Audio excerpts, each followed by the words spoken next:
Where the fuck everybody at? Ain't nobody messing with the pseudo killer in the motherfucking building. Damn.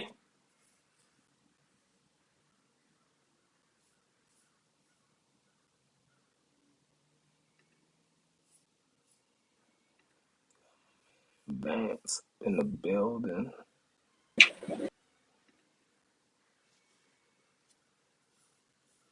Boom.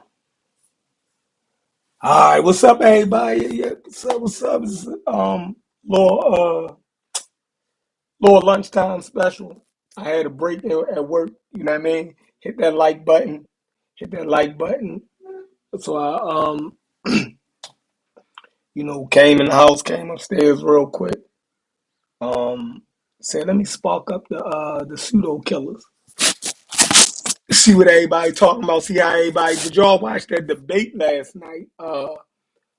Or the conversation that Unc had with the vocab Malone. What y'all think about that? You know what I mean? What do y'all think about that? Let me see. Let me get who else up in here? Corey. Boom. Everybody can hear me? Corey coming in now. What up? What up? What's up? What's up? What's up? What's up? I'm already live. I had already hit the button. Um, Oh, did you? It's all yeah, good. I couldn't even. You know what I mean? I said, let me go ahead and spark it up before everybody come in here. See if we can get a little audience for our little lunchtime special. You know what I mean? Go No over doubt. conversation he had last night with Vocabulary Malone. Uh, That'd be nice. yeah. I know Vance working. You working, Vance? Hell Yeah. Vance working, y'all. Vance working. So, man, Corey on here. You know what I mean? So, Corey, did you get a chance to listen to the conversation that Unc had last night yet? yeah, definitely. I listened to the conversation. I think I like the way I like where the conversation was going. Mm, Uh, some of the topics that was kind of hit on. I think they didn't get a chance to like really go in depth with some of the topics, but I think they should have another discussion. mm, I think that should have just been the first discussion. Man. I think they should have another one. You know what I mean? I'd like him to come on to the pseudo killers, actually. But yeah, he was trying to touch on the transcendental argument, um, which as we know, that's been debunked over and over again. mm, But uh, I definitely like I like it because it brings a little different dynamic to the community. You know what I'm saying? As far as the arguments for a creator, because the transcendental argument don't necessarily denote a specific deity. You know what I mm, mean? mm. It's just trying to have an argument for a deity, period. And then, I guess if you don't have a deity, why not it be, the Christian God is the Right. ultimate thing. Why not But it be your deity? yeah. So If yeah, we gonna make an argument for God, it might as well be my God. right, no doubt, no doubt. That's where it's gonna end up. That's where it always ends up at. So yeah. But I like it because, like I said, it brings a different dynamic. It allows us to dive into some of the physics. You know what I'm saying? Mhm. Some of the astrophysics, because it tries to misquote science and just basically they misinterpret the science on purpose for sure, but they try to prey on the ignorance of Mhm. of the audience, because and not in a bad way, because most people ain't really savvy on particle physics. You know what I'm saying? So Mhm. they make it sound good. They make it sound real good. Yeah, they was I think the title of the conversation, I think that tripped people up a little bit. Let me read the title of it. Mm. Let me see. The title of that shit was "How Does Atheism Provide a Foundation for Living?" Yeah, that was that was not a good title actually, but I guess I would have still went with the conversation or whatever. But That's what atheism, that's what Unc did. He went with the yeah, conversation just to get the dude in the building. Unc ain't care right, what you named it. See, that's what the audience was getting tripped up on, right? Unc just wanted to get the dude in the space where he could have the conversation with him that he wanted to have with him. You know what I mean? Like the title of the so everybody was looking at it like Unc ain't answer the question. Unc answered the question in the beginning and moved on. You feel me? Atheists don't attempt to answer those type of questions. That's not its function. You feel me? That's not even a yeah. function of atheism, right? Tell them what atheism is, Corey, because this is where they getting it twisted. So can you hear me? Yeah, I can hear you. Oh, okay. So atheism is basically is talking about it's the answer to only one question. And why Cause he crazy. my iPad No, ringing on my yeah, iPad. he was just calling crazy. Nah, I mean, but atheism is only answering one question, and that's the question about whether you believe in a God or not. It doesn't. It's not talking about a worldview or how where you get your moralities from. That's a whole different question. You know what I'm saying? And so, I think I think they was trying to throw a wrench in there. I don't know. I don't know about the title. I'm not gonna speculate on that or whatever. But I just, they could have came with a better title than that because, atheism has no say on, morals or whether you can live better. What was the title again? What was it? How does atheism provide a foundation for living? Yeah, the atheism don't provide a foundation for living. That's not what Right. atheism is even about. You know what I mean? It Mm-hmm. answers one question. You get your foundation of living from your ancestors, from trial and error. You know what I'm saying? Mm-hmm. Basically, you know what I mean? That's where you get your foundation on how to live. People that came before you got to do it better than them. And that's how we get to where we at today. Though we should be farther than we are. But that's a whole nother argument or whatever. But you know what? I cleared it up at the beginning of the whole conversation. I said, if that's the point, then you won, because it does not provide a foundation. What I should have said was, although it doesn't provide a foundation, right, it doesn't get in the way of building healthy foundations. Now, on the other hand, religion can absolutely get in the way because it's antiquated, just like the slaves in the Bible. Like, when was you ever going to take that out? It's a moral question that's not changed in the Bible because you can't change a religion. It's stuck. So being a religion can have you practicing antiquated ideas that could potentially disrupt foundations, which it actually did. It disrupted indigenous people's foundations. That's the point I didn't say. That's what I didn't do.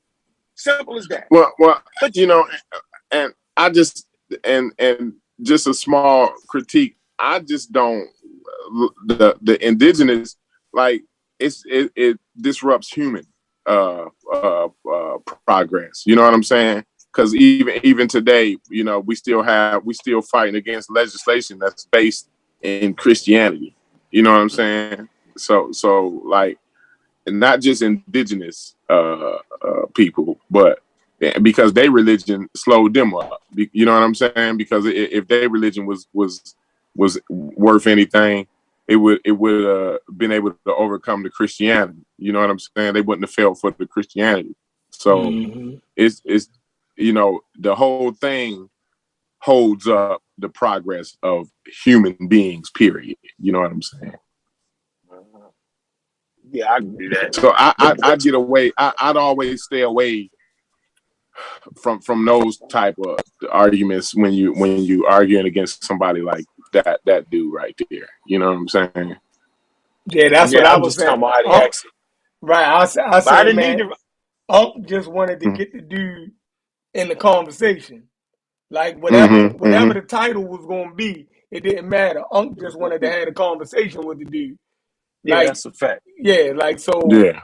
everybody was, you're not answering the question. He answered the question, right? 100 In the times. beginning. No, in the beginning. It was over. Yep. Atheism don't attempt to give you a foundation for living. It's not even in the same arena with religion. It is opposed to religion. It is the opposite of religion. It is a position against the religious. Period. So it's not going to have the same function. Like, they don't get that. And not necessarily against it. It's just saying that they're not convinced by it. You know what I'm saying? Like we don't believe it. We ain't convinced. You know what I'm saying? Like that's just it. You know what I mean? And so like it's not. It don't give you tenets. There's no tenets and statutes and commandments in atheism. It's not a religion. Go ahead. Yeah, so he was attempting. I think he was attempting to say that without God, there's no morality. But I answered that question early in the game. So what I've learned is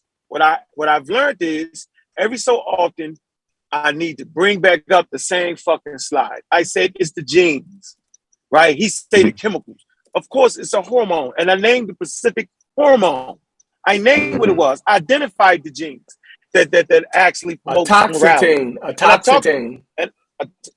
Yep. Toxitine. And I explained. Yep, and I explained how the father and the mother actually feels with this particular hormone when the baby is born, and it keeps for a long relationship. You know what I'm saying? In humans, and particularly in humans, that's how we have long-ranging relationships with our children and with our parents. It ain't got shit to do with God because this process occurred before any Christian God of Jesus Christ. You know what I'm saying? Like so they not getting it.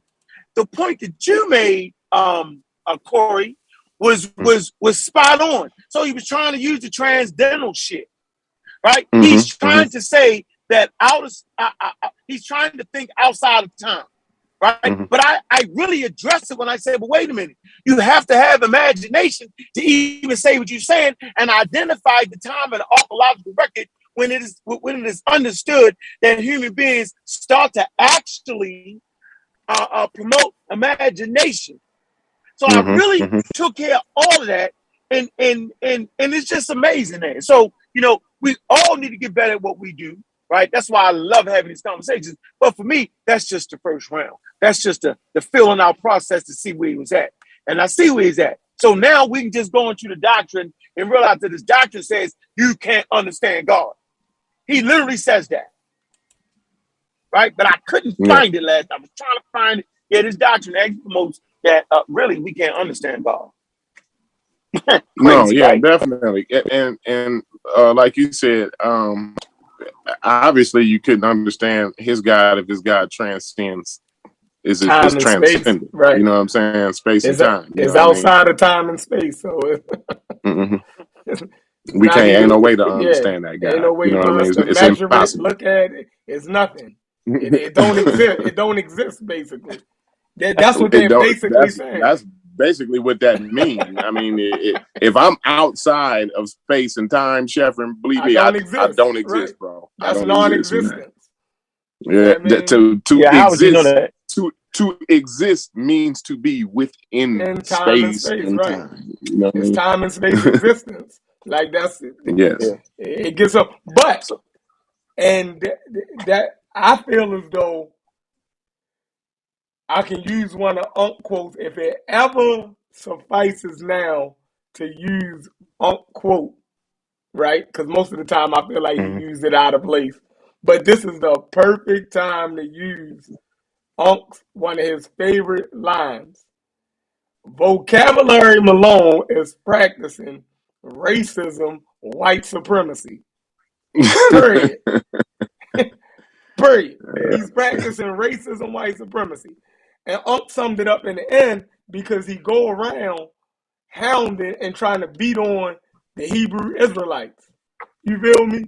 And like Unc said, yo, you practicing Calvinism.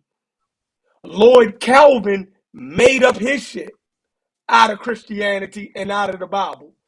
But you're telling these black people, right, that they can't do the same thing.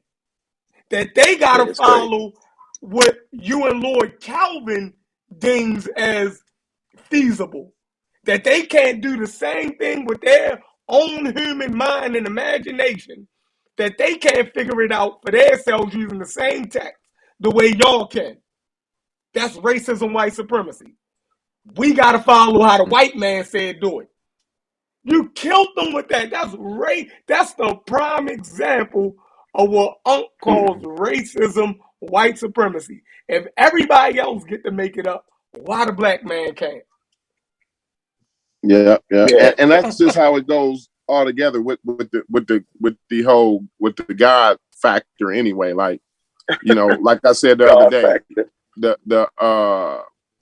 the Portuguese, you know, they go in and try to tell motherfuckers how to which God to worship and how to worship him and all. You know what I'm saying? Like, he on that shit. You know, he like Aunt said, he on some Pope Nicholas V ass shit. You know what I'm saying? Like, get out of here, bro. We passed the dumb diversities already. You know what I'm saying? We done with that. Oh, he holding it up. See, that's his culture. He holding it up. He said he was Italian. He said he was Italian. You feel me? Yeah. So he's upholding his racist tradition. Yep. 100%. He just practicing his culture. So we need to practice out. That's all he doing. He practicing his culture. Yeah. But the thing is, and that's absolutely true, Sheffrin, right? But I would hesitate to bring that up in the debate. You know what I'm saying? Or in a discussion with him. You see what I'm saying? Wow. Because I think that throws. I think we use that one a lot. You know what I'm saying? I think it's been used out of context so much that is absolutely right, Chef. Right? Yeah, it's the perfect context for it.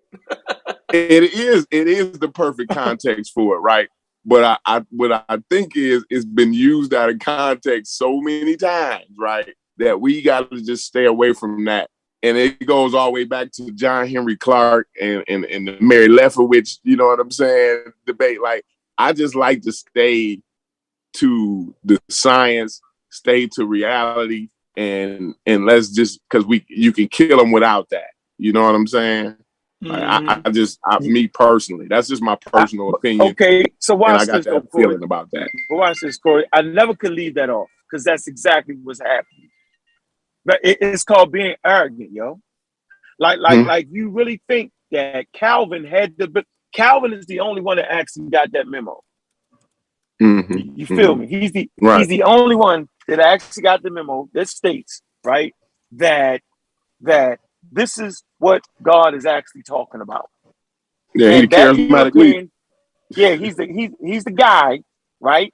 During the Reformation, because they was reforming it. That means they felt like something was wrong with it, and they got the memo, right? The African people actually didn't get the memo because he spoke in terms of how they, quote unquote, had parts of it right and parts of it wrong, right? So the memo was only sent to Calvin. And I was trying to get the people to really just see that. Like, dude, that's arrogancy. And I read the scripture. I said, this is the motivation of the conquest of indigenous people. And Corey, that's why I brought up the indigenous people. It wasn't about whether their religion was right or wrong. It's that they never had a shot based off you having technology, based off you the mode in which you came in faking in the whole 9 yards. They never had a shot because they could actually lean on scriptures that claimed that slavery needed to be organized like this, and that. They claim that this is the one true religion. That's the arrogant part, and that's the shit that got wars with the Muslims and the Christians, and that is the disruption of the ecosystem. That's the point that needed to be driven home. Is this religion totally agree. disrupts ecosystems of human beings. It's the great divide. I didn't even get it. I hold it and say it, but it's the great divide, religion. And you gotta, and I'm with you definitely. Like, I'm just saying, like, and I ain't mad because you brought that up, or I ain't saying you was wrong, but I'm just saying, like, me personally, I would have stayed away. Maybe, you know, I could see like touching on the dumb diverses. If you want to go in and touch on that a little bit, that's fine. You know what I mean? But right. I would just kill him on. I would try to kill him on his foundation, because his foundation is he ain't got no foundation. You know what I'm saying? He floating in the air. You know what I mean? So he think he got a concrete foundation, but really he floating in the air. So I would just go at that. You know, stick. I would try to keep him in the transcendental area, because he way out in deep water that he can't even. Yeah, he don't even understand it properly. He don't defend it correctly. Like no, you know what I mean? He don't. Yeah, he don't take the right position in it. But back to the point, it's crazy because Mongo in the chat said, what did he say? He made up. He said, "Fun fact, Chef. Solar Mind already exposed Vocab as a guy who was only going after the Black Hebrews because someone told him to do so. He was getting at Muslims at first. Solar Mind exposed them already. So Unc was right on about him then. You feel me? That's what, like, every time I would hear him, he would be on sign that or something talking about the Black Hebrew Israelites, right? Going after their doctrine, walking up on them with like out, you know, when they be out on the street, he would go out there and try to debate them. And I think it was a white guy. He's a Christian apologist. He's an older white man. He got a bald head. You might have seen him before, Corey, because you watch all of the Christian debates. Oh man, I think his last name White. Don't sound familiar. Yeah, his last name White, but he debates the Bible. He debates Muslims. That's where I seen him at. He was debating. Oh, okay. See, I don't. A lot of them. I didn't see a lot of the Muslim debates. I couldn't follow them. You know, I don't know a lot about the Quran, so I didn't really get into that one though. Get into those debates. I think his name Richard White or whatever, but I know the dude deal with a lot of Greek and Hebrew writings and stuff going back to the 1st century and stuff. So he real deep into that. And Vocab was one of his students I had seen. He did a couple shows with him a couple years ago. But yeah, so I agree with you, Mongo, because when I first seen what's the boy name, Vocab Malone, he was talking about Islam and Muslims at first. But nowadays it seems like he's only going after the Black Hebrew Israelites. So I think Unc was dead on with that. It was other things that he said no doubt in the conversation. Like you said, he mixes up the transcendental argument, the tag argument.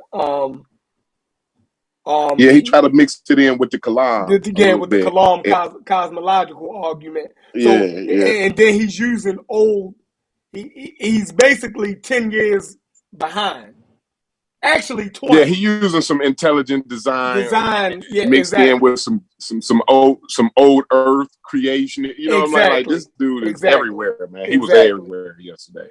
You know what I mean? But I tell you what I did though. I just appreciate the conversation where, for the most part, we didn't do a lot of cutting each other off, and I think the audience, is a good go back and listen to. And that's the type of conversation I really like to have. Y'all know this. Where we ain't hounding on each other, when we can actually get, some good. We can actually hear what the presenter is actually saying. So I thought that was a success. Just having the ability to communicate that's gonna bode well later on down the line when like people like him come over to the channel. At least they'll know that we're not over here to cuss you out and act crazy, right? I only do that because I'm dealing with people just saying fuck me right off the rip when they cut me off. You know what I'm saying? Mm-hmm. Like my man Dwight. Oh, you Right? killed the white. You killed the white though. The white. Come on, man. Sinetta and them, y'all gonna have to dig the white up because that's a body. What Unc did to him the other night on the pseudo killers. Whoo! Like man, Unc cut his legs off before he got started. He died on his first show on Sinetta. Like died. And Vocab, you did too, bro. And you just don't know it. You don't know it. Yeah. You said that human beings, you're the walking dead. You said that mankind started in Iraq. Right there, right there, shouldn't nobody listen to this man ever again.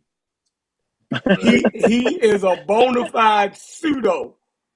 He is a bona fide pseudo. You are in the pseudo crosshairs at this point.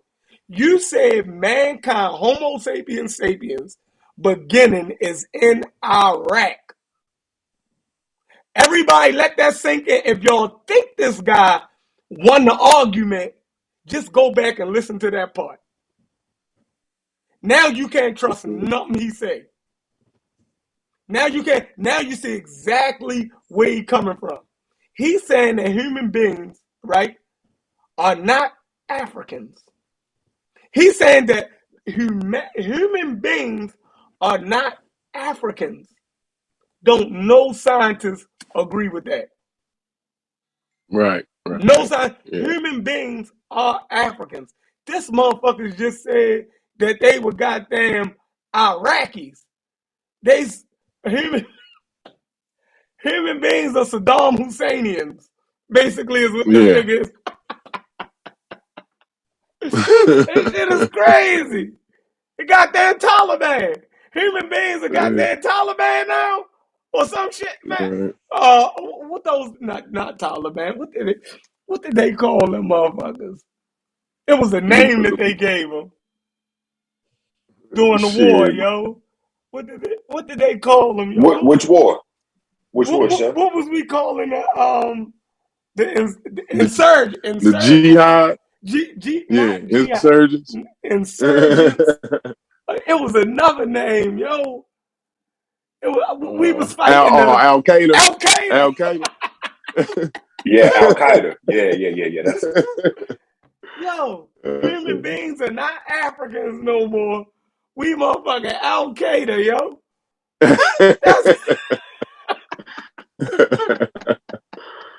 That's crazy. Man, Vocab is out of here, man. We the goddamn insurgents and Al Qaeda now. Fucking crazy, man. Vocab, you done lost your mind, bro. You done lost your mind. But he was trying to also he tried to minimize Unc's biological arguments, right? Which is crazy. I don't even know how you could do that in today's world anyway. But yeah, he was trying to say, well, since you're talking about the hormone or whatever, well, now life is all about a chemical reaction, and so all we is just chemical reactions, and it's that it's like, bro, like you can't minimize the science like that at all. The reality is reality. I mean, if certain hormones create a certain reaction or a certain attitude or certain behaviors, then you know what I'm saying. That's what it is, Man, look, Corey. Unc gave him the Journal of Science, right? He read from him the Journal of Science. He read the chemicals, right? And the process in the brain that goes on that makes us develop our different feelings of attachment and stuff. And he was showing how they're the same chemicals that makes us develop attachments, right? That's where empathy, right, and later on morals come from. This guy Right. went and quoted him a goddamn pygmy tribe. And I said, man, and everybody jacked that. Like, showed that according to science, right? Morality has a biological origin. Yeah. Right? Yeah. Not a supernatural origin, right? Because religion postulates that your morality or morals come from a standard that God set and gave a law, and that's where our morals come from. Killed Yeah. that and showed that no, it actually has a biological origin, right? And not a goddamn supernatural origin. Right there, again, that part of the conversation was over. Uncle already killed them on that. Already killed them. He showed them, he even named the damn chemical, Yeah. oxetine, right? Or whatever, you know what I mean? It was 2 chemicals. And he showed that the human body actually produces this. So it has a biological goddamn origin. Absolutely. Our sense of right and wrong and everything starts Mm-hmm. in our biological, in our fucking bodies, right? So it's a part of the evolutionary process. Killed them. Yeah. And even that, I was reading something. I think it was probably a Richard Dawkins book. It was about empathy, and it gave the example of how when you're watching the football game and somebody get hit real hard and everybody in the room say, "Oh," you because know what we I'm can saying, feel like it. that, because you can feel it. You can put yourself not Self in only that in the situation, shoes right? of the person that got hit, but in the shoes of the person that did the hit. You know what I'm saying? So, like, you feel both of them, and that has our archaic origin. You see what I'm saying? And it has to do with the whole reproductive system. This shit is crazy, man. I mean, it gets deep. Biology gets so deep that, like, it's hard to grasp to get a full understanding. Like, you really need to be having training in biology, because like it's so many layers to it. It's unreal. You know what I'm saying? It's unreal. It You really need explains to read some of it. it explains us. Yeah, no doubt. But the thing about biology is we done figured it out, though. You know what I'm saying? Like, people don't understand that we have figured biology out. You know what I'm saying? It's not no unknown shit about biology. For the most part. But yeah, man. So I mean, yeah, empathy is where morals come from, right? Being able to put yourself in that other person's shoes. You know what I mean? And some archaic humans wasn't able to do that, right? And so those people didn't survive. You know what I'm saying? And even in the human population, the more people who were able to empathize passed their genes on. Now, some people are still living today that ain't able to do that. You know what I'm saying? And they got mental issues, So you have people that can't empathize. You know what I'm saying? That don't. It's 2 kinds of them. You have sociopaths, and is another name for it, but it's actually a chemical imbalance. It's a Right? chemical imbalance, is what it is. Yeah, that's why they take the medicine. That's why the medicine works. You know what I'm saying? I mean, it goes it's so many layers to it. Something ain't firing properly. That's what it's saying. It's a sociopath. Hey, and let me share the screen. Yo, go ahead. Keep talking. Let me unlock the thing so I can share the screen. I actually mentioned that last night. I brought up the article where they had medicine to correct these things, and I brought that up with the article. So y'all absolutely right. And so they were saying, so how do you judge people so you saying that people who don't got the chemicals right, they just let them do it? No, they lock motherfuckers up. Yeah. They lock them up. Yeah. And they chop niggas' heads off. They get ostracized out the group. Yeah, I mean, you right. So I'm They saying get I could have bared ostracized out down the on that group. point more. Mm-hmm. Go ahead. You Yeah. saying something, Corey? You want to say something? No, I was just agreeing with you. I mean to interrupt you. I was saying, yeah, they get ostracized out the group. Yep. Yeah. No doubt. But yeah, man, it's like, but like I was telling Sheffrin, man, that biology, man, it goes so many layers deep, you know, because you could talk about the medical, you could talk about the chemical, you could talk about, you know what I mean, the actual physical parts like the brain, the neurons, and how they fire, and you know what I'm saying. It's so many layers deep, the whole biology. That's why, and this is my point why I brought that up, where it was funny because he tried to minimize that to win that argument by saying, "Oh, so we just a bunch of chemical reactions is all we is." You know what I'm saying? Which is a dishonest position, though. So okay, so I would mean, say that's kind of accurate. that To that's say kind of humans accurate, though, Corey. Yeah. Yeah, I mean, the minute when you say Vance. just, when you use the word like, oh, it's just a bunch of that's a minimizing term, Sure. and I think he tried to minimize the complexity and the Right. depth, because it is valuable to human beings. It's not just a chemical reaction; it's the way we Correct. pass on our genes. Yep. You see what I'm saying? So it's not Absolutely. a minimum thing like that. That's what I'm saying. Mm-hmm. Right, I agree. I just wanted to add that in because humans are. But that's all it is, though. Right. Right. Yeah, Right. because they witness the same things in animals, though, right? How animals Absolutely. will stay with their dead, you know what I mean, for days Mm-hmm. sometimes, right? Yeah. Oh yeah. Oh yeah. Saying, and they know that early humans did the same thing. Not Homo sapiens, but actually other hominids did the same thing. You feel me? They found cases of even archaic humans used to bury their dead. You feel me? Yeah. So it's definitely something that different what you call it complex organisms can do. You know what I mean? And then when you get to life forms like us, mammals definitely do it. So I mean, it's not unique in human beings. That's my point. You know what I mean?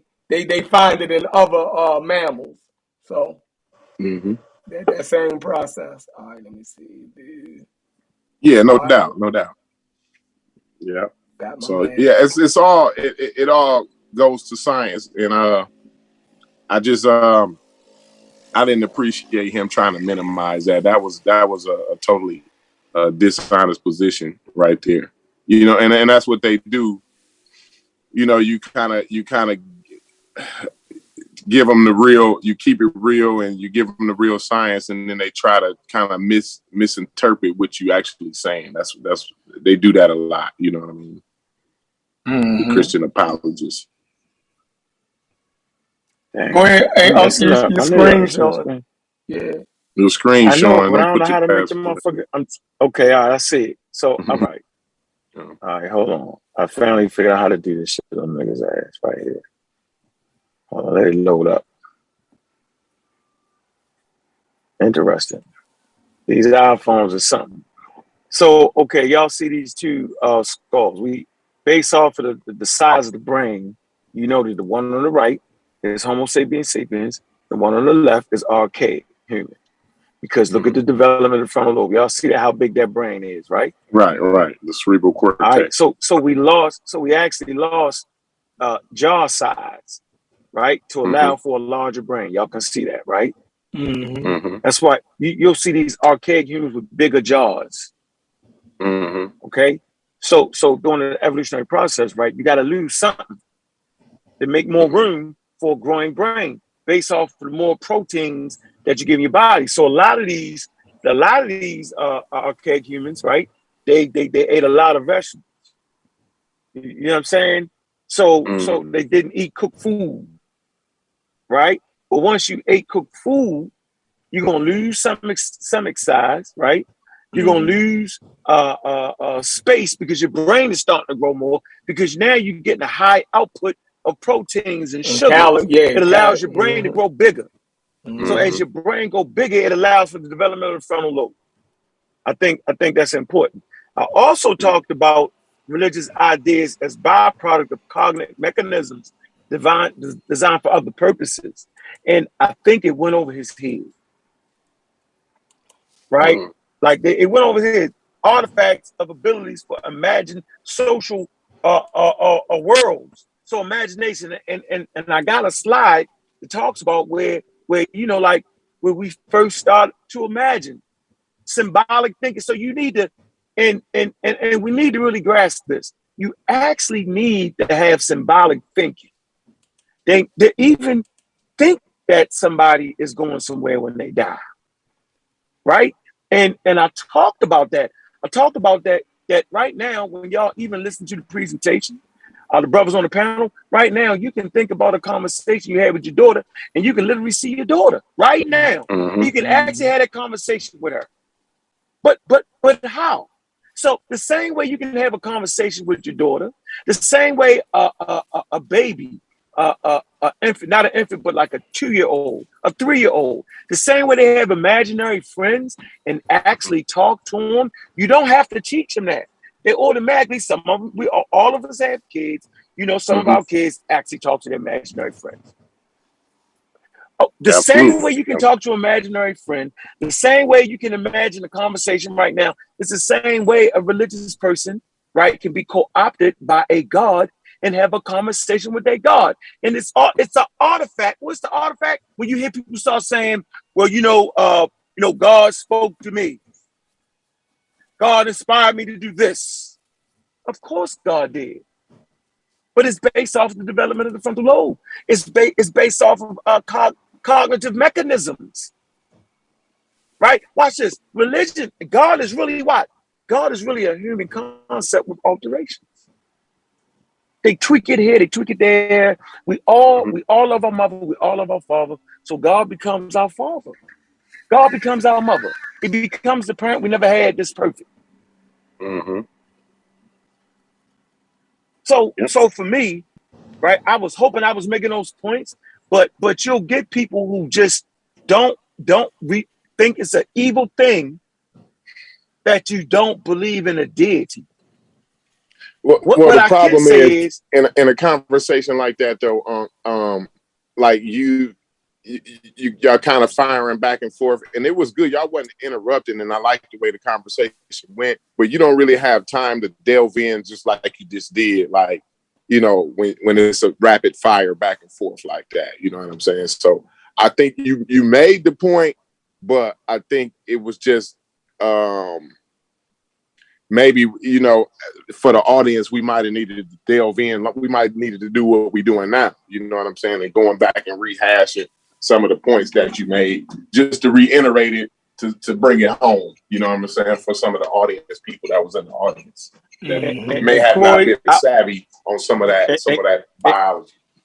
So Corey, so you do understand why I enjoy, right, the brothers and sisters' presence around me, because we don't cut cards. So I can readily admit that I could have done a better job. I wouldn't say just that. I wouldn't put it just like that, but go ahead. Yeah. But I'm just saying, I personally feel like, right, I thought I brought it home with this slide when I showed it, but I'm always critiquing myself because I'm not religious.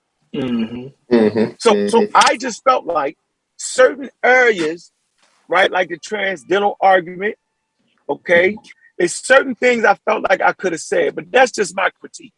Like y'all gave me critique on certain things I could have did, but I'm trying to inspire the community to put people around them where we can critique each other. Yeah, but see, that's the heat of the battle. That was the only thing I was saying. I already know when you under fire, you feel me? Yeah. Like you just try and get them. You feel me? Like, and there's certain things that, all right, I'm not going. Biggest thing is he see people points before they gonna make them, right? And my whole thing is if you just calm down and let the audience let them make it, because they're going to dig themselves a hole. Like, don't even be wanting their head. You feel me? That shit be Mm-hmm. so, he gets so worked up. Like, he know what they about to say. He know the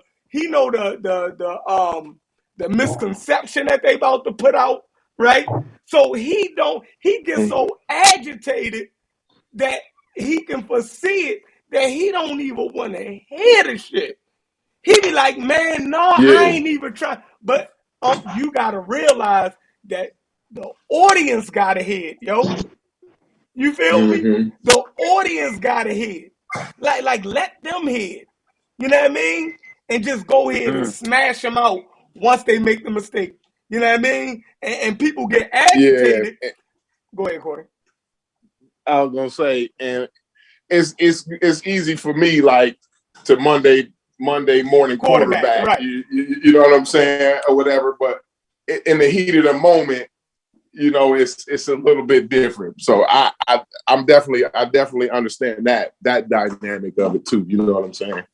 But go ahead, Chef. Go ahead. Yeah, he definitely be trying to, he do that with me, right? So when I be making mistakes, right? And I know because I argue with this nigga every fucking day, right? So he be stopping me. He make me better in my argument, and he don't even know it. If he would just shut the Right. hell up and let me go ahead and make my mistake, and then, but he start jumping down my throat, and my mind start working. All right, I might be fucking up. Let me rearrange what I'm saying. So he give me a way out at least 50% of the time, and don't even fucking know it. He make my fucking argument better to go at him when he should just shut Right. up. Yeah. Let me go ahead and Can dive I off a jump fucking in? cliff. Go. He let you I'm know gonna what Cedric. cut kind of you bullets off he right in. here. You know what I'm saying? I'll What's cut going y'all Cedric. off on? right What's here. up, Cedric? I call that shit cheating, yo.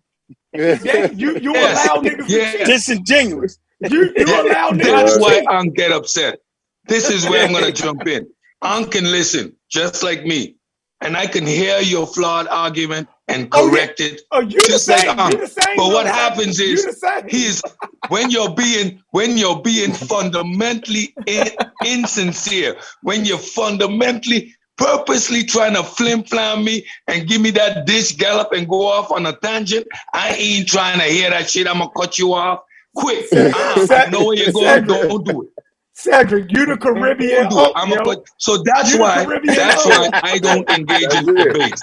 They Even the in the same chat people. last night, they put me on timeout because I was going in. I called him a clown because vocab is conscious of the bullshit he's doing. He is conscious of the bullshit he's doing. So Ankh was right. Cut his ass off, stop him because he was doing it every time. What was getting me upset was when this Caucasian was trying to play the black on the black ignorance, talking about white man science. And he's quoting African proverbs. Oh, you see, He was trying to pull at the heartstrings. He was trying to go at the audience's heartstrings.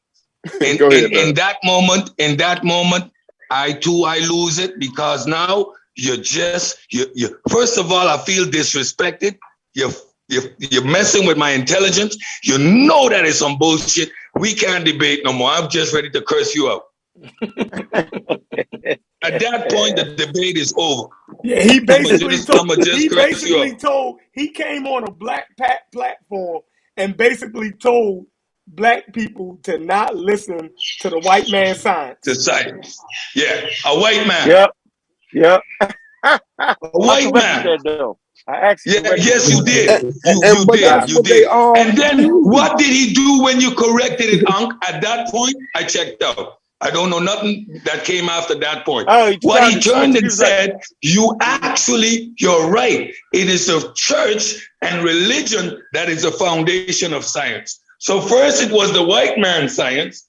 No, it's the religion science. He's brought it right back to white people. At that point, I was done. He did it again. He said, no, I'm talking about modern science. When I showed him how the origins of science, he said, no, modern science. So then he leaving out all our inventors. He leaving out all the scientists that had biology. He leaving out everybody. He did it again without even knowing. Like it wasn't just a white man's endeavor, yo, with science, yo. No, like we know what culture is He anyway. leaving out We know the how it's whole. built, but it's He not leaving that. out the whole That's middle because age. he don't know Neil and Hakeem and all of them boys and shit. He don't know all them boys. But he's actually leaving out the whole Middle Ages, right? He's he's leaving out the golden age of the Arabs, right? The Arabs. Yeah, like how do you, and Neil deGrasse Tyson even did a lecture in Cairo about that. He went to Cairo and did a lecture. Yeah, and talked about how the Muslim world, right, preceded the Western world, and was the forerunner to modern science, right, and mathematics. Until some imam decided that mathematics was of the devil, and that was over it. You know what it is, Cedric? He's minimized it down to a color or culture. You know that science is a human thing. Humans did that from the beginning. This is how we got to where we are. Just like Unc said, you know, it's an evolution. It's not just one color of people. He was using that just to get some cheers on the black side.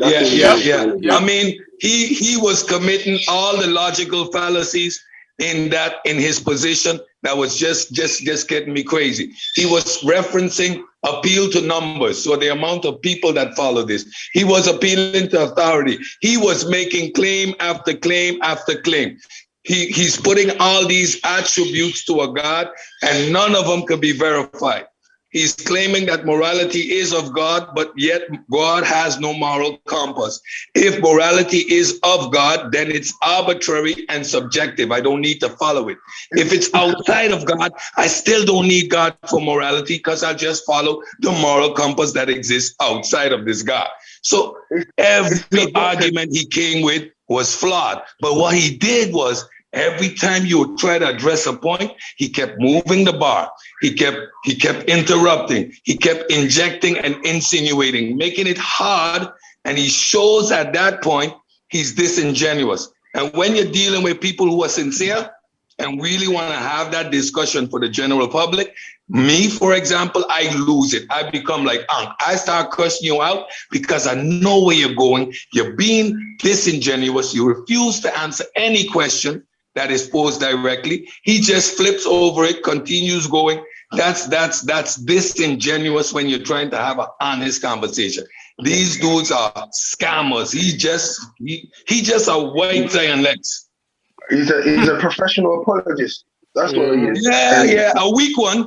He's weak. His apologetics is weak. I've watched enough debates. I can wrap him up in 10 minutes. But what he does, he's disingenuous. And what he does, he sells the dish scallop. He's the Zion Lex. They all do the same thing. Once they realize you can discredit them, they never have that honest discussion. It's always deflection. It's always appeal to the emotion. Never sticks to the subject. It's frustrating. He exactly said he tried his luck, but even, as you said, even with Unc cutting him off or doing whatever, Unc killed him. He had nothing to say. He's based his whole premise on the subjective bias of his religion. He hadn't took nothing else. Purely subjective presuppositional biases, which remains in the realms of claims. There is no substantiation of these claims. And he's admitting that this is a presup. So now we are entering the argument with a presupposition. We have nowhere to go.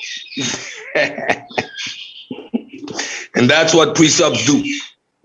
They set up a false premise, which you have to argue from. I'm going to question the credibility of your claims because you're giving God all these attributes which we cannot verify. And if we put your God to the test, we can see that these attributes are null and void.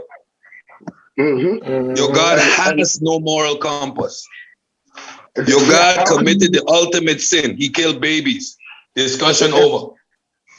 Also, if God, as we know, God is a human concept. So it's subjective to how humans see things. So no morals, wherever you get your morals from, You can't get it from something that has been made by another man. It's how you treat other humans, how they are. It's not what you read. Because in that Bible, as I was saying to you earlier, there's no chauvinistic ways. There's ways about color, about other religions. They have moral codes against other religions, which other people will not see as right. So it's subjective. It's not objective moral. And on objective moral is don't do to someone else what you wouldn't want exactly. Done upon you. So you don't want to harm, you don't want to feel hurt. So you wouldn't give hurt to someone else. But when Ankh raised the point of how his moral compass became the moral compass of the world, based on arrogancy, based on racism. These are the people out there. If they are not like us, you can enslave them in the name of our God. That is no moral basis for a world to function on. The fact that we in the West, blacks are in the West and even have a clue about Christianity is based on an immoral concept. How can you sit there and talk about God and morality? Don't stop. Just I don't think he actually knows what an atheist is. I think a lot of people who, especially in the black community, understand what an atheist is. An atheist, this is what we got to get to them, Cedric, is that it's subjective on how that individual thinks. The first thing an atheist is we ask for evidence of the three theism, three theist gods. That's all. We don't say there is no God. We don't say there's no God. There's no reason for me to accept your premise. You cannot quantify nor qualify anything you are saying. If you go to the Bible, it is circular reasoning. All you're saying is the Bible tell me so. That's it. Exactly. You cannot use your book in any of these debates. Your book will work against you, and it only illustrates circular reasoning. When you're referring to Romans 26, which was written 2,000 years ago, and you want to equate it to modern science, that's post-hoc rationalization. The Bible had nothing to do with the discoveries that science makes. The Bible had nothing to do with the discoveries science makes. No, you're right. No, you're right. As I was trying to say to you, they have to go to individual atheists and understand it's horrible. What their premise is. Somebody on twice. Close the YouTube. Is that you, Unc? Yeah, it must be. I ain't on twice. It was echoing, right? No, I came to the void of Calvinism real quick. To even mention a particular sector, that illustrates there is no real truth in your doctrine. How does is any Calvinist any better than a Catholic or a Protestant or a Baptist? Yeah, I said it. I told him, I said, yo, so Calvin, the only one got the memo. Everybody else on earth didn't get that memo on how to do it right. You told him that, yeah. He didn't understand it, though. That went over his head. Yeah, when you made that reference, it went over his head, Unc. I saw it. He did not understand the context in which you meant that, because he just kept going and going. He did not understand that. He didn't. It went over he his had head. a good...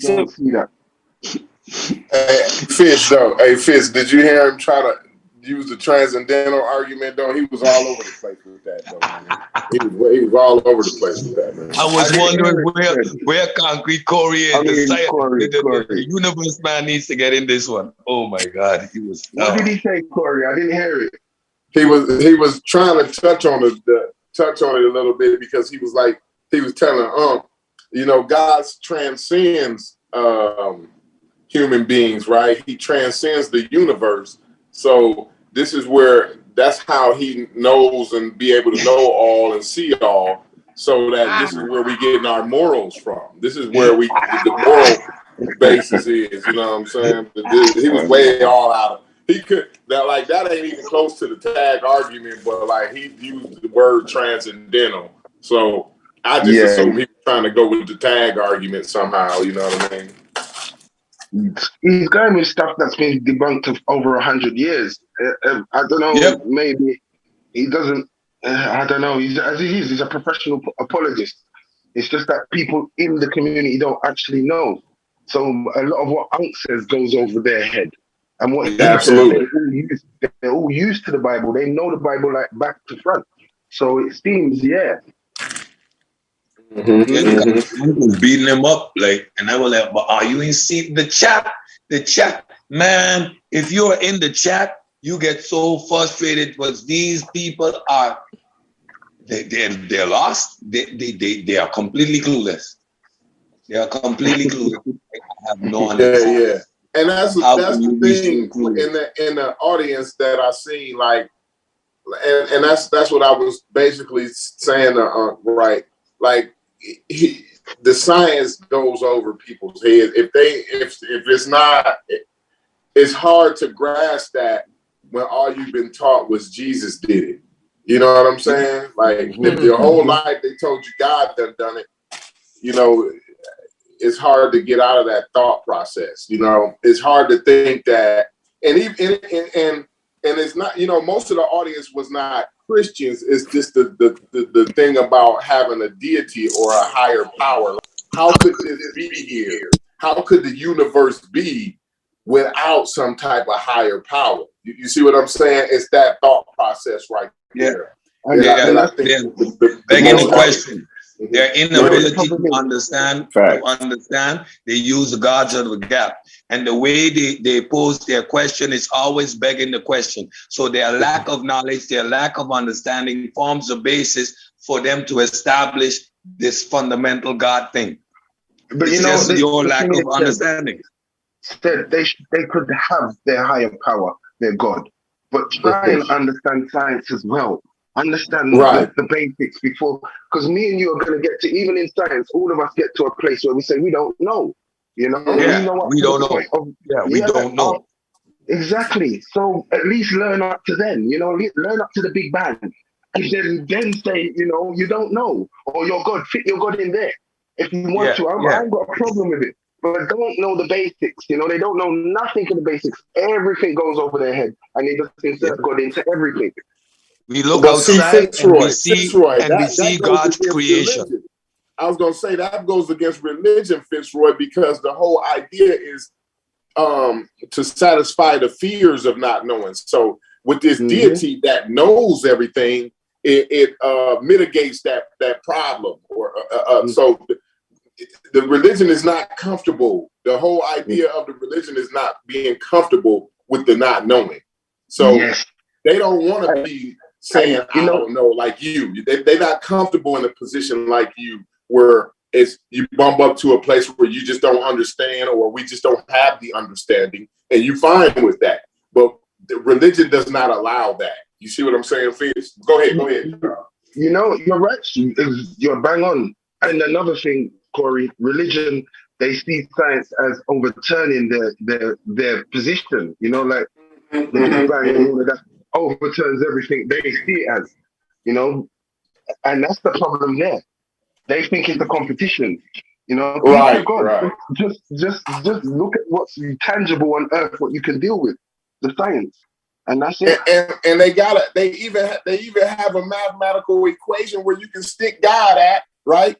Well, they have a number where you can stick God at, right, and everything will be all right. You can deal with every aspect of science. The number is 10 to the negative 43. Anything after 10 to the negative 43, you can put God there. You see what I'm saying? No. Exactly, Corey. And they ain't even comfortable with that. Like, you know what I'm saying? It's crazy. You know, it's you know, Corey, the problem is I was on Eusebio's, not Eusebio's, what's his name? Yes, Eusebio's channel yesterday. And the problem is we have the other communities around the world, let's just say the white community, they have solved this problem so well. You know, like they have a community what fights against science, but it's the minority. The majority have their religion and they have their science. They deal with science even more. You know, they know where the positions are. In this community, we don't. Black people, we've embraced so much of ideologies that anything else is worse. And we're not bringing full scientists like all of us on the panel here. We're very broad-minded. Maybe it's because we don't believe in anything, but this is what we need, and we're not getting it. We're just getting a more and more religion. Absolutely. And the problem is we gravitate to those guys, those vocabs. You know what I'm saying? It's always what's the one dude that debated against Mary Lefowitz? Which one's that? Martin Bernard, the Bernard dude. Yeah, Mark Bernard. It's always one of them kind of dudes. Have y'all noticed that though, right? And they bring the whole pseudo, the anti-vax dude. You see what I'm saying? What's his name? The one that Unc debated, the white dude that make the movies and all of this. Like Del Bigtree. Man, it's always one of them. It's the white trash. They done been debunked. They done been laughed out of the white community years ago. You see what I'm saying? And now they come to the black community because they think we ignorant. This is what they think, man. You know what I'm saying? Like, why else would they come to the black community quoting African proverbs? They think we don't know. He quoting African proverbs and told he believed in the white man's science. Can you believe? It's always these dudes, dude. Corey, when young Pharaoh came on the scene, and I heard him quoting Ancient Aliens off of the History Channel, I was thinking to myself, does Black Americans have cable? Like, don't you guys see these programs? Because how the hell does this kid have the balls, the gall, the audacity to come into the community quoting Ancient Aliens and the History Channel as if he's doing a world of discovery? This had me confused. Now you see it every time. They come into the community with old, debunked, dismissed arguments. Like everything vocab was saying has been dismissed, debunked, put aside. It's like 150 years ago in the white community, back in where Fitzroy from, in Fitzroy's neighborhood, they dealt with that 150 years ago, man. Done. Nobody talks about this stuff anymore. Cedric, this is how the community, you just hit the nail on the head. The boy came in the debate. I think it was even in the debate with Unc, and then he said there was a 12 million year old mummy on Mars. Show the picture, which I've seen the original picture of shadows. It was That's Pharaoh. Yeah, Pharaoh. And the community went crazy. This is where he blew up from. Wow. That was his segue to the C-SPAN. You see what I'm saying? He went from there to going to be on C-SPAN and shit. I mean, CPAC to the CPAC. How, Sway? How?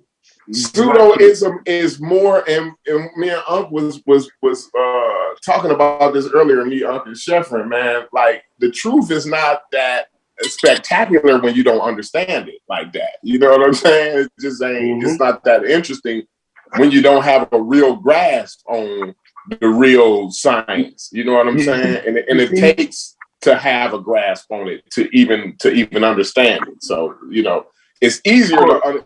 Pseudoism is a lot easier and it's a lot more spectacular than reality, bro. Go ahead, though.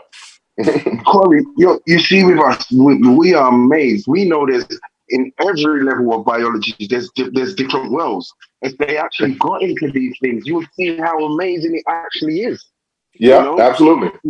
It's the pseudoism, as you just said, pseudoism it spells at the root. You guys sell more movies than anyone else in the world. So I expect it to sell over there. You know, it's part and parcel. And just it. It's going to be a task to overturn this community. Right, it's going to be. We got an uphill battle. You're absolutely right.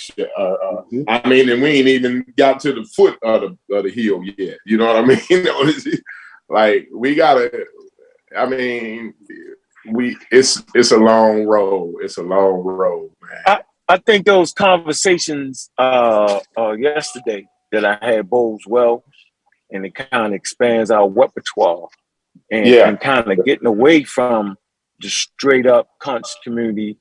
You know what I'm saying? Like I think it bodes well because it's like we kind of took the show on the road a little bit. And so the guy did make a lot of mistakes, right? But like I said, I'm gonna say this again, man. I appreciate actually having a conversation with him, and we wasn't cussing each other out, and I think it was a humane conversation. And so he actually said, well, damn, he was surprised that me and him could have that conversation. I was like, well, damn. And so it's an image that people portray of me that ain't even true. It's like, that's why I actually did that Dwight thing to show people how I'll come in, I'll make a statement. Like when we talking to each other, we'll call each other nigga, oh man, come on, nigga. That's not fighting words in these conversations, right? But if a person don't like that term and he say, hold on, brother, I don't even use the word, I'll quickly say, well, brother, I apologize. I don't want to get bogged down in that. And I'm going to respect your conversation of me not using that word. And I'm saying I was raised to have the ability to have a choice of words, right? But when you do that, then say, fuck me, and constantly talk over me, like, what am I to do? And then when I'm trying to explain to you, bro, that you're mishearing, I'm not even saying that. Maybe it's the audio, and you say, well, don't back away from it now, nigga. Fuck you. Then I ain't got no choice but to cuss you out, right? That's not me. That's me dealing with the people I'm dealing with. So I'm not gonna sit up there and let a person cuss me out and stay super calm and collected. That's what I'm not doing.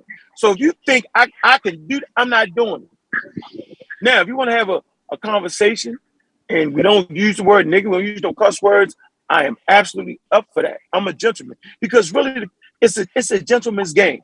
Now, if you put me on the clock, then you gotta pay me. You gotta pay me. Because now this is debate. Now I'm gonna study up. I'm gonna know everything about that person, what he bring, and that's what I'm saying. But to have a conversation, man, we don't gotta be on the clock to have a conversation. We just gonna have a conversation. So I thought that went well. Anybody listening, paying attention, right? Bring your ass up on the panel and let's just have a conversation. But don't start that stupid shit. That's my point. Like, we should be able to have conversations with anybody. If Garfield can have them scholars over there, we can sure as hell have some scientists over here. I think people, me personally, and from what I know of you, I don't think you've got a problem at all. I just think it's the people who come in to talk to you. They can't, obviously, they ain't got no decorum. They don't actually know this. It's frustrating, as Stead was saying, when you know someone doesn't know what they're talking about. And then they come in with all this bravado. So you're going to get upset. Vocab, obviously, he's been trained. He's a trained apologist. And he's a believer. So he has some decorum. So that's why it went well. And you're right. We need these kind of conversations. We need to show that we're not about just being aggressive. Yeah, and that's what I'm saying. He trained, but right, he lightly trained, right? He ain't gonna get away with that in some of them community. And Fitzroy, I know you probably familiar with the Great Debate community, right? Like, he's so sloppy, like he can't go over there with them guys and come with that kind of argument. So he thinking that what he thinks is we're not savvy on those arguments. We're not savvy on logic because he try to bring logic into the conversation. You know what I'm saying? He wants to have a real academic debate, right? And like Oak said, he got to get paid for that, first of all. Second of all, he all over the place and he don't really understand those arguments the way he wants to lead on to think. He just think that we're ignorant or that ignorant of those arguments. So it's okay for him to be all over the place with the tag and the cosmological argument and things like that, and not really argue them in the right way. You know what I'm saying? Yeah, I hear you. He thinks Unc was not up to the now times with all of what's going on within these debate forums. And he doesn't know, but Unc is very sharp. Yeah, well, the thing is, he mistakes Unc for Sarnetta and the types of debates that Sarnetta have, and the extent of the intellect that they go into, right? So they don't normally talk about logic and they don't use the tag and the cosmological argument on Sarnetta's platform, right?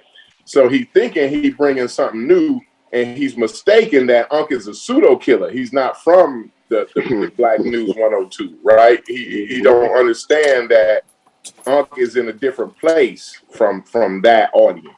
You know what I'm saying? So I think what he did was he listened to the debate and he heard some of the things that Unc may have talked about on that platform, right? And so he think he understands the depth of intellect. You know what I'm saying? Which he's totally mistaken on that. Yeah, and like I was telling him earlier, I'd appreciate him coming on this panel so that we can allow him to understand and disabuse him of the belief that we don't have the understanding. You see what I'm saying? But go ahead, y'all. Go ahead. No, you're right. You're right, Corey. You need to come over here and then you would have a real problem. You know, and he ain't got the same audience. If you're looking on Sarnetta, if you sit in Sarnetta's chat and you look at the debates in there, you would think, as he is, as an apologist, you would think that you'd beat up anyone you face there, because they really don't have no good arguments. You know, it's weak. So he must have had that idea of Unc and didn't realize he's dealing with different, you know. He did, because look what he used, right? He used bits and pieces of the creationist argument, right? He hodgepodged it with the tag and the cosmological argument, and then right, just to spruce things up for Unc, right? He went and got a list of African religious quotes from different tribes, right? And he starts spewing them off, right? Like, okay, because he must have heard Unc somewhere before, so he like, boom. Once I show him that real black atheism don't work, because Africans all subscribe, I can show him different African groups that subscribe to a God concept. So he did all of that. It was disingenuous because he didn't believe none of that shit. He was just trying to disprove Unc. Right? He was trying to make Unc look stupid. You feel me? Like, yeah, vocabulary, you gotta come over here.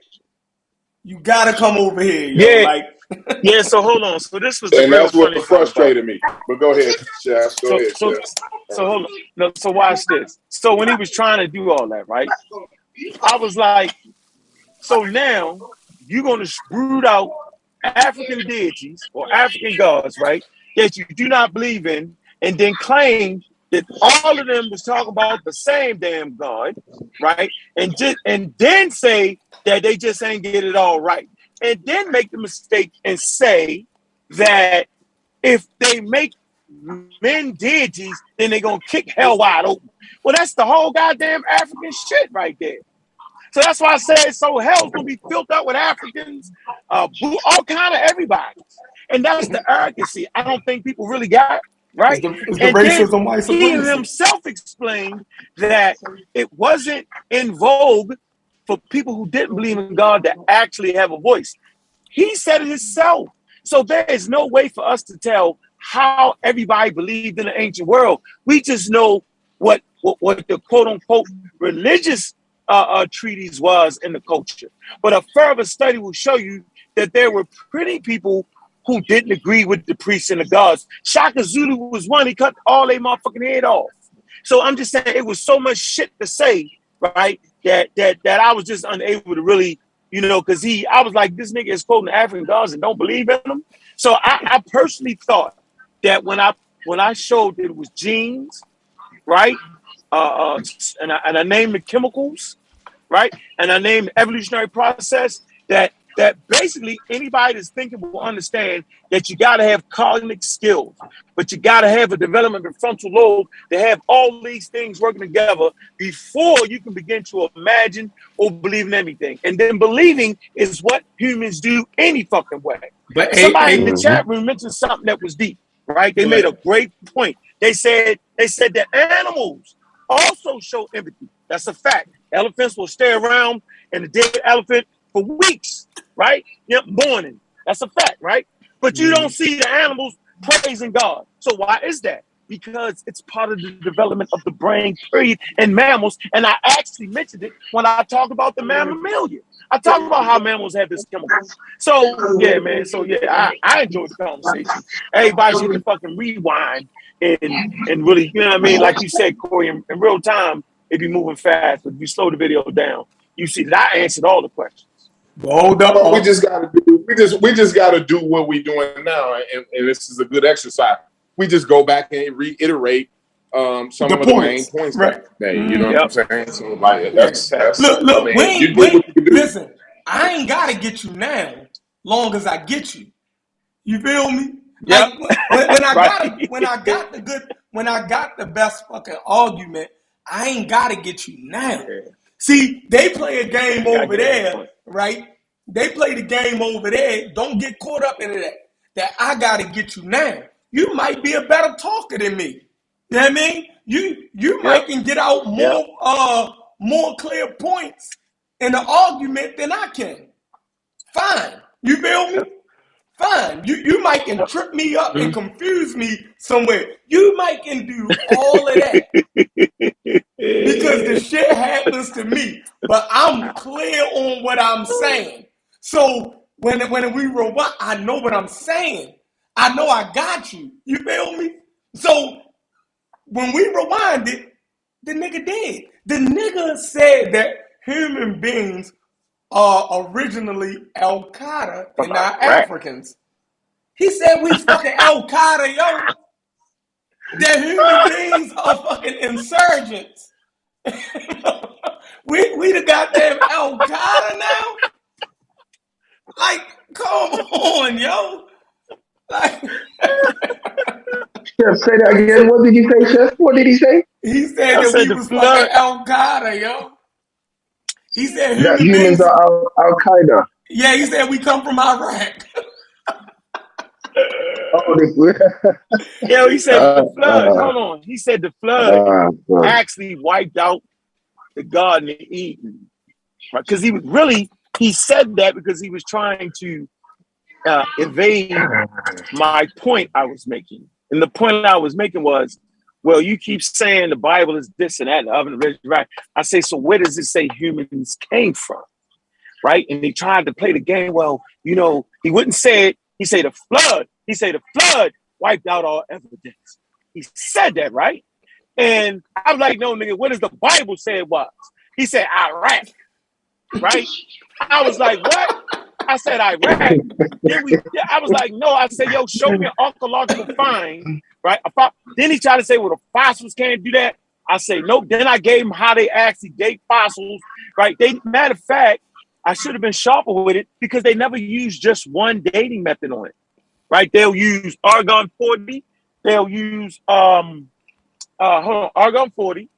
They'll use what's the basic shit they use that goes about 10,000 years, 5,000, 6,000 years.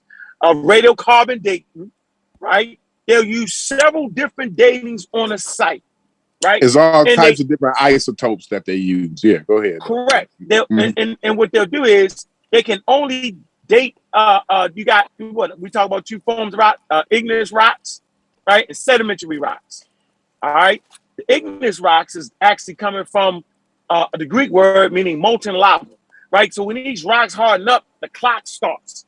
And I talked about lead 238 and how that actually degrades, right? And that's when that clock starts. So they know the half-life of how uranium 238 actually what's the word I want to use? Shit, breaks down into lead 208 or something like that. I probably got the numbers mixed up. It's the decay rate. The decay rate.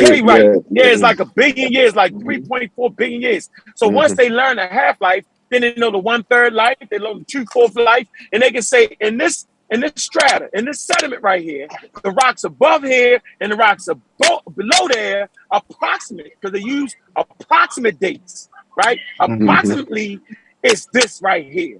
Nigga, so he was trying to act like that process wasn't really going on.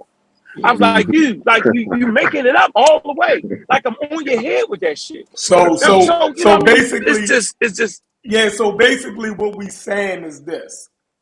Just be careful out there, y'all. Cause if you don't listen, if we don't motherfucking pronounce you dead on the actual show, then the recap show, we gonna exhume the body. You feel me?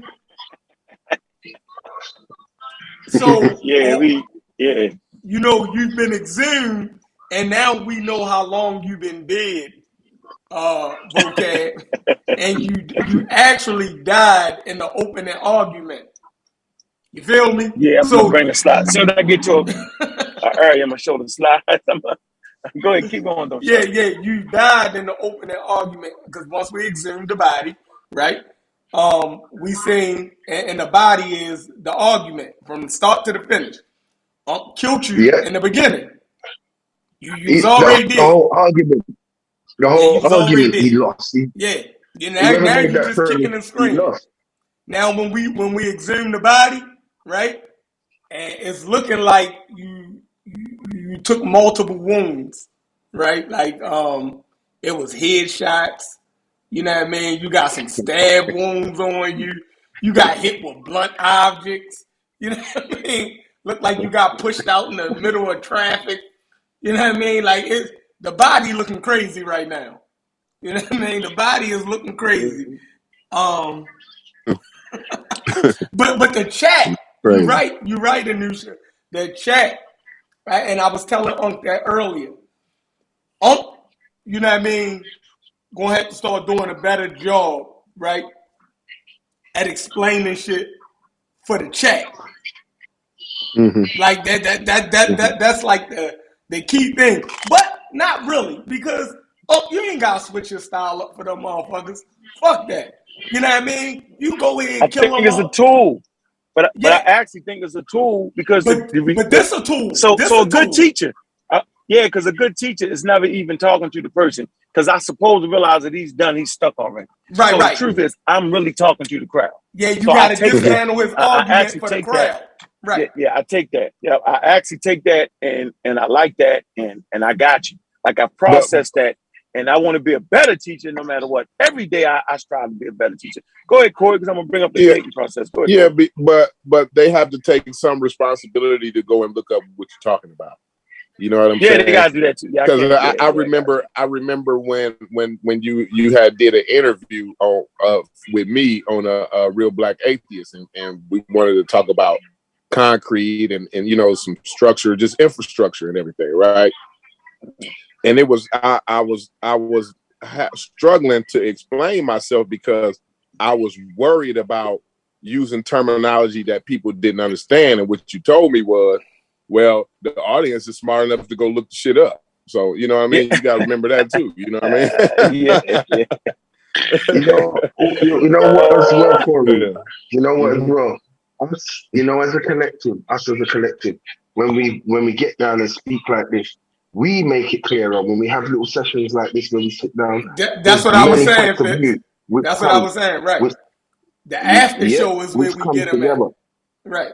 Mm-hmm. The after show. And it gives them more of a clear, because some people won't get pure point of view. But then me and you will kick in, and then they'll get it they'll get it more because we're all giving our point of views. Same with me. Right. Someone might hear me and not understand exactly what I'm saying. But then Uncle kind of convert it into a different way, and you, Chef, and that helps the audience. So we need to do more of this to kind of educate them, because they're not going to look it up. They'd rather sit there and watch a show. I get it, because I'd rather do that. You know? And we got to stress too, and you're absolutely right, Fitz. I would rather too sometimes just sit down and watch a Neil deGrasse video and don't really have to read his book. You know, sometimes he goes into a little bit into depth, but when he do the show, he make it a lot more understandable. But what we have to stress is that's dangerous. You see what I'm saying? That's really, really dangerous to be lazy and just listen to what we say. So even though we know people do that and that's easy and all that, we just have to keep reiterating that is dangerous. So even when we talking, go look that shit up, bro. You know what I'm saying? You know, you're right with that. But we always say that as well. Don't take our point of view. You know, go and look. You know, make sure you understand what we're actually saying. Don't look up shit I'm saying. Don't look. Look. Just know I know what I'm talking about. Right. Y'all ain't gotta look up nothing. I ain't gonna lie to you. Right. That's funny, yo. And I don't. I'm the source. Listen, I'm at least when it comes to Africa, don't look up nothing I'm saying. Just believe me, man. Right. You know? Look. I ain't gonna lie to y'all, and I don't get confused too much. So I know what the fuck I'm talking about. So y'all can bet on what the fuck I'm saying. Y'all go look up what Unc say. Yeah, man, don't trust that motherfucker. But me, I got y'all back. Because he is the source. Don't forget that. Right. He is the source. I got y'all back. I ain't gonna fuck y'all over. Steph, did you see the video that Sean did on you? Oh shit. Yeah, I watched a couple of them. I watch it here and there. Yeah, they hilarious over there. Yeah, that was a good one. It's they on Chef Head, boy. They on Chef Head. Pseudo killers linked to Britain or to the British. Oh yeah, you know what? I didn't even watch that one. I seen that title though. I did see that though. I swear. I was at work and I was gonna watch it, but I didn't have time and shit or whatever. No, I thought he was coming at me, Corey. I thought it was a video. I was thinking, oh my god, what's Sean? And then I saw it, and it was.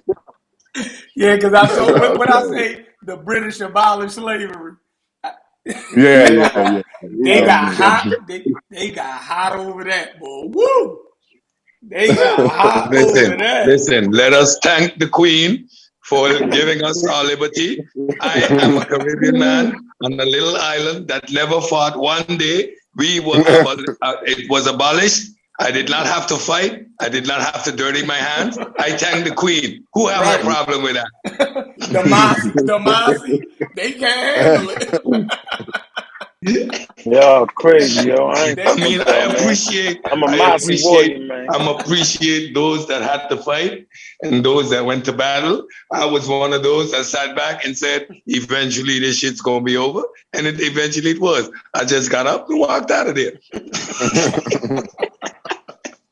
No, but seriously, everything needs to be put into context. The British abolished slavery. The Dutch was illegally, still, mind you, illegally. The Dutch was a separate country. Holland is a separate country. France is a separate country. But based on the international treaties, slavery was abolished. That meant the Dutch was conducting, still having plantations and slaves illegally. That's how it's classified, as illegal. So in terms of legality, again, we did not determine that the Europeans were the one who was going to dictate the law of the world. The Pope and his arrogant ass decided, you know what? It's going to go down like this. Even to the point that Queen Nzinga was writing the Pope and trying to develop treaties because we somewhere along the line accepted that they were running shit. So when they decided to abolish slavery, we cannot take that away either. Yes, we fought. Yes, we were in there, we're in the trenches, and nobody sat down and accepted it. But if it wasn't abolished legally by one of those European entities, regardless of our status, free or not, we would have still been classified officially under the system of slavery. Abolishment took place by those entities. Simple. It's not an emotional discussion. Said they did abolish it, but it was a political move, and it was still, and even the government who abolished it over here, yeah, they knew it was still going on.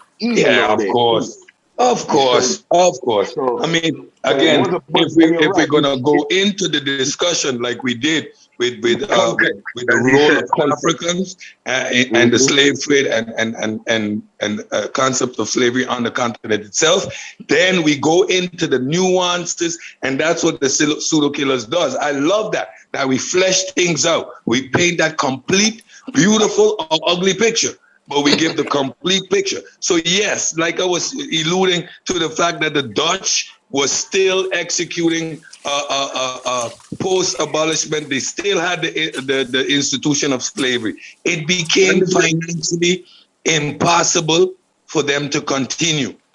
This is the crux of the issue. And the British as well was involved. Yeah. But you know what you're saying, Ted? The gist of what I think Chef is getting to is the gesture of abolishing slavery. At the time no. Chef just a troublemaker because he is the ultimate source.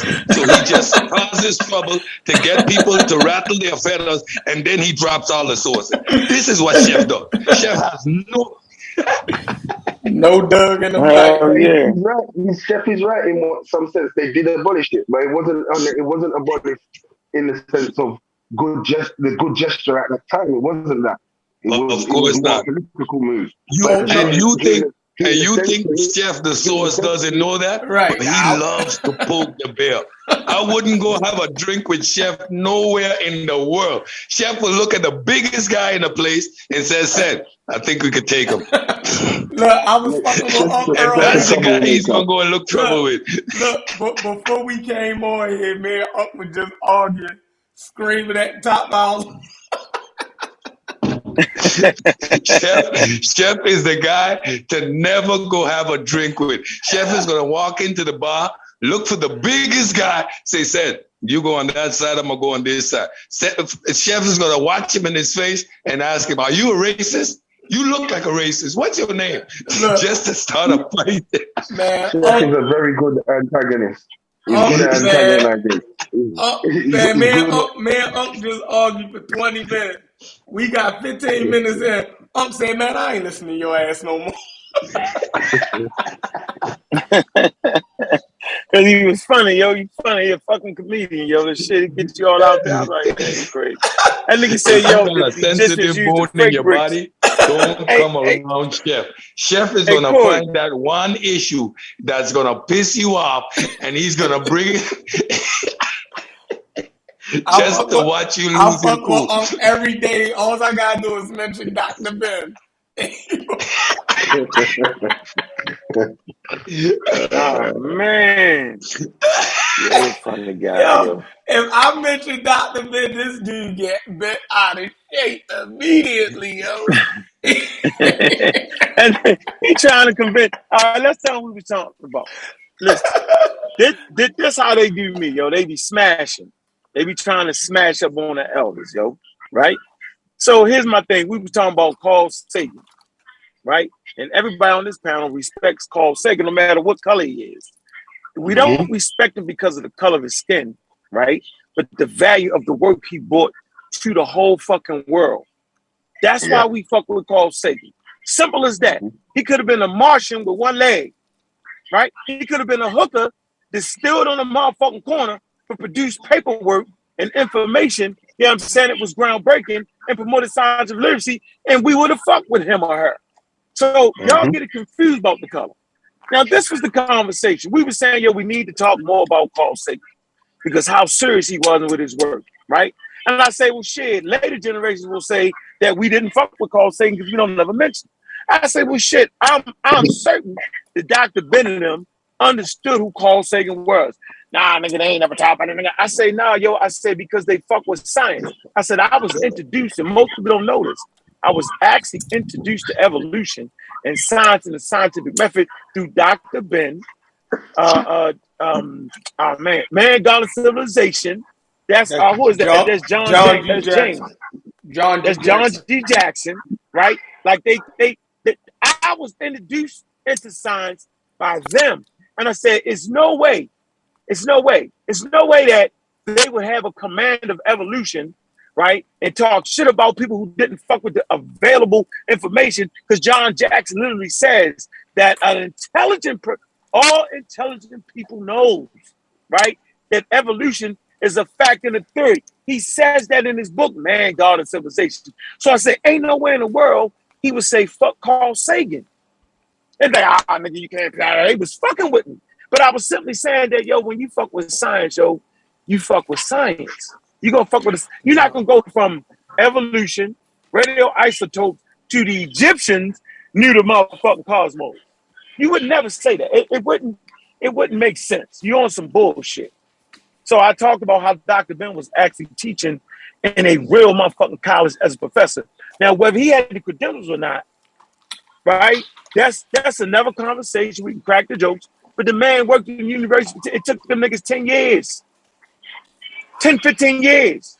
So obviously he was spot on. And I seen a lecture he did. He was talking to a group of engineering students. And he talked about how the Africans, right, how they concept of God. Watch what he said. He said that the Africans understood stress on building materials. And they measured that. And those natural forces is what they considered as God.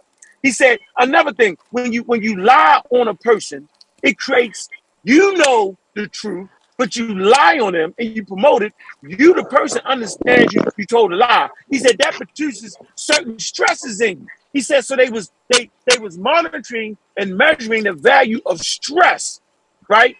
The natural forces on things on earth. That shit was profound to me. You know what I'm saying? So I was saying, man, this nigga was fucking with that. Like, most people don't know that the brothers I just mentioned, John Jackson, Dr. Ben, John Henry Clark, Hubert Harrison, right? Look up Hubert Harrison. He one of the first people that's bringing science to the community. That, matter of fact, niggas who listen to Dr. Ben don't even realize that he was scientifically literate. They never talk about that. They never. So maybe we'll do another show later on tonight since we back on our roll again, and I'll show you how his works actually gives you a glimpse. The nigga had libraries of thousands of books. John Jackson had thousands of books. You could not convince me that brothers that had thousands of books, right? Matter of fact, the majority of their books was written by white people, white scientists. You could not convince me that they wouldn't have fucked with Carl Sagan and the boys. I like, y'all, that's so remotely crazy to me that I'm like, knock it off. Listen, after Dr. Ben made the most famous statement ever, I was good with Dr. Ben. Dr. Ben said heaven is between the legs of a black woman. That says everything about the man's character to me. I'm good. Leave him alone, Chef. He's an atheist, yo. He's an atheist, bro. He did, obviously. And the right kind of atheist. He had to have dealt with science, and in the age he was in, he had to have known about Carl Sagan and actually worked, dealt with his work. It's just would have had to. Some people have a problem. They have a problem with Dr. Ben. Not be scientifically literate and not know who Carl Sagan is. You cannot get into those understanding and not come across his information. That's like telling me you know evolution but never heard of Charles Darwin. Please, come on, stop. Just stop. Hey, yes. All right, this Thunder, man. So number one, come on, bro. Yeah, peace to everybody. What's up, man? How you doing, brother? How you doing? I'm good, brother. You all right? I'm good, man. How you feeling? I'm good. So I see. I talking about science. So and I guess science and I just tuned in, man. So excuse me if I missed something. But with the conversation you was having last night, I don't know if y'all discussed that or not. Yeah, okay, so with that conversation, I think is it bleeding into what you're talking about now with Dr. Ben and all right. So let me ask you this: even though that Dr. Ben was scientifically literate, we'll go with that. I don't believe that. Do you believe? But go ahead. Okay, fine. Let's just say he wasn't. Okay, let's go the other way. Let's just say Dr. Ben was not. Do you believe that he only believed, or do you believe that he believed in Jesus Christ? Let's go with that. No, he ain't fuck with that. All right. So let me ask you this: is it possible to be both? Yes. Is it possible to be what? To be both? Scientifically literate and believe in Jesus. Yeah. And religious. Yeah. We just was talking about that. No one denies that. Yeah, the difference is you can't bring your religion into the experiment because you fuck it up. You won't be credited as a scientist. So yes, you can. I told him last night. I said you can pray before you do the experiment and pray afterwards, but you can't. The thing that makes you a scientist that you have the ability to separate your science from your religion. Okay, I agree with that. So yeah, appreciate that, Cor. I actually got the time and space and the location where we can put God at. Actually, you know what I'm saying? Like I got a perfect spot for him. Yeah. Corey, I got a number. Dwarf star. You know the dwarf star that was moving along with the Earth. That's where God is. You got the thunder finish. Go ahead. Corey, I'm not going to do that with you today. And I'm just saying, like 10 to the negative 43, 10 to the negative 43 thunder. I ain't got no problem with God being here. He can be right there. Corey, go ahead. Corey, did you hear the last revelation? That before the Earth met our sun, it had a dwarf sun traveling with it through the universe. That's what God is. God lives on the backside of that dwarf star. Y'all just don't know these things because y'all don't use your third eye and motivate your chakras to figure this stuff out. Let me see how true it is. Is it a white dwarf or a brown dwarf? Brown. Brown dwarf. It's a brown dwarf. It might not be lying then. God is a black man. It was a brown dwarf. It was a pygmy. It was a pygmy. All right. Go ahead, Thunder. All right, my bad. Y'all niggas are stupid. Hey, listen. So I think it is. I believe it is possible, and I know it is possible to believe in a God concept and still maintain a scientific background. Integrity. So you can still be scientific integrity. You can still hold integrity in science and believe in God at the same time. Right. I agree. So with that being said, with the atheism push, right? Of course, we respect you and we do. You do your thing. Just like what Vocab brought up last night. Mm-hmm. I think that the promotion of atheism is it's one thing, but can you promote atheism and still allow for a person to do the God inside? Can I ask you one question before you get to Unk? What is atheism? He already did ask the question. He asked the question. What is atheism, Thunder? Before we go down this, I got you. Atheism, from what I understand, is the declaration of a non-belief in a God that someone is propagating. No. Okay. It tells it in the name. Hey, Thunder. Atheism. Okay, tell me what I said. No, but you just said that no God, no atheist says there is no God. Their premise is that we want evidence of the free theist God. Brother, can you repeat what I said? What did you just say? Didn't you say that there is no God? There are more gods than the free theist gods. Are there not? Let me restate what I said, and maybe you'll hear me this time. All right, say it again. So what I said was atheism, from what I understand, is a declaration made by a group of people, whoever. A group of people. that lacks, well, I mean, whoever, that states that there is a lack of a evidence for belief. From a lack of a belief in a God that someone is propagating. Now, am I wrong or right? I will take your understanding. No. I'm fine with that. I'm fine with it. Let them have it. Let them, okay, but that's not what an atheist is. But I get it. Go ahead. Yeah. That's not what an atheist is. I mean, you can include that into atheism. Atheism is broader than people. It is a broad sense. That's why I say subjective. But this real sense of atheism says it in the name. It's only against theism. It's got nothing to do with any other God. You have to present that God, and then we say, well, then that atheist would say, okay, I don't believe, or where's the evidence of that? You can't just broad stroke an atheist as yes, you can. Yes, you can. Yes, you can. I don't know. Yeah, I don't see what you're saying is right. Because a Muslim don't have to believe in the Hindu God, but just because the Muslim disbelieves in the Hindu God doesn't make the Muslim an atheist. Because the Muslim still holds the position that there is a God. You feel me? So I'm gonna say it. Let me say it again. And that's why I'm trying to say that we don't say there is no God. So let me say it again. My form of atheism says no God. Your form of atheism might. That's your subjective view. But that's you classing everyone else. But an atheist, as you go general, let me find out. I'll say this and I'll shut up. All I'm saying to you, atheism, is against theism.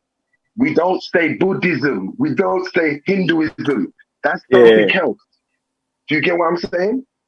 So when you come to an atheist, their first premise, the atheist, and the only premise an atheist has is evidence for them three gods. Then you say, what about other gods? Then that atheist can tell you his premise on the other god. I don't believe in no gods in no tradition. Let me say it for a third time.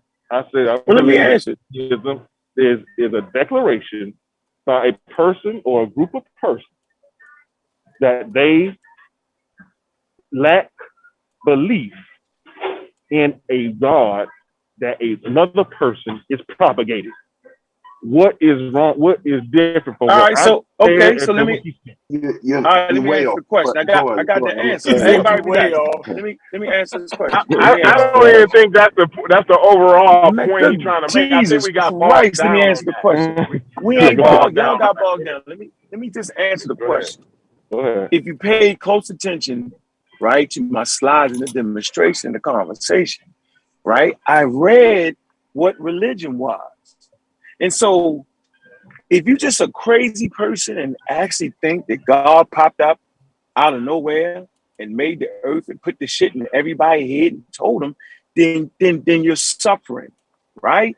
So the reality is, watch this, Thunder, that this is a human being idea. It's exclusive to human beings.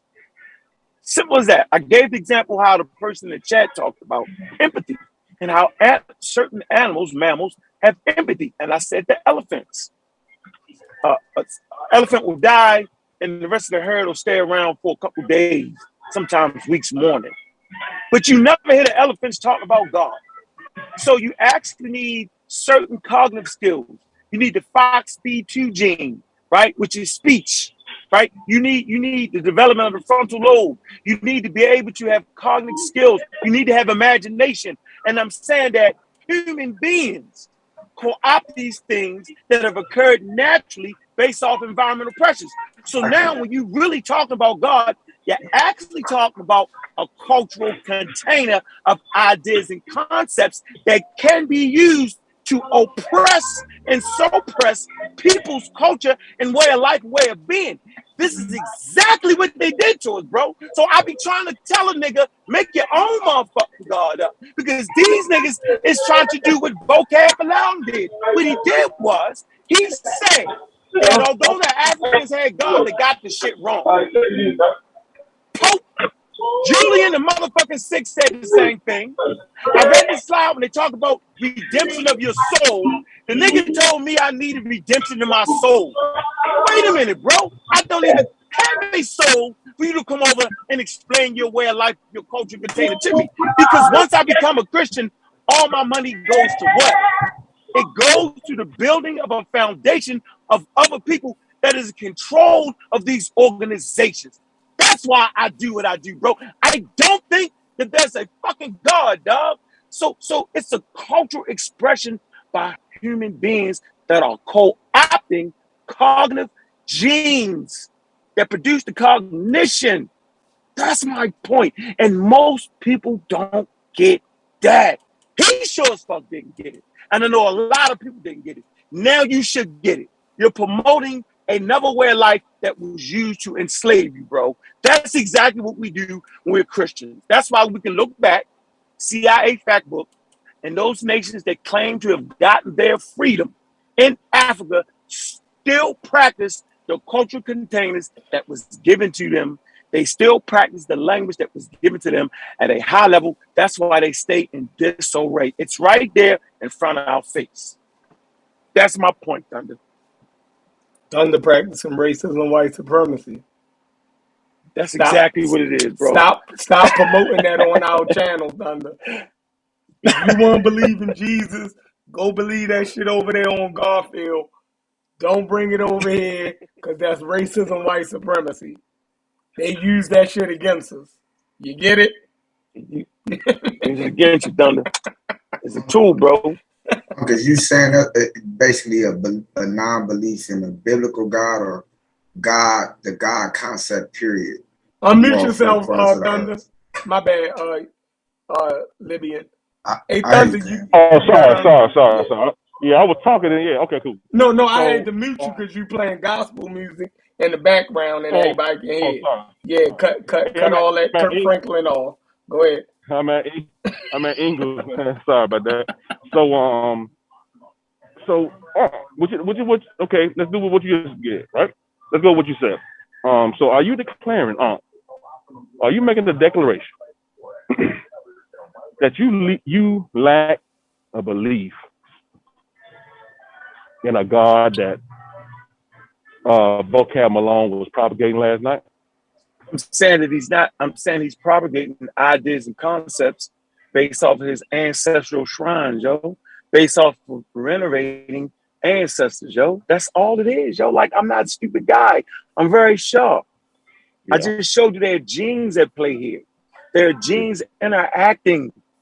If that's the case, then this is a human idea. So now we got to ask ourselves, who are these humans and how they using it? That's why I asked. I say, so bro, so does the Bible promote slavery? He tried to play the game where, it just give you the rules and regulations. Then, that's immoral. We have already figured out that it's immoral for slavery, whether it's in Africa, amongst African people, whether it's in Europe, whether it's in Rome, it's the immoral shit. But your Bible does not account for the immorality because God didn't have enough sense to say the shit is flat out wrong. Human beings don't fucking do it. God says, wait a minute, let's give you the rules and regulations. So now we realize it never was God, it was the fucking human beings that needed the slaves to broke the fucking text. That's all I'm saying. The God of the Bible. I think the answer, hey Thunder, I think the answer you looking for is that is not convinced of the God that he was propagating last night. No, he's not convinced of it. He was not convinced of the evidence.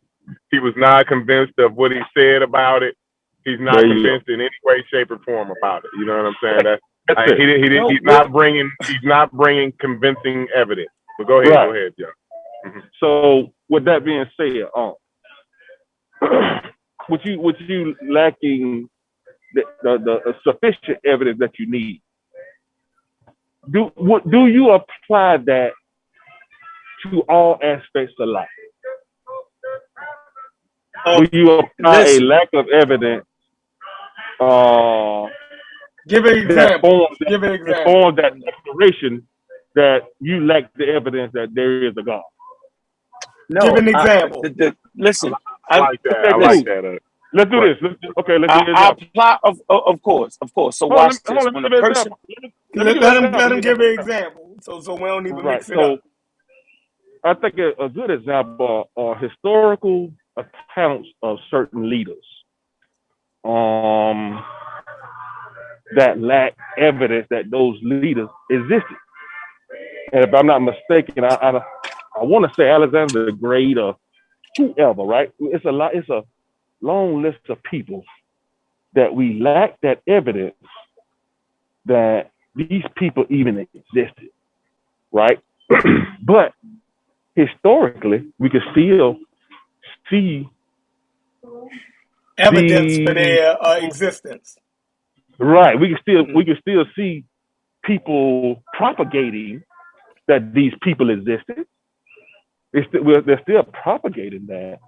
Alexander the Great, or I'm in English right now. Can somebody help me out with some more people that lack evidence? What type of evidence? Imhotep. Yeah, him, all them people, right? All the Egyptian leaders and stuff like that. We may have a coin, we may have something, but we ain't got nobody. We ain't got this. That's enough. But that's enough. The coin is enough, right? Yeah. Look, well, I'm trying to figure out if we have a date. Hold on. If we have a date for Alexander the Great, right? And we have a date for his father, right?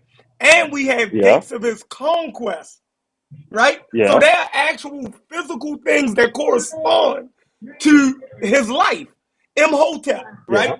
Now, whether we believe in a God or not, Imhotep, right, and who you say, Alexander the Great, they're human beings, right? So we know that human beings exist. We have no evidence. We have no evidence. You plug Jesus in there then? Yeah, hold on. We have no evidence that a God exists. But we have evidence that human beings are a real thing in this universe. Can you show me any evidence of the validity of a God in this universe? Okay. So whether these specific people existed or not, we know that human beings exist. Okay, let me holler at you. Okay, so we got you telling me that a coin is enough to state a declaration that this person exists. Yeah. What if I say that pull a coin out your pocket? Pull a coin out your pocket. Hold on. Stop, y'all. Can y'all stop? Pull any coin out your pocket and look at the picture of the person on that coin. Now, whether that person ever existed, I'm gonna pull my coins out my pocket. I got a penny right here. This is Lincoln. Did Lincoln exist? We got the coin. There you go. I got a dime. That's not how history works. History doesn't work like that. Roosevelt. Roosevelt existed. You know why he on a coin. You see how that works? But we understand why people mint coins, though. Right. So we know the reason behind why humans put people's faces on coins, because they're showing important people. Where's the coin? So it has value. And it's not a fact. Money value to it. Let me ask you this. We know Alexander existed because we know Alexander existed because we had correlations from different nations, not just from Alexander itself. This is how it goes. This is how history is. We work through correlation. There's stories of his conquest. When you get to Jesus, who you're going to bring up, Jesus could have been a real man, but it's the supernatural things we're talking about here. Thunder, when we get into he's that. not written nowhere, yo. He's not written nobody else's culture, yo. You got cultures that Alexander the Great conquered, and they write about him in them fucking cultures, yo. Because you got people who actually codify the shit. You don't in Egypt. They never talk about the Hebrews in Egyptian records. It's not there. Hey, let me pull some clarity in here. Let me pull a little bit of clarity in here. Hey, Thunder, because I like Thunder's question, but his example got us bogged down. So that was a bad example. Right. I'm gonna give an example of what he's talking about because it was a great question. So y'all ain't like how I killed him with the coin? Corey, you ain't like how I killed him with the coin? The history is not a good example altogether. It's just not a good example, right? You did good with the coin. The coin was great. I appreciate that. But let me tell you. Hold on. Hey, Corey, before you let me go back to his original question real quick. I know, but his question is it's really mute because I keep saying it and everybody keep listening that God is really human, yo. Like, what the fuck is going on right now? Yeah, that's fine, right? But what he asked was, do you require the same evidence for a God like that? You know, do you go through life believing anything, or do you require evidence for stuff, right? And so what I want to say is to Thunder is, for me personally, I'm not answering for I do have no other choice but to believe some things, right? I don't have to. I cannot. Sometimes I can't waste time to get the sufficient evidence, right? So I'm stuck going with what I believe, right, or what I think is the right way to go, or what I think is the right answer, right? And there's some things there's no way out of. We all got to believe it, right? So the fact that the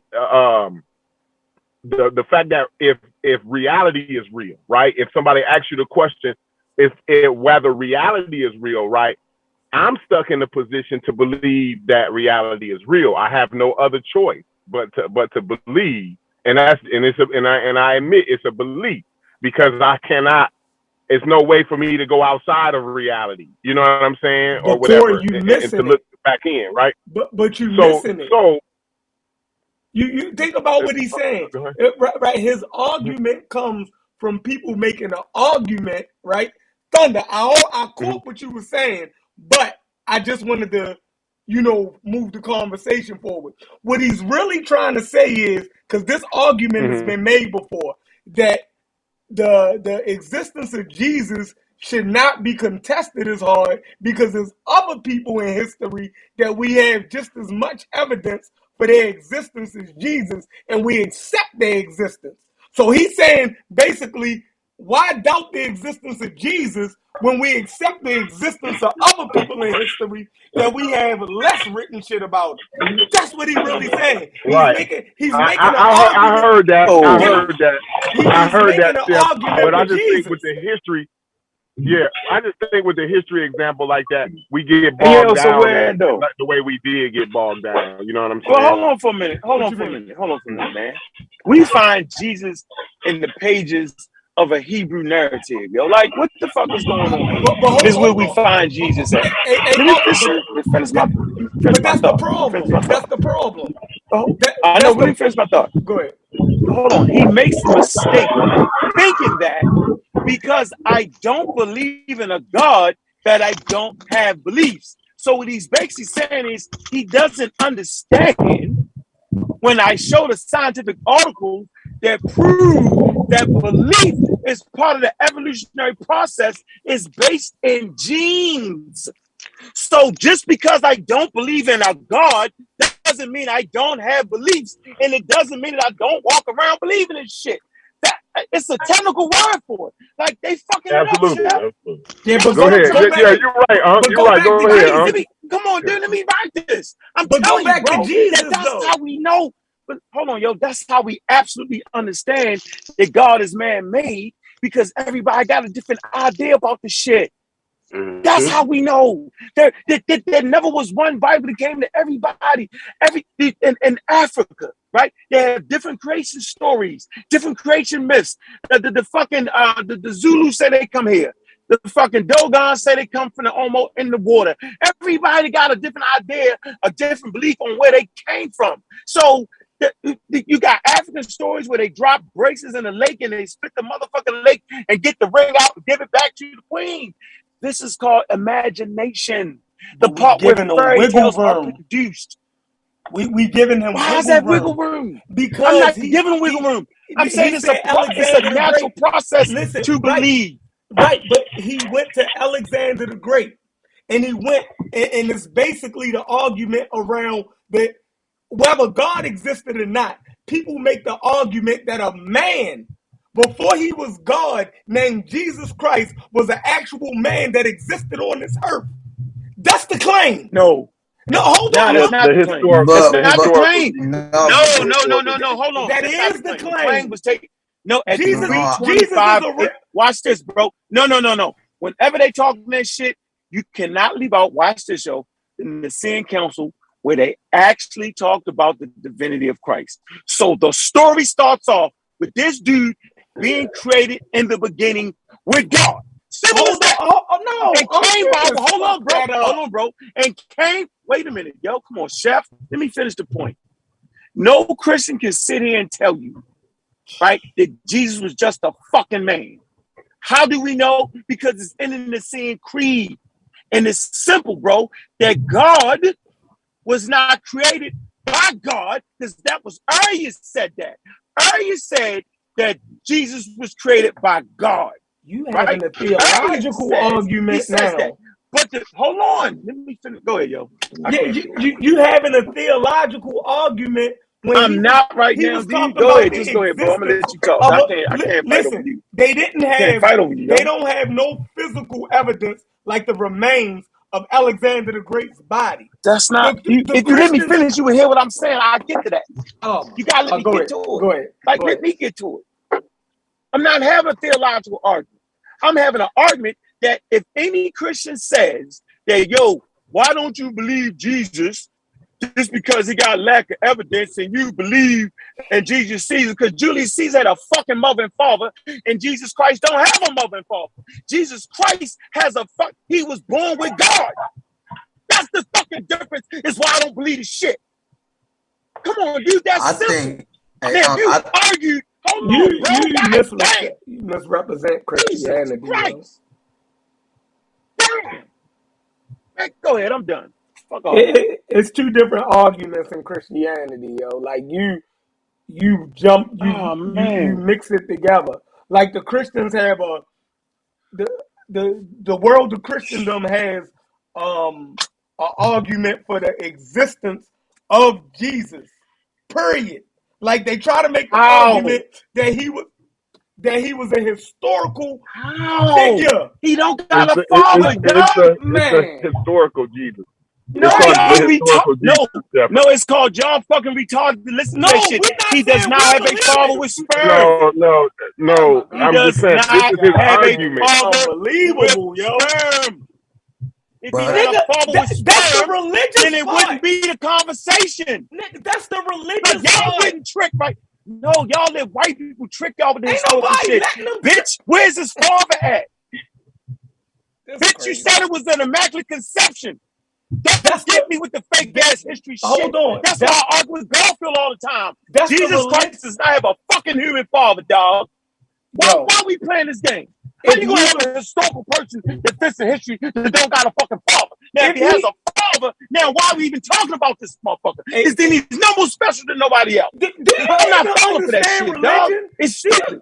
Do you even understand? How do you get this worked up? Where you act like you don't even understand what religious people is actually saying. Like they haven't, it's two different things. A person can get elevated to the level of divinity. People can later on start believing that an actual human being was actually divine. But that don't mean that the actual human being didn't exist as an actual human being at one point. What? The religious people Jordan, ain't arguing Michael Jordan that could fly does not fucking exist. But Michael Jordan does exist. Michael Jordan that could fly and stand in the air forever does not exist. Does Haile Selassie exist? Did he exist? That perfect, Thunder. Go ahead, Thunder. Get him. No, I mean, deal with that. We can do that. Let's go ahead. Deal with that. I mean, I don't even understand what you're saying. Exactly. You don't? Okay. So, I don't even understand. Like, they got the man gravesite, dog. Like, what are we saying here? Like, they know what are we? People in England met. What are you talking about? He exists because other people verify his existence in England. Come on, dude. He left out. He got chased out of his fucking country and resided somewhere else. This is all recorded.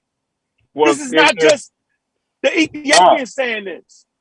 Is Selassie deified? Yes or no, man?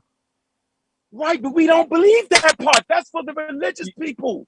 All right, fine. So can we make the argument that Haile Selassie did exist and he is yet deified? But that's the point I'm trying to make, dog. That's why I don't believe Jesus. it. Jesus is not a deity to the biblical idea. It's a human idea to people. That goes back to my whole Corey, he missing it. The biblical scholars don't think that Jesus was a deity, though. That's what I'm trying to say. You know what I'm saying? So that's what the historical Jesus is about. No, that's in theology school. That's the joke that they fake everybody out with. That I'm not buying it because if it was just a regular nigga, my grandmother wouldn't fuck with him, dog. Like, are y'all serious? The whole world only. Crazy. You missing it. Man, fuck it. All right. So now y'all see why I gotta talk loud because niggas want to keep coming in. Because you're missing it. You had an awesome conversation last night. Now you diving out the window. I'm not. I'm saying, wait, hold on, bro. I'm gonna let y'all know right now. Those people that teach theology are fucking Christians. So here's the game they play with you. If they can convince you that it's a historical figure, you one step away from thinking this nigga was God. I know what's going on. And I am telling you, I don't give a fuck about what Garfield say about the historical Jesus. It's retarded. My grandmother wouldn't have fucked with the historical Jesus. It's stupid. She fuck with him because she can feed the poor with one loaf of bread, make wine out of motherfucking water, walk on motherfucking water. He can die and come back to life. That's why they fuck with Jesus. So to talk about a motherfucker that was a normal carpenter is retarded because then nobody would actually fuck with him. Could that normal carpenter have been a real man? You know what? You've got to be intellectually honest though and say he could have been a man. Right. It's not about all the other stuff. I get what you're saying, Unc. You're totally right. 100. It's what Unc is trying to say though. It's all made up. It's your imagination. In another 1,000 years, people might think that Michael Jackson actually walked on the moon. This is just how it is. That's not Michael Jordan, then, yo. Don't y'all know that's not Michael Jordan? But I think Michael was a basketball player that could jump higher than most people. But that's it. That's Michael Jordan. But if everybody really listened, we don't move way away from the point. And I think if we really pay attention, we don't move. This y'all surely been now Valley Hebrew. What's up, King? Yeah, what's up to the panel? But I think we done moved away from the point, and we done started talking about supreme deities or supernatural deities versus humans. See, because when the brother Thunder, if you remember when he first posed the question, he asked what evidence or lack of evidence in reference to God.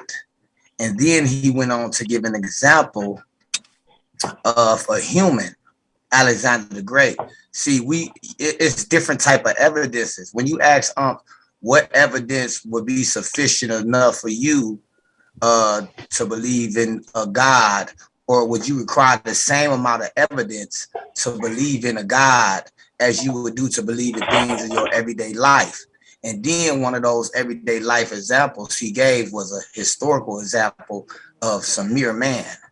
See, when we're looking for evidence of the historicity of certain individuals who actually lived, you would have to deal with a different body of information than say you would looking for a supernatural deity. Nile Valley You get Hebrew. what I'm saying? So I was not speaking about it. Hey, Nile Valley Hebrew. Thank you, yo. That's why I don't believe in this shit, because he walked on water and died and came back to life. So that's why I don't fuck with it. If they'd have told me that the nigga had a mother and father that fucked, had a goddamn baby, and the nigga walked around, was a good religious leader, I was like, yeah, that's probably possible. How y'all don't get that shit, man? This shit is fucking frustrating me. That's some bullshit. That's some straight bullshit. You messing religion, man. That's some straight motherfucking bullshit, Chef, and you know it. I see why you atheist. Thunder, you on some bullshit right now, yo. That's why I don't believe a nigga, because he can die and come back to life. If they just simply said the man died of old age, right, and had some good preaching, then I wouldn't even say shit about it. Okay, man. I don't say shit about Julius Caesar, nigga. It's easy to understand Julius Caesar.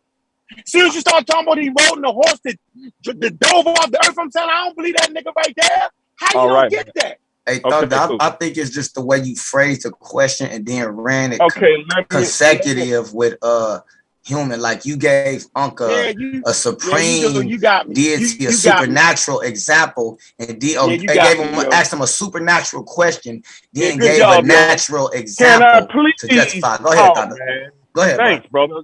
Thanks. No, hey, listen, bro. Thank you for explaining what he did to you. That's exactly what he did. That's exactly. Cool. You said, why don't I believe in some people? Because none of them niggas got the super flying through the air attributes. As soon as they get that, I don't believe them motherfuckers existed. That's my answer. I think where he wanted the bottom line though is he wanted to know that did you believe things, right? Do you have beliefs? Am I correct on that? But didn't I? He said he do have beliefs. All human beings have beliefs. All right, let me please allow me. Go ahead, Thunder. Go ahead. All right, thanks. So let's do a small. Don't blame it, Chef. Chef, give me like this. I'm Thunder. No, it's actually Thunder and Chef. I'm doing a small recap. What I said was what we did was. Why are you talking so calm, Thunder? After you got me up here, you got at least yell. What I did was I brought up the fact that atheists don't believe. They lack a belief in a God that someone is propagating. They lack a belief in supernatural events. Yeah, because a Muslim can lack a belief in the God that the Hindus propagate, but that doesn't make the Muslim an atheist. You get what I'm saying? So you might want to rephrase that, Thunder. Okay. Y'all just got it. I don't want to get. I want Thunder to make his point. We want to get bogged down in minutia. I don't want to get bogged down in the minutia. I'm fine with that. I'm fine. Yeah, I'm cool with your explanation of atheism. All right, cool. I've been trying, bro, for like 15 minutes. All right, so this is what we got. So I bought that up, and then what I bought up was this belief aspect. I don't believe that it is being applied equally. So then I brought up Jesus. I didn't bring up a God at no point. You did. Jesus is a God, yo. That's why I talked about in the same creed. Okay. Yeah. See, you can't. You don't get it. You just don't. This is tough, man. Yeah, I don't get it. Yeah, my mom won't allow me to get it out. And then you doing it on purpose, though. You're doing it on purpose, though. No, I'm not. You know, you are. Chef, I'm not doing it on purpose, Chef. So now, I'm saying is that I would fuck with Jesus Christ if Jesus Christ was just a carpenter that was born with a mother and father. They said he was actually born from Joseph to Mary, right? And he became a leader in Palestine that preached the word. I say, yo, I'm fucking with that. All right. So okay, I wouldn't say shit. Cool. I wouldn't say shit. I'm trying to land the plane, man. But I'm gonna be fair. Have a conversation. Hey, Thunder, direct at mythicists. Me because we don't believe we're mythicists. We don't Here we go. This is crazy. Go ahead. Hey, I'm gonna remain calm though. I'm gonna stay calm. Thunder. No, you won't stay calm, Thunder. You gotta yell. You got me out there. Thunder, I am gonna had the conversation with me because All right. Unc cannot understand Jesus past the Bible narrative. Jesus is not real. Jesus has no X chromosome, Y chromosome. From the beginning of the story, we're dealing with something mythical. So why would we even consider Jesus being real when there's no factual evidence for his existence? Only thing that means is that Unc and Cedric can't have this conversation. So I swear they cousins. You're right. I swear Unc and Cedric because they can somehow. But how is y'all related? You and Cedric. I swear y'all related. But I think, fellas, the bottom line is we still getting away from the point because y'all the type of cats that say Spider-Man real because Clark Kent. Superman real because Clark Kent. Clark Kent is irrelevant if it wasn't about Superman. So how you gonna talk about and separate the human from the myth? I'm willing to listen. The story starts with him not having a Y chromosome. Get beyond that. No, because I think it's a good conversation. I'm trying, man. I think it's a good conversation, and I'm willing to have it. If y'all let's have the conversation. What I'm saying is, real or a myth. The story starts. The story starts with him not having a Y chromosome. No male walking around exists without a Y chromosome. How are we having this conversation? But that's beside the point. If I can say so, it's not besides the point. If I can say so, because being mythical, it starts with him not being able to be real. I heard you, brother. I'm saying it's beside the point. From there? I'm saying it's beside the point because we went from what evidence will you require the same amount of evidence that takes to believe in God? This is what Thunder asked him. He didn't say believe in Jesus. He said, in your everyday life, would you require the same amount of evidence to believe in a God as you would inquire in your everyday life, everyday experience, believe in certain things you already believe?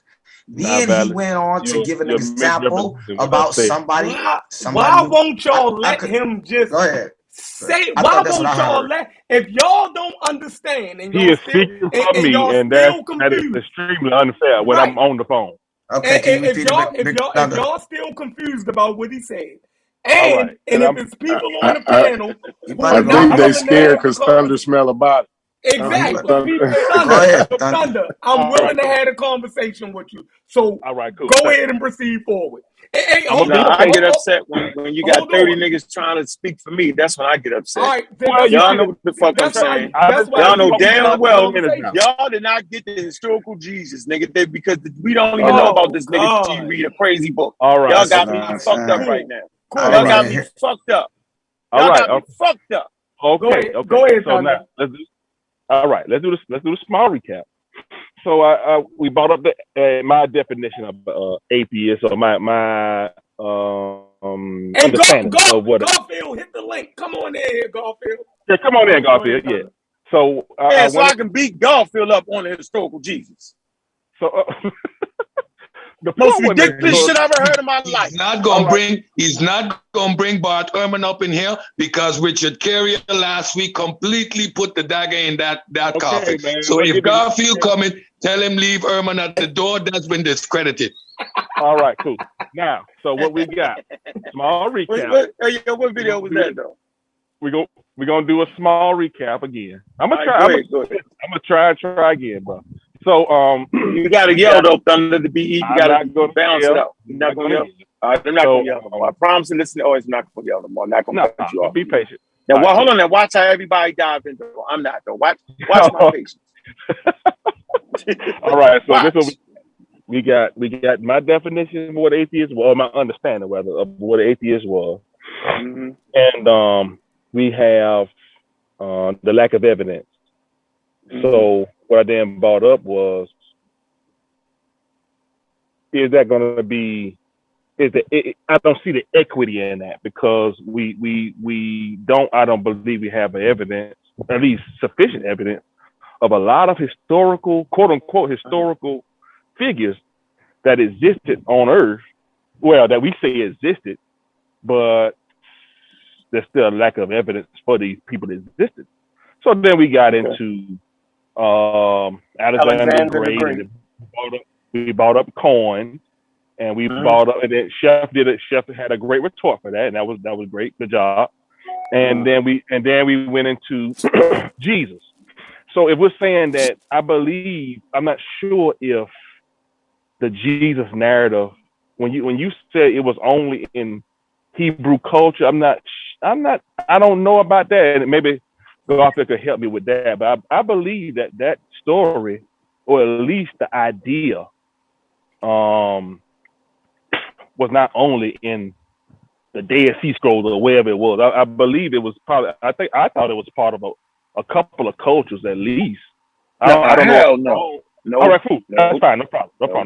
Nope. So when we got a Hebrew trader had to bring the shit. It's always a Hebrew motherfucker behind. All right. Go ahead. All right, cool. So now, when we have these historical, when we have these historical figures that we say existed, and we bring up, I brought up Jesus, and I would say his quote unquote lack of evidence of existing, but we supposed to accept that Alexander the Great, whoever else existed based off of a coin, but we cannot accept the concept of a Jesus existed based off of literature that was written. Pause right there. Okay, pause right there. Pause right there. Let me answer what atheism got to do with Jesus, though? I got you. I'm letting you go. Right into it. I told you they was going to do it, didn't I, yo? This is not true. This is not Valley Hebrew. I was just saying, what does atheism have to do with Jesus? That ain't the point. That we gonna get this fucked up crazy, all over again. Yeah, why do you keep what? Okay, I told you I was going to jump in and see how y'all did it. I told everybody watch the we could do a now Valley just confused the fuck out of me. I know. Let me finish. Hey, Thunder, I heard you correctly. Let me just answer the point. Yeah, go ahead. So you're asking me, right? Which is a good question. You say, why is it that you don't believe in Jesus, right? Just because there's lack of evidence in the historical record, but yet you believe in a Julius Caesar, who has just as much lack of evidence. No. Am I certain? Let me restate what I say. I'm saying that why is it that you say that Jesus did not ever exist? Okay. I'm not even talking about a lack of evidence. We could do the lack of evidence, fine. But if we do the lack of evidence, then it should be equity in the application of that. And I don't believe that is the case. I'm not saying that a Jesus existed. I am saying I think we should demand of ourselves more equity. So watch this. Okay, hold on. I got you. So I don't believe in the Romans' origin of Crinos. What's their name? What's the two who suckled off the wolf? I don't believe Romulus and Romulus. Right, nigga, I don't believe in no wolf. I don't believe that. So right now you discount it. So watch this. As soon as you say Jesus was made in the beginning away from earth with God, I'm done, nigga. I don't want to hear no more of that shit. I'm officially done. I don't want to hear that, I don't want to hear it. That's me. Y'all can run around with Garfield and everybody else and play that game.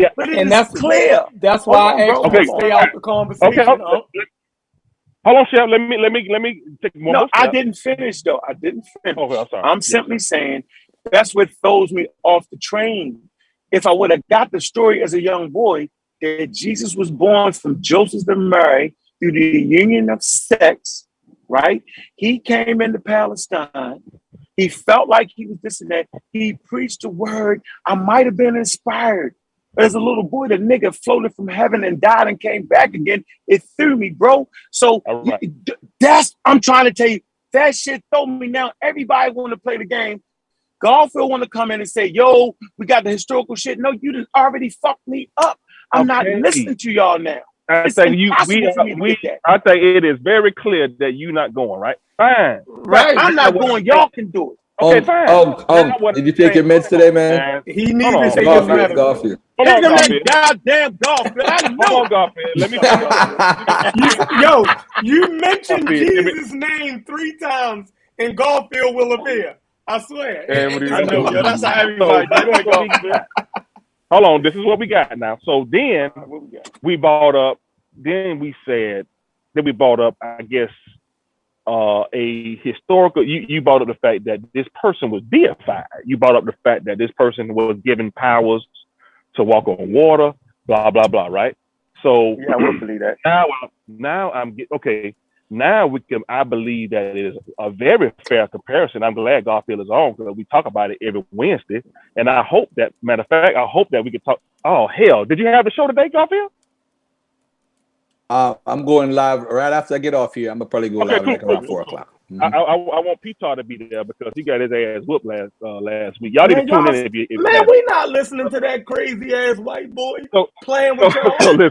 So now we got. So now we have this. Now we have the story of Haile Selassie. We know for a fact that. Story? All right, we know that this Haile Selassie was the real person. Oh. We have documented evidence. And we have audio and visual evidence of this person being real. Now, of course, we don't have that for every historical person. In other words, this is my point. For us to be here, we know that people that we had to come from people that we don't know who they are. So we know it's not even a question of did these people exist. We know they exist because we are exist. So when you have a Haile Selassie, when you have this person that we know exists, and we know exists, and we know we have a sect of people, black people by the name of Rastafarians, or that goes by the phrase Rastafarians that have deified Haile Selassie. We know that we know that they've given him powers and they're saying he's going to be the King of Kings and Lord of Lords. We got all that, right? But that's not. Hold on, yo. But that's not what stopped me from not. Hold on. That's not what stopped me from fucking with Haile Selassie. It's that it stops me from saying that this nigga had powers and all that because they never start out with the special powers first. That's the point I'm really trying to make, bro. The fact that they deify him is not what makes me say he's not historical. So in the ancient world, what makes me say it's not historical. So in the ancient world, they did it in the reverse. Whoa! Wait a minute. I'm simply saying, right, that the actual deification is what I'm speaking to. Human beings do that, bro. It's always going to go back to humans. So deifying Haile Selassie, that's not making me say I don't fuck with Haile Selassie. If they said Haile Selassie came from heaven, I would have never fucked with Haile Selassie. Okay, fine. Even though he was a real man. Even though Haile Selassie was a real man. Let me because somebody said let me walk the dog for just a second. I'm gonna walk right into that. And then I'm gonna let him eat out of it. However you can get it. If you can eat out that bag, bro, it's cool. So if we're saying that you're not going to give any credence to the story of the existence of a Jesus Christ who didn't have a mother, who did not have a father, we ain't even doing none of that. We ain't talking about the story. But you got to. But you can't separate that. Nope. I'm not gonna let you do it. So now, why though? You can't because you can't. So then who's the so you don't put the conversation? Why is Ung trying to take my title as a cutoff artist? Why is he trying to do that? Why are you doing that? Don't let them get away with it. I'm gonna be patient with it because I already know what he's trying to wiggle out. Yeah, so this is what we that's crazy. Go ahead. I'm gonna stay right with him. Now, if we see, I guess Rome or whoever it was, Garfield, he could clean this up after I don't believe in the Dr. Ben that y'all believe in. Go ahead, Thunder. Okay, so now we have this Jesus. God damn it! Don't talk about Dr. We have this Jesus figure being deified, right? We definitely have a Genesis. We have a Bereshit. We have a point of reference because we know that I believe, in my opinion, we could apply the same thing that happened to Haile Selassie to the story of Jesus. So we have the man first, then we have the deification later with Haile Selassie. I am asking you, how can we not use the same methodology? Man first, deification second for Jesus Christ. Let Garfield begin, then I'll answer. Go ahead, Garfield. First of all, I think the pseudo killers, whoever disagrees that Jesus existed, including Ankh, I think we're failing the people. And the reason is we talk about methodology from way back 10, 15 years ago. And I always tell people this, even Asari Motep, let's apply the historical method to the historical Jesus. Let's do it step by step.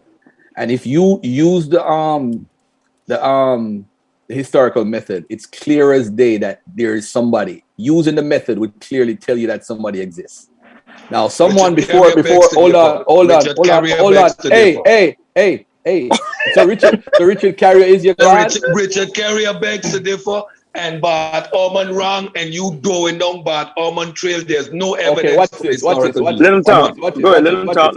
Watch this. Eat your food, Garfield. Richard Carrier, watch this. Richard Carrier came on my we had a debate with Richard Carrier with Damon Richardson, right? And during the debate, I don't know if people have read Richard Carrier's book. It's a very long book.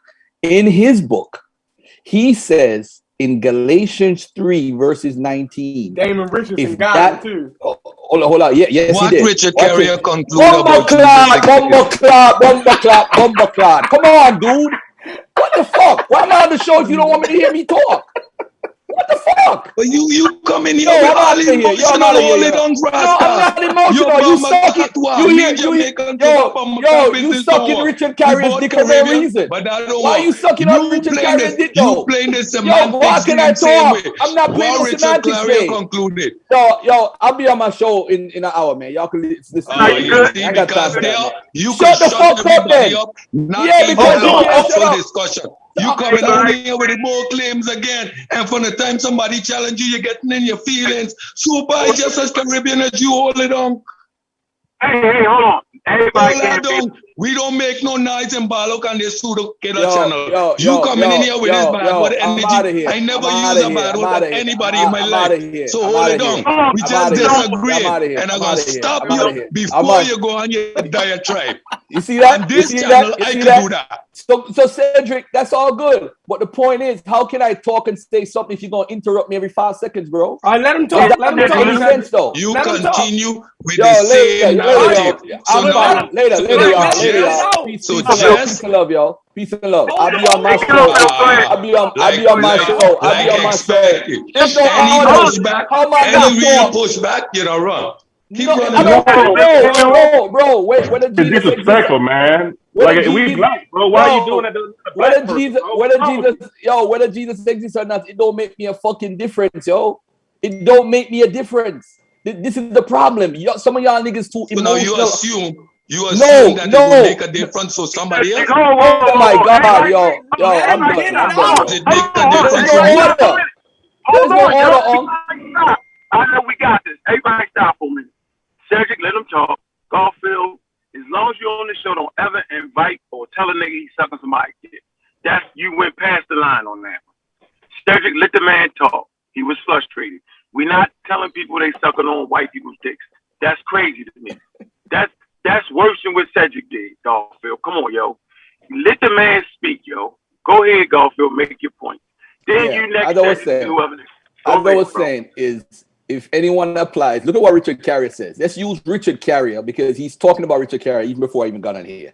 Richard Carrier says, if Galatians 3 verses 19 proves to be a literal brother, the meaning of the term brother means literal. Mean when James and Peter and all of them was there, that they said, yes, he's Jesus's brother.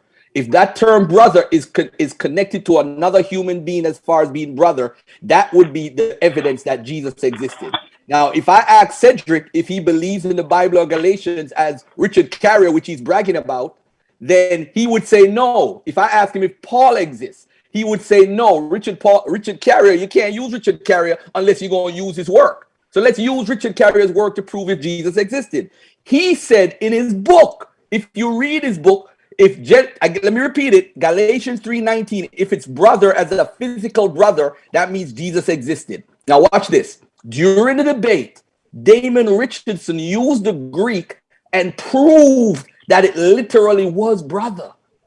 Literally, it was a brother, physical brother. The debate was over there for Richard Carrier, based on what he said in his book.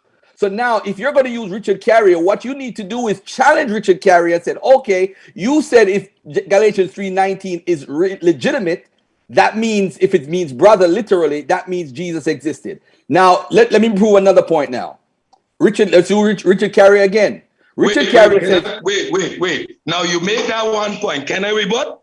First of all, you are taking Richard Carrier out of context. First of all, he said if, and when he further expounded on it, it was inconclusive because brother of Jesus, when we went to how brother is used, especially by Paul, he talks about everybody as being a brother in Christ. He wasn't referring, and it wasn't made hard or isn't factual that he was referring to the brother of Christ. That is what Richard Carrier says behind that if, which you always leave out.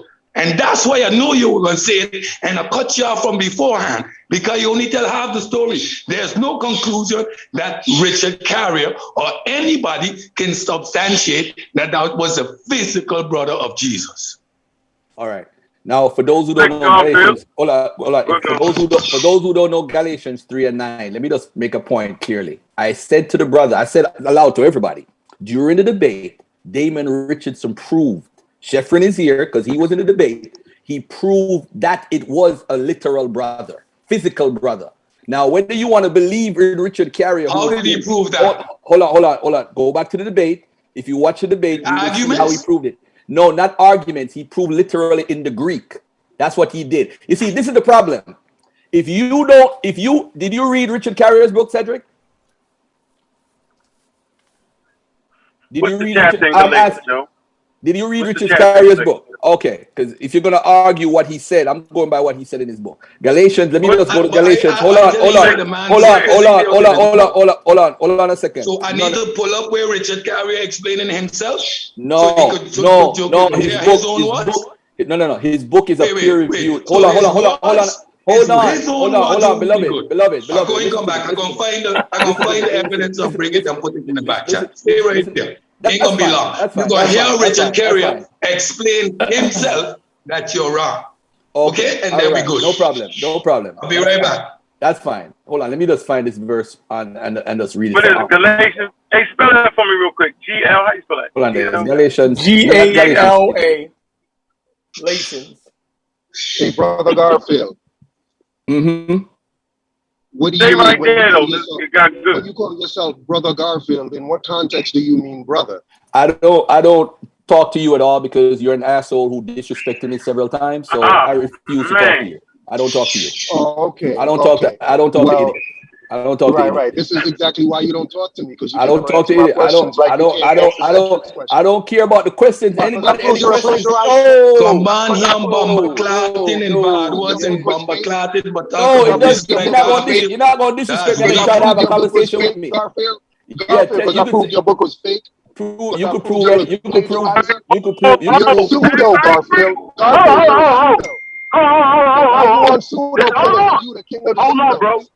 Hold on, bro. This is what we not doing. Garfield is pseudo, man. Well, hold on, bro. We're not doing this. No, Garfield is my friend. Hold on. Garfield is my friend. Okay? Cedric is my friend. American Dream, you's a funny guy. We're not going to... Now, what I need you to do is take Garfield's book and do a scholarly review on it, then you can do it. We're not going to come here and just throw stone. Hold on for a minute. Hold on. I challenge you. Bro, I'm trying to calm down right now. I'm not going to yell because I was out of order. It's ridiculous. We're out of order. We fucking up the show. About Garfield's book. I'm going to let you talk. Listen, let me finish my point. I'm going to let you finish your point. We're not talking about how bad. I'm not going to pretend. I don't have to. You don't need to. I'd like to get back to the matter at hand, what we was talking about. Let me finish my point, though. Let me finish my point. We doing too much. I started doing too much, yelling and screaming. Was really having fun. Yeah, I mean, so let's knock it off. If you got a critique on Garfield book, then we right here, right now, talk about it. But Garfield say he don't want to talk about it right now. So what you want him to do? Now, I don't want to talk about Garfield's book right now. I wanted to know what he meant because Cedric made a very good point. This is why Garfield is pseudo. Cedric made a perfect point. By when he said the brother of James, he meant the brother of James the same way Garfield calls himself Brother Garfield. Garfield doesn't mean he's everybody's brother. Okay. When he says he's a brother.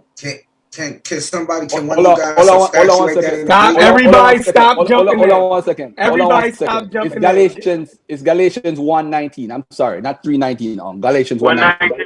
It says right here. Look at. Let me read it for everybody. Neither went I up to Jerusalem to them which were apostles before me, but I went into Arabia and returned again unto Damascus.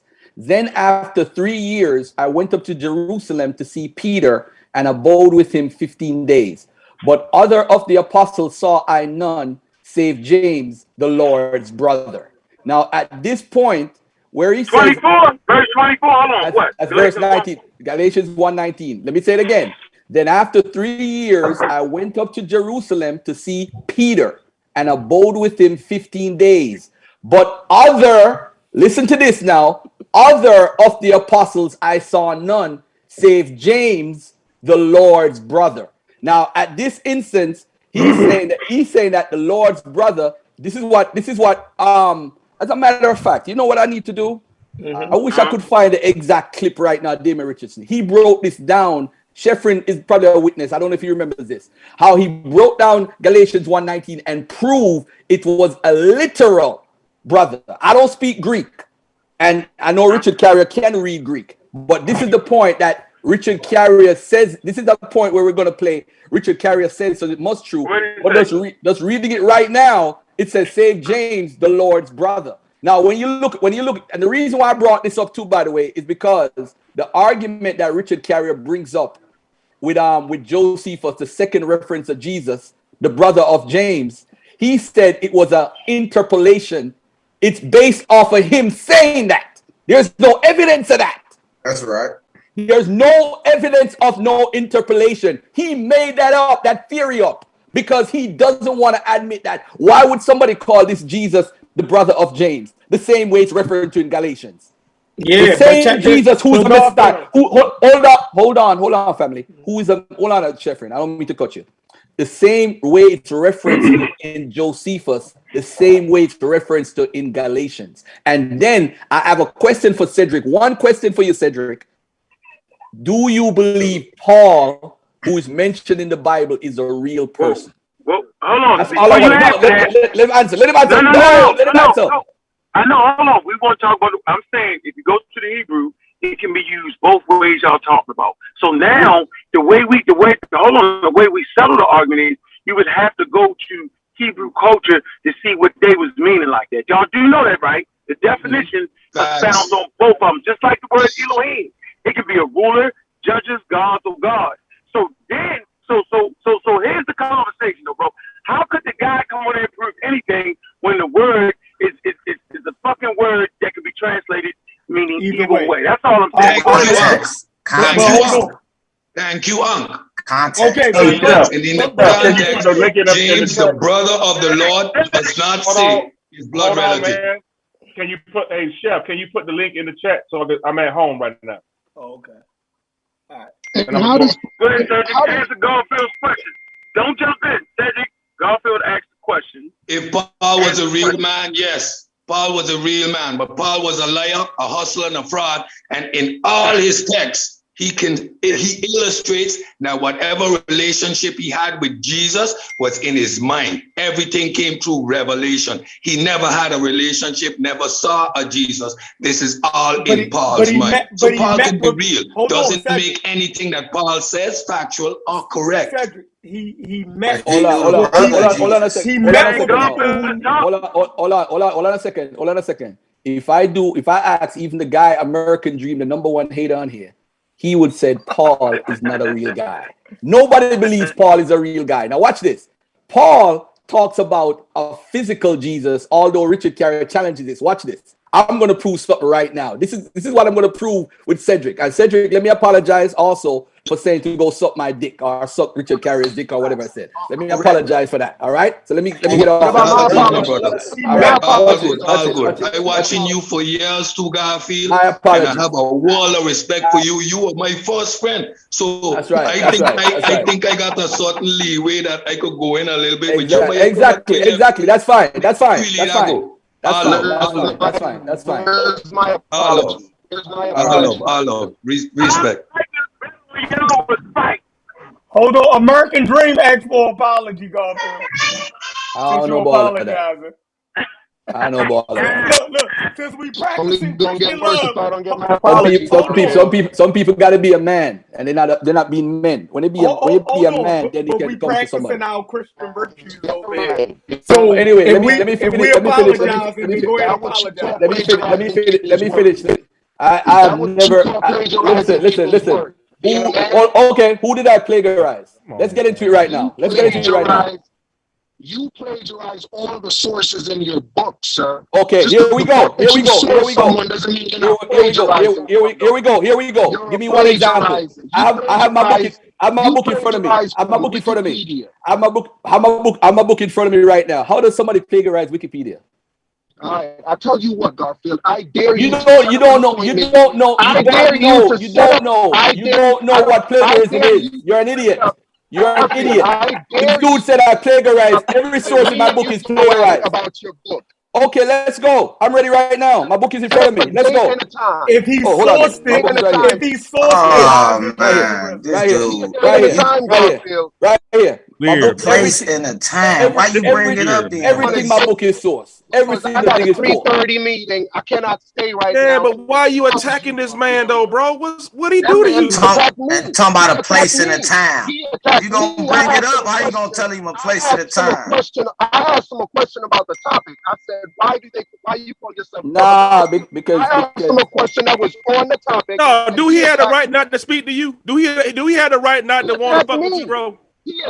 No, he doesn't. He attacked me. Doesn't. He even got the right to not want to talk to you. I don't want to talk to you. So that's my choice. Say he don't want to talk to you. Everything in my book. I'm gonna show you how niggas are. Let me show you how niggas are. Watch this. I'm not talking to you. Thunder, shut the fuck up. I'm talking to him. Let's set up the time, Garfield. Whoa.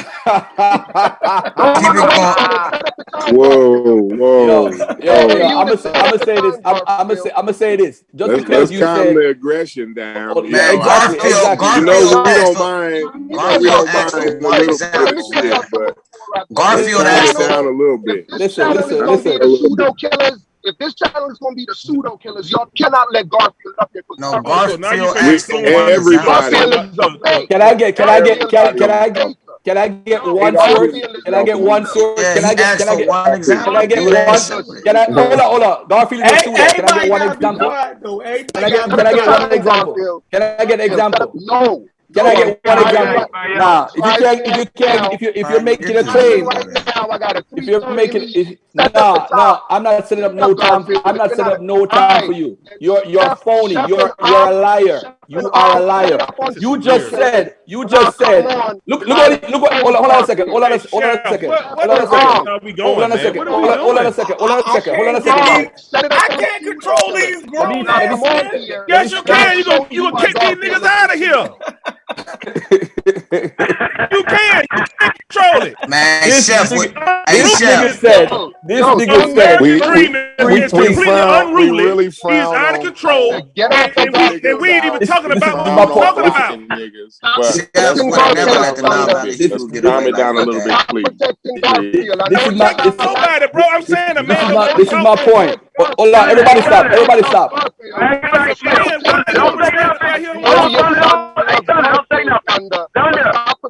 say nothing.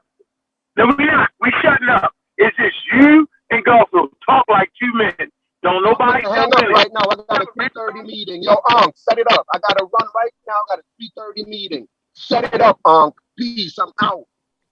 Yeah, a nigga just so antagonistic on his own people. That man can't give me one example. Don't even one example. Garfield asked him for one example, and he got to run. Do it. Hey, Garfield, can we get back to the point? All right, come on, Garfield. Please let him get let me say this. One thing about this book, I'll tell you, everything in this book is source.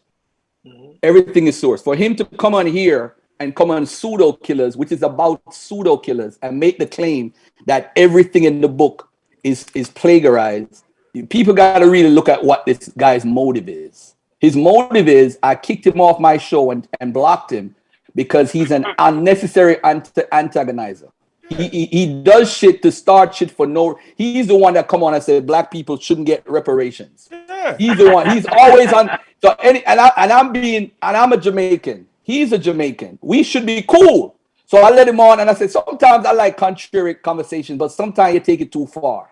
So this is where his anger is coming from. For him to say that my whole book is fake, it tells me it's deeper. It's a personal vendetta, man. That's it. You see, for the book is so source. Everything in this book is source. It's over source, in my opinion.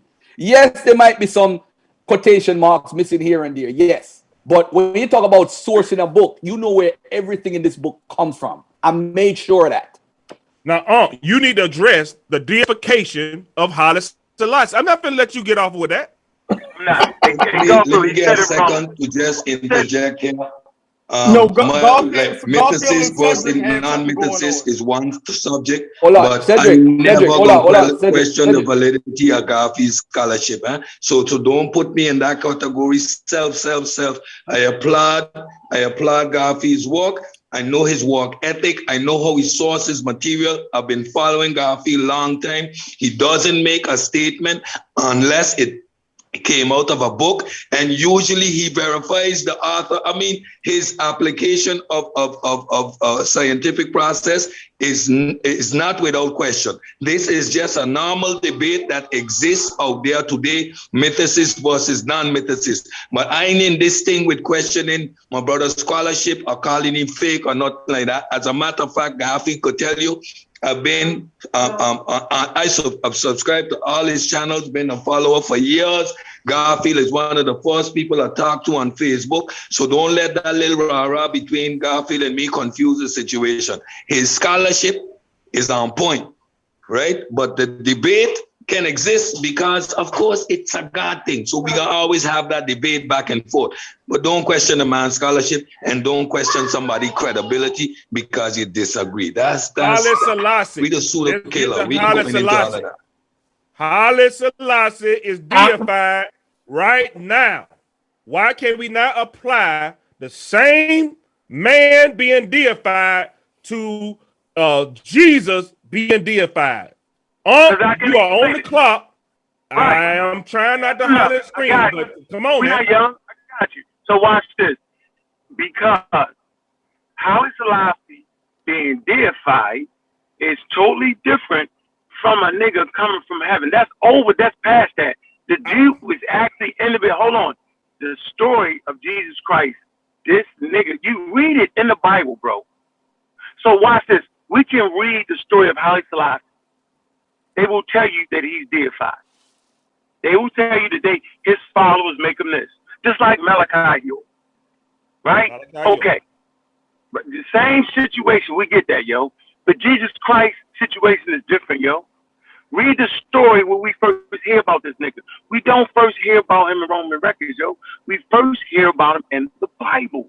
It's what they always do. They always play like the original Bible archaeology. They would read the Bible and go try to find it. That's not archaeology, bro. That's not how that's done. Go try to find something matched up. So they'll say Jericho has a wall that's 8,000 years old. Wait a minute. Fucking Jericho is not inhabited by fucking Hebrew people at 8,000 years old. They conveniently leave shit out like that. So when you talk to Jesus shit, the story starts off with this nigga not having a mother, yo. I mean, a father walks on earth. So I'm just saying, I'm not mad at the deification. I can make that difference in my head, bro. I can say, okay, I see they deify him. But if you don't deify Jesus Christ, then there is no Jesus Christ. If you don't deify Haile Selassie, then there's still a Haile Selassie. Because we know it. The fact that Jesus did not have a father and he come from heaven out, that in itself is the deification right there. The person is being deified in the story at the beginning of the story. What I'm talking about is Haile Selassie is being deified right now. Jesus Christ was being deified during his time. Hey, Thunder, I just said it. You got me. But I'm going to need one little piece of information from you. Can you please give me the life story of Jesus Christ without the deification, please? No. Actually, no. Don't say no. Hold on. No, I said I can't do it. Yeah, God I can't do it. Let me say this to you carefully. The whole thing that Thunder said, actually, there is different versions of a tradition of Jesus in the first century. Now, there's a tradition that says Joseph is the father. There's also a tradition that says that point blank. Remember, you have different form of Jews. You have the Nazarenes. You have the Ebionites. The Ebionites. Hold on. Listen to this. The Ebionites. Okay, let me bring it up. The Ebionites. Let me just bring up a regular article. I know the Ebionites. Right. The Ebionites didn't believe in a deification of Jesus and all that craziness. They didn't believe in all of that. They believe he was the Messiah. Right, and the Nazarenes.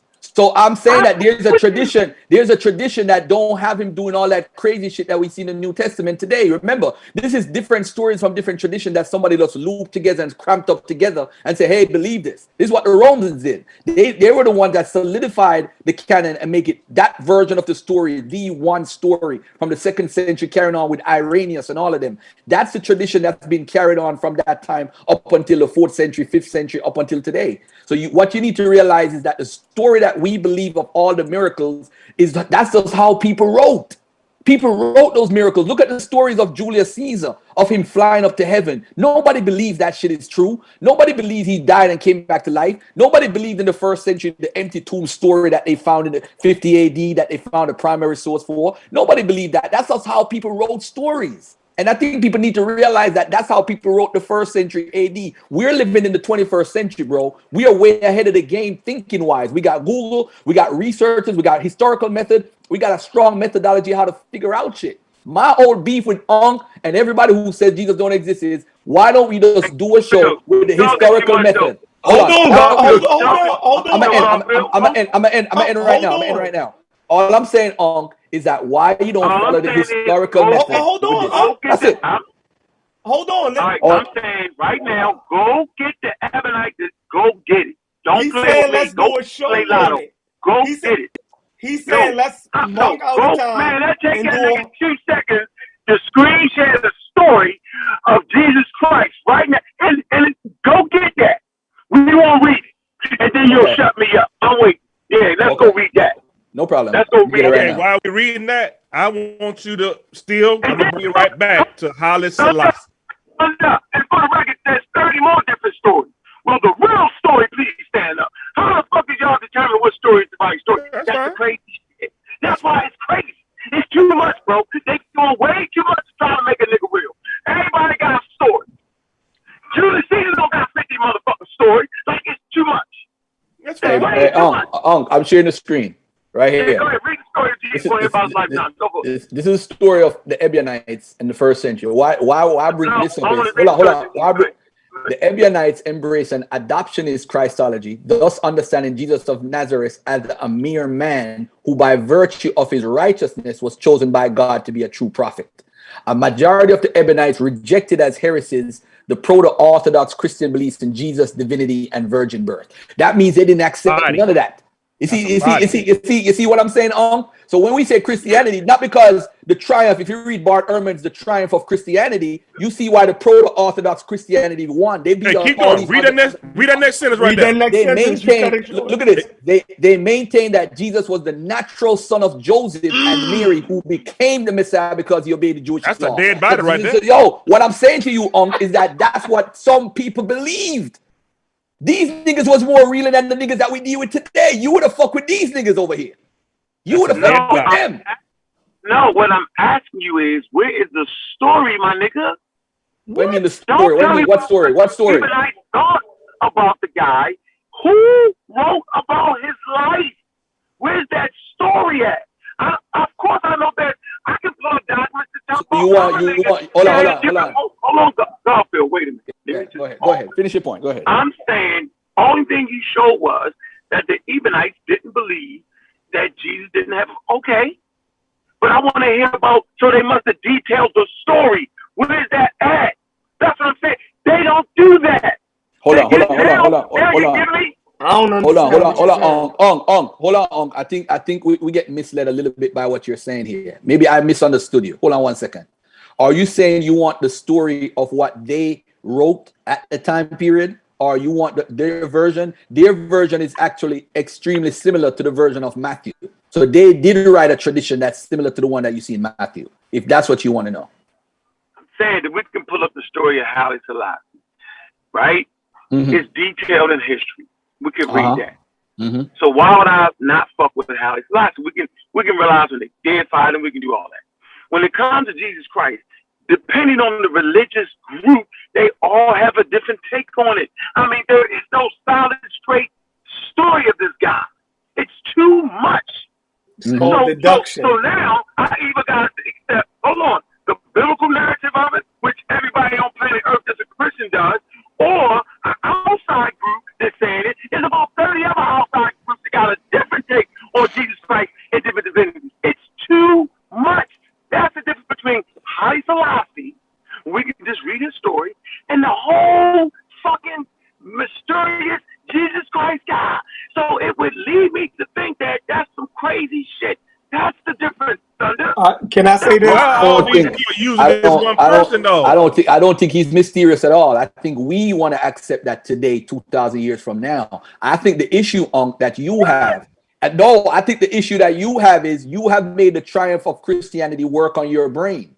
Because remember, if I'm telling you that the Ebionites had a story, and to Chatty Patty in the chat, the reason why we don't have the Ebionite story in the first century, when it was probably the story was vocalized and verbalized, is because the main Christians cut it off. Oh, I gotta take this phone call. I'm gonna mute my mic.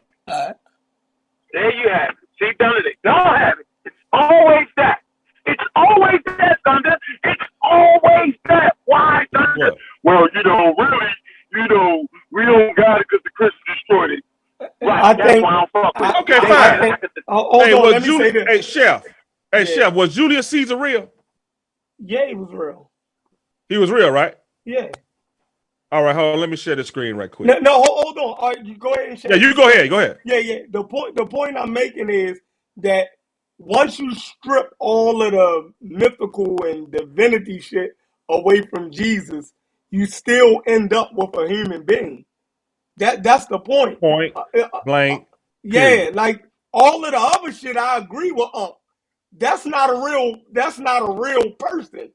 All of the no mother, no father, the angel talked to him in his crib and he rose from the dead. I don't believe none of that. But when they strip that shit down, they got a real person who could have been making real quotes that was consistent with the philosophy of his time. Like, so it all goes back to the probability that it was a initial person as a kernel for that belief. Like it was a real person at the nucleus of it. Now all of the shit that came, I agree. I think that's the overall point that my man Thunder was trying to make. Hold on, Thunder. But his real life is so goddamn stupid that nobody want to hear that shit. It wouldn't even matter at that point. He was definitely insignificant. He was definitely. Hold on. Can you see the screen? Yeah, we can see the. I'm saying that if we went with the life and time of Jesus Christ for real, then none of us would give a fuck. Yeah, that's the point. Yeah. That it don't even matter if you gave his real life. This nigga is a carpenter with the same name as 90% of the motherfuckers running around. Yeah, sure, it's a common name because people's parents was trying to foresee the coming of the Messiah, dog. Yeah, he didn't make Savior. He didn't make no waves in the world. Right. Like, at the time that he was living, he was insignificant. I agree. Right. But somebody kept his name alive long enough. So he had to make some type of impact at first, but it wasn't a worldly impact. It was local. No, I'll tell you what it was. I'll tell you what it was. Like it always is. It's a group of religious people, Edomites, whoever the fuck, they're trying to fill in the blanks with the Savior that was prophesied by the prophets of the fucking old. And so they fill it in with the goddamn story. I'm not listening to none of that. All right. I read this shit. I am clear. No matter what Garfield say, that if we knew this nigga like he wouldn't care. He was just a fucking carpenter. He was born to some poor ass niggas named Joseph and them. And that's it. That's it. Hey, There's nothing else. Chef, Julius Caesar was a real person, right? Go ahead and read it, yo. What you reading from, though? What you reading from? This is okay. Well, I got about 10 things I can read from. Or I could do Bart Ehrman. We could do anything, but I just put the first thing, right? What is this? What is this? I don't know, man. Let's just read it. You want to just read, or you want to go to Bart Ehrman? You want to do Bart Ehrman? Let's do the Bart Ehrman. Read what you had up, bro. Hey, don't run, nigga. Don't run. Don't let move you around off your point. All right. So this is what we got. It says, you know the story. They assassinated Julius, fled the city, and assembled an army in the east to fight for the Republic. Mark Antony and Octavian, Julius's son, also gathered an army and went to avenge the death. Hold on, wait, who you saying? Who? Octavius is not his real son. I know Julius Caesar, my nigga. Mark Antony and Octavian, Julius's son. You saying that's not right? No, they're not his sons. Mark Antony is a general. Octavius is a general, and Caesar just bestowed the power. Yeah, he didn't say that was his son. He didn't say that was his son. He didn't say that was his son. Calm down. Oh, I thought you said that. Yeah, calm down. What'd you say then, Tommy? No, he said Julius's son also gathered the army. He's reading. An army and went to avenge the death of Julius. The two armies met on the plain of Drama near the ancient city of Philippi, and Brutus and Cassius were defeated and committed suicide. Approximately 10 years later, Octavian and Mark Antony battled each other for the sole ruler of Rome. At the Battle of Actium, Antony and his cohort Cleopatra lost to Octavian and were also prepared to commit suicide. Now Octavian was the sole survivor of the throne. He immediately declared himself the next Caesar and then made a declaration that was even more sinister. Octavian declared that his father Julius was a god, and that at his death, Octavian declared that his father Julius. Yeah, that's not his real father, though. So you stand out real father. All right, so it's not. I fuck with the story. We'll get out of that. That's Octavius was a serious. No. He made him his son. He made him a Caesar, yo. Oh, so he was a son. I mean, well, whatever, right? No, it's like the whole brother word, yo. You get it? Okay, all right, no problem. It's like when I call my sister a sister, but it's not my real sister. Oh, it's okay. I got you. All right. Yeah, Octavius was a serious nigga. He wasn't even trying to fight the other general. Okay, fine, he wasn't even trying to do that. They just bugged out. All right. So Octavian declared that his father Julius, will exclude that, was a god, and that at his death he had been taken back to heaven to sit at the right hand of Zeus, the supreme god. To prove this, he noted that a bright comet had appeared in the sky during Julius's funeral procession, and that this was a sign that Julius was being taken back up to heaven to take his immortalized place among the other gods. Are you familiar with this story? Yeah, you basically saying that's all they did with the Hebrews. That's all you said. So what I'm saying is these people that we view as historical characters are deified during one point or another.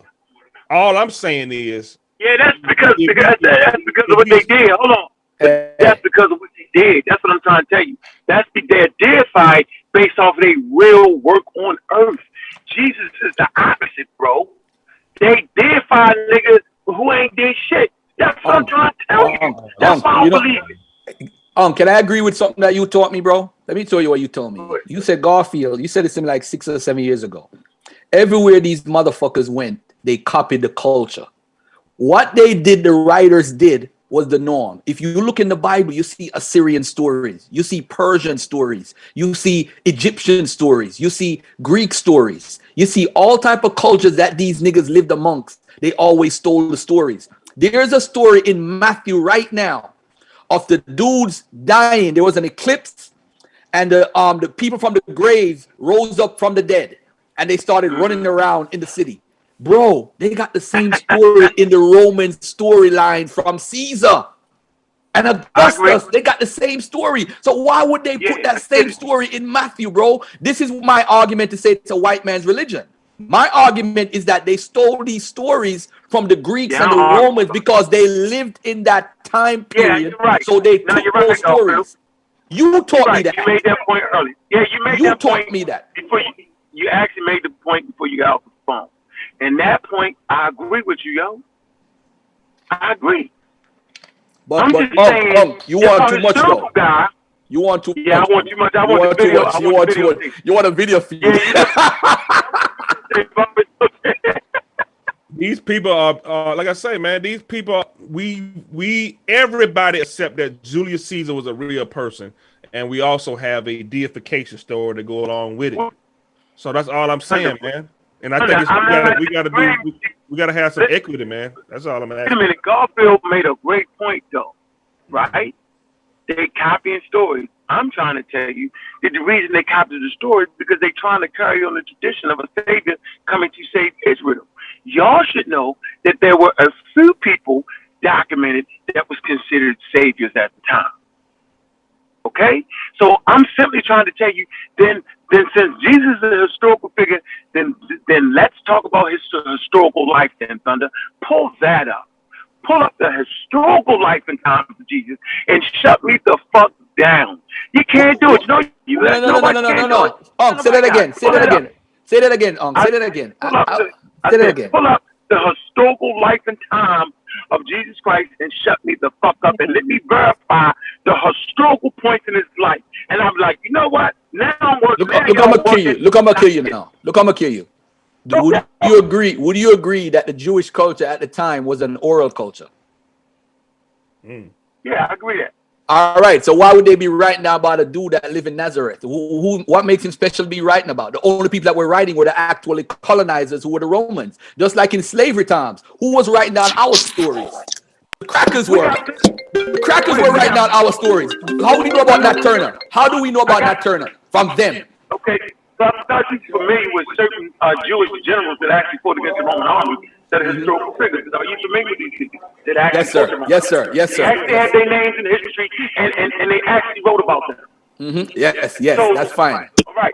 Okay. So I'm simply saying, where is the oral tradition that's been written down about his historical life? The New Testament. The New Testament. See what you just did? Nope, I can't do it. Look at this. Look at this. Look at this. Look at this. Look at this. This is why you might win. This is why they mixed it. Wait a minute. So you're saying they mixed? So you're saying that wait a minute. You're basically saying, but what you're saying is that the New Testament is a mix of the mythology and historical life. That's what you're saying, right? Yes, it is. Because think about it. Think about it. Think about it. Think about it. Think about it. The writers, what they did is they tried to let this man fulfill the Old Testament. So they took Old Testament stories. The feeding of the 5,000 is an Old Testament story from Elisha. It's the same story when he fed 100 people. It's the same story that they remix. They try to make him better than the prophets of the Old Testament. So they are rewriting other stories. But what happened is, remember, this guy, you believe in the Bible more than you don't believe it. Look at this, and listen, look at this point. You're saying you want this guy that we hear about today in the Bible, right? But the point of the matter is the historical Jesus was a pretty much unknown guy who had like 20 followers. He got blew out of proportion by the Roman government. The Romans who were in charge blew him out of proportion. That's why he got to where he was. Because guess what? They had a belief system. Think about this for a second, everybody that's listening. They have a belief system that if you die, you're going to come back in the same body. Nobody was pushing that argument. Everybody was like, yeah, you could fly up in the air, do this, but to resurrect and come back in the same body, nobody taught that.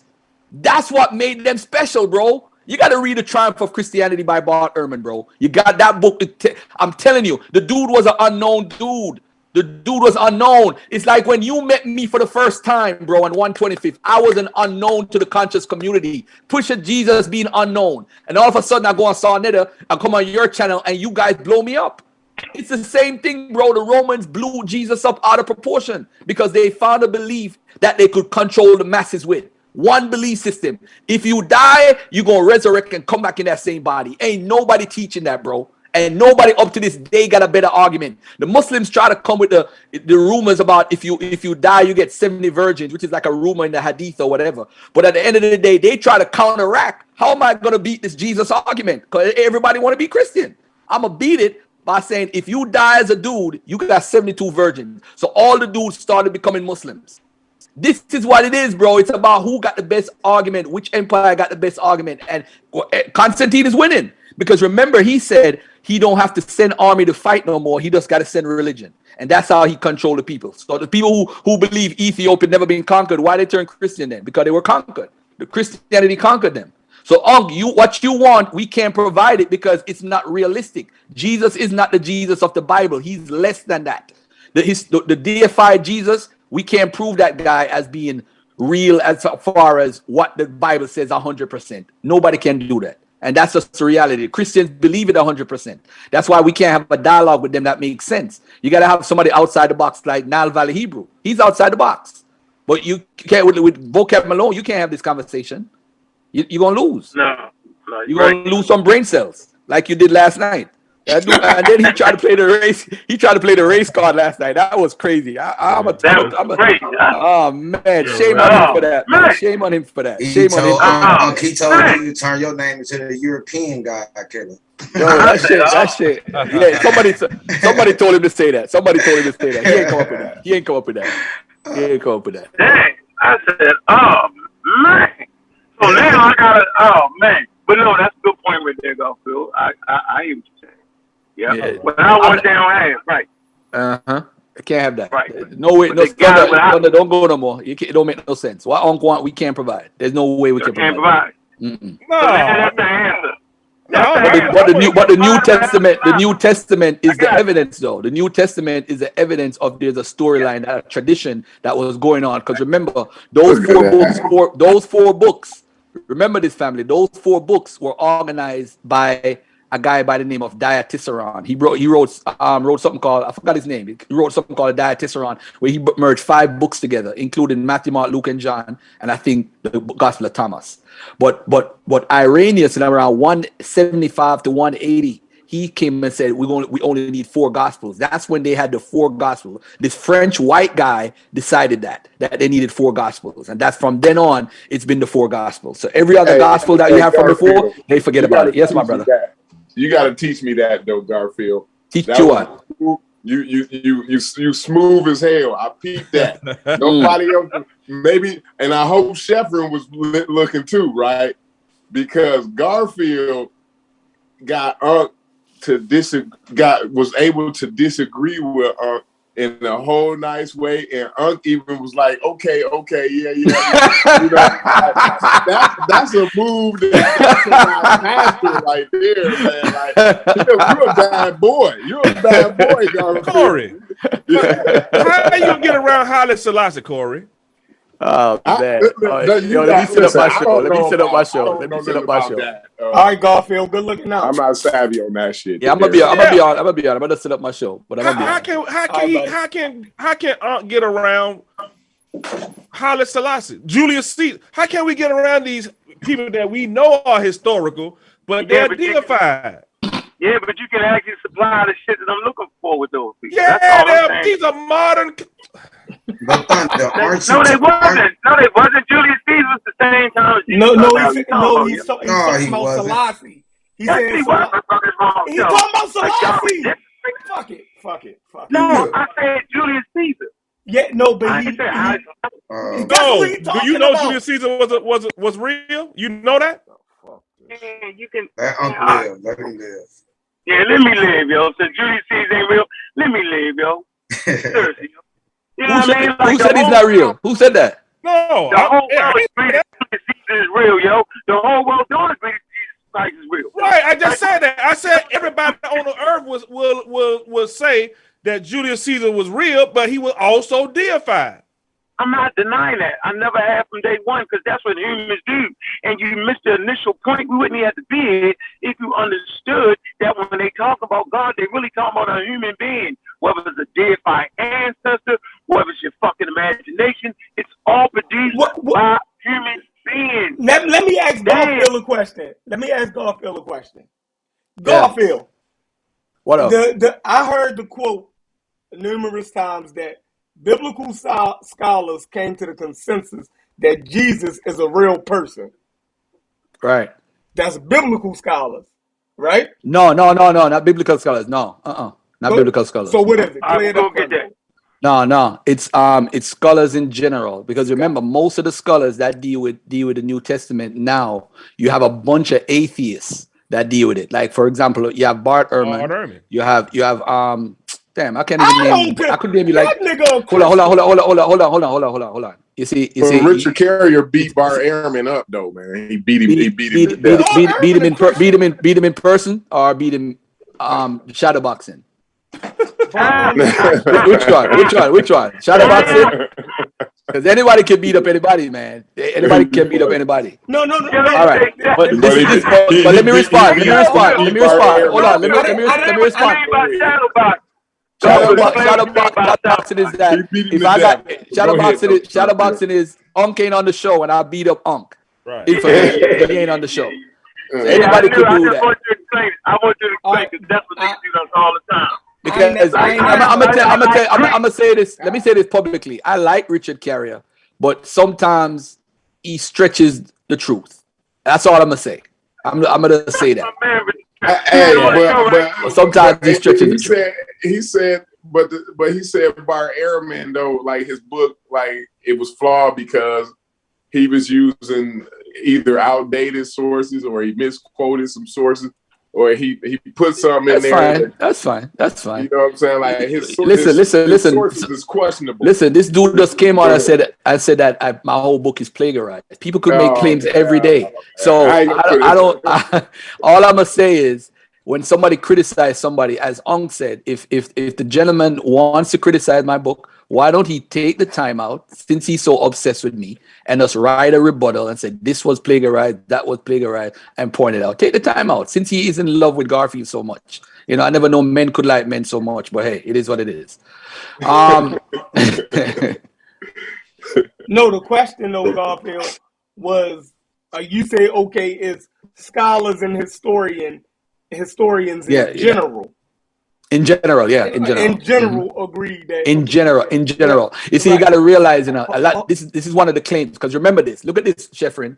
Remember, scholars on a whole believe that Abraham, Jacob, Isaac didn't exist. That's all scholars, and most of those scholars. Hold on. And most of those scholars are believers. Right. So that was my point. That's okay. So you answered it. So let me tell y'all what I was trying to ask him, but he went on and. You know what I mean? He's psychic or something, because he went on and answered the follow-up question. Because I was saying that if the historians and scholars in general believe that Jesus Christ existed, who in the Bible do they say didn't exist? So that shows that that they're not being biased. It's consistent. Yeah, exactly. That's showing the consistency. Exactly. If they're doubting people in the Bible, but then giving people in the Bible, so they saying they have enough evidence in the literature to go ahead and make a conclusion that Jesus possibly was a real person. But they don't have enough evidence to substantiate for other people in the Bible who would be just as crucial to the story as Jesus is. Watch this. Remember, if they don't believe, watch this. Don't exist. Write a story about a motherfucker. No. Watch this. The crazy part is, you have Christian scholars that believe Jesus don't exist, but hold to the consensus of the characters are eponymous ancestors, right? But remember, why Christians can't say that Jacob don't exist? Because remember, he talks about him coming from the lineage and all that stuff from David and from Abraham and all that stuff. He talks about Moses like he's real. So why would Jesus lie? So it puts a Christian in a conundrum if you are part of. You understand what I'm saying? Yeah. So if a Christian comes out and say that their eponymous ancestor is real, it's like Rome, bro. This is the best example you could use. Romulus. You don't see people in Rome fighting about Romulus being real because they know he's not real, but the name Rome comes from Romulus. He's the eponymous ancestor. So Jacob, who is turned into Israel, is the eponymous ancestors for the Israelites. So they created a story about the 12 tribes, which they adopted from the Greeks who lived in the region or the Greek culture. But if you could tell the storyline, bro, the key is the Hebrew and what it's written in. You see, when they write in Aramaic, you know that was the lingua franca late during the Persian time period. So you get an idea of when Aramaic block scripts were written in. That tells you a time period. When you see the ancient Hebrew, you could go back to like the 7th century, the 8th century. You see the old Hebrew that's being written, like the Song of Deborah. Song of Deborah, Judah, Simeon, and Levi is not on the list of tribes, nor is Manasseh. That's deep. That kills your whole Bible right there. If they wasn't tribes, it's a self-fulfilling process, though. You just go ahead. Said what I'm saying. You just said what I've been trying to say. It's too much flimflammery going on. I ain't even got to play the game. That's my point. It's malarkey, yo. That's what I call malarkey. It's crazy. And even if we agree that he's historical, then you try to find out about his life, and the only thing he did was build a fucking wood cabinet. Man, fuck all that. But think about it though. Why make up a story about going inside the thing and overturning temples, because people gambling? Why make up a story like that? Why make up a story of people trying to kill him? Why make up a story of his? That's a revolutionary. That's a revolutionary story. But that's my point though. There's a reality within it. Why make up a story of watch this, of John the Baptist baptizing the man who you say is a Christ? Why make up that story? Won't that make him less of a Christ? By saying John the Baptist baptized him? Because the truth is, watch this. No, because the truth is John the Baptist was more popular than him back then, because John the Baptist is mentioned in Josephus. He's a legitimate person that existed in real life. So nobody argues that. They're doing the same thing they do when they hook themselves to the Egyptians, because they know that's a historical thing. And so you write yourself into the life and times of the Egyptians. And then the John the Baptist story is they're actually fulfilling prophecy, because John the Baptist because remember, John the Baptist had a virgin birth too, supposedly, when an angel came into the Lord. And remember, John the Baptist's mother told his mother, right? And Jesus Christ was cousins. Like, don't play with me, nigga. Like, I was high as a motherfucker listening to all the stories. I said this the other day. I know all the stories. They definitely cousins. But John the Baptist, they're saying that his movement was probably more popular than Jesus anyway. He was well known. He's a full bearer. He's supposed to be the full bearer. But he's actually Jesus' cousin. He's Jesus' cousin. He's the full bearer. You know what I'm saying? Like, he has to baptize him to fulfill scripture. Like, yo, I know most niggas ain't read the whole motherfucking book. I've read the whole book high off of marijuana and motherfucking cocaine and heroin, nigga. And you understand everything quite clear. Yeah, over and over and over again, nigga. I'm saying for 2-3 years I sat in my fucking room getting fucked up, listening to this shit. Yeah, see, when you off that cocaine, that weed, you might be a little delusional, but some delusional people can get a good understanding from reading the whole book. Listen, this is what niggas don't realize about cocaine. Cocaine is a stimulant, yo. It heightens your watch this, yo. It heightens your motherfucking This ain't what the kids need to hear. This ain't what the kids need to hear. I'm trying to make a point, yo. It over heightens your senses. That's why you see a lot of people who don't got the control of that shit will be looking on the ground for shit and be hearing shit. Right? Because it allows you to hear shit more clear and better, right? And it fucks you up. I understood so that. You turn into a shaman. Control that. So I'm just strictly saying that I paid attention to great details. That's how I know the niggas was cousins. That's how I know it's supposed to. You can't get me. I'm telling you, I was locked the fuck in like a fucking maniac, yo. Right. All right, but let me say this. You can definitely hold that Jesus was a historical character and still not believe him and still not be a Christian. The same way you can hold the historical evidence and accept the existence of Buddha, Julius, right, without being a Buddhist. The same way you can hold the the historical evidence of Muhammad being a real person, and you still don't have to be a Muslim, right? Yeah. So I think we get it all confused over here trying to be super technical atheists, where we got to deny the existence, right, of historical people just to prove how atheists we really are. Hey, Sheffrin, yeah. Have you ever heard Unk talk about Egyptian history before while he was on Amira Squad? Him and Asar and Ujau. Yeah, hold on. Ujau and Asar and Sanjeti and Jonathan. They talk about Egypt. They talk about what Manetho wrote. Now, if you ask them if Manetho existed, right? Watch this. Tell them to use the same standards that they use for Jesus, that they are complaining about. Tell them to use the same for Manetho. Ask them. Ask he's here. Get him. Manetho was a real priest, though, wasn't he? Watch this. No. Listen. I'm saying today, right now, I'm gonna start some shit. He ain't exist.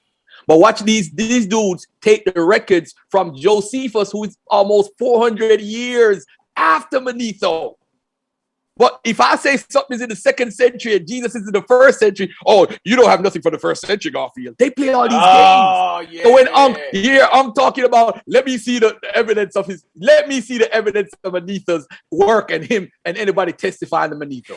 You can't show shit. Perfect. They utilize the methodology when it's convenient. This is what I said. This is what I said when I came on. Remember when I came on? Ask Cedric. Cedric.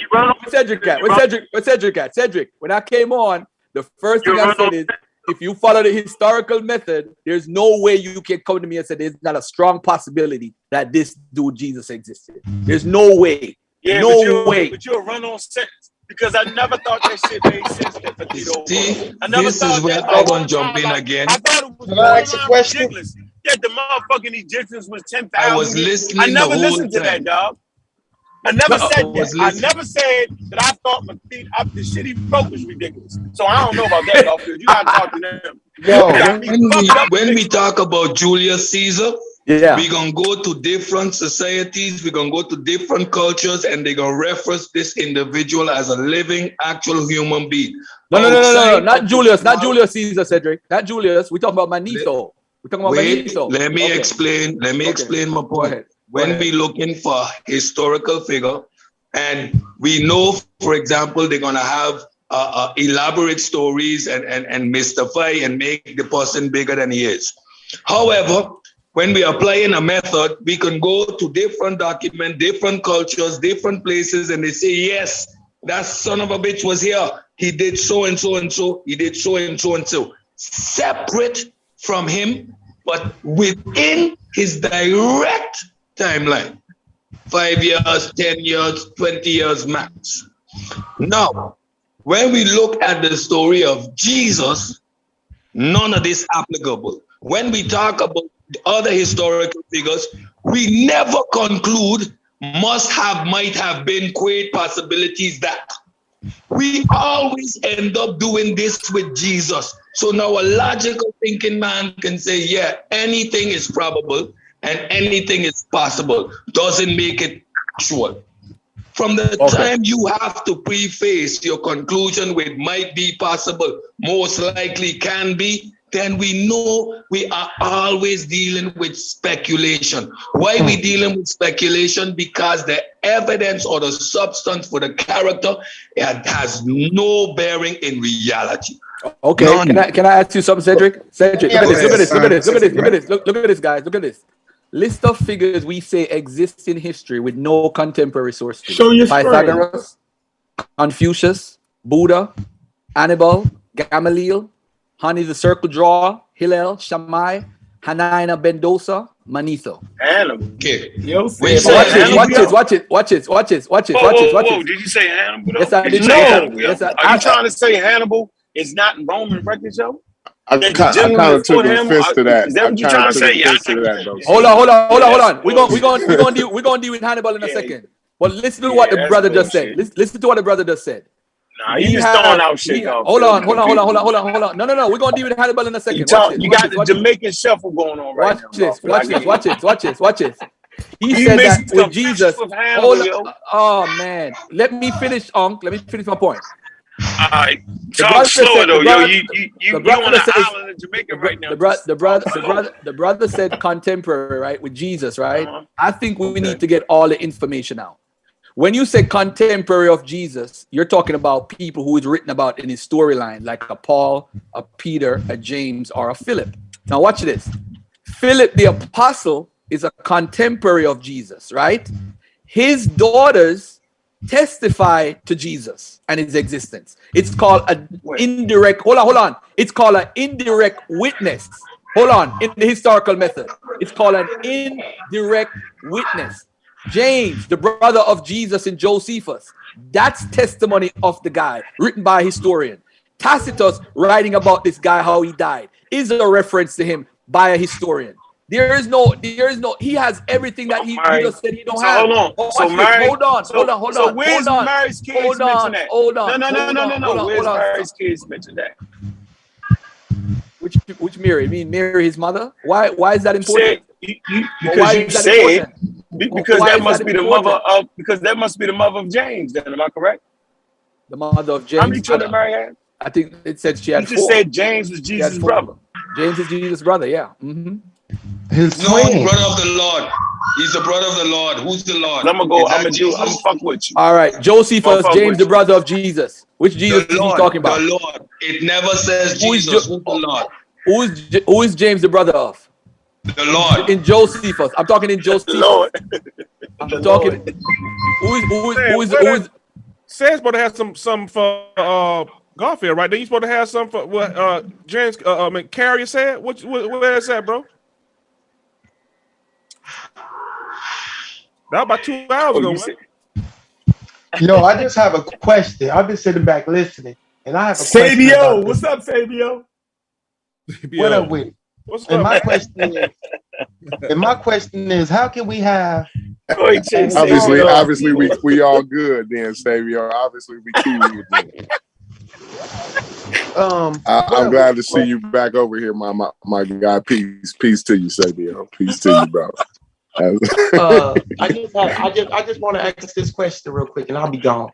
You gonna ask the Garfield, right? Because he was talking. I kind of cut it. Yeah. And why you gotta go, man? We wanna follow. You might have a follow. Just don't bring up the Moors, yo, or the Turks. I know. I ain't bringing that up. It's not even about that. It's about this historical Jesus character and how can Jesus be historical and none of the people that he's supposed to come from be historical. Explain that, Garfield. Go ahead, sir. Hey, let me explain something about Tacitus, right? Tacitus, the historian, basically his job that question. I'm gonna answer the question this way. Tacitus is writing about Nero and the Christians, right? When he's writing about what Nero record says. Nero record says at 64 AD that he blamed the Christians who destroyed his town or started the fire. They burnt them. Who were these Christians? Who were these Christians following at the time? Who were they following? Who was Paul writing about when he talked about Christ come from the seed of David? Which Christ, Jesus Christ, was he talking about? Is that the issue to the question? The issue is, hold on. Do we say that Romans don't exist because Romulus is not real? Do we say that? That's different. Yo, you mixing it up. No, because we can't. Abraham, not real. Because listen, don't mean that the people in the Levant is not real. Don't exist. That's just craziness. Crazy. Yeah. But anyway, I'm about to go start my show. I'm going to start my show. People can have their milk and still have real people in their culture. You start at 4:30, Garfield. You can't start at 4:18. It doesn't make sense. That don't make sense. Hey, Garfield, man, you gotta have at least one concrete Corey friendly show. You know what I'm saying? Like a month or something. You know what I mean? I know. Jesus Christ, man! I can't relate. I can't. I know we can't. I don't understand the Bible the way y'all do, man. So like, I'm not able to even participate in the conversation. So at least one concrete Corey friendly show a month. You know what I mean? How about monthly residency? I hate all that shit. I hate the Bible the same way I hate Africa now. Y'all niggas exhausted that shit to me. I hate the Bible the way I hate Whoopi Goldberg's lips. Like niggas just ruin all subjects for me at this point, yo. I used to like Africa. Hey, what'd you say about Haile Selassie though? What'd you say, Shell? Hey, hold on, Thunder. I used to my first love affair was with Egypt. My father used to sit me down and talk about Egypt till he was blue in the fucking face, right? What? Like, so he named me as the Egyptian pharaoh and all that shit. You know what I mean? So until I started talking to Unc and them, after 3 months with Unc and them, I started to hate Egypt. Then I said, well, let me just focus in on Africa. Then 3 months after that, I don't even like Africa no more. I went over to Garfield channel and I said, well, let me see what these bros talking about the Bible. 3 months of listening to that shit, I don't like the Bible no more. Like, these guys in this community will turn you off about anything, yo. You gotta relax. Gotta relax, yo. Hey, that's because you the source, yo. You the source. And we just not able to match up with you, yo. We can't. It's hard to match up. It is definitely hard to match up with the source. It definitely is. Hard. The source. I am the source. I don't have to bring. Y'all can just trust me. Sound like a cult leader, yo. You about to have a cult. The cult, the chef. Let me ask you. He the only one. He's the vicar. Chef. The vicar. Chef and the vicar. That wasn't a sufficient answer. The vicar, no, and we let him get away with that. We let him get away with that historical Jesus shit, and we shitty. Ain't nobody let him get away with that. Yo, Corey proclaimed that I listened to him. I just simply said, all right, I got tired of arguing with these niggas. Yo, I know that nigga just built a cabinet, and now we talking about, man, fuck all that. I can't do it. If you build the cabinet, nigga, you ain't even important enough. That's his historical life. He built a cabinet. That's crazy, man. So can we have another? When we gonna have a COVID show, man? Y'all done with that? No, we ain't done with that. Man, look. This is what I'm gonna say. Can I put in a request? I just want to tell you, you did a nice job last night. You did a decent job. Thank you, brother. Pseudo killers. If you niggas ain't got the point yet, then go ahead and die. You know what I'm saying? That's the COVID show. Go ahead. That shit all the way on the official Omicron. pseudo killer statement on that. Hey, Corey, that shit is all the way down to Omicron, and they don't believe it yet. Fuck them. Yeah. Mutation number 15. All right, here go show for y'all. Like Corey said, it's down to Omicron. At this point, brother Unc is saying the shit ain't real. Run out there without a mask, yo, and keep it. Right. All good. That shit all the way on Omicron, there you go. yo. The hell, and don't. My new message is don't take the vaccine. Yeah, that's my new message. Don't take. They trying to kill black. You got it, bro. You got it. Don't do it. It's a microchip in that motherfucker. Yeah, microchip, yo. Nanotechnology, nanochips, not micro. This is high-tech stuff. It's nanotechnology. The nanoparticles became nanochips. They got nanotechnology. It's extra small up in there. I'm mad y'all argue with them niggas for this long over it. Military grade. Military grade. High-tech stuff. They've been working on this for the last 25 years. That's why they bring out this virus right now.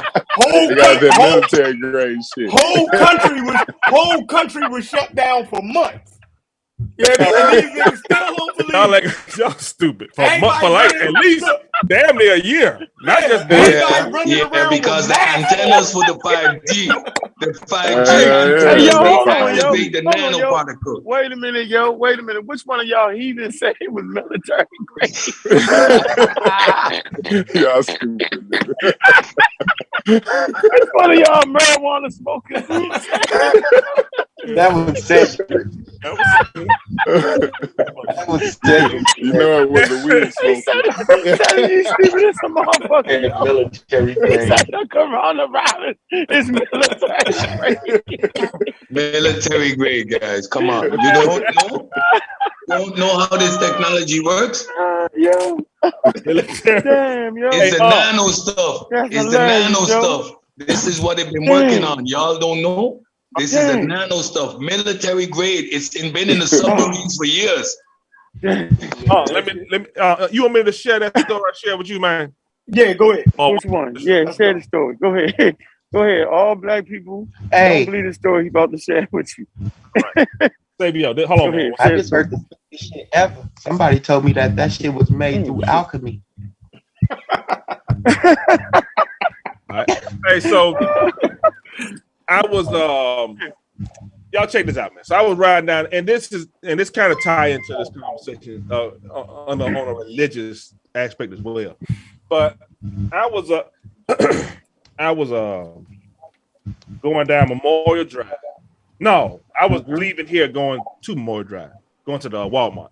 So and I saw an old lady, man. She had to be in the 60s or something, like walking. So of course, you need a ride, man. She's like, yeah, she going to church. I said, okay, cool. I'll take it wherever your church is, I'll take it. No problem. So she got in the back seat because she had no mask. So I, told her to send her back. So and we talking, ask her, who she was. She's a neighbor of mine. I never seen her though. But so as we talking, she said that it was gonna be her last time going to church for a minute. So I said, well, why are you stopping going to church? What's wrong? She say, the church is getting political now. I said, what you mean? So trying to find out that a church is now going to become a COVID testing site. Right? So the pastor made the announcement, I guess a couple of months ago, that at this time, at this day, if you're not vaccinated, you can't come back in here because they're gonna have. I mean, you can worship online, but as far as coming in the facility, if you're not vaccinated, you can't come in. So they doing testing there, right? And I think they're gonna be administering vaccines there too. Small church, but I mean they still making it happen. I think they're doing it like in the little kitchen or something next to the church. So anyway, I said, well, that's a good thing, ain't it? She's like, nah, because I don't believe in the vaccination stuff. I said, why would you be such of an elderly age and not be vaccinated? Thank you very much. So mute your mic, huh? So all right. Said that I'm in the gym for y'all heathens. Yeah, I'm about to go too. I got it open at 4 o'clock. Oh, it's open now. So so she say, I don't want to take the vaccine. I said, why not? It's a lot of elderly people. Like most of the people that die either elderly or unvaccinated. So why would you not be vaccinated? She say, then long story short, man, she said that her religion and her faith was the reason why she didn't want to get vaccinated. And at that point, y'all know how I don't holler and scream. I maintain my composure. But at that point, man, I wanted to cry. I really did, man. I mean, literal tears. I wanted to cry, man. I just got emotional because I'm looking at I hear it on these different shows every now and then. People, talking to Yang, but when you see it in person, it's something that's different. When you sitting and you have a one-on-one conversation with somebody, and they tell you this to your face, it's different, man. It hit different. I don't know what it was, but it hit different, bro. And I ain't cried in a long time. And I ain't, I wanted to cry, man. I wanted to end. I just wanted to end the conversation. But as she kept on talking, I said, well, Well, she was telling about her husband. Her husband is a paraplegic and can't move from his waist down. And she was saying that he caught COVID. I said, hold on, what? So you got a husband that you're currently taking care of that has COVID, that has gotten COVID, and you still don't want to get vaccinated? You see what I'm saying? So then it gets into, she brought the faith and stuff up, and then and at this point, yeah, I'm losing it. You know, I'm losing it, man. I can't take it no more. I'm losing. This lady is out of her. She is tripping, and I'm saying this. I'll say this. You know, say this. When we bring up religion, y'all know I'm a defend religion, not religion, but kind of more or less the Bible. I'm a defender, bro, because you know it's done a lot for our people over the years. It's been I don't know of a better organization that done more for black people than the church. And y'all don't need nobody. It's not here. So that's why. If we had other organizations, I bet you wouldn't say. Hold on, we'll get into that later. So they did more than the church though, but because we didn't have anything but the church. If we had, let's get into that argument later. We'll have that. We'll table that. Let's get into that argument later. Go ahead. Yeah. So, Corey, this is what we got, bro. So I'm dealing with this lady who's not taking the vaccine based on her faith and her religion, who know that the vaccine is real because her husband has got it, or her husband had it. And guess what? Her husband said, okay, I had this. I went through this. I don't want to get this no more. The husband got vaccinated. After he went through it, and, you know, I guess it was a bad experience because I guess he's got to be older. So, yeah, the husband went through it. He was smart enough to get vaccinated, but I still got this stubborn old lady that does not want to get vaccinated. So this is why what reminded me of that is what y'all were just saying. You know what you just said, Corey. I mean, just go ahead and dive in. If that's where you were at. That's what kind of reminded me of the story. But even with that, I have a family member. I ain't gonna say who. I have a family member, man, who is older. She's in her 70s. She is a pastor's wife for probably about 50 years. So the pastor's wife is saying that she's in her mid-70s. She has COVID right now. And the way we knew it was she had pneumonia, and she was on the toilet and she passed out because she was so dehydrated, right? So that's when they gave her the test. Like, hold on, what's wrong with you? You know, like this ain't supposed to be happening, not like this. So gave her the test. She got COVID. She right now today. Still, and this was 2 weeks ago when I found this out. She is not vaccinated. She refused all medical attention. She ain't want no IV. She ain't want nothing. She wanted Jesus. She wanted Jesus. She said that the same thing, bro. She was putting all her faith in God, and everything just gonna work itself out. Now, my brother is a minister, and his wife's mother. I'm talking about. Wife is a doctor, PhD.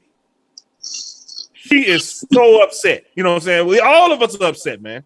Like, you know what? Because it's preventable. We try to make it make sense. But and I'm saying this, the common thread, the thing that's in common. I named my son after Robert Marley, right? I named, after Bob Marley. That's how much I love Bob Marley. Named my son after. And the cat refused medical treatment. Yeah, because he had cancer or something. You know what I'm saying? We done lost this man over religious beliefs, bro. Instead of just getting chemo or cutting the toe off, cutting the foot off, and be done with it. You see what I'm saying? So, right, because you know what though, let me finish up. And I hate to give y'all any brownie points. I do. I promise you, I do. It's something that I absolutely despise. But at this point, I must admit, if I'm an honest man, I am an honest man, that I at least understand where y'all coming from. I'm not in total agreement. I'm not going all the way, but I understand what y'all coming from when y'all say how religion is, you know what I'm saying? Like, what did we? Yeah. But and like I was gonna say, that's why we push the scientific literacy, right? Because it's a little more difficult to understand than common sense, right? And the problem is faith is easy to grasp because it's common sense, because we hardwired to just believe that it's a lion in the bushes, right? We already at one certain time in history, it was better to just go ahead and believe, right? Or to have a faith, or you know what I'm saying? Or to think that we can appease the ocean in some kind of way. You know what I mean? So this is the thing that we try to get people to understand, that when you're making life decisions, when you're making decisions in real life, right, in reality, right, common sense a lot of the time is going to be your worst enemy. You know what I'm saying? And so common sense will tell you to just have faith in the Almighty Creator. Why wouldn't you? You see what I'm saying, Thunder? If you believe in the Almighty Creator, why not? Why it wouldn't make sense to not have faith in that? You know, so if God is calling me home, as God is calling this lady home, and my grandmother would have told you the same thing. I believe that my grandmother would have gotten the vaccine, right? Because because she was just like up on her health like that. She was in the medical field too, so I believe she would have got the vaccine. But it's a lot of time where she'll just tell you, like, if the good Lord is calling me home, it's time to go. It ain't nothing I can do about that. You know what I'm saying? And she'll just tell you you shouldn't fight against that. My mom died of breast cancer, man, and this I found this out on the trip. This was Thanksgiving. I just found this out, man. All this happened on the same day, mind you. Everything I'm saying happened one day. She told us in November, Thanksgiving, I think 2004, that she had cancer, and we was kind of upbeat about it, and we're like, okay, mom, go get your, take a chemo, do your thing, and we'll go from there. Whatever it is, whatever the cost, we got you, no problem. She's like, cool. So now we in college, so we away, so we don't know if she, she's at home, so. Come to find out, man, later on that year, man, she had, nine tumors in her brain, stuff spread all the way through it. And we're like, Mom, what's going on? She was like, she didn't want to go through that. Right? So that's what she told me. She didn't want to go through the chemo part. And so, later on, man, about 2-3 months, man, she passed away, bro. And then come to find out, yeah, she had the same thing. She was thinking the same thing. Like, she was trusting God and stuff like that, man. So, bro, it's rough, man. It's rough. I don't know, man. It's rough. I understand the faith part, but when the faith part is when it overrides the scientific part. That's why I asked the question earlier today. That was my first question. Can we have both, Chef? Can we do both? You remember I asked y'all that? Yeah. Because no, we can because people do it every day. Every day.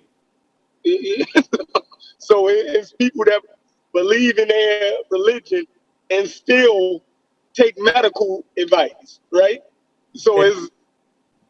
So I would tell you that the church was, and I call Unc, man, because I just need a person to vent to, and I don't never get like that. But it was so, I just had anything dealing with the vaccine. Y'all know I already reached out to y'all. Like, both you, Sean, and Unc. Y'all are the reasons. Y'all 3 men are the reason why I got vaccinated. Point blank. Period. So anything dealing with that, I always reach out to y'all. And that's why I ain't have your number, but so I call Unc, man. I just wanted to cry on the phone, bro. But when it was, I say, like with the Omicron stuff, I don't know if it's better. I mean, worse or I guess more moderate than the Delta, but. Whatever, like you say, I'm almost with you, man. Where you just throw your hands up, bro, and just be like, "Look, man, if that's where y'all at, man, just go ahead and get up out of here." And I don't want to do that. That's what I'm saying. I don't want to do what y'all just said. But it's getting hard for me at this point, bro. Like if I had that conversation with that lady right now, I would probably have a. Lady, just go ahead and get up. I may, and that's a bad thing, Chef. I shouldn't feel like that, man. I shouldn't. Man, look, I shouldn't be fighting. My girl is a goddamn vaccine denier, right? And she come in the house last night from work, and she says she ain't tell me to this morning, right? She wasn't feeling too good when she came in last night. So, but she ain't tell me to this morning because she didn't go to work, right?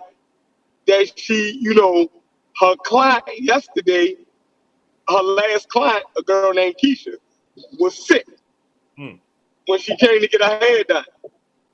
So I'm fussing with her. I'm like, yo, why the fuck did Keisha come in there sick? You know what I mean? Now, like, this goddamn shit out here. I'm like, see, people just ain't taking this shit serious, right? And my girl got a whole stupid look on her face, right? Because you a goddamn vaccine denier. Now look at you. You sick. Now you gotta go get all these tests and all this shit. You bringing this shit back in the house. I already done had this shit. You know what I mean? So this shit real.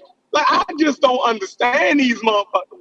You know what I mean? Motherfuckers just be stupid and fucking hard-headed, yo. Like, and they put everybody in danger. They put everybody in danger, man. It's some sick shit going on out here, man. Speaking of everybody in danger, now you see what your boy what it did in New York. You agree? I don't agree with that, Chef. What, making personal businesses? Yeah, private business. I agree with that because New York got the 13th biggest economy. Hold on, New York has the 13th biggest economy in the world. New York cannot afford to shut down again. So if there's a business that's operating in New York, then and people going in there, yeah, everybody gonna have to be vaccinated because New York cannot afford to shut down again. Not because you niggas want to think y'all. No, fuck that. I agree with them. You disagree with them? Yeah, man, because you got so many people that ain't with it. So what? New York cannot afford to shut down again. I agree with that. The world economy is somehow dictated from fucking New York. The world's economy. New York can't shut down because a couple niggas don't want to get vaccinated. Fuck that. Nah, hell no. Hell no. The world economy damn near run through New York and the goddamn stock exchange and all of that. Nah.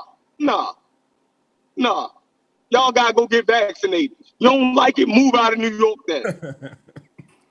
The hell world can't shut down because you niggas want to be stupid. That's a thin line, man. And I don't I'll cross it. You gonna cross it? Fuck the line. Cross it. What you say, Corey? Oh, you gone? Shit, I'm with it. I'm with forcing people to get vaccinated at this point. Yeah, I'm with forced vaccinations. shit crazy, man. Yo, y'all remember how messed up the world was? You know how many people was on unemployment? And that, man, come on, yo. You can't have that. You know how many people died? Like, we don't even take, man, shit. Yeah. Y'all keep playing with people. You saying cross the line? I'm good. Yeah, cross the line with these motherfuckers. The whole world was messed up over this. Still is. Look, hey, we gotta wear masks everywhere now. The world ain't changed. And these people still acting like it's not real. Like, how many people have to die before we take it serious? It's in the millions, ain't it? Oh yeah, worldwide millions. Yeah, 100%. I think it's 600,000-700,000 here. 600,000-700,000 people in the United States within a year. Let's look at it. Dead. Oh, coronavirus. I think ain't that Johns Hopkins? Let's see. Yeah, and we still playing games with people. Hell no. I'm fed up. I'm with holding people down, giving them the shot, yo. Go to the door. Go to the door, baby. Kicking and screaming.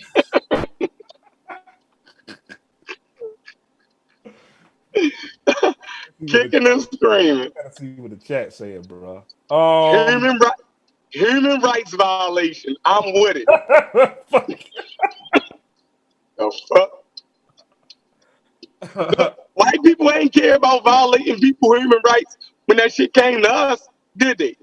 They was spraying us with fucking water holes and all kind of shit. Now they worried about motherfucking human rights? Man, fuck out of here. They was sicking whole police thugs on us. They wasn't worried about no goddamn human rights. Fuck out of here. Chef, let me ask you a question. I've actually learned recently that a lot of the people who got both shots and now have to take a booster, a lot of those I'm going to get my booster next week. Go ahead. Right, but most people are actually against getting the booster shot. Right, most of the people who got 2 shots are now saying, no, I'm not going to get the booster shot. Right. It's not mandatory. So now, and they were people. So now they're going to go into the category of being kind of labeled as anti-vaxxers in a way, right? But they're the people who were with y'all all along when y'all said, 2 shots and that's it, right? And I think a part of the reason why people are continually, like, more people are becoming resistant is because kind of like the goalpost keeps getting moved, right? First it was we need to lock down for a little bit, and then after that we can go back to normal. And then, the lockdown went longer and it just getting longer and longer. And then we said we just need to get a vaccine. We just need to get 50% of the population vaccinated, and then they kept moving that number. Okay, 70%, and now we're kind of saying we need to get 100%. We need to hold people down and vaccinate them. You know what I'm saying? So the fact that we keep moving the goalpost may be the reason why people continue to be frustrated and are kind of resistant, and maybe why the people who were for being vaccinated before are now saying, "Listen, man, this is too much now." Right? Like, so that may be a part of the reason. You know what I'm saying? That's fair. Yeah, I listen. I agree. I think the scientific community played with the public a little too long, right? Trying to be nice guys, right? Trying to deal with people. Like, we understand where you at. You know what I mean? We ain't gonna force you to take it. It's not gonna be mandatory. When they should have told them from the get-go, it's going to have to be a mandatory shot.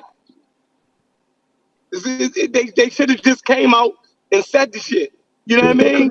They couldn't have done that shit. They couldn't have done that. You got to remember, like, what's interesting to me, right? Like, just the other day when I was listening to, I think it was you and Ankh talking, and one of the things y'all said was that scientists never agree on anything, right? Scientists are arguing back and forth. But when it comes to this taking this shot, all y'all ever say is listen to the scientists. And I'm like, which ones? Are y'all now saying on this subject, all scientists agree, right? Okay, and what scientists don't agree? What scientists saying not to get vaccinated? It's as if y'all are saying the people who choose not to get vaccinated are not listening to any scientists, as if there aren't any scientists saying. What scientist is not? What scientists tell you not to get vaccinated? Not to get vaccinated. There are a lot of scientists out there who say, give me one. There are. Come on, man. Are they immunologists? Hold on, are they immunologists? Come on. Okay, so Thunder, you're saying Thunder, you're saying all scientists agree on this? I'm saying this must be the one subject that all scientists are going to agree on, huh? Thunder. Okay, this is how this works, right? So when you make a claim, it is your responsibility, and that at that point to provide proof of your claim. Don't tell me there are scientists that don't think people have to get vaccinated. No, let's start with your claim. You saying that all scientists don't agree that we should be vaccinated. I'm asking you which one, who you talking about? There are listen, there are scientists that says if you've already had the COVID, you don't have to get vaccinated. There are scientists that say that. All right, show that. But there are people like you. See what I'm saying? Like for you, it's in my head, like I think you're fronting when you say you have to show me the name of a scientist for me to believe that. Like either you're fronting or you're just being ignorant. Listen. Why can I not be aware of a scientist you're talking about? They had a whole study in Israel where they showed that people who had COVID before are more resistant than people who are fully vaccinated. I don't know what the study you're talking about. Okay, listen what I'm saying. Listen, you don't need to know it in order for you to hear what I'm saying and say, yo, he's right. There are scientists there are scientists don't be defensive, bro. I'm vaccinated. Don't be defensive. I'm listening to what you're saying. I'm just asking you what you're talking about. That's all I'm doing, bro. And we don't have to believe what I'm talking about. You're not asking me what I'm talking about. You're asking me to go on Google and give you the name of a scientist. Yes. Otherwise, you don't believe what I'm saying. Why is that unfair? Is that unfair? We gotta believe you. So you said you cannot listen. So now we said we need to believe it because you said it. So do you think scientists? So you're saying scientists all scientists agree? Is that what you're saying? No, I'm telling you to prove. Why do you need to see the name of a scientist? If you believe scientists disagree on everything, why do you need the name of a scientist to say there's a scientist that disagrees? You're contradicting yourself. I think you're creating an argument at this point, American Dream. I think you're contradicting yourself. You can't have it if you're telling me that scientists saying it, who are you talking about? Okay, man. Are you just creating an argument at this point? I'm just creating an argument, Thunder. Run with that.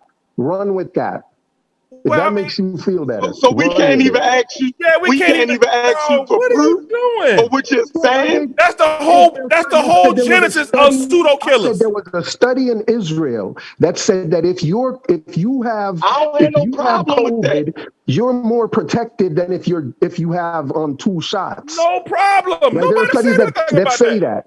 Now, so what am I supposed to do now? Go and Google somewhere and pull it up for you to believe it? That would be good. That's not the only claim that you made. That's not the only claim that you made. Y'all have been show me something. American, you just want to know where you got that information from. What is wrong with you, man? You want to see it on Google. Before you believe anything that makes sense, you want to see it. Why would we believe you? Now you're telling me just to believe you because you said it? No, what I'm telling you is that's kind of like your go-to argument when you're stuck. Yes, it is. I agree. That's always your go-to argument when you're stuck and you have nothing to say. Right. I'm trying to understand. Listen, my time going online to Google something simple. Want me to believe him because he said yourself. That is crazy. What is this pseudo killers or what? When we don't know something, we want to learn it. We just want to learn. We're listening to you, man. If you wanted to learn, you would go look it up. Oh, I need to look it up. Show you. If you wanted to learn, you would go look it up. That's how students learn.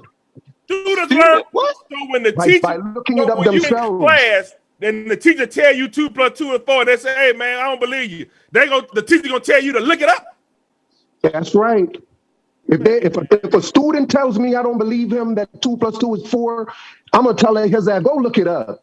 All right. Like I'm telling you, go look it up. If you're saying, all right, calm down. Everybody calm down. He said we should believe. My man, American Dream. If you're saying that it's immunologists and virologists, right, in the field that's saying that we don't have to get vaccinated, I'm saying just show that. Just show it. What's the problem? The problem is, in one breath, you say scientists don't agree on anything. So if you're saying scientists don't agree on anything, then you have to say there are scientists that don't agree on this. All right, we follow you at this one, but now we're talking about our health. That should be all. Hold on, now we talk. Listen, following. As long as you're following, that's all now I we have to talking give about you. our health. So if you got this information that it's immunologists and virologists saying that we don't have to take the vaccine, then show it. Do you believe there are immunologists and virologists saying people don't have to take the flu shot? No, we talking about the vaccine for the Man, come on, man. Y'all are silly as hell. Listen, we're talking about. Now you're doing we're talking about now we're the doing COVID. There are doctors and scientists. Steph, do you believe there are doctors and scientists out there that put COVID in the same class as the flu? I've heard that. Okay, then what are you talking about, Steph? No, I said a virologist. You only use your brain sometimes, Steph. You only use your brain when it's convenient. I said a virologist. You just want to and argue. an immunologist. I'm being specific. You only use your brain when it's convenient to you. Nah, he's still attacking. Lord. He's still attacking. He's not trying to deal. I know you want to hold, Steph. I know you want to hold people down and give them the jab. I know that, and you want to stick to that. But you got to use your brain, bro. You got to know that you can't do that to people. Like, listen, it's a joke. It's a joke. If you need me to show you an immunologist, if you need me to show you the name of an immunologist in order for you to say, no, I'm not going to hold people down and give them an injection, something is wrong with you, Seth. Hold on. You listen to this show enough to know that I joke. That ain't what he said, man. You weren't joking, Seth. Now he gonna tell you weren't joking. You weren't joking. Out of all of the jokes that I make, Chef, do you believe that people should be mandated? Chef, do you think the shot should be mandated? Yes, it should be mandated. Why? Why? Why do I say that? Why do I? Hold on. Why do I say that though? No, about holding people. That's the joke. Violating somebody's human rights. That's a joke. Do you have children? Do you have children? Yes, sir. Okay, so in your children's school, don't you want them to have a certain amount of protection from certain shit? You just don't want them running off in the school and getting infected with people with measles and all kinds. You want certain things to be mandated, right? In order for your child to go in certain environments. You want that, right? Bro, from this virus started, the least of the concern were kids in schools. Why are you bringing up kids in schools? Kids in schools are the least affected by this virus. Why are you mandating it for the people who... That's what I'm saying. See, this is you're proving my point. You want to mandate it. You want to mandate it for the people who it affects the very least. American Dream. Little kids. This is how I know you want to hold people down and give them a shot. Okay, we heard you, man. All right, so this is what we got, right? In America, I know you from Jamaica and stuff, man. So in America, right? Before we go to kindergarten, before we even where are you from? What kind of accent is that? I'm from Augusta, from Georgia. So but this is my point. I'm not gonna let you take me off my point. So this is what we do. So now in here in Georgia, what we have to do, America, I want to say probably, before you go to a school, a public school, you have to be vaccinated. You have to provide some sort of proof of vaccination before you go to a college. Before you go to a college, you have to provide proof of vaccination. When you go to jail, believe me, I know. You have to have had a tuberculosis shot. TB. You cannot go into the general population, and you don't have records of a TB shot. These are mandatory. Period. So why isn't the flu shot mandatory? Yo is not an answer. Why is the flu shot not mandatory? Hold on, we just went through something that shut down the world.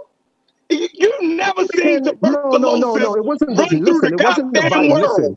It wasn't the virus that shut down the world, bro. It was the people who were running the world that shut down the world. It was people chose to shut down their world. It was half of the world did not shut down. Half of the world did not shut down. Stop it. The virus did not shut the world down. Half of the world chose to shut down because of the virus. Why did they choose to do that, bro? What was happening? What was the virus doing? Let's slow walk. People say that you got to shut the fucking world out. What was the virus doing? Let's slow walk. Let's slow walk. Come on. Was the virus killing? The flu kills people too. The flu kills people too. What? Fuck it. Go ahead, you can't. Hello. The flu kills people too. The flu does kill people too. Yes, you're correct. It does. It does. We agree. So why did the economy shut down? I'm asking you. Stop, man. He asked you a question. Stop, man. You want to play games every time I come on here. I don't know why you be playing around when I come on. So let's do it. Let's play. If that's what you want to do. I don't know why you think I'm playing. Let's do it. Okay, let's play. So if you're telling me, if you're saying that the flu shot kills people, COVID kills people. No flu shot kills people. Who said the flu shot kills people? The flu. No, he just said the flu. You said the flu kills people. You said COVID kills people. Why would the country shut down for a year because of the COVID and not shut down because of flu? Go. Well, you're asking me. I'm asking you. You're the person. Yeah. Why did the country shut down for COVID and not because of the world flu? Shut down for COVID and not shut down for the flu if the flu and COVID kills? Well, the world didn't shut down. Okay, why did parts of the world? Whoever shut down, why did they shut down? There's a reason why you want to say the world, because when you say the world, that's the point you want to make.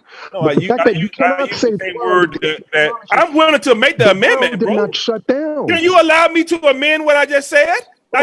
So go ahead, amend your question. Allow me to amend it. So again, whatever country you want to throw in there, right? Whichever one, whoever shut down. Why did they shut down? Because of COVID and not because of the flu when COVID and the flu kills? Go. You got to ask them. All right, no problem. Lord. That's fine. That's the answer I expected, right? You got to ask them. You know what? Thunder. Do you think you're going to get the same answer from each one of the countries that you ask? No. Oh, well, yeah, probably so. Yeah. Probably not. I think it'll be relatively universal. Let me ask you this question. Okay. Let's say the countries that didn't shut down. Why do you think they chose not to? And do you think all of them chose not to for the same reason? Okay, the country in particular I know was that African country where that guy died. What was that president? You know what I'm talking about? Was it not Timbuktu?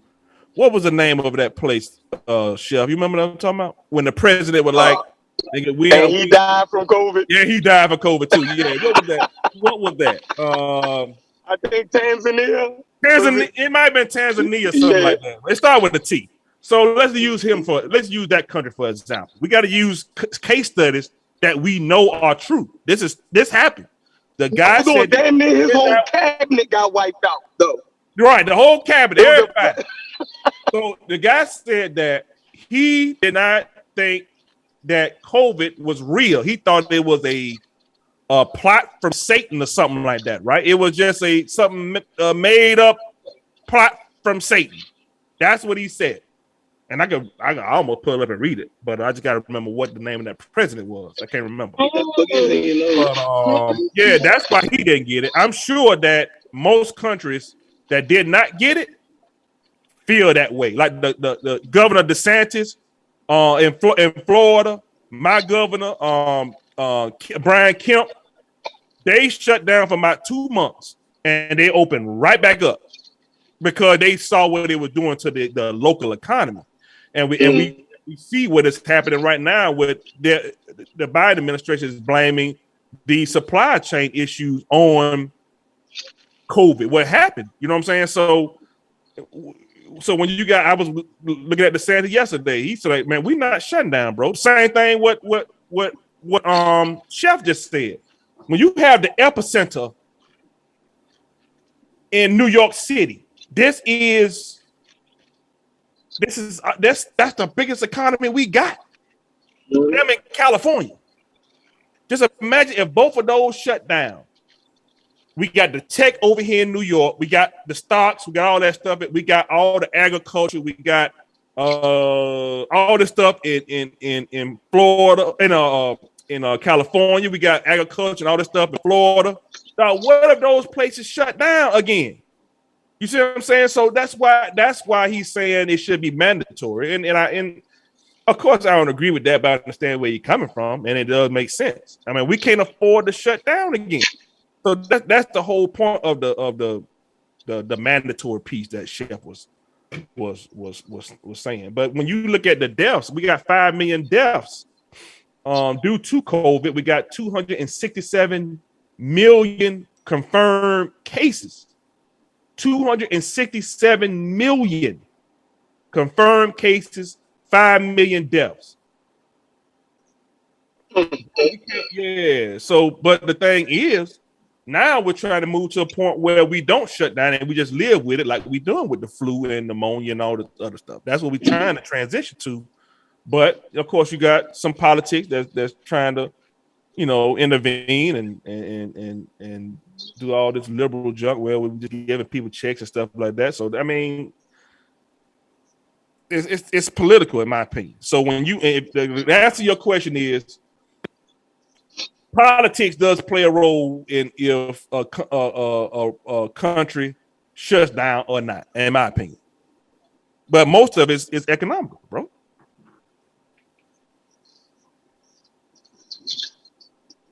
So just trying to say there's one given reason why states chose to shut down or another why states chose not to. You know what I mean? Like, we can't be short-minded and think there's just one reason.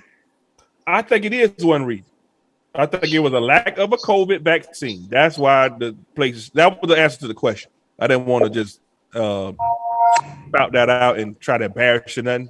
But that was the answer to the question, bro. They shut down because we did not have a vaccine. They opened back up. Yeah. We got a vaccine. Yeah, they was trying to mitigate the spread. I mean, that's basically the reason for the shut. Well, they were mitigating the spread, yeah, because they ain't had no vaccine too. That's another thing. Right. All of it, yeah. So that's the answer to your question, bro. I ain't with all that showing people up. In my opinion, that's my opinion. The answers you can repeat the answers they told you to. Yeah, there you go. There you go. I mean, it doesn't convince me though. Well, I had been away. So, but Thunder. What was the reason? Thunder, if I can, Corey, real quick, Corey. Let me just say this to Thunder. Thunder, you pointed out that Ankh and Chef and somebody else were the reasons that you chose to get vaccinated. If I heard you correctly, yeah. Believe it or not, when I got vaccinated, Ankh in particular, I don't know if Chef did it. He may have. But they got on me and said I should not have gotten vaccinated. They said I should have stood on my principle and not get vaccinated, even though they were going around telling everybody else it was a joke. Get vaccinated. It wasn't no joke. No, it wasn't a joke. Chef. Yo, every time y'all messed up, your excuses it was a joke. Y'all got to stop joking, man. Joke around. It wasn't me. I didn't say what I know.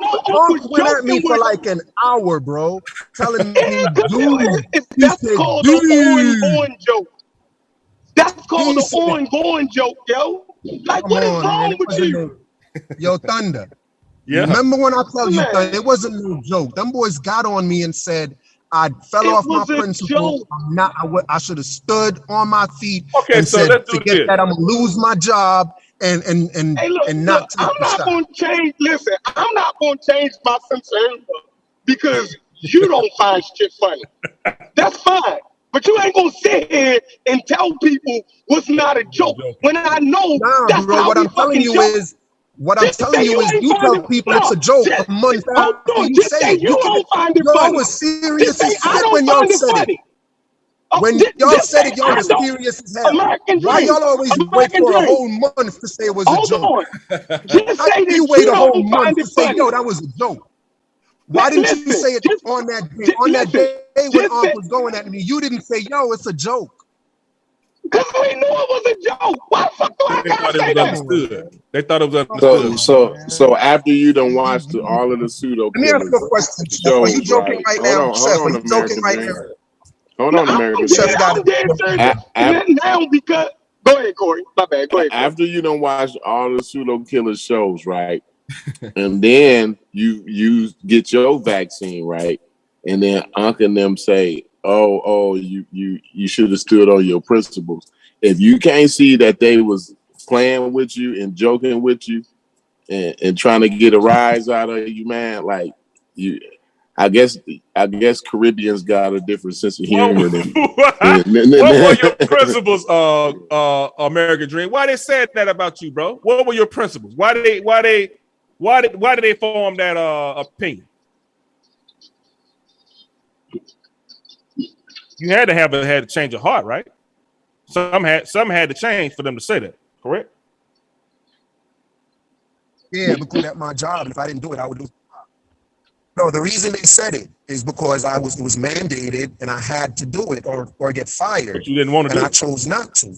I chose not to be fired. And I got the but shot. And they said you didn't want to take it. That I'm. Yeah, your microphone out. You're breaking up. Now you're breaking up. So Chef, he didn't want to take it.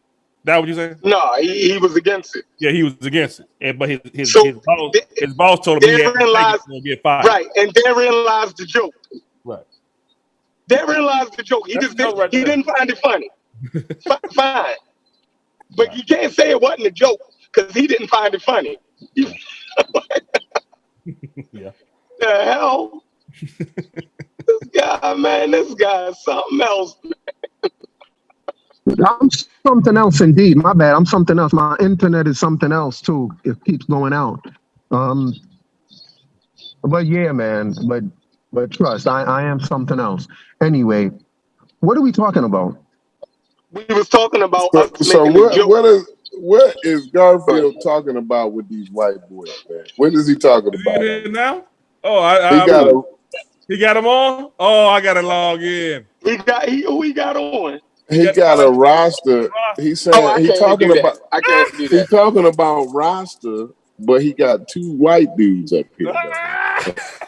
One of the white dudes is a roster. Oh wow!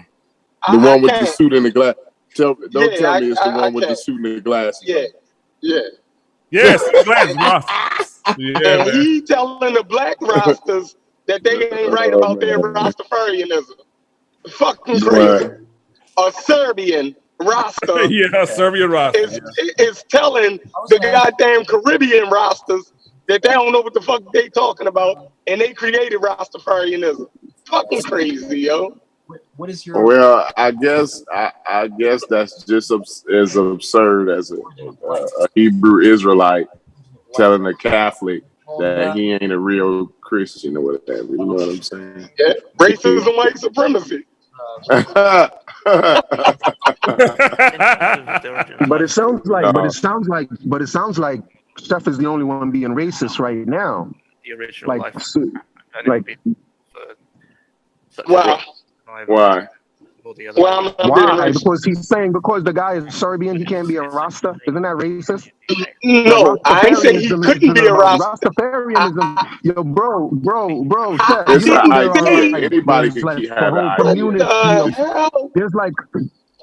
It's just absurd. So hold on. So okay. So you just picking me today. You got an issue with everything that I say today, obviously. It's all just and there's nothing particular. No, you're saying the most. No, it's just that you're saying the most I'm ridiculous joking. stuff. I've been joking most of the show. Were you joking wrong about with that you? too? Were you joking about that too? A white Serbian telling the Caribbean rosters that they don't know what they talking about Rastafarianism. It's fucking crazy to me. And it's fucking funny. Yes, it's a joke. But it's a racist joke. That's funny. That's funny. I don't care. Joke, but it's a racist joke. It's a racist joke, right, Chef? Sometimes you got to be cool with being with racists. Chef, it's a racist joke, right? Okay, I feel as though the white boy being racist. How? Because he's telling black people about the shit that they created, that they fucking wrong. How the fuck can he do that? Hold on, you know he follows. No, he's a follower of a black guy. So, so if anything, he's telling. No, he's following St. Croix. He's telling the black people they ain't following the black people. Yo, listen to this black guy. Man, so you're wrong, Chef. All right, I'm wrong. It's a joke. Okay, bro. I don't care. I'm not a racist. So you're the only one being racist right now. So you're the only one being racist right now. I don't believe in Rastafarianism or none of that shit. All of it is a joke to me. You didn't. I just said you're being racist by saying a Serbian can't do that. Listen, he can't. That's how I feel.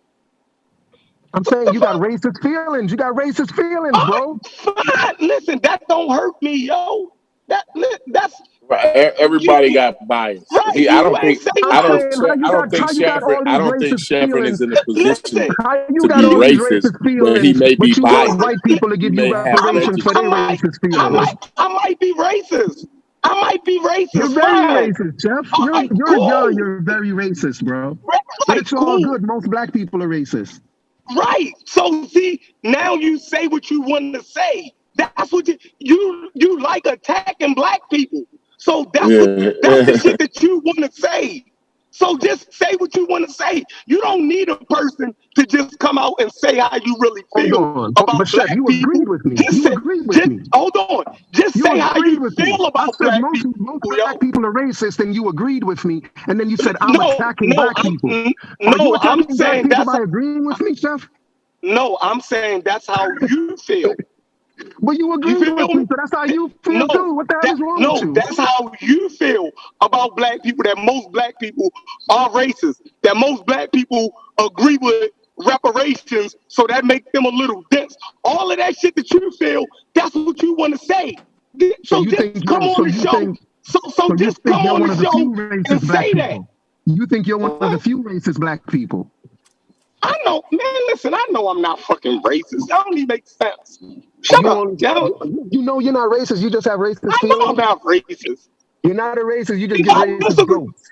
If I disagree with a white person categorization of something about black people and their culture, and I call that shit racist, then fine. If I'm wrong, then I'm just wrong.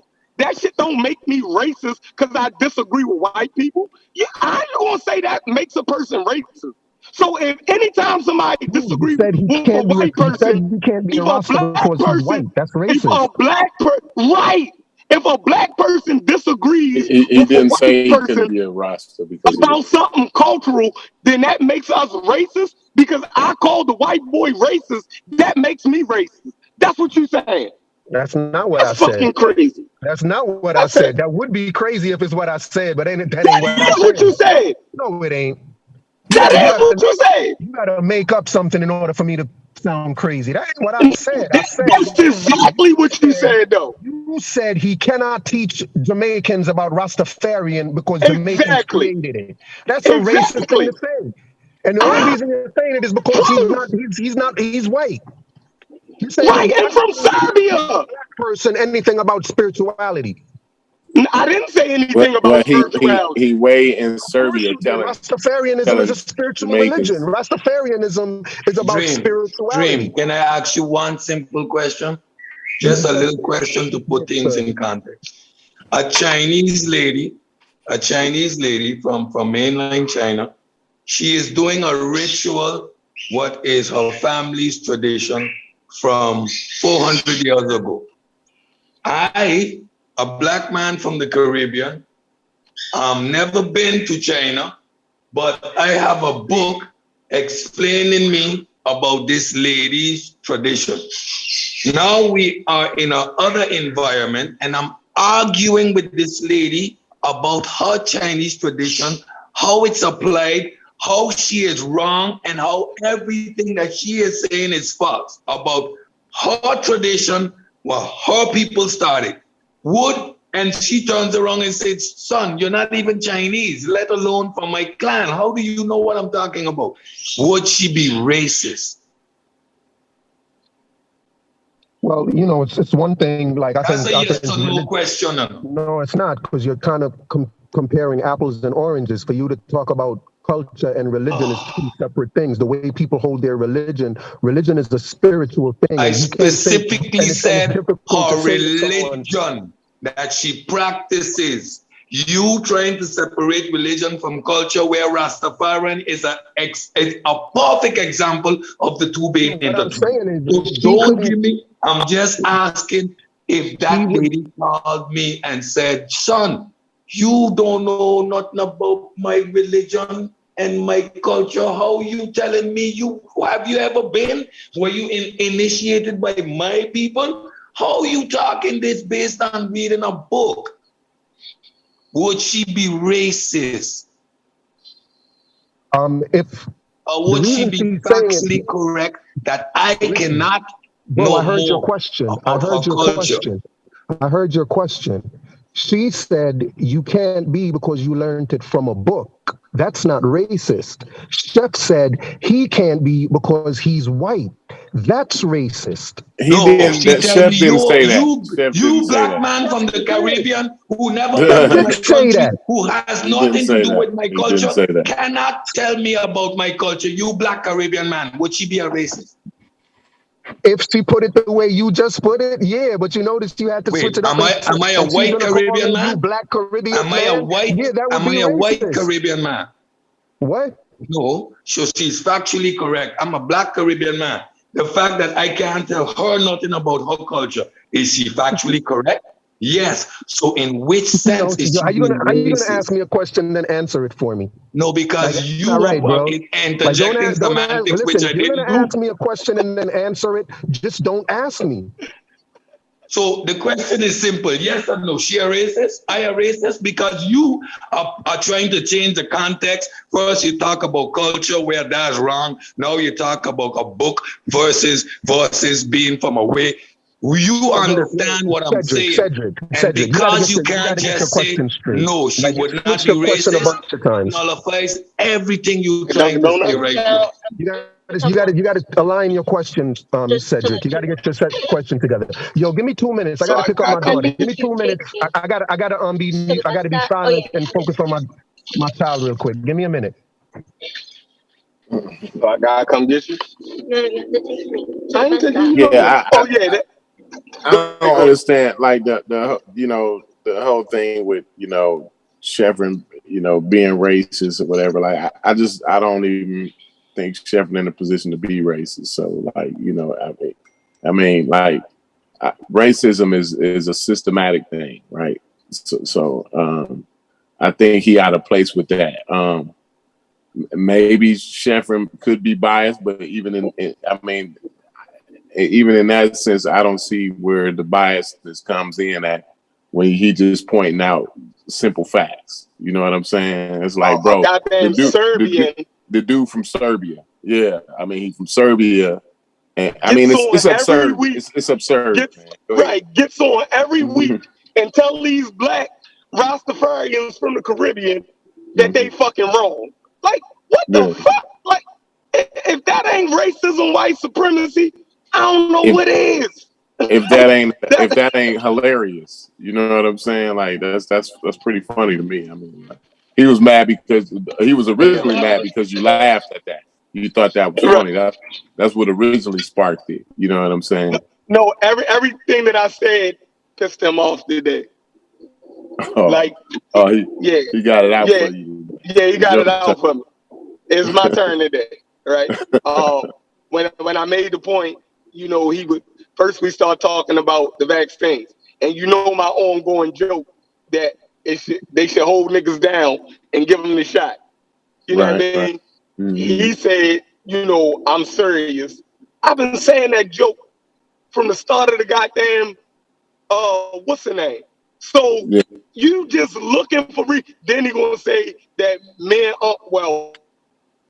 Unc made the joke about he should have not took the vaccine when his job mandated it. He should have stood on his principles and lost his job. Unc was making a fucking joke. You gotta know. Like, yo, if you against it, yeah. Hey, no, Unc wasn't joking either. Like, yo, it was a joke. Like, yo, we definitely joke on this motherfucker. Like, and that's still funny though. It's still funny even thinking about it though, right? I argued with Unc for about 45 minutes about that. And here you come telling me it was a joke. Like me and watch back the show, we argued about it. Like yelling at each other. You telling me he was joking. Do you like that? 45 minutes. I'm sorry that you let Unc do you like that. He will go. Unc will go hours joking with you, dude. He will. He will let you run away with it, dude. He just like that. It's his personality, man. I mean, if you allow him to take you that far, he's gonna take you that far for 45 minutes, for real, straight right? Up. And act like somebody wants you to lose your job. Like you act like somebody literally got something against you where we want you to lose your job, where you can't take care of yourself and your family. Like really, that's a fucking joke, American Dream. Come on with that, yo. Hey, man, listen. They want you to lose your fucking job when you can't take care of yourself and your children. Fuck out of here, yo. I don't know, man. Y'all go back. Y'all go back and listen to that show, and y'all tell me Unc was joking. It was a joke because we laughed about it. No, I called him a hypocrite. Phone robotic, bro. Yeah, you robotic. You on that droid? Yeah, you got that Android. I think I think American Dream. To be honest, I think you breaking up, yo. Yo, you breaking up. I think you take the conversation right. God damn. I was like, I'm a hypocrite, and he didn't say, "Yo, come on, man. You know I'm joking." We didn't hear none of that, American. Yeah, my bad. I'm going. We didn't hear none of that. We didn't hear nothing you said. American Dream. That's because he was trying to get you, yo. That's because he was trying to get you. You know what I mean? That's because he was trying to get you, and for some reason you think that this internet shit is real.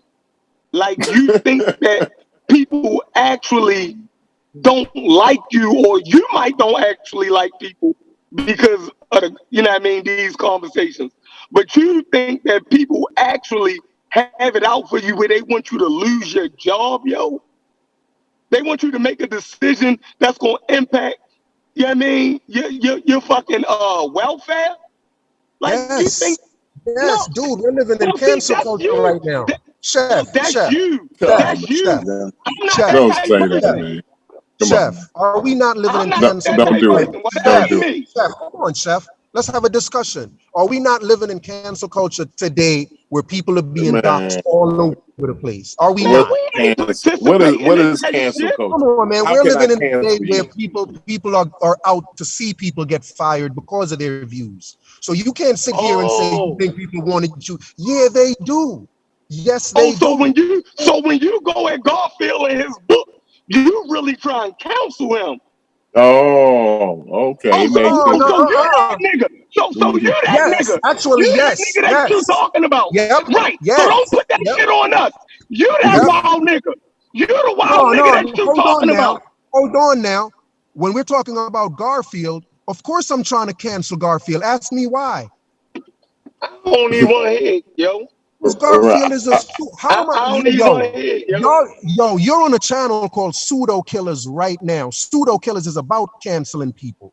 It's about canceling people you consider to be pseudo, is it not? No, it's not canceling. It's about who are you disabusing killing? the Isn't killing community. somebody canceling It's them?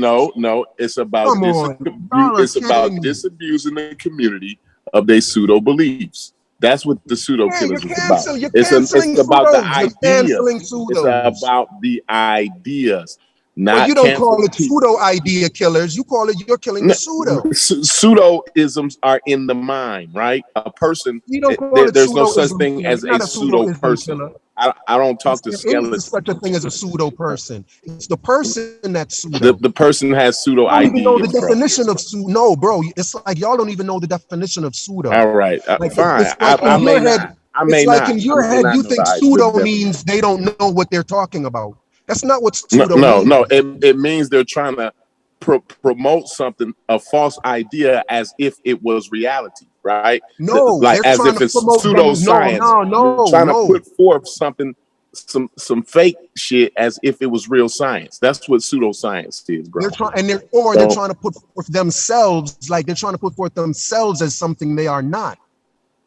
Well, the ideas like that they person have. is pseudo. Well, we like going at the ideas. I don't. We don't go at people personally. I mean, we might joke at people, you know. Bro, what's his name, Minister Inky's teeth and shit like that. But really, like, we don't have no beef with Minister Inky. It's his ideas. You see what I'm saying?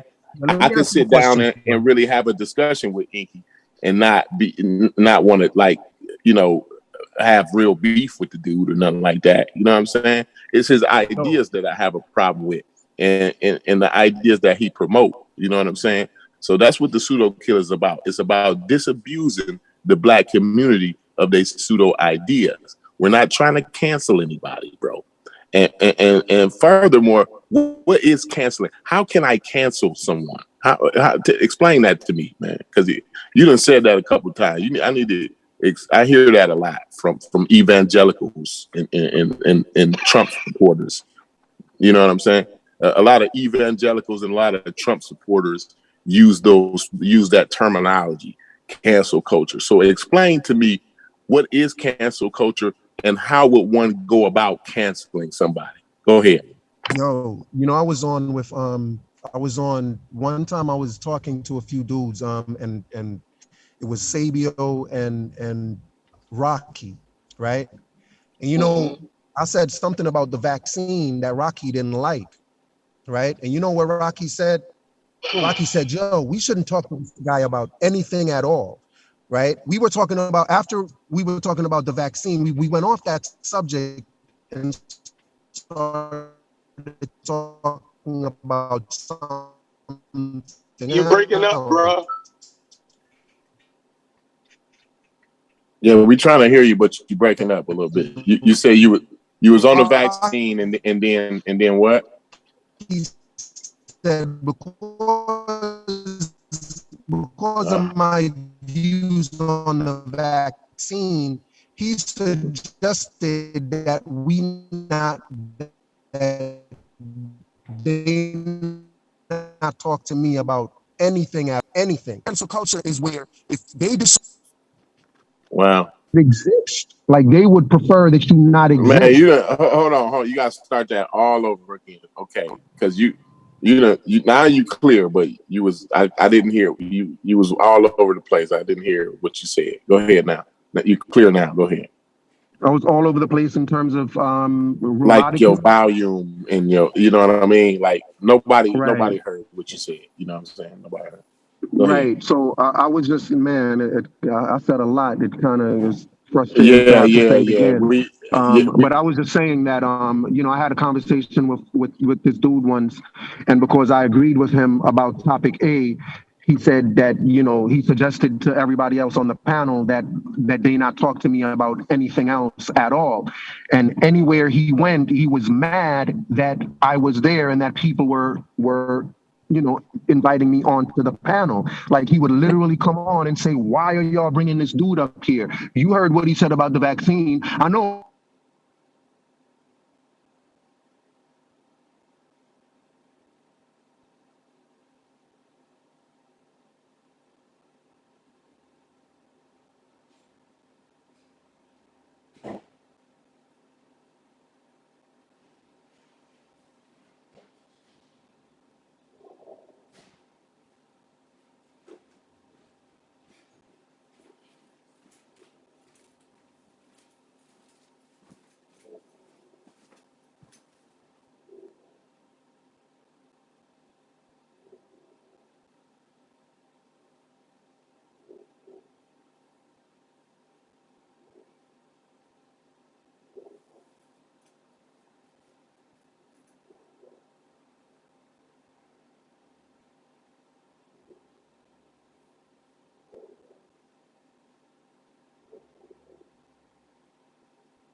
that I don't agree with them on other points, and that we can't have discussions on other points. You see what I'm saying? And the whole Egypt, me, Chevron, and Unc will argue for 4 days on Egypt, cuss each other out, hang up the phone, but that don't mean I can't agree with them on other things. So that's a pseudo way of thinking, and we fight against that kind of stuff. We discourage that way of thinking over here, bro. So I don't understand. That's why I was saying I don't understand why you bring those talking points over here, those evangelical right-wing talking points over here, as if we are some type of cancel culture.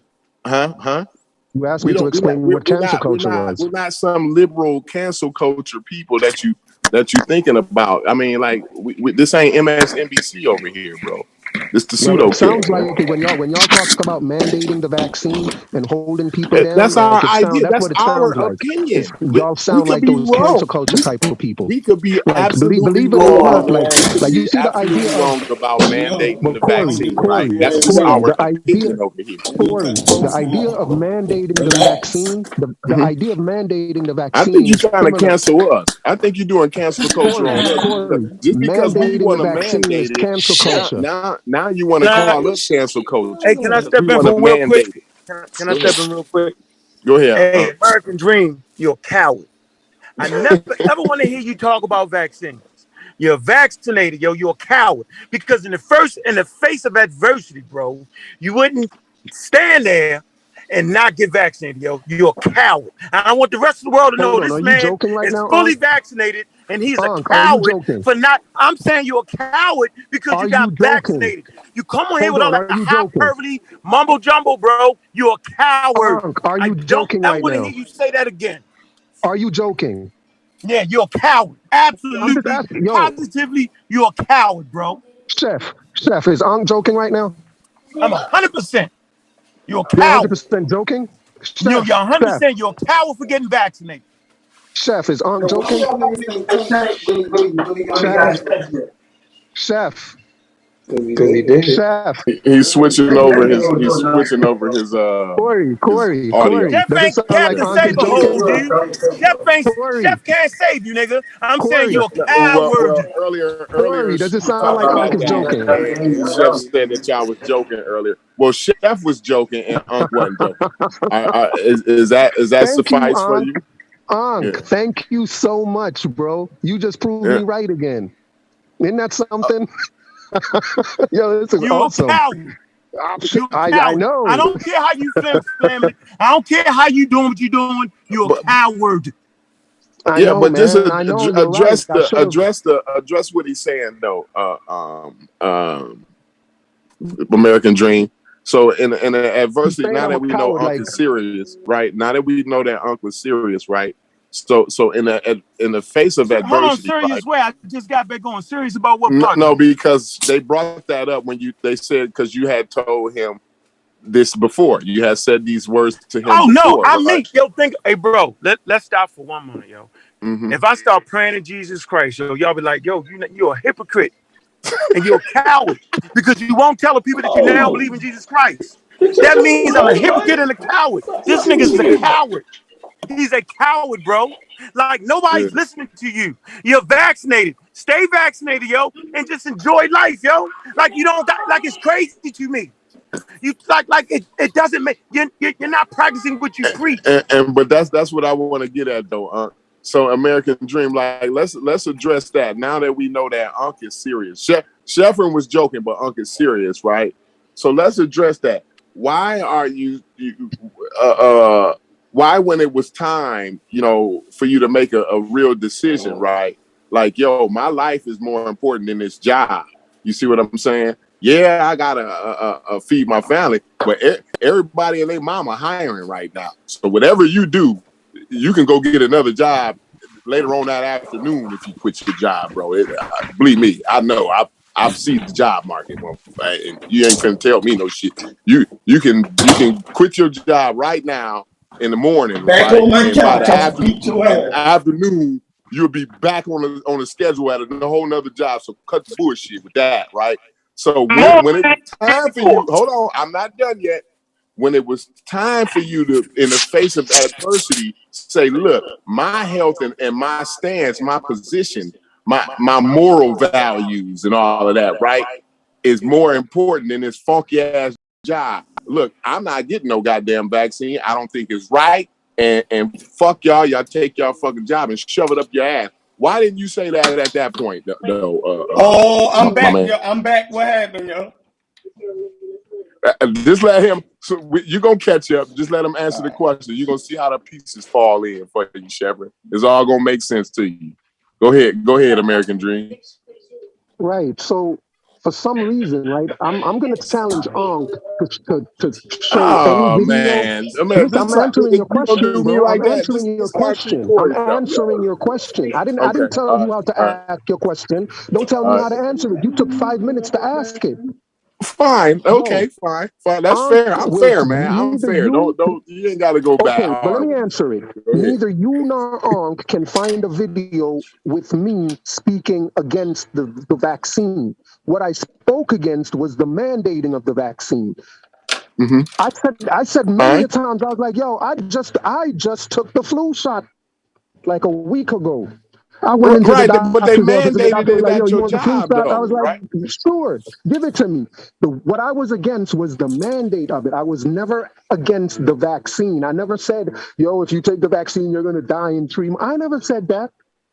I never had a problem with the vaccine. What I had a problem against was the lockdowns. I had a problem against the mandates. So obviously you got a federal job. I got to the So point. obviously So you just work so for the you know, federal. Corey, I'm not Your finished with job my is funded answer. by the federal government in some way, shape, or form, right?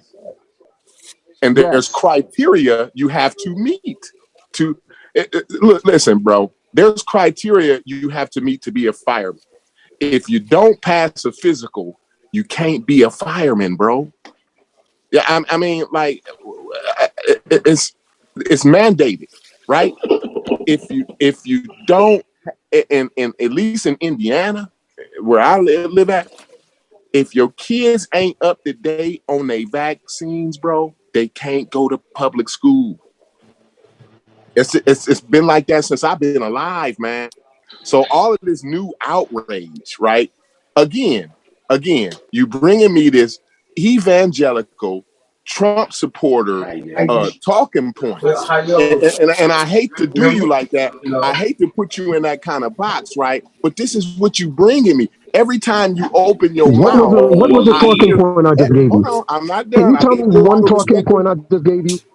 Like right now, you're doing what you're doing. That was a talking. That's an evangelical right-wing Trump supporting talking point. What you're doing right now, I don't want a mandate. I want to be free. America first. That's a Republican talking point. America. When did I say that? America. Did I just say that a while ago? You sound like but I didn't say nothing like that. What are you sound like a Caribbean Kentucky motherfucker. What the hell? You sound like a half Caribbean, half Kentucky motherfucker. You know what I'm saying? Like, do you got all your teeth? And do you wear overalls? Listen, do you wear overalls? And Corey, are you joking? Missing teeth and he wear overalls. Right? I bet you. No, Corey, you know what's so surprising? The vaccine mandate schedule is Corey because we got it in the Caribbean too. Hold on. Ain't no way. Hey, listen, there's no way y'all can convince me. Ain't no way y'all can convince me that this man ain't married to a fat, sloppy white lady named Mary Lou. Your wife's name is Mary Lou, ain't it? That's racist. He gonna go racist. I'm racist in a motherfucker, bro. Corey, is that a joke? Corey, is that a joke? Corey, is that a joke? Yo, you ain't married to no black woman. This nigga sounds like a Caribbean Kentuckian. But go ahead, y'all. I'm done. Hold on. Let me say this. And I'm going to let you go next, American Dream. I promise you, I won't cut you off. I've been dealing with this issue for damn near the last 2 years, bro. And this is what y'all do. Let me finish my point, bro. I haven't talked for nothing. I've just got out the gym. Let me make my point, and I promise you that you speak because the discussion is very important. I am telling you that I've dealt with people that talk about all the anti-vax shit. I mean, I had a whole conference debate full of niggas, and the whole room of 700 white people swore me down that they wasn't anti-vaccine. But all the information they spewed was pushing towards don't ever fuck with those vaccines. You're doing the same thing. And see, it's not just about the vaccines. It's about getting the vaccines. It's about wearing masks. It's about understanding the mandates. These are public health policies and procedures. So it's not just the vaccine is going to get out of the situation. It's all the other measures that they put in place. So what I'm telling you is the very fact that you're talking about a mandate as if it was a forced type of situation, it's not fair. The very fact you said, I'm going to talk about the mandate, yo, that's a bunch of malarkey. And you know what? Stand the fuck up, bro. Stand up. It's more than just the vaccine. It's all the rest of the measures that are put in place so that we can be safe around this motherfucker. It's more than the vaccine. It's all the other health measures that's put in place. Don't just put it on the vaccine. You're against health policies, bro, that can save our fucking life, and you have nothing at all to replace them with. So what do you have, bro, that will replace the mandate that will help more people get got the Merck. Let me ask you a question, Unc. Let me ask you a question. It's my right. Let me ask you let me ask you a question, Unc. No, answer that question first. No, I asked you a question, though. That's the same thing fucking vocabulary vocab did. I asked a very straight question. What is it that you have, right, to put in place of a mandate that would help people get vaccinated? Then you can ask me a question, bro. Y'all be doing that shit on purpose. Y'all do it on purpose. It's gonna go to America. My rights. I got the right. It's my America. I got the right to be an asshole, and I got the right to be an asshole all over everybody else too. You know what I'm saying? Not just me and my family do I have a right to be an asshole all over, but I want to spread my assholeness, my assholiousness all over the fucking rest of the goddamn country. That's what he wants. He wants the right. He wants the. This is what them evangelical right-wing Trump supporters think, and this is going to be his answer. He should have the right to choose to fuck over everybody else. It should be his right to choose to do all the fuckery and all of the fuck shit he want to do because he's an American, and that's what America is about. America first. I got the right. That's what his answer is going to be. But go ahead. Man, Corey, you are fast becoming my least favorite pseudo killer. You are the most pseudo of the pseudos. I wish I was. I should be the number one. I should be your number one least favorite because I'm the one that don't take that really. Like we're a bunch of guys. I be giving you a pass, bro. We're a bunch of guys here having a bunch of dudes here trying to have a conversation. But you want to unleash. You come in. You want to be talking about your you asshole. want me to unleash myself on your raggedy Kentucky halfway Caribbean ass, right? You want me to be unleashed on your halfway Caribbean Kentucky ass, right? With your overall wearing, no teeth having ass, right? I know you got a rifle hanging in the back Express of your your hate for Caribbean people. Go ahead. I know you got a rifle. No Caribbean people hate here. I know I'm from you the got Caribbean. a rifle. I'm actually in the Caribbean. Don't try that. Then Don't try that. There's no He Caribbean a hate half here. a Caribbean, Cedric. He a half a Caribbean, Cedric. He half Caribbean and half Kentucky, right? He got a rifle. He got a rifle hanging up in the back of his pickup truck, right? His wife is named Mary Lou, right? His number one thing to do is go by and look at snow tires, right? He loves snow tires. That's his ammunition, guns, and snow tires is his favorite thing in the whole fucking world, right? And what he wants to do is he wants to bring him and Mary Lou, right? He wants him and Mary Lou to be able to go to Walmart. Is Unc really laughing at this? Yo, that shit funny. He said you want him and fat-ass Mary Lou to be able to go to Walmarts, right? And do they shopping without masks on in the middle of the pandemic and shit, right? And Mary Lou farting and coughing because you know she smokes cigarettes and shit, right? And chew tobacco, right? Because she's from Kentucky, right? So Mary Lou coughing and farting and snorting and sneezing all over everybody. And he want Mary Lou to have the right to do all that fuck shit all over everybody. He don't want no mask mandates or no vaccine mandate. Cause Mary Lou her fat ass can't breathe with a mask on when she walked from the car to the door to Walmart, right? She out of breath, right? So he pissed Pseudo off because killers, Mary ladies Lou and pissed off. gentlemen. So he The want pseudo everybody else killers. not to wear a mask because Mary Lou can't wear a mask because her fat ass can't even breathe, right? Because she got Pseudo killers. COPD from smoking cigarettes and chewing tobacco. You see what I'm saying? But listen, American Dream, This is the American Dream. pseudo killers, Listen, ladies and gentlemen. You're now this is the listening to the pseudo killers. We Go ahead, killing, Corey. we killing halfway fake ass Caribbean Kentuckians. That's what we do over here.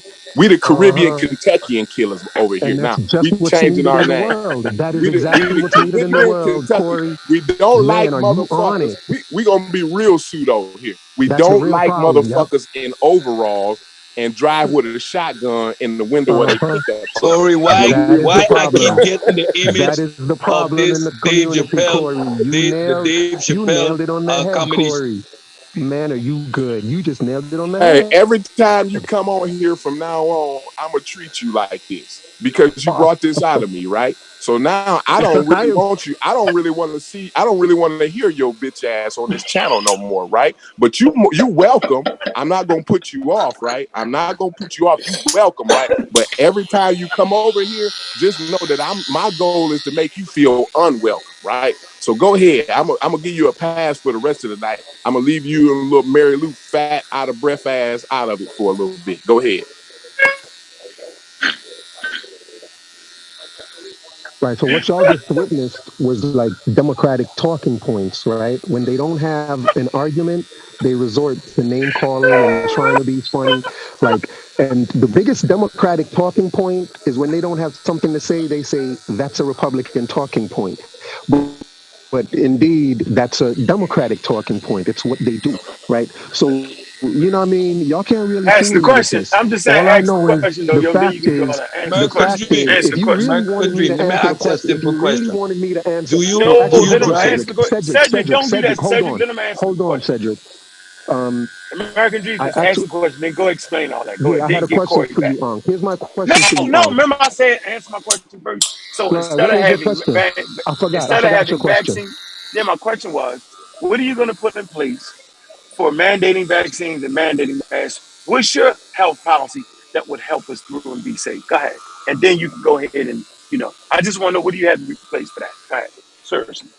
Go ahead, bro. Right. I don't necessarily think I have to have something in place to be against the mandate. No. Do you have an idea? What's a good idea? I know you're not a public health professional. What would you suggest we do instead of masks and vaccines mandate? What should we do? Go ahead. Well, what I suggest we do is that we allow people to take care of their own health and allow people to do what they think is best for them. We I'm done. have to stop making health decisions for people. Like something like this does I not want to warrant see you. somebody making their own decision. What if Next you're time not they need a savvy heart on surgery. Shit You're dumb. a This fucking shit idiot, dumb. dude. We should That's have the the freedom to dumbest make shit our own I've choice. heard. Ain't that what I said?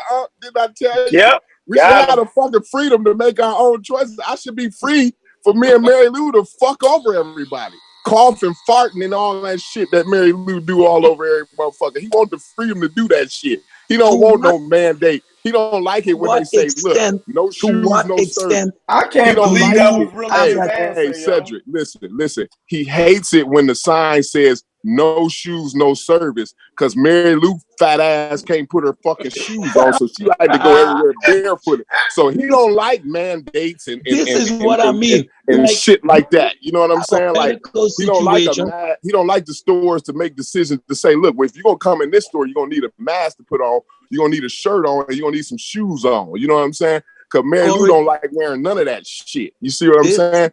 That's why he against it. But go ahead, Cedric. Go ahead. American Dream. When you talk like that, we shouldn't have doctors. We shouldn't have institutions. We shouldn't do research, because in your home, when you get sick, you're going to break out the lab. You're going to do all the necessary research and take care of your own health. There are institutions. Cedric. That's what your statement I said people implies. should have the choice of whether to go to a doctor or not. They do got the choice. They do got a choice to go to a doctor. What is the matter with you, Cedric? I mean, what is wrong with They y'all? don't got a choice. You don't have a choice. What does it take to be a doctor pseudo killer? Exactly what does it take to be a pseudo killer? You got to be like an idiot or something? Yeah. Look, yeah, that's exactly what it takes. Hey, so you don't have a choice. You don't have a choice did you to hear go to him? a doctor. So basically, he'd have had the whole world open up in the middle of a pandemic. Did you hear that nigga? Did you really hear this guy? He would have let Mary Lou make the decision.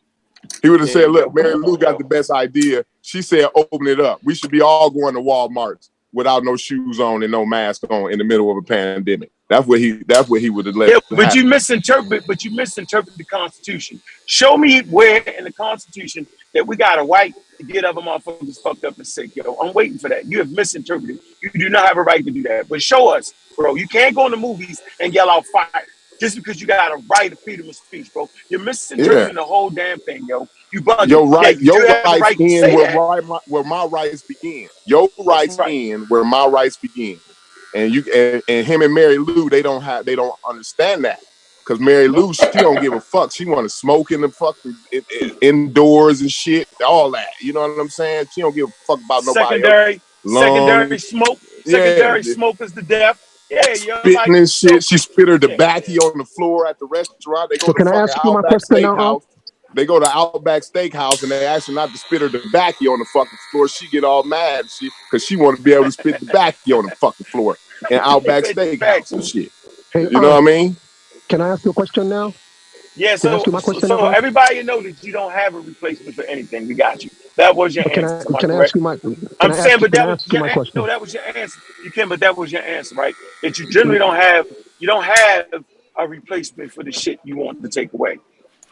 He won't let Mary Lou make the decision. You're asking me if I have another mandate to replace this mandate. No. I didn't. I said instead of a mandate, what idea would you have, right? As opposed to letting, like they shut the world down. You're saying that was bullshit. They made us wear masks. You're saying that was bullshit, right? And they mandated that, you know what I'm saying, that we get vaccinated in certain spots, right? So what I'm saying is, what would your intelligent replacement be, bro? This is the type of show we got. If you come with something that's super slick and makes sense and fits, that makes some damn sense and fit and scientific, yo, we'll all shut the fuck up around here, yo. Seriously. No, what I'm saying is when the virus came out, like when people first heard about it, and it first came out, everybody wanted a vaccine. We were like, please get a vaccine. You're on mute. Then as passed, we pretty much saw what it was. People were like, people felt like, and most people that got over it easily. People felt like they didn't really need to take a vaccine like that, like they weren't going to die if they got this thing, right? So all I'm suggesting is the same way in the beginning when people made that decision of they definitely wanted a vaccine, and then after a while they looked at it and said, and made a different choice. All I'm saying is let people make choices about their health. That's all I'm saying. Okay, bro, you do realize that 8.2 billion people, right, based off the 2% that will die, that's 164 million people that would die in the world, yo. Sorry, think about that for a minute. Say that again. I said it's 8.2 billion people on planet Earth. Yes. Y'all keep fucking it up. Only 2% die. Only 2% die. Okay. 2%. 2% of 8.2 billion is 164 million people, yo. That'll be the most deaths from a pandemic in the history of humanity. Like, I cannot believe you, yo, right now, bro. You supposed to already have that number fixed in your head before you say once they. Nobody ever realized that because they never simply do the math. That's what pseudos do. They don't really think about it, yo. So if you got 10 people and 2% die, that's 2 people in dead. So if you got 10 family members, yo, 2 of your family members just died. How the fuck is that making sense? Why do I got my cousin, my uncle, my grandmother, and 2 of them dead. Yeah, you'll sacrifice 2 of them. 2 of them can go. You gonna sacrifice 2? That's all I'm saying, bro. Like, we gotta slow down, American Dream. Like, that's what I'm saying. You're not fair, bro. But ask the question. I told you, him and Mary Lou don't give a fuck about nobody else. They just care about themselves. That's all they say. That's a hell of a number, 2%, yo. Yeah. Anybody to get money, though, give me 2%.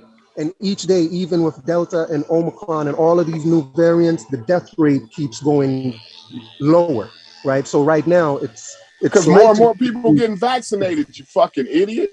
You a goddamn idiot, dude. Yeah, more people getting vaccinated like you, bro. They getting vaccinated like you, sir. Like you. Right. So regardless of the vaccine, it's a fact, and anyone who's into science, as y'all regardless of the vaccine, knows that go ahead and lie of regardless of the vaccine. So why the fuck did we need a vaccine anyway? If you finna tell us regardless of the vaccine, you about to tell us regardless of the vaccine, why the fuck did we need one in the first place? Go ahead, you fucking idiot. Go ahead, you dumb motherfucker. The vaccine, everyone knows that variants are less deadly than the original. Variants are always No, you messed it up. You don't understand evolution. You dead wrong. Yo, you messed it up. You're dead wrong. You don't know what you're talking about.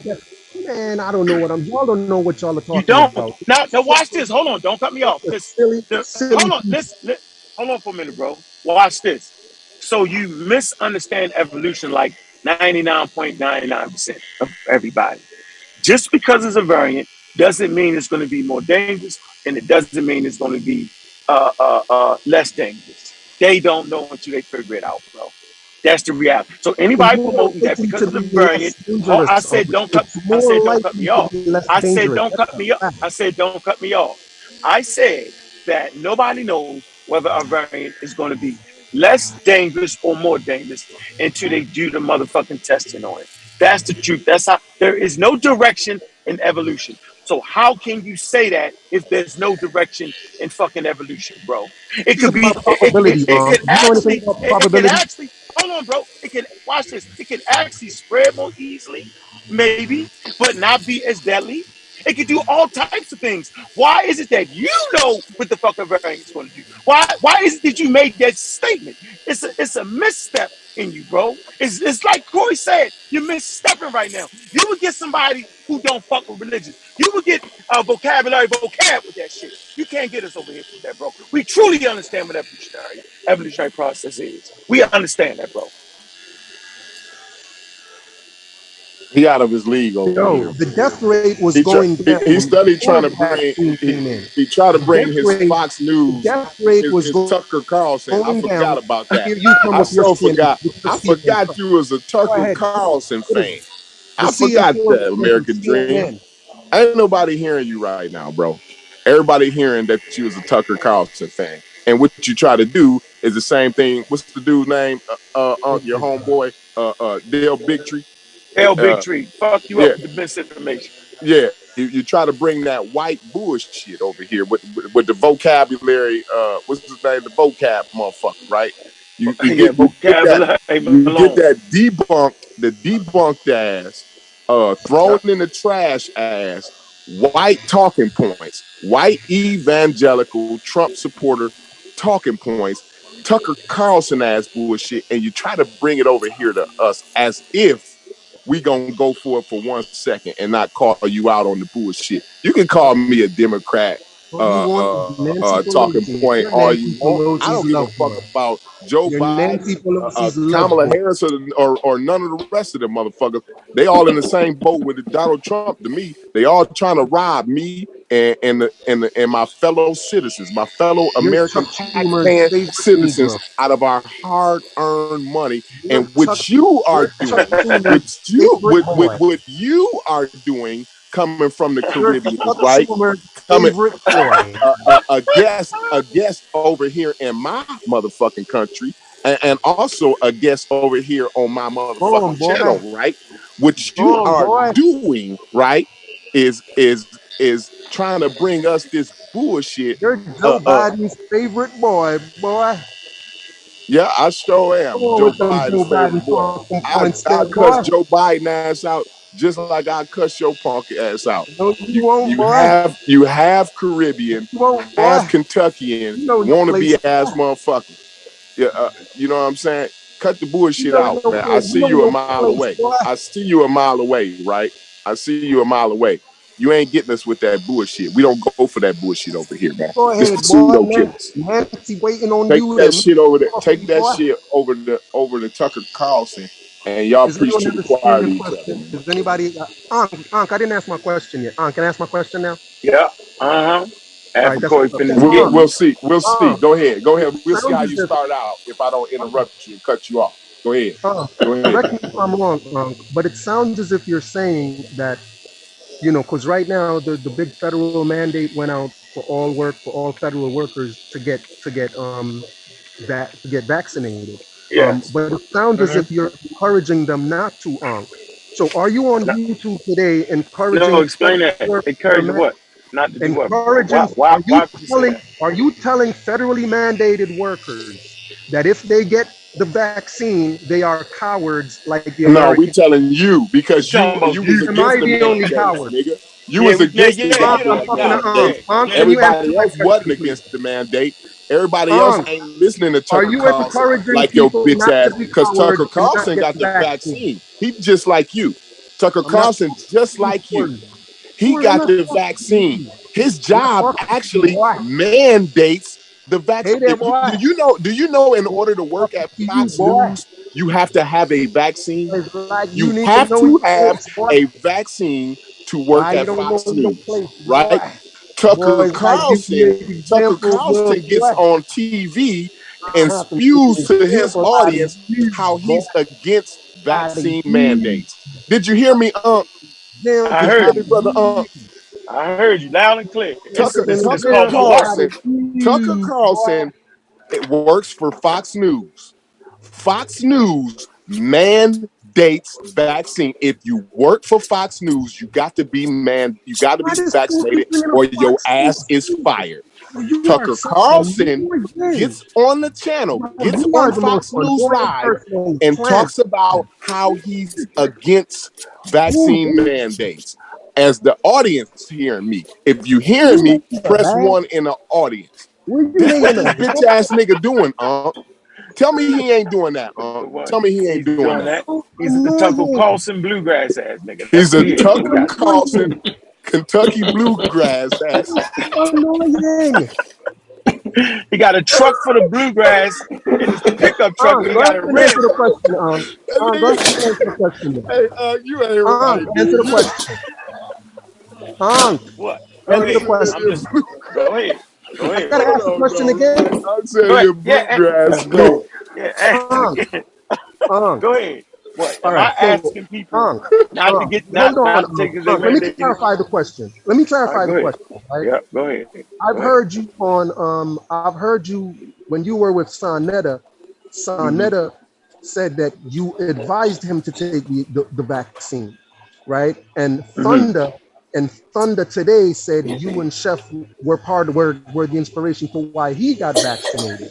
Right. Yes. So I'm asking, since you called me a coward because I took the vaccine because of a mandate, right? Most of the federal workers today that still have to take the vaccine are only going to take it because of the vaccine. So I'm asking if on YouTube tonight, if you're suggesting, what I'm saying to you is the reason there's a federal mandate is because there are federal workers that don't want to be vaccinated. That's why there's a mandate, right? Because they don't want to. So I'm asking. We got motherfuckers like you and Mary Lou that work for the federal government. Go ahead. Shut them out, Corey. So I'm asking you if you're saying. Shut your mouth, Corey.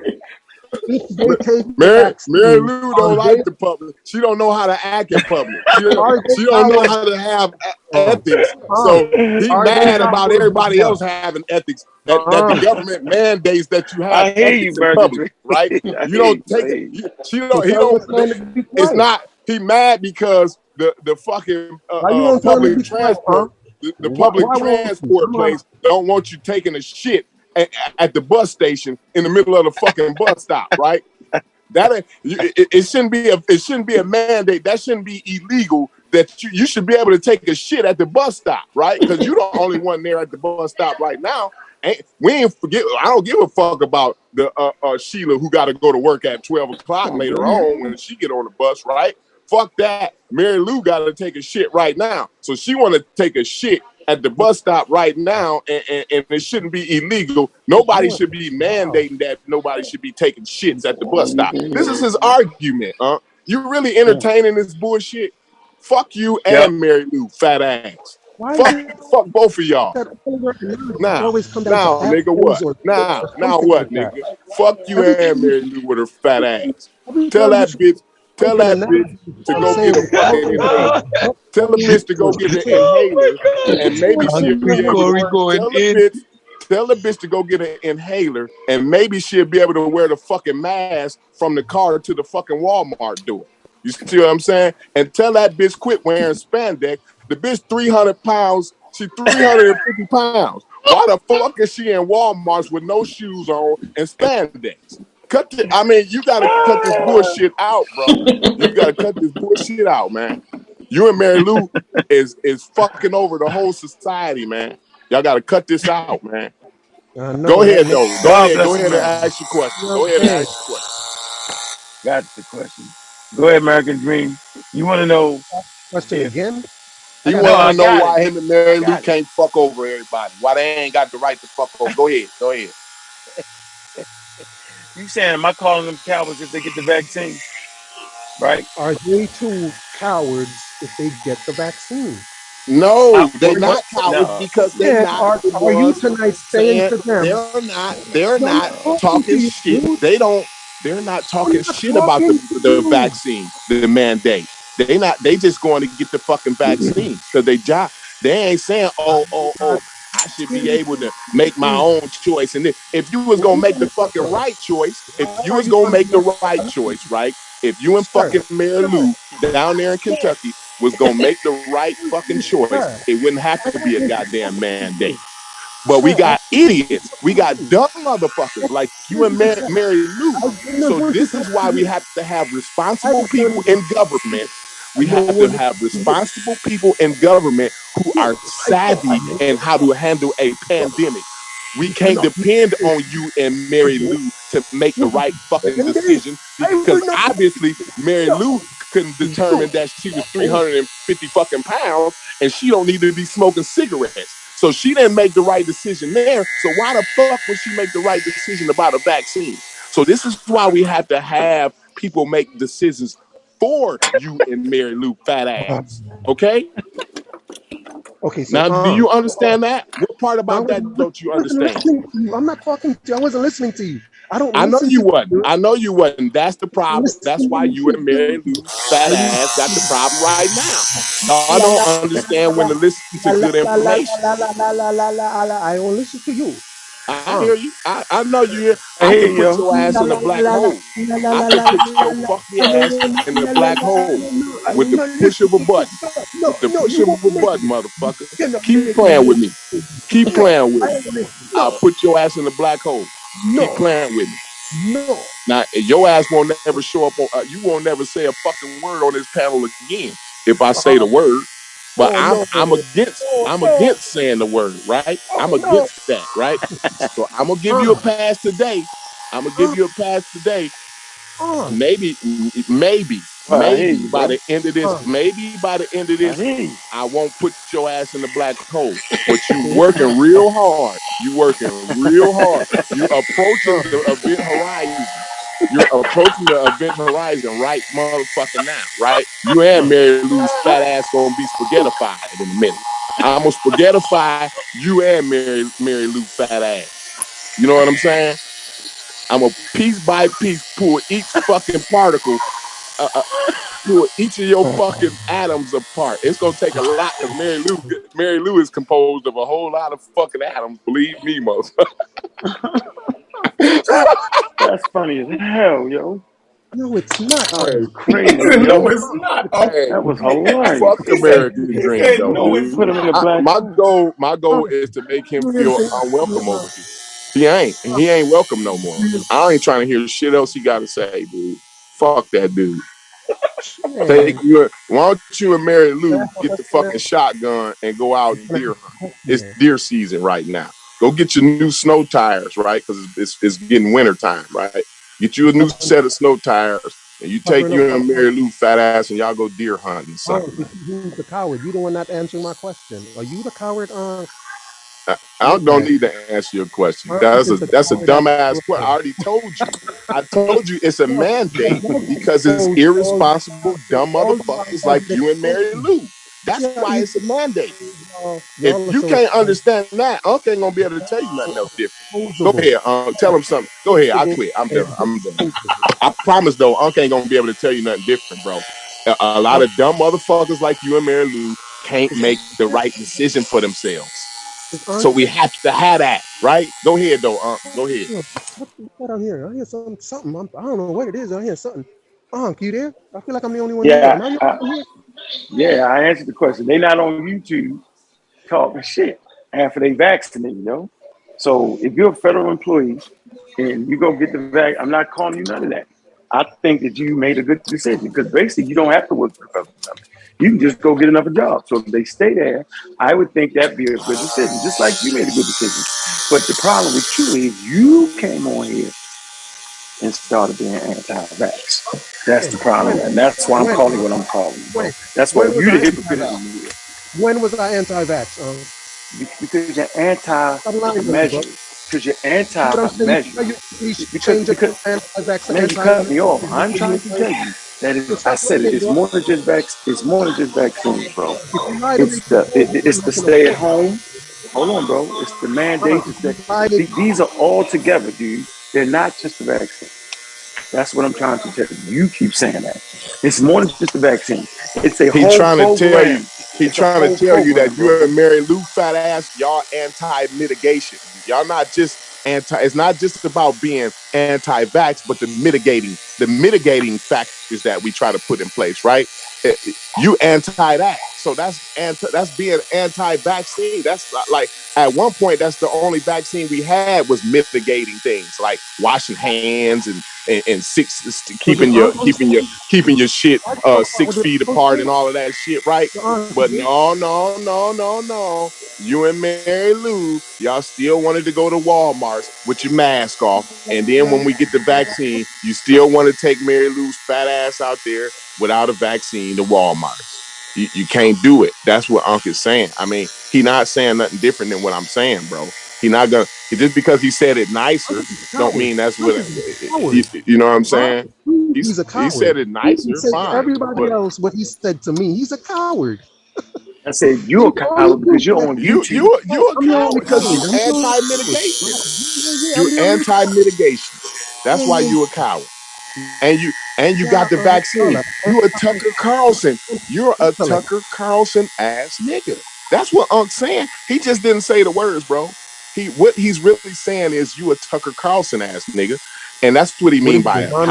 That's what he mean by it. When he calls you a coward, what he's saying is you're the Don Lemon type. You're the Don Lemon type, ain't you? Listen, whatever you want to call me, that's fine, bro. That's fine. That's Don Lemon ass. I'm fine with it. I'm fine with it, bro. You know what? Don Lemon, most of the time, he's grounded in facts, right?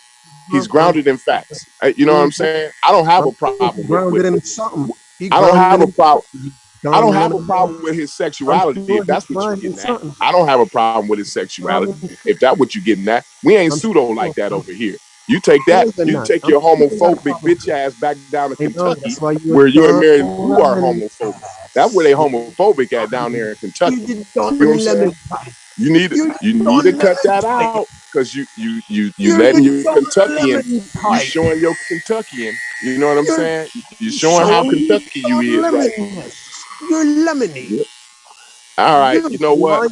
If I hear lemon again, your ass is in the black hole forever. God damn it! Let me hear one more lemon. Can we get one more lemon? Can we get him expelled? Can we get one more lemon? Lemon, one more. Put his ass in the black hole, Chef. I'm done with this bitch ass nigga. I'm done with this. Put his ass in the fucking black hole, Chef. Get his ass out of here. I'm sure and you like I'm blocking. You're not making no more comments, and you're not coming back on the panel no more ever again. We don't tolerate. We don't tolerate things like homophobia and shit like that over here. That's bitch nigga shit, right? That's bitch nigga shit. We don't tolerate that bullshit over here. You know what I'm saying? Are you? I ain't mad. I ain't mad. I'm just saying. I'm just tired of you. I'm just tired of you altogether. Even if somebody else made a homophobic statement, I would kick them off. But you, I'm just tired of you, dude. You're a real bitch. You're a real bitch, and you're trying to pull Tucker Carlson bullshit on me, right? You try to. He vaccinated, and his job mandates vaccinated, and he got the vaccine, right? And you didn't talk all that bullshit. You didn't tell motherfucker your employer that he was the Don Lemon motherfucker. What you did was you said, yes, boss, sir. Yes, sir, boss, sir. Yes, sir. Yes, sir, boss. I'm gonna get a vaccine, boss, because you work for somebody. I don't have to. My job, I got a vaccine, right? But I don't gotta get no motherfucking vaccine if I don't want to. I can tell the motherfucker suck my dick. And I'm gonna make every nickel that's coming to me. I ain't gonna never be interrupted in my money. My money ain't gonna never be interrupted. Is you crazy, nigga? You's a bitch ass nigga, and that's why you can't come back on this motherfucking panel. Cause you's a bitch ass nigga. You talking shit to me. But that white man said, hey nigga, take your motherfucking ass down there. You and Mary Lou, get y'all funky asses some motherfucking vaccines, or your bitch ass can't come back here. And what your bitch ass do? What do he do? I ain't even got it. What did he do, Shepard? I hear them clips in the back. He took his bitch ass and got that quick. Yes, sir. I understand, boss. Did he say he was a Don Lemon? Did he call that white man Don Lemon? No. Matter of fact, he fell out on his way to the vaccine station. That's why your bitch ass can't come back on here. And that's why you a bitch and you ain't gonna be able to respond to me. Hey, Corey. Now I can call you all the bitches I want to, and you and Mary Lou and your fat. Go ahead though. I'm done. Hey, Corey, you ain't see they made a commercial about him, right? They showed the nigga the fastest nigga on planet Earth running to the vaccine. He was smoke behind his shoe. You know what I'm saying? Matter of fact, he got there quicker than everybody. They couldn't believe it. He got back to his employer. They was like, "Well, how the hell you get vaccinated?" "I'm the boss. I got the card now. I got it, sir." Yeah. There was smoke behind him, fat man. Smoke behind him, yo. That's how fast he got there. Yo, they was like, you know that mask he wear on here, yo? This shit had smoke on it. The colors start to blend together, yo. That motherfucker was seeing. I'm the boss. I don't want to lose my 50,000. Yes, sir. It was char on the edges of that motherfucking American flag. Look, he had char on the edges of that. Hold on. That's the funny part. When he got to the vaccine station, the nigga saluted the shit. He hit him with the salute. Look, he did this. Hey, and it looked. It was so. It was bah, bah, bah, bah, bah, bah. But is y'all feeling me though, man? Like for real though, I ain't on no bullshit though, man. Dude is on some bitch ass shit though, right? He calling me a faggot, right? A Don Lemon ass nigga, right? That's what he but did. When that white man told that nigga, when the white man told that bitch ass nigga, bitch, you ain't coming back in this motherfucker, bitch. Go down there, take your funky ass halfway Caribbean, halfway Kentucky bluegrass ass down there and get a vaccine, or your bitch ass can't come back here. What did he do? That's a formula for confusion. He took his bitch ass down. Half Kentucky bluegrass. He only eat half the. Hey, yo, he only eat half the SPV fish. He don't eat all of it. He eat half of it. Man. Chat, no. Let me look at the chat because I don't be in the chat that much. That's one thing I don't ever do. Chat, holler at me, dude. Is that nigga a bitch ass nigga for that or what, though, man? Come on, man. He called me a Don Lemon ass nigga, right? Listen to this chat. The nigga called me now, mind you, fine. I cussed him out and said a lot of other shit about him and Mary Lou, whatever, fine. But the whole time, this nigga let the white man, right, tell his bitch ass, bitch, you can't come. Bitch, get out. Bitch, get out of here. And don't come back until you got a vaccine. That's what he did. Now, chat, am I wrong? Is that nigga a bitch ass nigga for that? After he talked all the shit about the mandate shit and this, that, and the other. Like, dude, come on. When the rubber meets the road, that nigga gonna be a bitch ass nigga. He gonna leave you in the trenches while they throwing grenades. That nigga right there, don't go to Afghanistan with that motherfucker. I'm gonna tell you right now. Switch up. Nope. He gonna leave you in the trenches while they throw grenades every fucking time. It's one of them bitch ass niggas all the time like that, dude. I'm telling you. No, yo, and it's horrible. And he only had spewing bullshit. And at the end of the day, if somebody misheard that, they didn't even. Nobody that's vaccinated start talking all that shit, yo. Live. You know what I'm saying? You live, nigga, talking that shit with, like, really around me. I'm gonna call you out, yo, because I heard your response before. We got all the tape. You know what I'm saying? I don't want to hear all that, yo, when everybody want to get a vaccine. And you realize, well, I ain't know about how the fuck you make a decision from the point when the shit came, all of a sudden you want to get it. Now all of a sudden everybody changed their mind. Off of what information? Off the misinformation? Off the misinformation. Off the misinformation. That's what it is. You know what I'm saying? You know what gets to me? The stupid argument about everybody should make up their own mind and have a right to. Listen, you break your leg, you ain't arguing with the doctor of how he should apply his surgery. You ain't gonna do the research if the medication that they're giving you to put your ass to sleep is the right concentration. You ain't doing none of that. That argument is null and void. Then why are all the unvaccinated people in the hospital, in the ICU? If it was up to them, they'd stay their ass home then.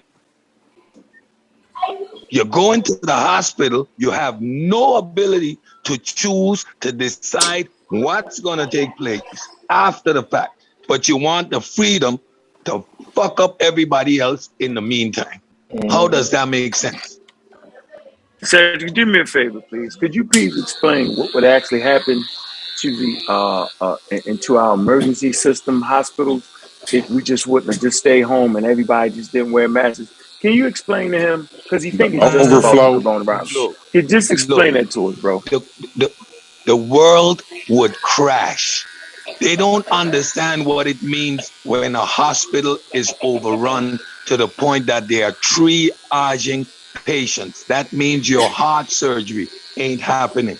That means your kidney transplant ain't happening. That means you're gonna die home because the hospitals are filled with COVID people. We have a highly infectious disease, and when hospitals get overrun, what happens is they eliminate all other patients. So your mama, who needs to be on dialysis, can't get her dialysis. Do you understand how that begins a trickle-down effect, and eventually your whole society is at a standstill? Because him and Mary Lou want the freedom to fuck over everybody. Health. This is a public health issue. If it was a vaccine for HIV/AIDS, where there are preventative measures, you can abstain from sex, you can wear a condom. It is not communicable through air. It is not an airborne infectious disease. You need physical contact. You will never see a vaccine mandate. You will never see one. There is no basis to require this on a general scale. Why not? Because it doesn't affect public health to that extent, because we know how we can control and prevent the spread of it. You have no mechanism to prevent and control the spread of an airborne communicable disease. This falls outside of the realm of the responsibility of the individual. The same way the traffic ordinance is not up to the individual. You don't have a choice. You don't have an opinion. You need to stop by the damn mandated red light sign. Facts. It is that simple. Facts. It is that simple. Yeah, a vaccine mandate exists, and you know what kills me? American Dream had to cross waters to reach to become a bluegrass Kentucky brother.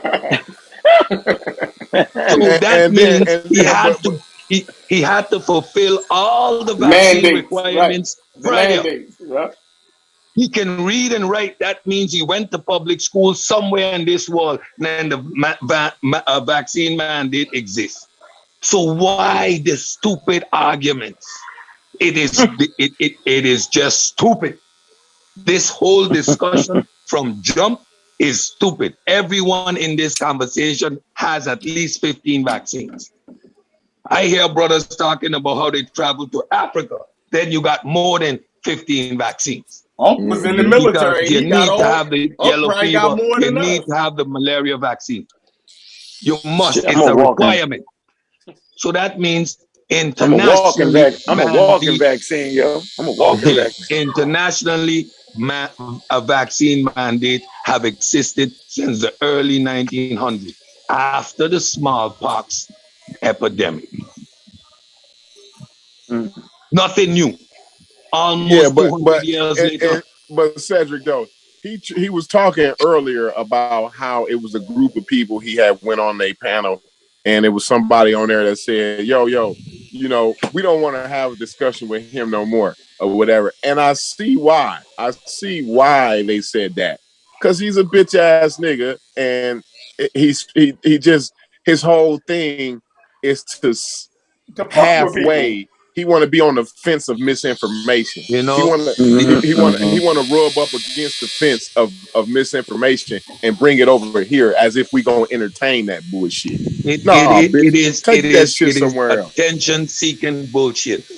You're trying to be a pseudo-intellectual by raising or trying to be pseudo-skeptical. We have clinical researches. We have clinical trials that do all the skepticism that is required. All the skepticism that is required, all the authentic intellectual skepticism that is required when we are talking about vaccines has been done in the clinical trial. We have documents which are peer-reviewed. So the intellectual skepticism, pseudo-skepticism, which he's trying to apply now, is just ridiculous when you're in the pseudo-killers platform. You're gonna get smoked, you're gonna get eaten alive. Don't try it. Chef is the only one here who has the authority to be a intellectual skeptic, because he's a walking source. That's Chef's distinction. Nobody else gets to do that. Chef gets to raise hellfire, because when Chef does it, it's what we call it. It's organized chaos. It's a method to his madness, and I love it. It causes a lot of friction, but I love it. But what American Dream was trying to do is pseudo-intellectual. Now we can put the skepticism here. No, there are discussions in terms of how governments are handling the pandemic. I was watching a whole hour program today with one of the leading scientists, and he was discussing the differences in terms of handling the pandemic from South Korea, for example, that has a uniform policy compared to the United States, where it's an individual state applying the policy. We looked at the fact that the major outbreak that took place with Delta happened in unvaccinated areas, which is predominantly the middle of the United States and not on the coast. So when we apply skepticism, it is in how public health is handling COVID. We don't discuss the validity of the vaccine. We don't discuss the validity of masks. These are not discussions. They are discussions in the application, how information is disseminated, how vaccines are being distributed. It is a whole nother level when there's any discussion with regards to the pandemic. It is predominantly how public health systems around the world is handling it. And this pseudo-intellectual nonsense about the vaccine, the people change their minds after they got more information. How you going to become conscious of how something is actually working factually and use pseudo information to change your mind? That's completely stupid. There is nothing on the planet that can come out from a pseudo anti-vaccine site that is going to convince me that mRNA all of a sudden isn't read by ribosomes, but it is read by the cytokine production. If it doesn't make factual sense, there is no way that I can hold on to that information. So who changed their mind? No, the hardcore group of anti-vaxxers remained anti-vaxxers. They spread their information, and probably some of those that were misinformed changed their mind and actually got the vaccine. But there is no way you're going to substantiate that there were a group of people that first were willing to get the vaccine, but new information came out and they decided that they didn't get it. There is no document, no article, no research that you can pull up that is going to support that claim. That's some bullshit. Yeah, I had enough of American Dream. Yeah, Corey. He no longer welcome on this motherfucker. Fuck you, I was laughing my ass off. When Unc let Q back on, then I think about letting American Dream back on. How about that? I concur. I concur. Hopefully he be like, man, fuck you. I don't even want to come on your shit no more, nigga. You know what I'm saying? Hopefully that's how he feels. He in the chat now. That's really how I feel. he in the chat now talking shit. He can't talk shit because I blocked his ass. He's done. They said he got kicked off of. He got blocked off of Garfield shit. Then MBK blocked him and cussed him out. And now the shit just happened over here, so he's just going around fucking with people. You know what I mean? Right. And you know, I'm the biggest one against blocking and kicking people. Right. I'm like number one against that shit though, right? But this nigga dude, fuck him, dude. Yeah, that means he's just going around fucking with people. We can't even take you serious. If you go on every platform and get kicked off and cussed out, then you're deliberately going around fucking with people. You know what I mean? You deliberately trying to fuck up conversations and agitate motherfuckers. I mean, it's crazy. No, man. He full of shit, dude. You know what I'm saying? Like, I don't mind, like, contrary, whatever.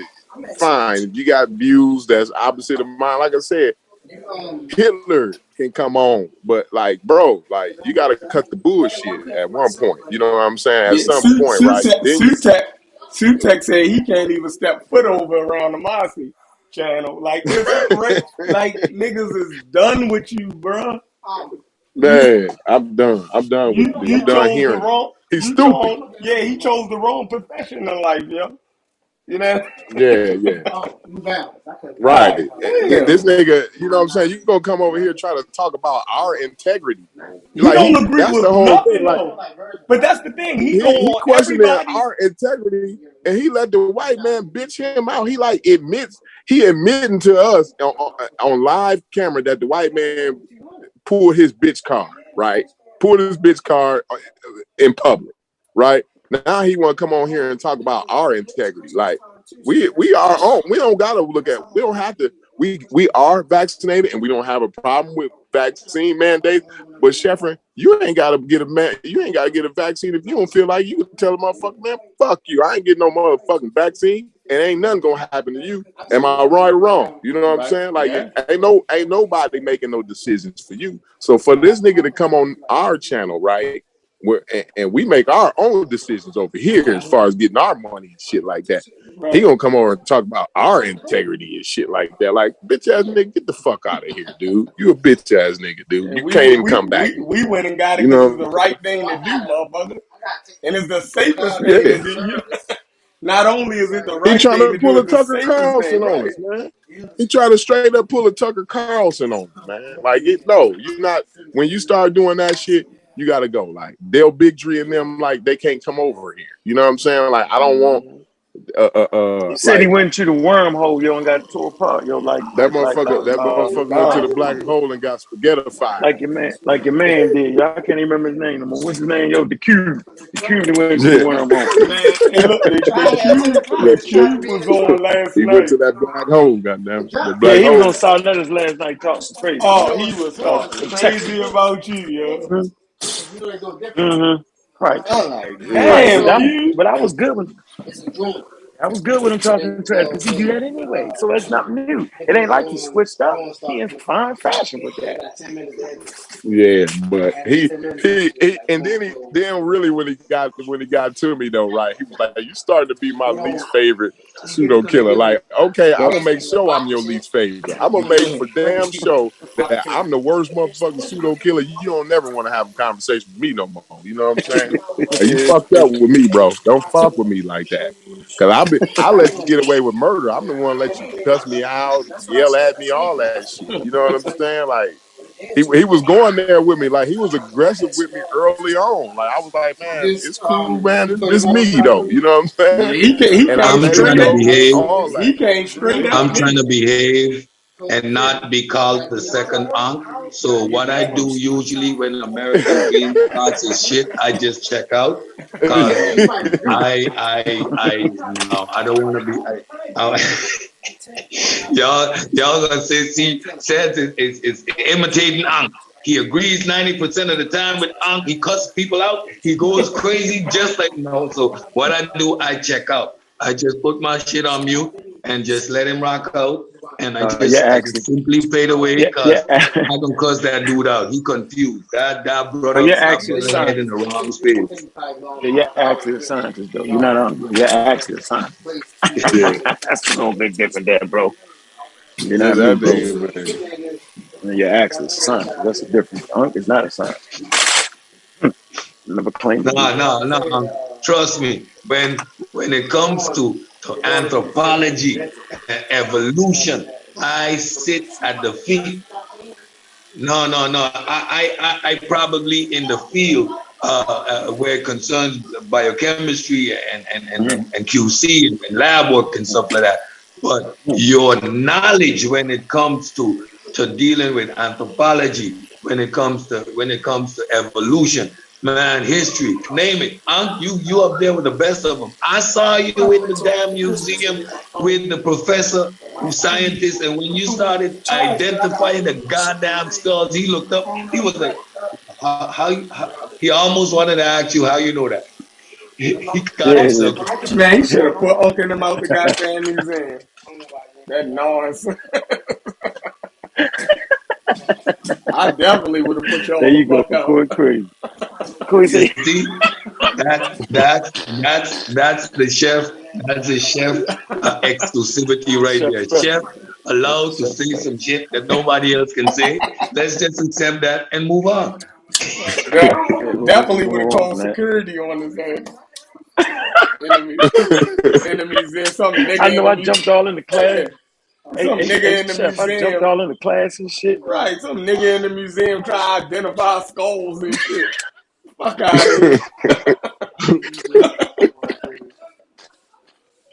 Hey, chef, the white boys looked at me like, "Who the fuck is this?" Yo, I wanted to tell him, "Yo, I stayed at the Best Western Hotel." Like, this nigga must be right. I stayed at the Holiday Inn Express. Yeah, I stayed at the Holiday Inn Express. They probably was looking like this nigga must be about to rob this motherfucker. Hey, Coy, he was in there teaching the class, nigga. I dove in that bitch. Stop pointing at skulls and shit.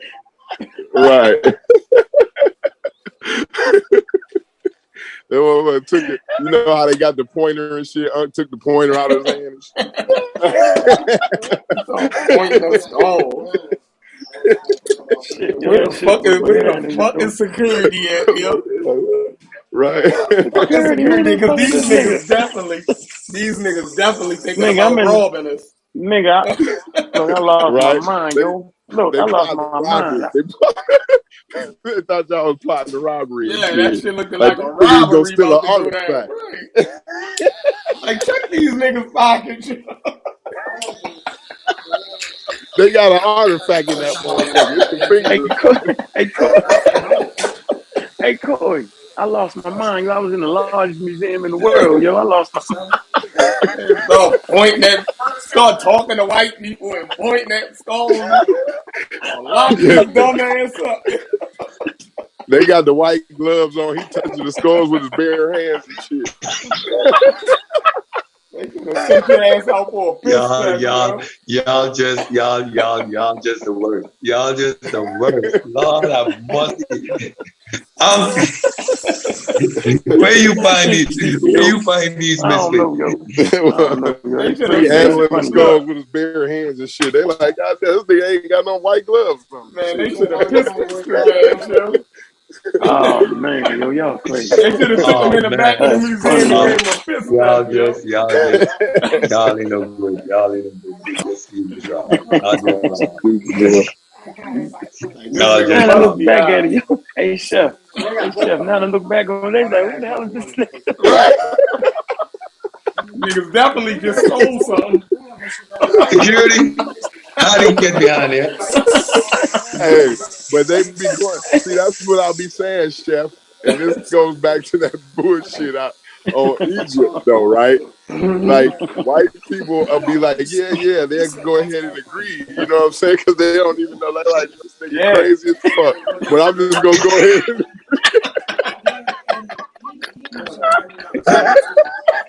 White man, they know what the fuck Uncle was about to detour. That's how they was looking at Dr. Ben and them, dude.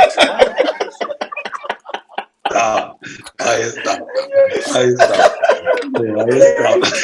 Yo, you say no. Corey, now I'm thinking about, hey Corey, now I'm thinking about they was scared of me, yo. Exactly. Dude. Hold on. Scared, yo. Hold on. You actually thought they was listening to you? Yeah, yo, now I'm thinking about it 10 years later, yo, them niggas was like, who the fuck is this? Nah, nigga, we was having a good dialogue. We actually had a good dialogue. Stop. Y'all giving some writer out there too much material. Stop it. So what, yo, we gotta have fun, yo. We gotta make science fun, yo. It gotta be fun, yo. Gotta be fun. So if we don't have fun. Yeah, yo, because come on, yo, we gotta have fun over here. Yo. That's our whole thing. That's what the pseudo killer's all about. And that's what I was telling American Dream. I'm like, American Dream, yo, you think what we be joking, yo. Trust me. Like, I got a real life story. I know exactly how that feels. When I applied for my internship at the university hospital, now I'm on the phone and they're talking to me and they don't know that I'm a black guy, right? Because the way I speak Dutch, so they don't know.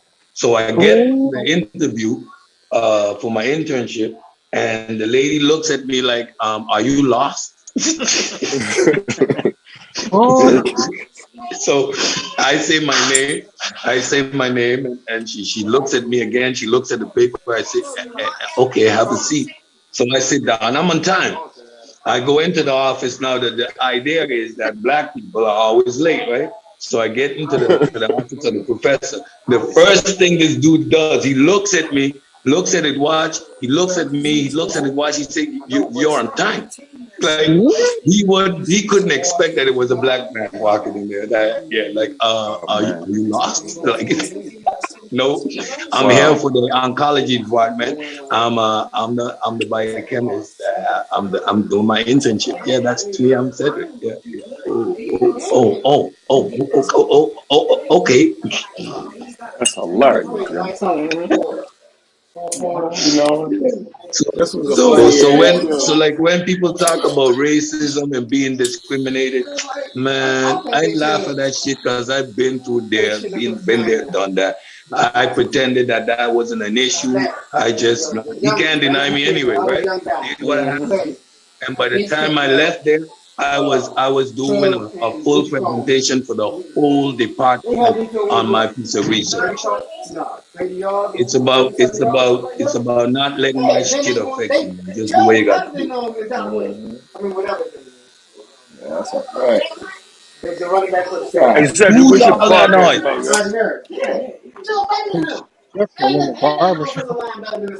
Oh yeah, I'm in the barbershop. My bad, bro.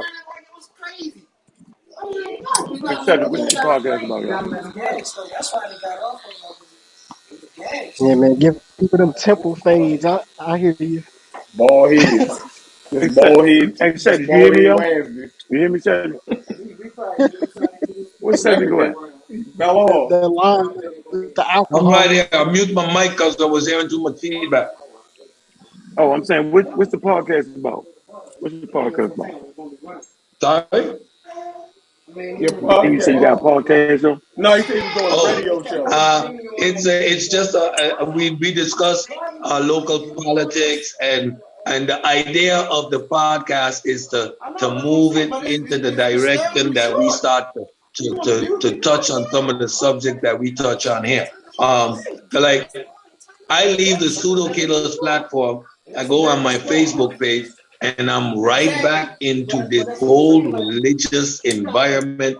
My people don't ever question religion, and I'm starting to create a platform where I'm gonna bring these subjects to the forefront because majority of my community is lost. I'm a complete weirdo. I made a post today, like when you lack the intellectual capacity to think about real solution, what you get, prayer. It's the ultimate sign. It's the ultimate sign of cluelessness. Now, you understand the reaction that I get in my community. I'm really religious, but I'm that crazy dude that I just go there. So I'm trying to create a platform. It's on local TV, and I broadcast it on Facebook to get people thinking. Like our schools are 90% religious based. So my youngest daughter of 4 years old started preschool and is coming home and talking about Jesus is on the other end of the telephone, and God and 4 years old. So the indoctrination and the fixing of these concepts starts within the educational system. If there's one thing I change before I die, is to get church out of my school. This became a campaign of mine when my daughter was in her third year of high school, and we have levels of high school. So she was at academic level in high school, third year, and asked me if Adam and Eve was real. Now, I like what? Like what? Wait. No evolution. No. But she went to an Adventist school. It depends on the community you're in. It doesn't really what church you go to. It's the school in the community. It's all church anyway. So they just send the kids to school. There's little options outside of that. So it's either Methodist, Catholic, a 7-day, or very poor public schools, 1 or 2 that are not rooted in religion, but the education is so poor, you don't want to send your child to that school. But the consequences is that our kids end up with, by the time they're 10 years old, you can't argue with a kid that about God. Now, my other 2 kids, they go to private school, which is way too expensive. It's not religious based. They are some of the best academic students that come out of that school, but it is a private school and it costs an arm and a leg. So 90% of the community grows up from school with a religious foundation. Everybody stops. Their thinking process hits a halt because of the inability to apply proper philosophy of reasoning. There are people here that actually can imagine a round square. It's logically impossible, but they can do it because their foundational belief in this entity outside of reality called God is rooted in everything we do.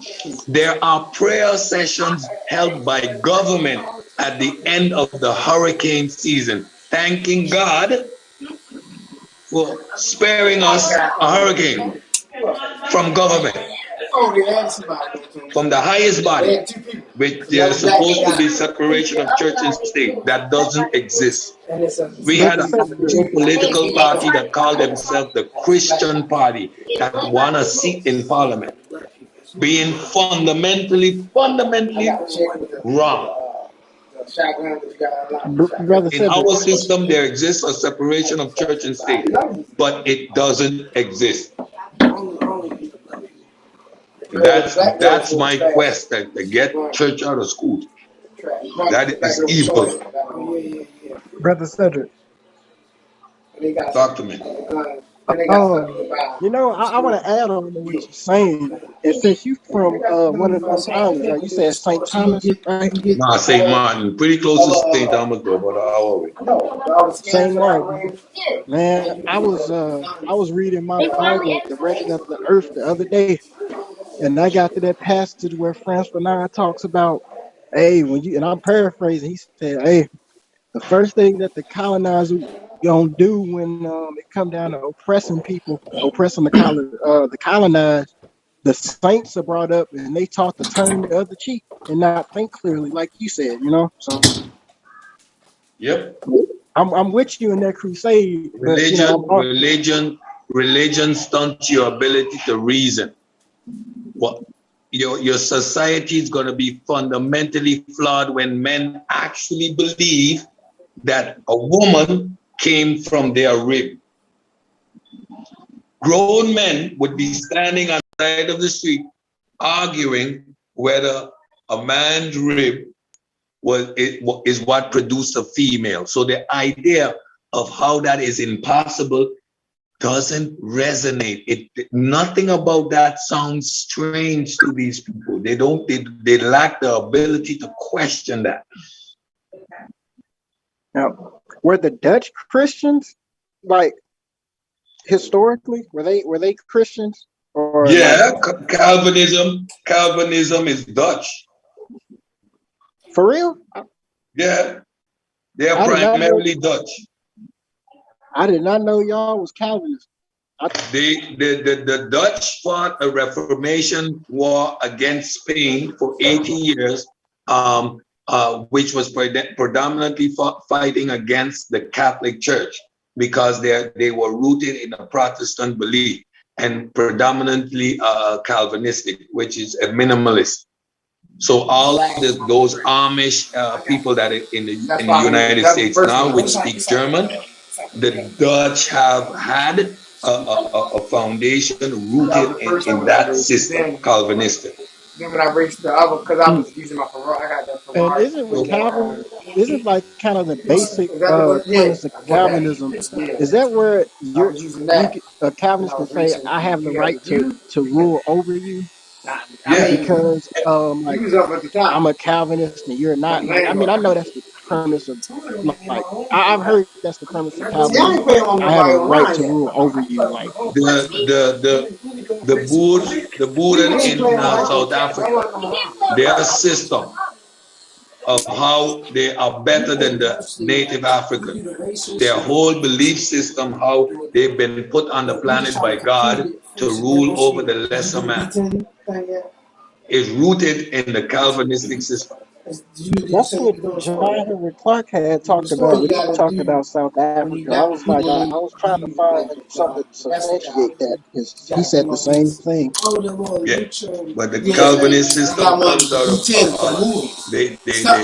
a minimalist in terms of how they live off the land, etc., etc., etc. But there's this inherent right to rule.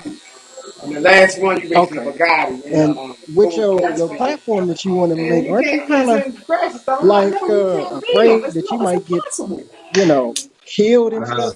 I earn my listen. I've always been me.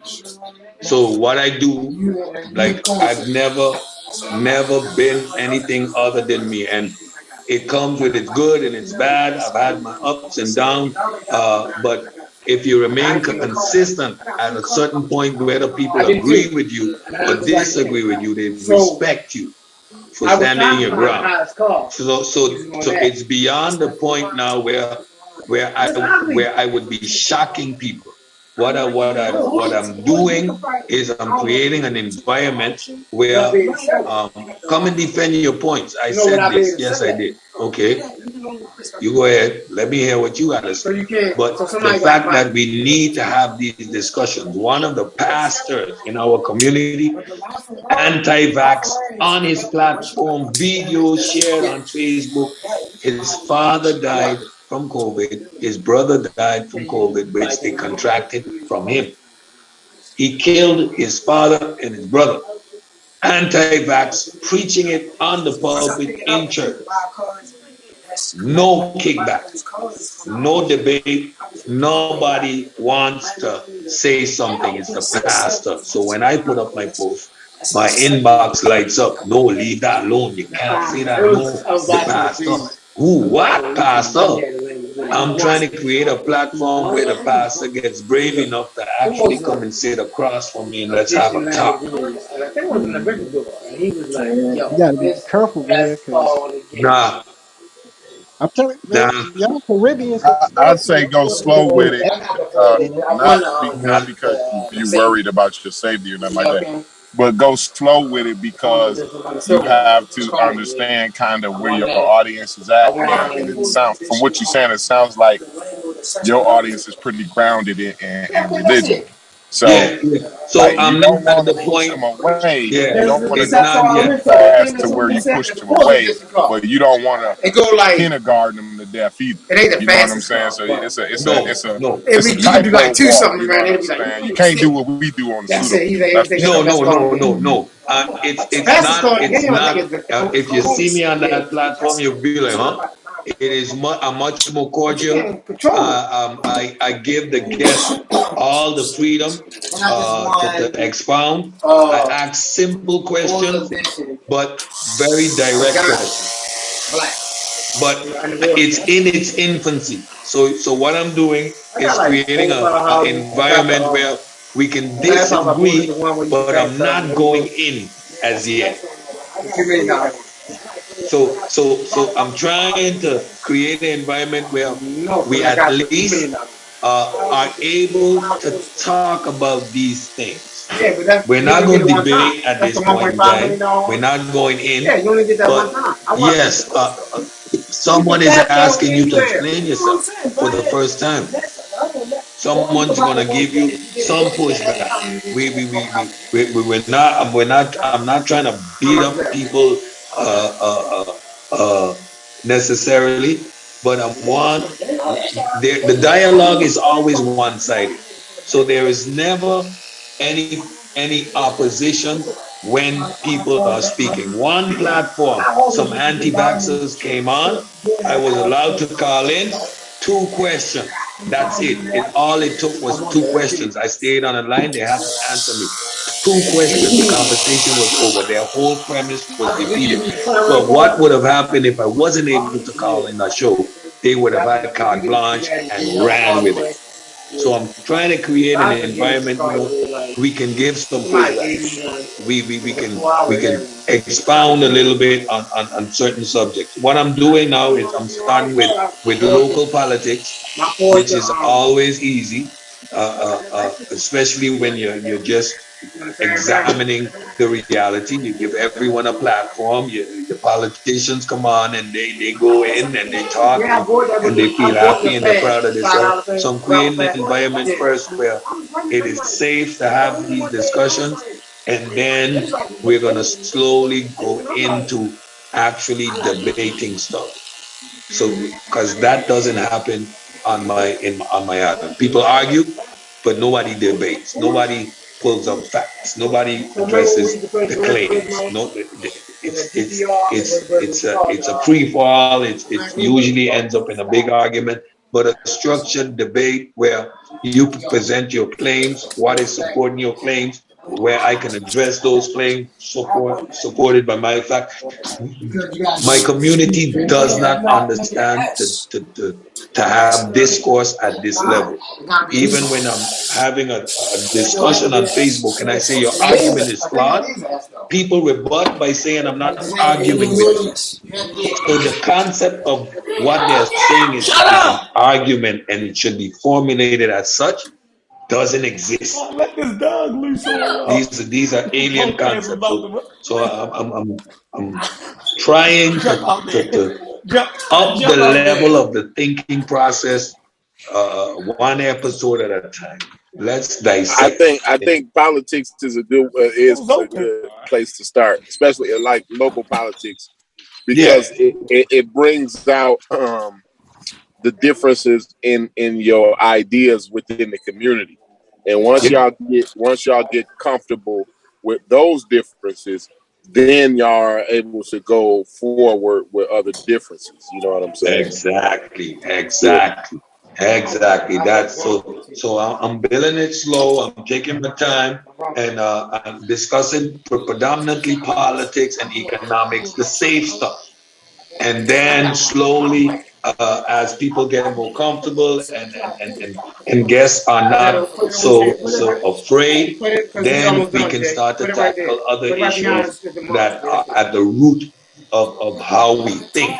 Because if you adjust the way people think, just the way they come to their conclusions, the way they analyze information, then you pretty much have accomplished everything that you need to.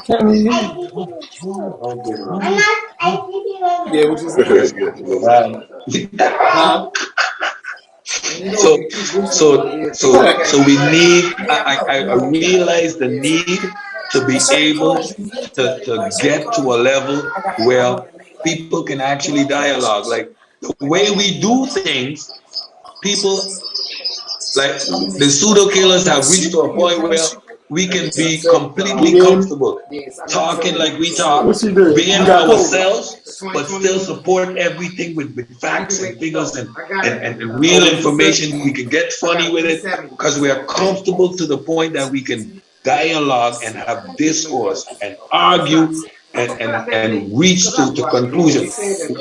When I take that back to my community, it doesn't exist. So the conversations are stagnant. Terminologies are not defined. Premises are not set. So what people do is argue, isolate yourself alongside each other. There is no And don't get it wrong too, Cedric, too, because locally it's the same way here in America. Like I couldn't have a lot of discussions, with some of my local, friends and family or neighbors and stuff like that. You know what I'm saying? Some of the subject matter is taboo. Some of the subject matters that we tackle. I'd even go as far, to say like, people wouldn't even be willing to hear, evolutionary discussions. You know what I'm saying? In my local area. So this is more of a we don't come from monkeys argument. I get straight up. I ain't come from no monkey argument. Right. And this is more so this community here is more of an international community. You know what I'm saying? So it's the same way here. I'm in Indiana. I talk shit about Kentucky, right? Well, Indiana ain't no different than Kentucky. You know what I'm saying? I'm just Indiana borders Kentucky. You know what I'm saying? You don't need to bring that shit home. Right. Yeah. So it's just these conversations. You have to be more of a traveled person, I would say. You know what I'm saying? Or at least savvy as far as discussions on YouTube and what have you. You know what I'm saying? I'm just comfortable with talking to strangers because of how well traveled I am. You know what I'm saying? So, and I talk to strangers on a regular basis. So it's more comfortable for me, and I'm pretty sure like Sheffrin too, he a barber. So, he used to having these kind of discussions and shit like that. So, everybody don't. So you got to kind of ease into it, just like you're doing. Like I said, you're doing the right thing with the politics. I would definitely start out with something like that. Definitely. Yeah. So it's politics, We roll over from politics into economics. We address the issues, and we try to raise some awareness about economics. We have some discussions that are necessary, and then we continue to evolve into a platform where, at the end of the day, we can actually debate specific topics. Like in my community, politics is not based on a structured philosophy. So you cannot ask a party, what's your platform? Well, I'm social democrat. Well, I'm capitalist. No, well, I'm liberal. I'm a liberal capitalist. There is no identifying platforms. The people don't think like that. So it's situational. It's still individual popularity. So every member of my parliament can be equated to a Donald Trump figure, a populist. People get elected based on being popular, not based on an actual platform, not based on an actual fixed set of realistic goals. It's the dude they like the most. So to change those type of things, you really have to start teaching people how to think, how to assess policies, how laws are actually made. Like, we're teaching people what parliament means and what government means, because people actually think the two are the same. They're interchangeable. They're all one big party. No, it's well, not. it seemed to me like, well, in my opinion, right, that y'all got a better balance than us. Then you know what I'm saying? Because it's the only fight y'all got to do is get people to like people based on good ideas, right? See, we got a whole platform, so like now they put us in a false dichotomy. Is what they do, right? So they make us we got two choices. We can either vote Republican or Democrat. Now they got a independent party, right? But everybody knows that if you vote independent, your vote basically just didn't count. You just threw your vote away. You know what I'm saying? Yeah. So in the two-party system, for example, I would not be able to identify myself in American two-party system, because I would be super center, and half the time I'm center left, half the time I'm center right. Like, I'm pro guns, but stay out of the women business. Right, yeah. You know what I mean? I'm kind of the same way. I be in the center a lot. Sometimes I won't center right. Sometimes I'm center left. Yeah. On the guns thing, the thing with guns to me, man, if everybody got a gun, somebody gonna shoot one. You know what I'm saying? And like, it's just like, bro, like guns. Only thing you can do with that, and then when you know the statistics on it, on gun ownership and guns in homes and shit like that, the shit is just outrageous. It really ain't no reason to you see, now I can probably have a very romanticized idea of that. What? In my community, cops and a few bad guys got guns. Like, if I get into some shit on the street, I'm most likely get a bottle in my head, because most people even you walking around with a knife. But when I think about gun rights, I like to hunt. Like, we got iguanas, we got wild goats. Like, I love to hunt, and the fact that I can't use a gun, not even to hunt, be like, man, shit, we need to liberalize our gun policy just a little bit. So when I'm saying I'm pro-gun, I like to shoot, but I don't have an endemic necessity to believe or want or require a gun in my house. I don't have that. But I would love a 22 to go hunting in the weekend. Yeah. And that's where I'm at with it. So that's what I'm saying. There has to be better regulation. See, like in my state in Indiana, like the only thing that's preventing you from having a gun is if you got a felony. Like it's open carry here. So you know what I'm saying? Like you don't have to have no license to go down. Yeah, you go down to the gun shop and buy an AR-15. Like it's no question of that. You got the money. You know what I'm saying? They gonna give in 3 days you can come get your gun. You know what I'm saying? Because that's how long it take for them to make sure you ain't got no felonies. You know what I'm saying? And that's how it goes. But the thing is, like, with those type of weapons, with everybody having those type of weapons and the culture, the gun culture and how it's going, I think it's just getting out of hand. And I'm with you. I do. I appreciate being able to go out and do your hunting. You know what I'm saying? And have your nice 22 rifle. You know what I mean? And appreciate a good gun and doing some good hunting. You know what I'm saying? But people go too far, and like I said, we just gotta have better regulation. I'm not saying take away people's guns or nothing like that. I'm just saying we gotta have better regulations on things like the handguns and all of these clips with 200 rounds in them and all of that. You know what I mean? Like we don't need that to hunt. And then they did studies. They did studies on gun shit, right? If you got a gun in your house, right, you are 20. The gun is 21 times more likely to go off on one of your family members rather than you using that gun to defend your home. It's 21 more times likely. Agreed. And I'm sure, especially when you got open carry or even concealed carry, when you have a gun on you in the streets,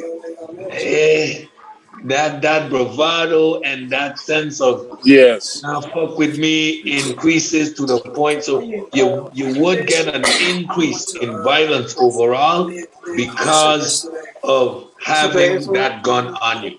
I agree, and that's why I said maybe a song romanticized. But for someone that has no access or it's very hard to even the basic things, man. I just want to hunt. Like I don't need no gun to defend myself. But again, if you open up the floodgates, you're gonna end up needing one because somebody broke into your neighbor's home and shot them. So now you feel you need to have a gun. It is a very complicated issue, but I don't think the black and white, like Republicans, gun all the way. Democrats, no guns. Like that don't make no sense either. And I think that dichotomy allows for an unregulated system to continue to exist. Yeah, and that's what exactly what happens. You get a drastic. The party that gets the legislation passes this drastic legislation. You know what I'm saying? Because of the false dichotomy that we find ourselves in. You know what I'm saying? The Democratic and the Republican bullshit. You know what I'm saying?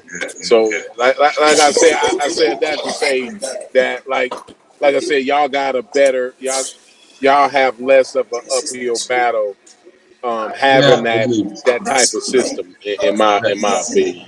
Agreed. It's just to get people to understand and start to align with philosophies and policies that will actually benefit them instead of falling in love with the individual. So that's an easy fix. That's education. But we have a multiple party platform and it has its negativity. Like it's hard. It's harder to govern, but when the governing happens with multiple influences, it is better. But there is a higher level of instability because of a coalition system. So it has its drawback. But again, if you set the people up to understand a philosophy, what kind of political philosophy will benefit you, me, the general public? Is it more capitalist? Is it more socialist? Is it more liberal? what type of policy would work best for us, and which candidate has that platform, instead of which candidate is the cutest or has the biggest campaign platform, etc., etc. So so our battle is less intense, but we're really in the baby phase of developing a certain awareness that is necessary in the 21st century overall. Like, our thought process as a society is antiquated. Biblical.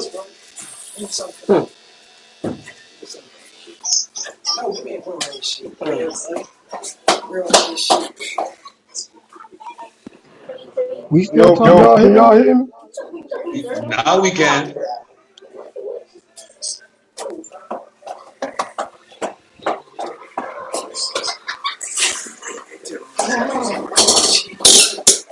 Yes, Mama.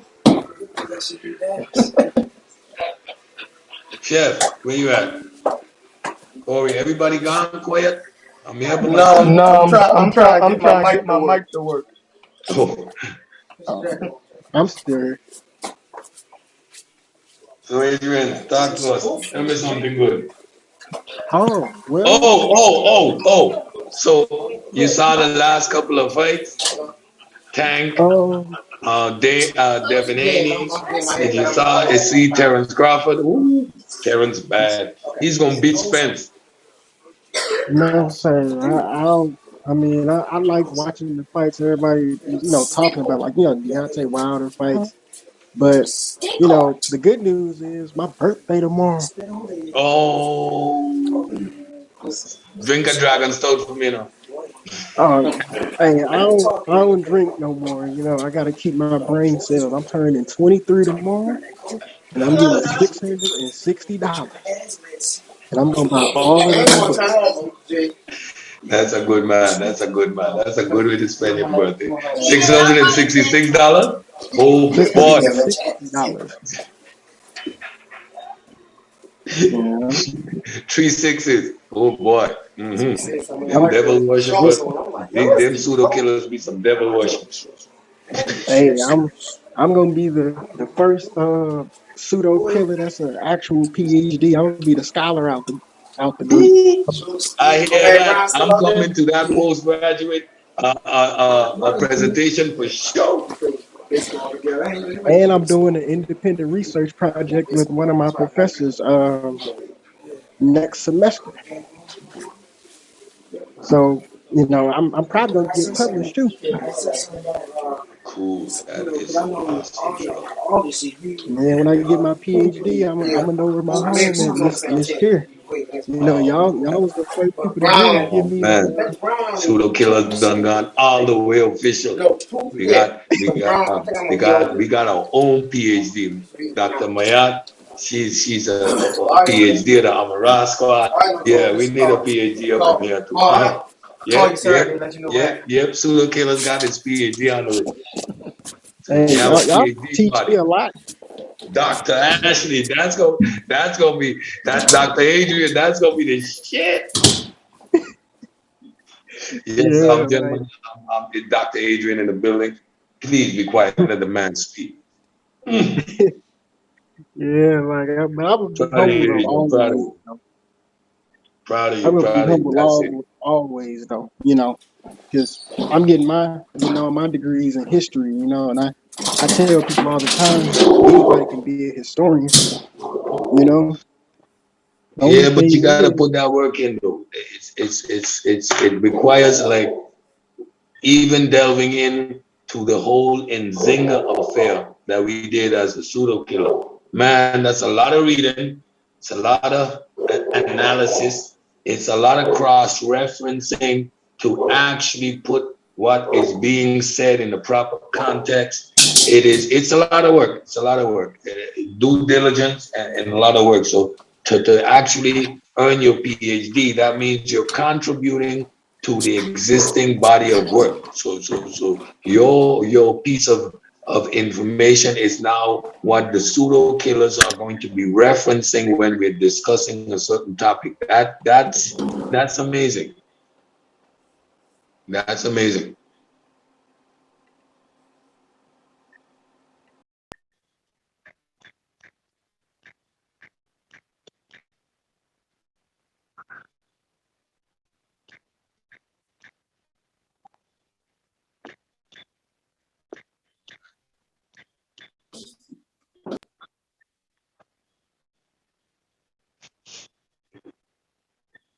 Pseudo killers, dead air. Yeah, I'm here.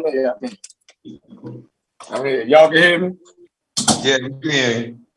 All right, dang. That audio is crazy. Yeah, go ahead, boy. No, I got one of them chairs, yo. I'm grabbing them in a minute. Yeah, that I was listening to the shit about the guns. That's I'm not pro gun. I think this country is out of their minds with guns. This shit then went completely off the rail, and they need to do something to wheel it back in. What you think? This country, like England? That shit gonna cause a war. Hey, it should. You think we should be like England? Because they be walking around with machetes and hammers, walking around in the street. Like, yeah, we need to do something, because I mean, it was just another school shooting last week. Yeah. I mean, that shit is tragic. Yeah, like no, man, no. Like, and these are legal guns. These ain't illegal guns. These are legal guns. Like, so, nah, that's crazy. White people want their gun laws, and we all is held hostage by that shit. And we crazy as hell as black people if we agree with that. And we want all these white people to have guns. Y'all done lost your minds. You know what I mean? Like, they outnumber us so much, and y'all want them to have the right to have guns? Man, hell no. Hell no. Them other Western countries looks at us like we are fucking crazy. They show the numbers. I think the numbers is for murders with guns in the U.S. Gun murder, I think, counts for like 78% of the murders in the U.S. And guns is legal. Guns in the UK count for like 2% of the deaths, and guns is illegal. So obviously, making guns illegal actually works. Like you can't even get around the math, yo. Like they act like the shit ain't. It definitely a stop. Man, take them guns out them crazy people's hands, man. These motherfuckers won't even take a vaccine that'll save their life, and we saying that they should have the right to carry that. You saying that these illogical motherfuckers should be able to walk around with fucking guns. Y'all lost your own motherfucking mind. And these the same people that's saying that they trying to use the 1619 project as a code word, but you know they already banning a lot of books down in Texas now. I'm like, oh God, like but Adrian, these the same motherfuckers that ran up in the state in the Capitol. Yeah, that's what I'm saying. We want these motherfuckers to have guns. Black people was actually arguing and saying that they should have a right to have guns. Oh, y'all done lost y'all motherfucking minds. Yeah, but I ain't said them. I said we. Like, no, I hear you though, Chef. But you know I ain't advocating for white people to have guns. Well, hold on. You know how many black people I know been shot? Yeah, I mean, about other black people with guns. Like, it ain't even, oh man, like, yeah, I ain't. Yeah, but I don't trust nobody with a gun. I don't even trust the police with guns. We can't even trust our fucking law enforcement with guns.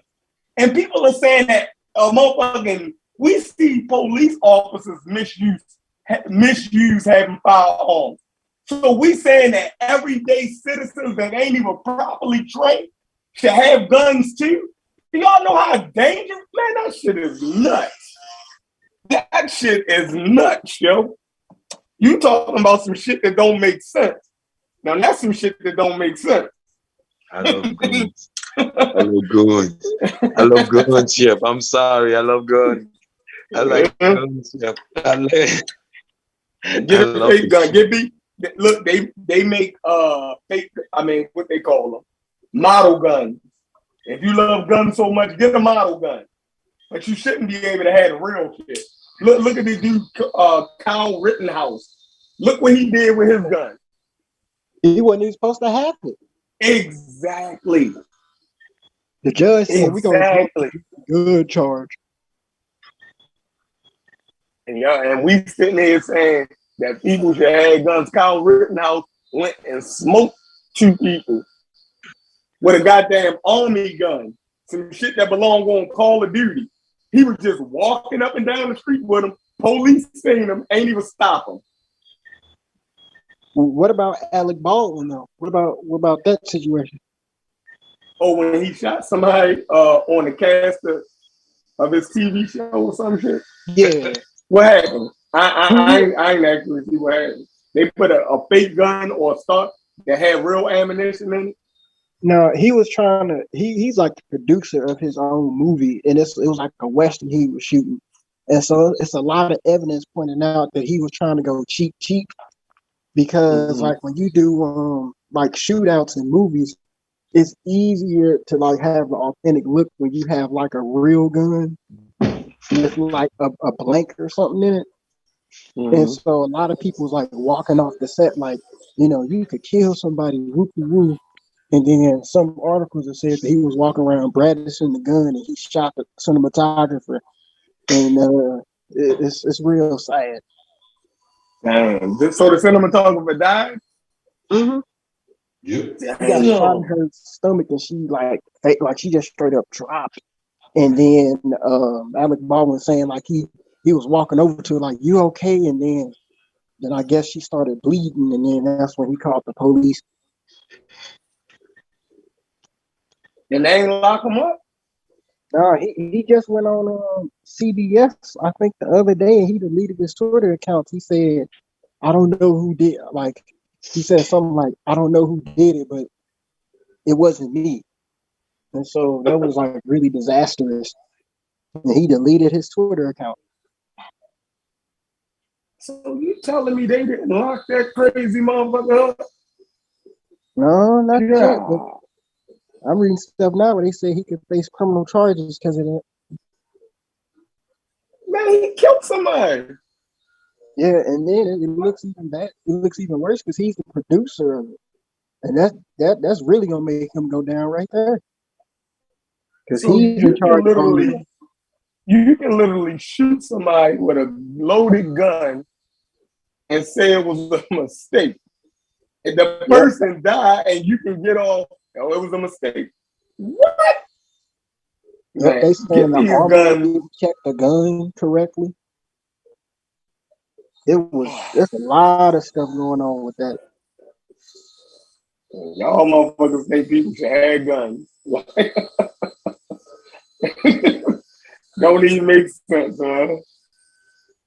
The American public is some goddamn children at this point. And you saying that these big grown-ass kids should have fucking guns? Nah. I ain't with it. I'm definitely terrified. I don't like nobody. I'm uncomfortable with anybody with a gun, including the police. I don't even like the way the police handle guns. I don't like when I get pulled over and the cop come to my car holding their gun. Or just, like, what the fuck you got your gun out for? Like, what the fuck? Like, they anything bad. From reading your license plate, Mm-hmm.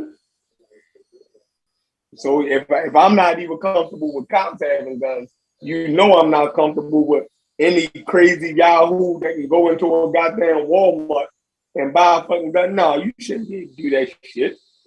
Shit sounds crazy. Shit sounds crazy. Giving anybody a goddamn gun. Like they passed the psych test. What if they go crazy tomorrow? Like just because he passed the psych test today, but he went crazy the next day. You know what I mean? Like, come on, yo, that shit sound dumb. I mean, your wife could have pissed him off. Now he done went and shot up everybody at the goddamn job. Like, what they call it is a saying, going postal. You feel me? That post office worker was a legal gun owner. When he got his gun, he was perfectly sane. When the job fired him, he went crazy. And now that nigga got a gun. And he came back to work and shot a goddamn body. If he wouldn't have had a gun, he wouldn't have been able to kill all them people. Like, you see the logic in it? Like, you can kill more people with a gun than you can a knife. You can't jump in a crowd and just kill everybody with a knife. You're eventually going to get wrestled down and they're going to take the knife from you. You might get 1 or 2 people, but once a group of people see what you're doing, they got a better chance of defending themselves. With a gun, nah. A knife is scarier to me than a gun. Like that's way scarier. You lost your mind. I mean, think about it. If somebody pull a knife out and I'm across the street, I can run from him. Somebody pull a gun out and they're across the street, he can walk you down and kill you, man. Well, okay, you right on that one. You right on that. Somebody coming to a goddamn store with a knife versus somebody coming to a crowded store with a gun. If he come in the store with a loaded gun and start shooting, yeah, more people gonna get killed and injured by that fucking person with an automatic gun than a motherfucker with a knife. Like, come on, man. Shit ain't even the same. Shit ain't even the same. If it was the same, then human beings would be still going to war with knives and sharp instruments. They not. They go to war with guns now. Once the gun came on the scene, the motherfucking knife became obsolete. a lot of the gangs in England, they operating like the warriors down there. Yeah, because guns are illegal. You know what I mean? These people can't get the average citizen can't get a gun. And most illegal guns, right, that's on the streets of the United States, at least in my city, right, was once legal guns. And, you know, people sell their illegal guns and then say it was stolen. Right? And when somebody needs some quick money, you can go out on the street, you can sell your legal gun and then report it stolen. Or somebody can break in your house and steal your guns. So when people say, well, they were illegal guns, but most of them illegal guns was legal at one point in time. So people shouldn't have the ability to get them. That's crazy. People can walk into stores, right, gun stores, and buy guns in the United States. And that's not crazy to y'all. What's the purpose of a gun, Adrian? The purpose of a gun to me is like to defend yourself for real. To defend yourself. Gun is to shoot something, yeah. Is to shoot something, yeah. Like, that's a sole purpose. Sole purpose. Like, so if you just a gun collector, well, then get a gun, a replica or a gun with the firing mechanism took out of it. You can do that if you just a collector. I mean, if you just like the way guns look, then get a motherfucking model gun. And if you want to shoot guns, right, then you should have to go to a range, right? And if you somewhere regulated where you can shoot these guns at, but you shouldn't be able to take a gun home. Hell no. That sounds practical when you think about it. You said what? That sounds practical.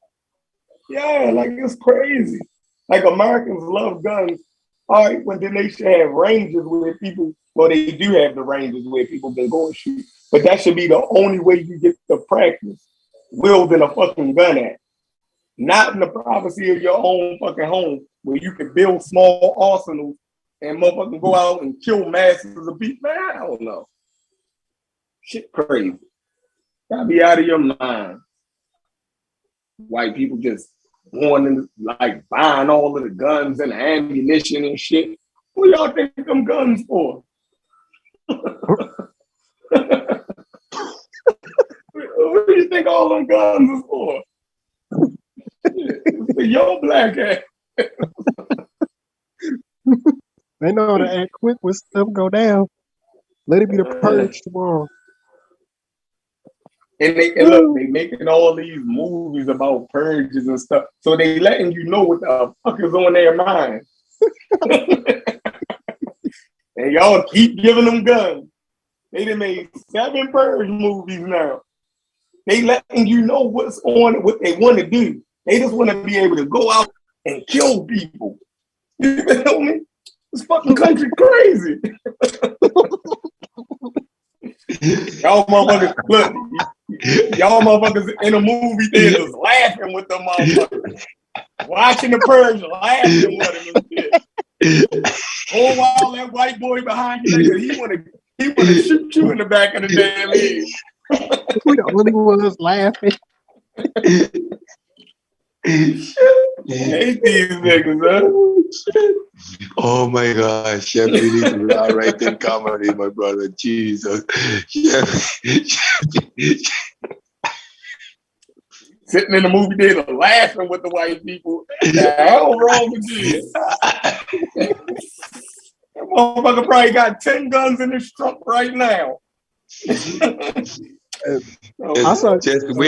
Just waiting for fiction to become fact, right? Just waiting. Shoot me a nigga. Exactly.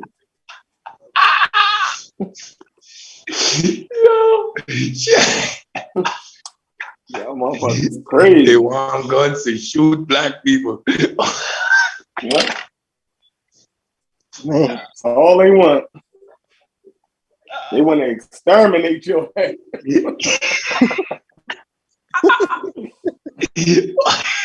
They want to exterminate your motherfucking ass. Oh, yeah. Chef gonna kill me like shit.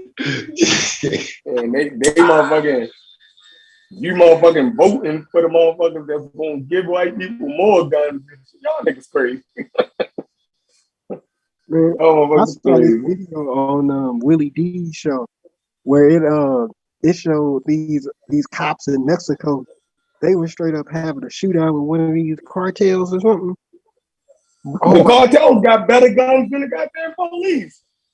They do. Yeah. It's crazy. They was getting destroyed too. It was crazy. I'm like, oh my God. The cartels got military guns, man. That shit look crazy. Shit look crazy. The mafia at one point. Yeah, motherfucking Tommy guns and shit. Well, nowhere in the world somebody should have had a goddamn Tommy gun on the goddamn street when the police had low ass 38s back then. And these fucking mobsters riding around with Tommy guns. Man, this country out of it. In the guitar case. Out of their fucking mind. You got your gun license, Adrian?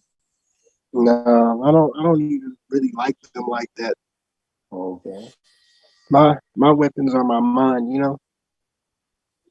I respect that. I respect that. I know too many people who've been shot, so I ain't for guns at all. My father was shot Like my uncles were shot. Like that ain't no and it's crazy because my uncle was shot by the police.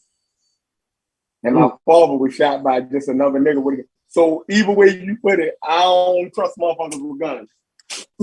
Whether they law enforcement or regular motherfuckers. You know what I mean? So no, it ain't but that old boy, what's his name? The movie star that shot the lady? Alec Baldwin. Yeah, the reason why they ain't arrest him because it was a prop. The gun was a prop. You know what I'm saying? And initially, that's what I understood initially, that the gun was the prop. So they probably and it wasn't supposed to be no bullet in there. You know what I'm saying? It was supposed to be a prop for a scene. Who made a mistake and put a real bullet in it? See, no, somebody got to get locked up. That just don't even make sense. So I don't know if Adrian has some up-to-date information, but that's all I knew about it. You know, I heard the initial story. You know what I'm saying? No, somebody get killed after you shoot. How nobody don't get locked up? That's what I ain't understand about the what's the guy named Ahmaud Arbery case, right? When the police pulled up on the scene, they didn't lock nobody up. Like how? Like, oh man, this country fucking crazy, yo. There's a dead black man in the middle of the street. Police pull up, and don't nobody get locked up. Like, what in the heck? But y'all want white people to have guns, y'all. Y'all crazy. That shit is crazy. Y'all see what white people do with guns. Motherfucking smoked them all Arbery, left them in the street, police pulled up and ain't even locked nobody the hell up. Yeah, that's wild, man. That's wild. It happened a lot.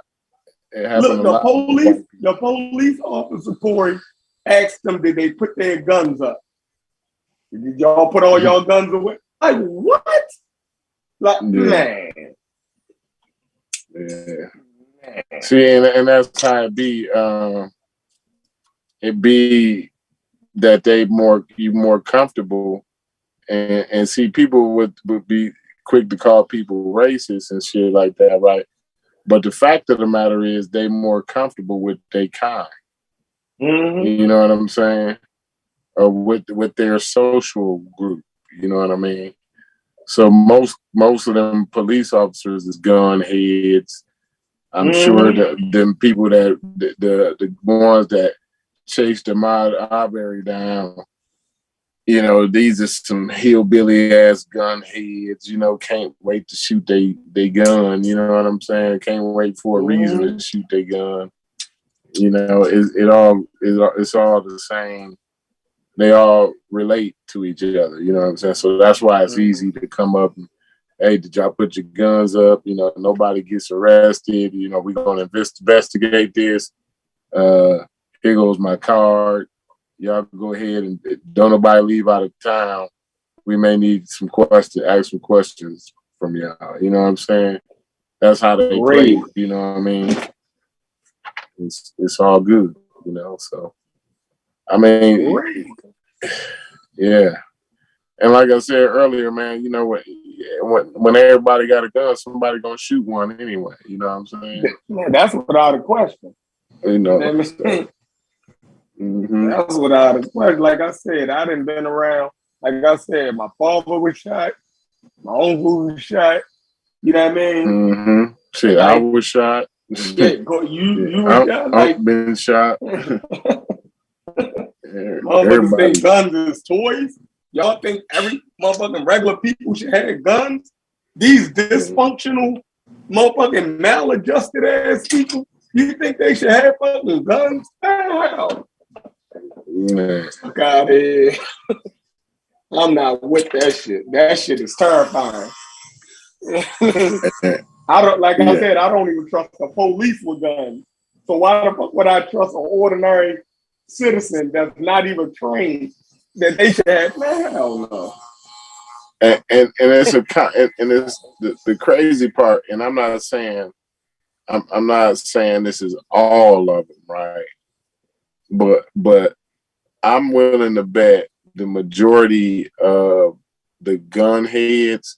I'm not talking gun owners, because a lot of sensible people own guns, but the gun heads, the NRA motherfuckers, like, you know what I'm saying?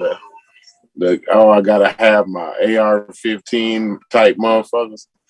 More than likely, those same motherfuckers don't have the vaccine, right? So you got motherfuckers who can't even make proper decisions, running around with military grade arms. You know what I'm saying? Shit like AR-15, AK-47s. You know what I'm saying? Look, he be on handguns.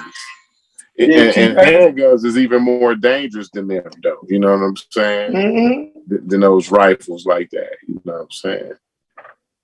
So you got these type of motherfuckers, running around in Walmart. You know what I'm saying? Going to get a loaf of bread, but you got a pistol. Shotgun shells.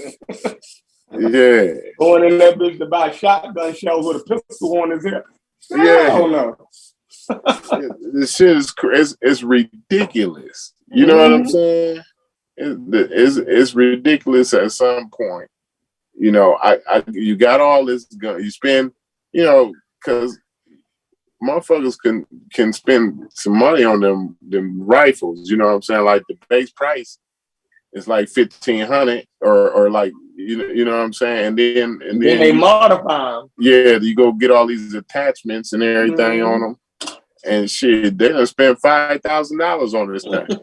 Now I done spent $5,000. Somebody's ass is getting the bullet. Oh yeah, I definitely want to. If I get $5,000, Sheffrin, you better believe a bullet is going in somebody's ass. God damn it! I ain't no doubt about it. Shit, Corey, that's like buying a race car and not wanting to see how fast it goes. Yeah, the purpose of like, yo, you just went out and bought a Porsche, yo. You definitely want to put it on the highway and open that motherfucker up. Like, that was the whole point. You go on and spend $5,000 on a gun and you don't want to pop a cap in the nigga? Like, get the fuck out of here. I mean, they be putting like real gold on them and shit like that. Like, I'm in Indiana, like, these white boys for real gun heads out here, bro. Like, you know what I'm saying? Like, motherfuckers be having real gold plated guns and shit. Motherfuckers crazy, man. Shit's nuts, man. They be spending big time money on their shit, man. You in Indiana, y'all in hunting country. Yeah, no doubt. But motherfuckers got a nice what's them Benelli and all of that. You know what I'm saying? A nice hunting rifle with but they going way farther. Like, motherfuckers got gun safes and all this artillery. They got so many shells, and I mean, the shit's crazy, man. They go overboard. What are they stocking up for? Yeah, what are they stocking up for? They stocking up to go ahead and go up in the Capitol building again. Right. See, that's the kind of shit they've been waiting on, like, the whole time. You see what I'm saying? See, motherfuckers ain't realizing this, They've been waiting on this kind of shit. And I think the first time was just the precursor to what was really going to happen. You know what I mean?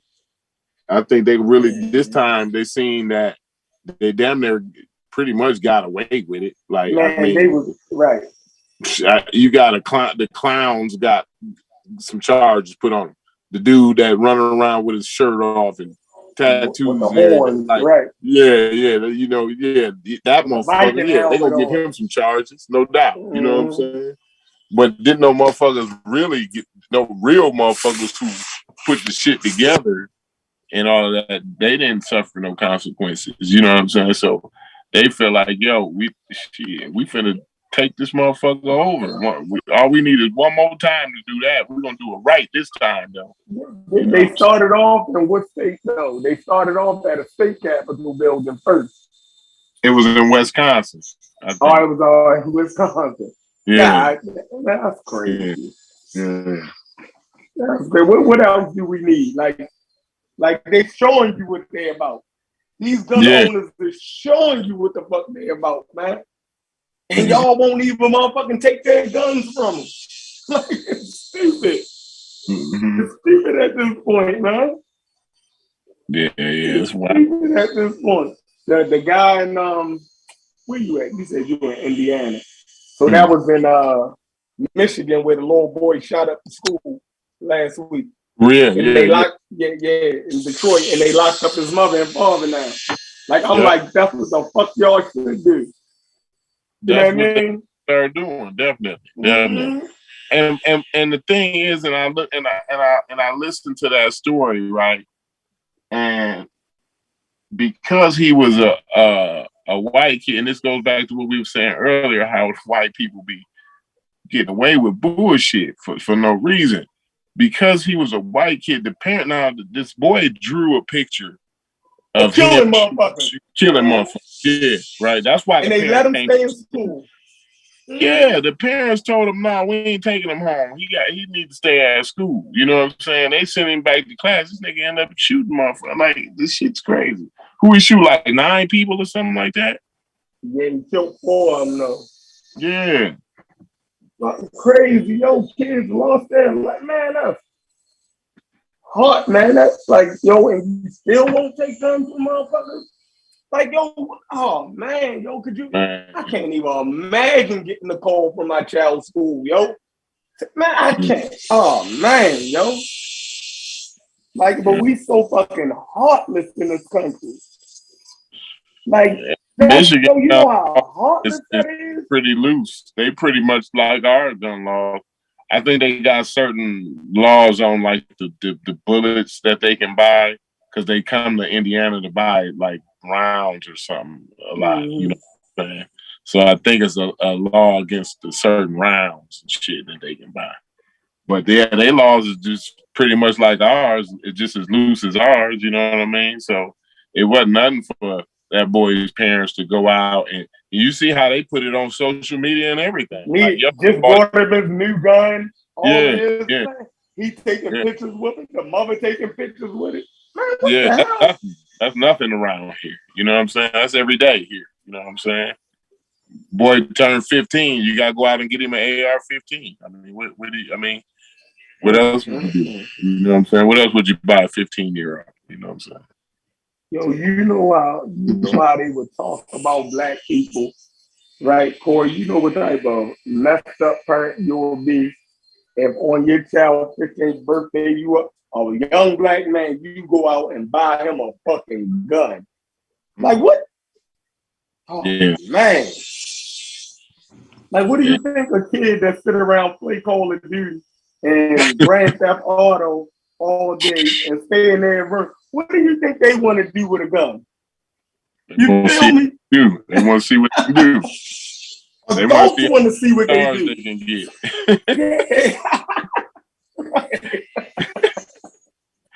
They want to see if they can get 5 stars.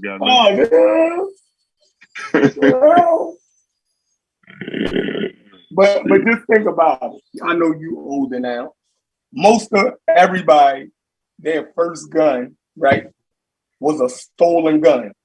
Whether you buy it off the street or not, you brought it from somebody that just stole it from somebody who it was once legal. My uncle, I stole it from my uncle. 38. Exactly.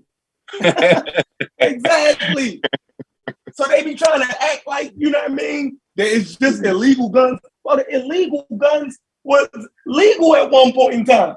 Like, so that's because your uncle could go out and buy a fucking gun. Yeah. And then his badass nephew end up getting a hold of that motherfucker. Yeah. Like, yo, what the fuck? Like, yo, it's crazy. It's crazy. Like, yo, these motherfuckers act like we gotta be rocket scientists. You know what I mean? You know what I mean? Well, that's America though. Like, we always think some is stepping on our rights. I mean, it just to the American dream conversation, man. We want to have a right. See, that's what they think the rights mean. That the Constitution mean, like, you got a right to fuck over everybody. That's the way they get. Right. You know what I'm saying? But no, bro, that's not what it's saying, bro.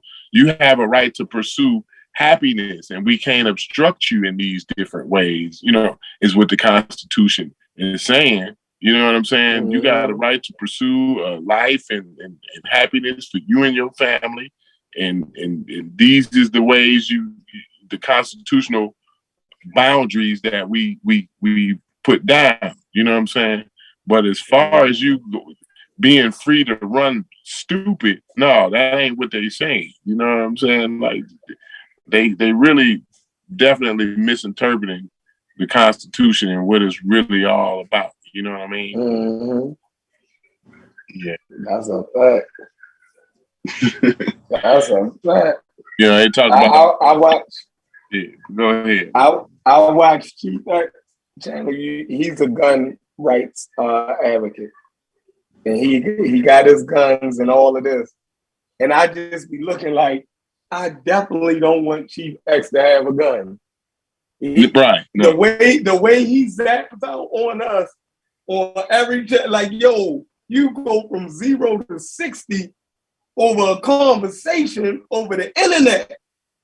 Mm-hmm. So oh my God, I don't know. I don't want you having no gun or nobody like you.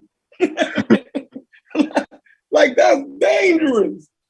No you zap out, go crazy. You know what I mean? Like, so imagine if the situation get real and Chief X got a gun. Oh yeah, he gonna shoot somebody. He gonna pop something. He gonna pop. Chief X gonna smoke somebody. I'm sorry, Chief X.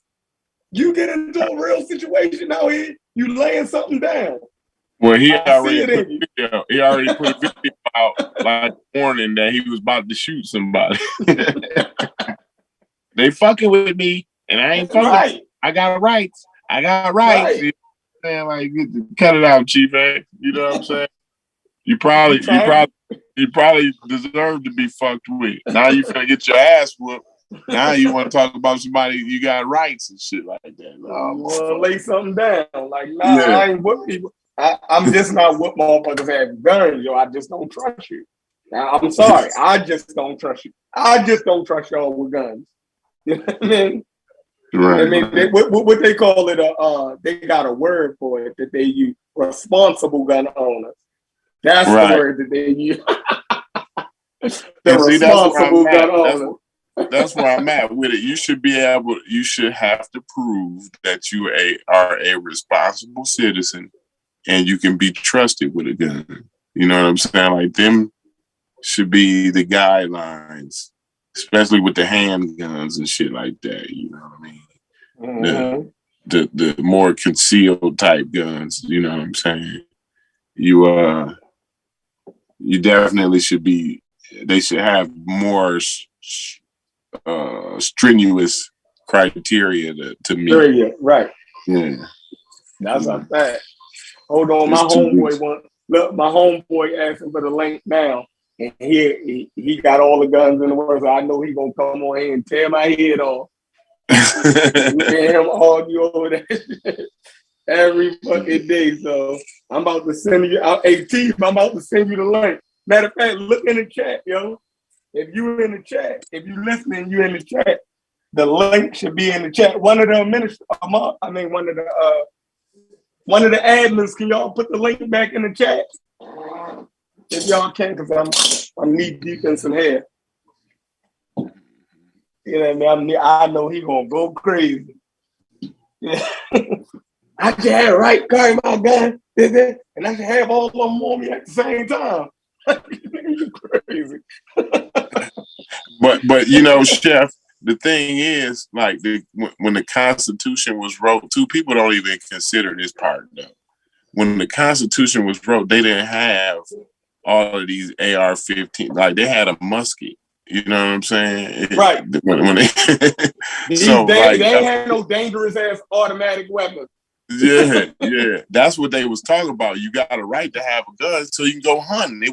It was so you can feed your family and shit like that. Right. It wasn't, you know what I mean? Right. It was. They didn't have they didn't have a handgun with a 30-round clip on it. You know what I'm saying? Mm-hmm. So that's the difference. Not only that, when you get down and read it, it's actually talking about a militia.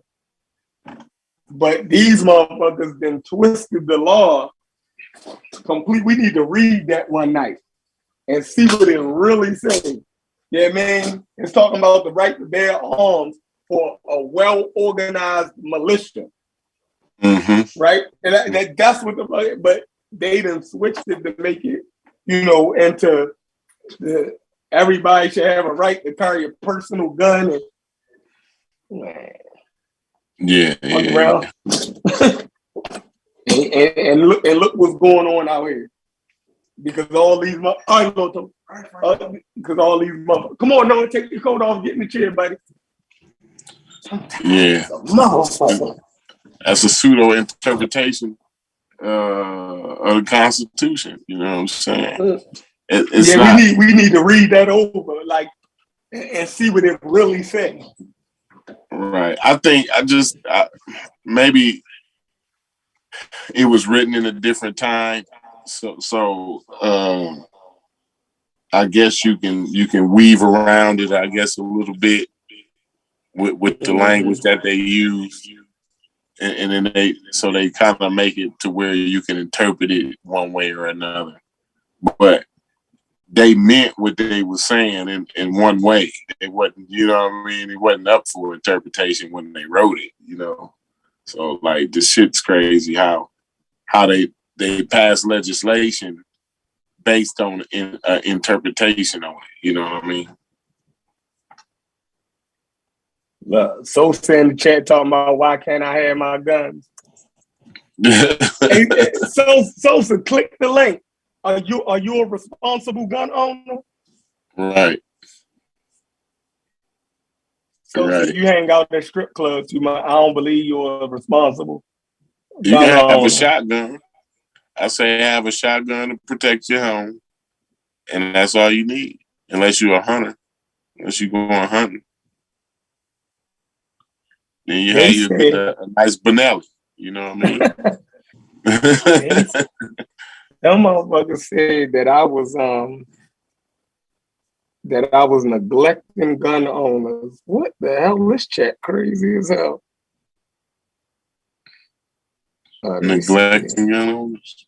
I'm neglecting responsible gun owners. Oh yeah, okay. So you didn't bring them up earlier, I guess. Yeah, I'll my man T. Why'd you go crazy on me about his little ass gun? T. He connecting his audio.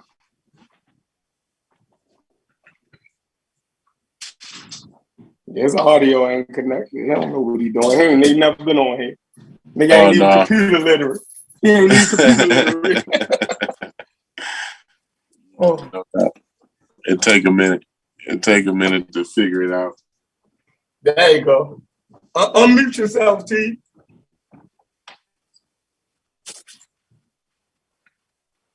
Tap the screen. Tap the microphone.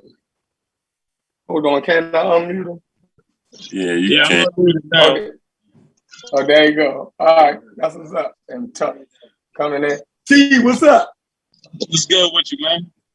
Ain't know what you in the house? Nah, I'm headed out my girl right now, but you know what I mean? I was just loading up my shit while y'all was talking about guns.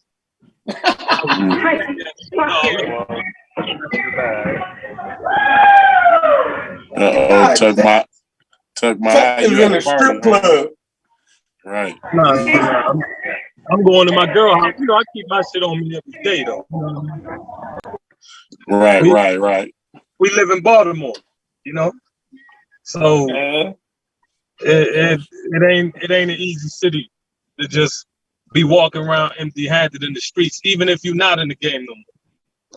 You know, right? But have you seen the statistics on the gun ownerships in the house? I ain't mean to cut you off, but I just wanted to know. I heard you mention it earlier, and it sounds crazy. You know, all my guns, except for the one that's on me at all times. You know what I mean? Because I got kids in the house. You know what I mean? And I don't want them to get their hands on it because I don't want them to do nothing crazy. You know what I mean? Although I teach them about gun safety, and to me, the purpose of a gun is to protect your family. You know what I mean? It's not. I know that when the amendment was written, it was written with a different mindset, but that mindset has changed. Like a lot of things in the amendment, when it was written for a different mindset because it didn't even have us in mind when it was written. So now it was different. You know what I mean? But my thing is, if we all gonna give up our guns, I can see doing that.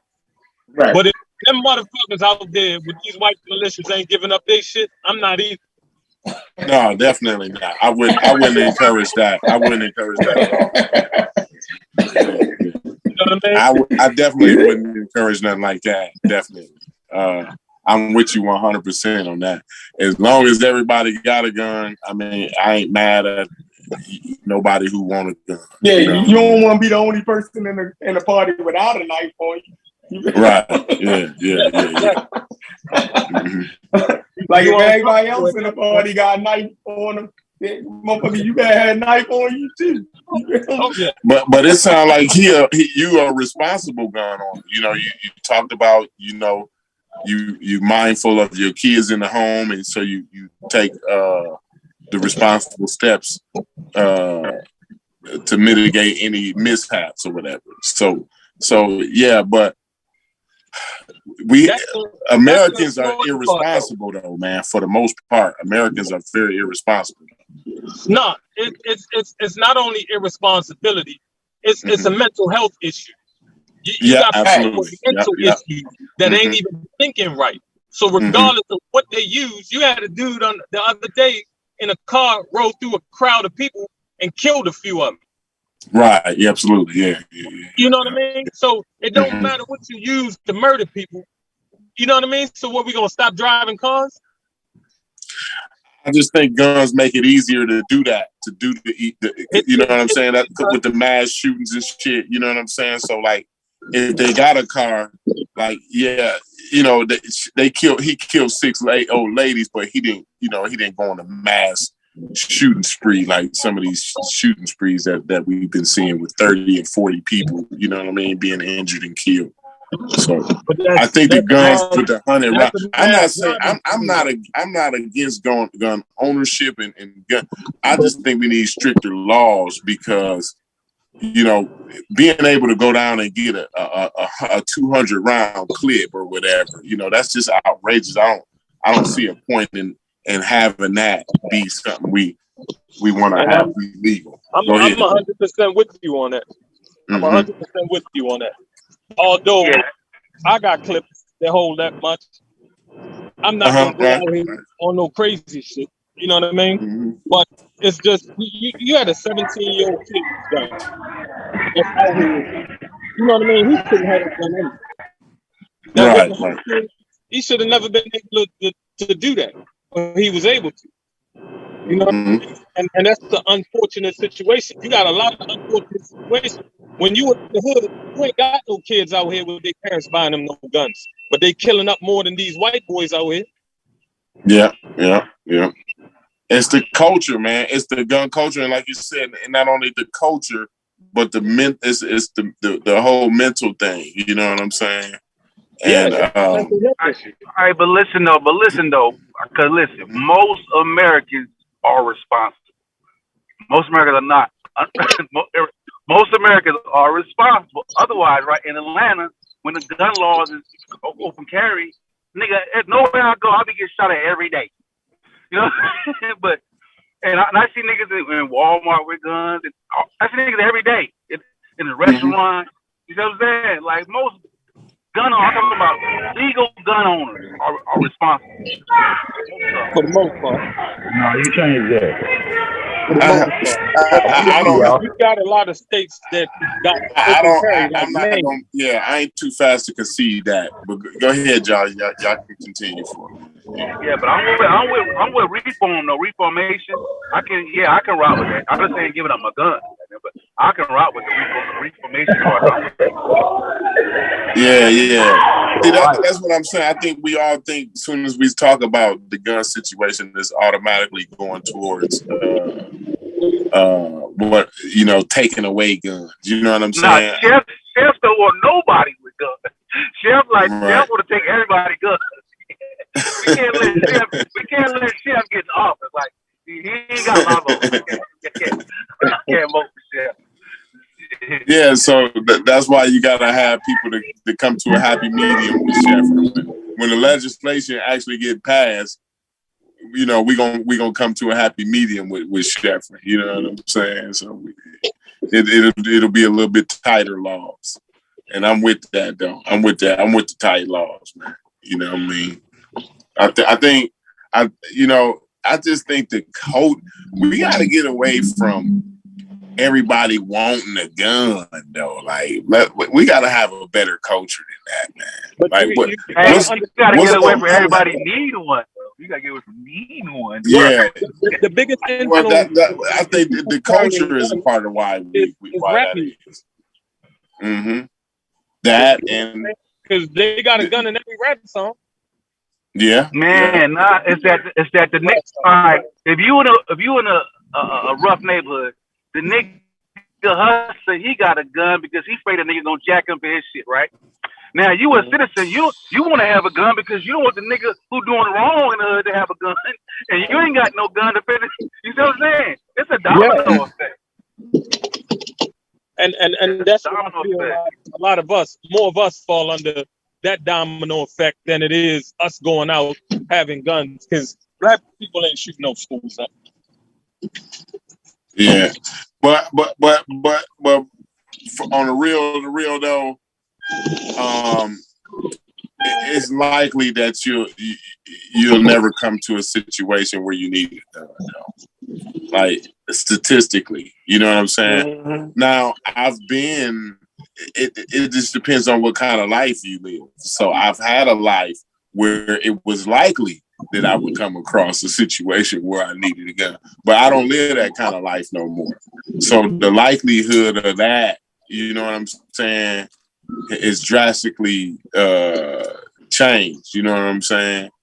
And then in Maryland, in Maryland, is the laws is so fucking crazy. If a legal gun owner do end up using his gun, more than likely he gonna go to jail. Like, yo, it's the line of a legal gun owner in Maryland shooting somebody is so fucking thin, yo. Like, we don't have the laws like Atlanta, like Georgia and them got, yo, and Florida. Like, yo, that shit fucking crazy, yo. If you shoot somebody in motherfucking Maryland with a gun, that motherfucker, he would have had to been on you, damn near stabbing you. Like and they just want to lock a nigga up. So if a nigga shoots somebody in Baltimore or in Maryland for whatever reason, yo, they really gonna try to press charges, yo. It's no. So it's like, yo, I'd rather a nigga. Now I'm gonna say this, but I'm just saying this as a scenario. For your own safety, it would be better if you had a legal gun and did something where you could get rid of that motherfucker, right? Versus you actually shooting a nigga with your legal gun and you being tied to that motherfucker. You gonna have all kind of legal issues, yo. You gonna have all kind of legal issues. It's probably gonna cost you some money, like in that. It's gonna cost you a lot of money. Yeah. And in Indiana, if you shoot a nigga like, yo, shit, hey, what was he doing? You know what I'm saying? Like, I mean, if you black, you probably gonna go to jail, but if you white, you might not. But I done seen niggas. I done seen black dudes shoot people and don't go to jail. They gotta give me your gun back. I'm sick. I just got locked up for 4 years. Damn. And he's like, oh yeah, yeah. So I don't know. I can't really hear my man if he's like in the background. Anybody with an ID, you don't even have. Oh no, that's my client. Yo, saying basically. Oh, okay. He got jammed up and they took his gun from him. But you know, it's crazy in Maryland because he ain't know the law, so he could have got his gun back. You know what I mean? But they ain't gonna tell you that because they don't want niggas with guns. Yeah. Yeah. So my homie shot, killed the nigga though, and shit, he didn't go to jail, So I guess it's a state by, he never even seen the handcuffs. You know what I'm saying? Because of y'all, you live in Indiana though. Yeah. So it just depends on which laws he is. In Maryland, if African American shoots somebody, I don't give a fuck for what reason that nigga going in handcuffs. You gonna have to fight that shit in court. But your ass getting it, you going in handcuffs. They came and they questioned him, like a day or so later they came, picked him up, took him down for questioning, but they let him out. They let him go. Like, you know what I'm saying? The nigga was in the wrong. He jumped out with a gun. He got his ass blasted. You know what I'm saying? Hey, listen, it depends on the situation, right? Like my nigga shot a nigga in Walmart parking lot, right? Nigga tried to act like he wanted some change to try to draw down on him. He shot him, right? The dude shot him a few times. Went across the street, died in the gas station, right? They didn't even take him down because they had the video on the Walmart cameras, right? So they probably look at the shit and nothing ever came about it, right? Now my other partner got to a situation with a motherfucker. He shot him, right? A girl set him up, right? But he got a legit firearm. He shot the dude and he fled the scene, right? Even though it was a self-defense, because he fled the scene, he got 3 years for shooting that dude. Whether he would have shot the dude and just stayed right there, or if the police would come, he would have never come nothing other than a little interview or whatever, and it basically would have been self-defense or his word against, you feel me? But since he fled, he did 3 years behind that shit. That's just like leaving the scene of an accident, basically. You know what I'm saying? Right. You know what I mean? You pop a nigga, you gotta stay right there. Like, look, you know what I'm saying?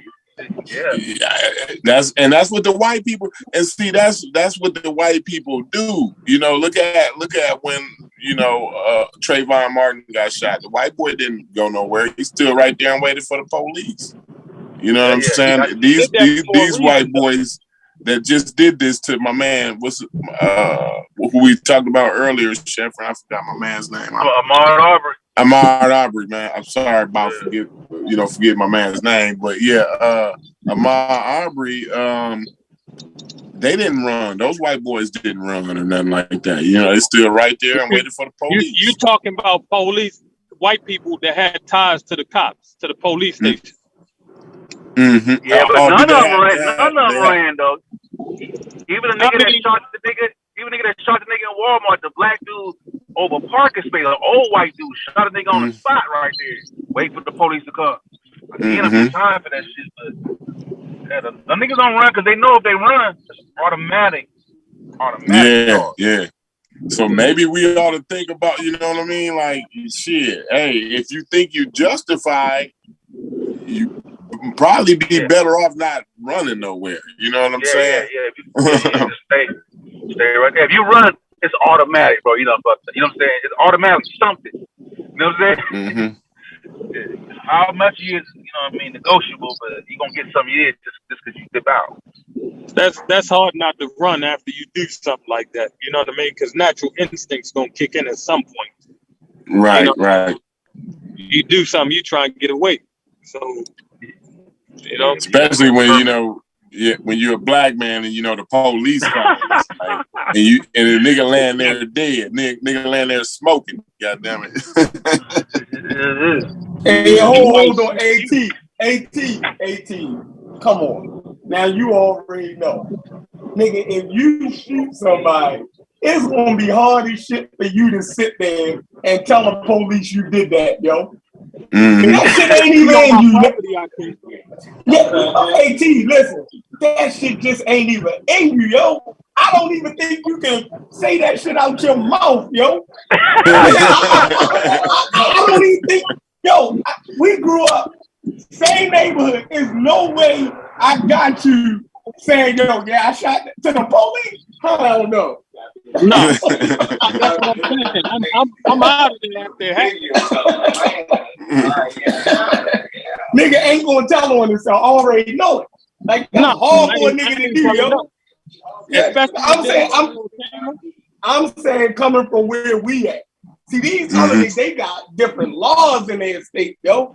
These niggas live in Georgia and Indiana, yo. Like that, man. Oh my God, yo. Like, yo. They said that they can bust a nigga and stay on the scene and tell the police, I did that. Man. It's just a case by case. Most situations ain't like that though. You know what I'm saying? I'm just saying like it's feasible. You know what I mean? Like I done seen it happen with my own eyes. So but yeah, most of the time they run. You know what I'm saying? And then I live. I spend a lot of time in a city where guns is illegal. Period. Like can't nobody have no gun in Chicago. There's no guns. No. Everybody there that's got a gun is illegal. You know what I'm saying? Now they got special gun license, but is that stopping the murder rate? No, it's not. It's not. It's not. But the thing is, you know why though? Because Indiana's laws is so loose. This is where they come get the guns from. They come get the guns from Indiana. You know what I'm saying? So you can get it from Tennessee too. Yeah, well, anywhere that borders Illinois is where, Chicago is. I'm on where I live at in Indiana. It only take you an hour and 15 minutes. You'd be downtown. So you know what I'm saying. You'd be downtown Chicago. So it's real easy for them to come over to Indiana and get the guns, especially with the way our laws is lax, the way the gun laws is lax. You know what I'm saying. We have these gun shows. You know what I'm saying. Where you attend the gun show and you just buy a gun. Ain't nobody there to tell you can't buy the gun from the gun show. You know what I'm saying? So it's a lot of that. It's a lot of different ways to get guns from Indiana. You know what I'm saying? So that's why they got so. But if Indiana, see, like if places like in Indiana and what else is? I think it's Missouri. And shit like that, and Wisconsin, if they tighten up their gun laws, then that would mitigate the transaction of guns. You know what I'm saying? In Chicago area. You know what I'm saying? Will it stop the violence? No, because the violence is due to the poverty. So you get that's a two-pronged thing. I think the guns is one step, but the poverty is the main step. I think the poverty, if we do something to mitigate the poverty, I think that'll help out with the violence. You know what I'm saying? I mean, I think poverty will solve a lot of issues in America, especially in the Black community. Mm-hmm. So let me ask y'all this. If it's the poverty, how much is they shooting people? Is those white people shooting each other in those trailer parks? That's a different situation. They pause the motherfucker. You know what I mean? But in the trailer park, but they ain't African American poor though. Like you go to a nigga in a trailer park like the damn. He owned that. He owned the trailer. The low class white boy. And he got a relative he can call out and grab some bread from. You know what I'm saying? Like they be having a motherfucker they can fuck with, but they be Like they may break ties from doing drugs and meth and shit like that, but they got a motherfucker they can reach out to. You know what I'm saying? Sosa. The fact that he owns the trailer now he has collateral. No, so they don't be no. They don't own them trailers. They be owning them trailers, bro. They be renting them motherfuckers. No, I mean, they rent the lot. They own the trailer. Rent the lot. Yeah. They own the trailer itself. Yeah. They just play ground rent. He got collateral, and now you can go down to the bank and get a loan.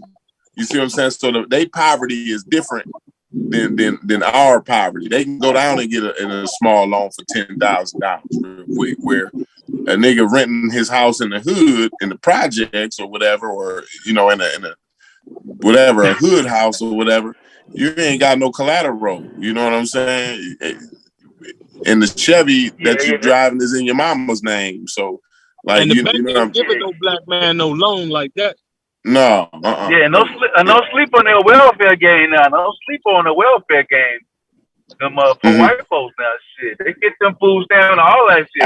Oh, there's more of them on food stamps than us. Yeah, no doubt.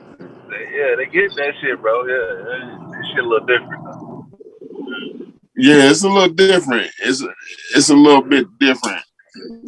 But like I said, they always, my man's who I forgot, I don't know who said that, but they always got somebody to fall back on too. You know what I'm saying?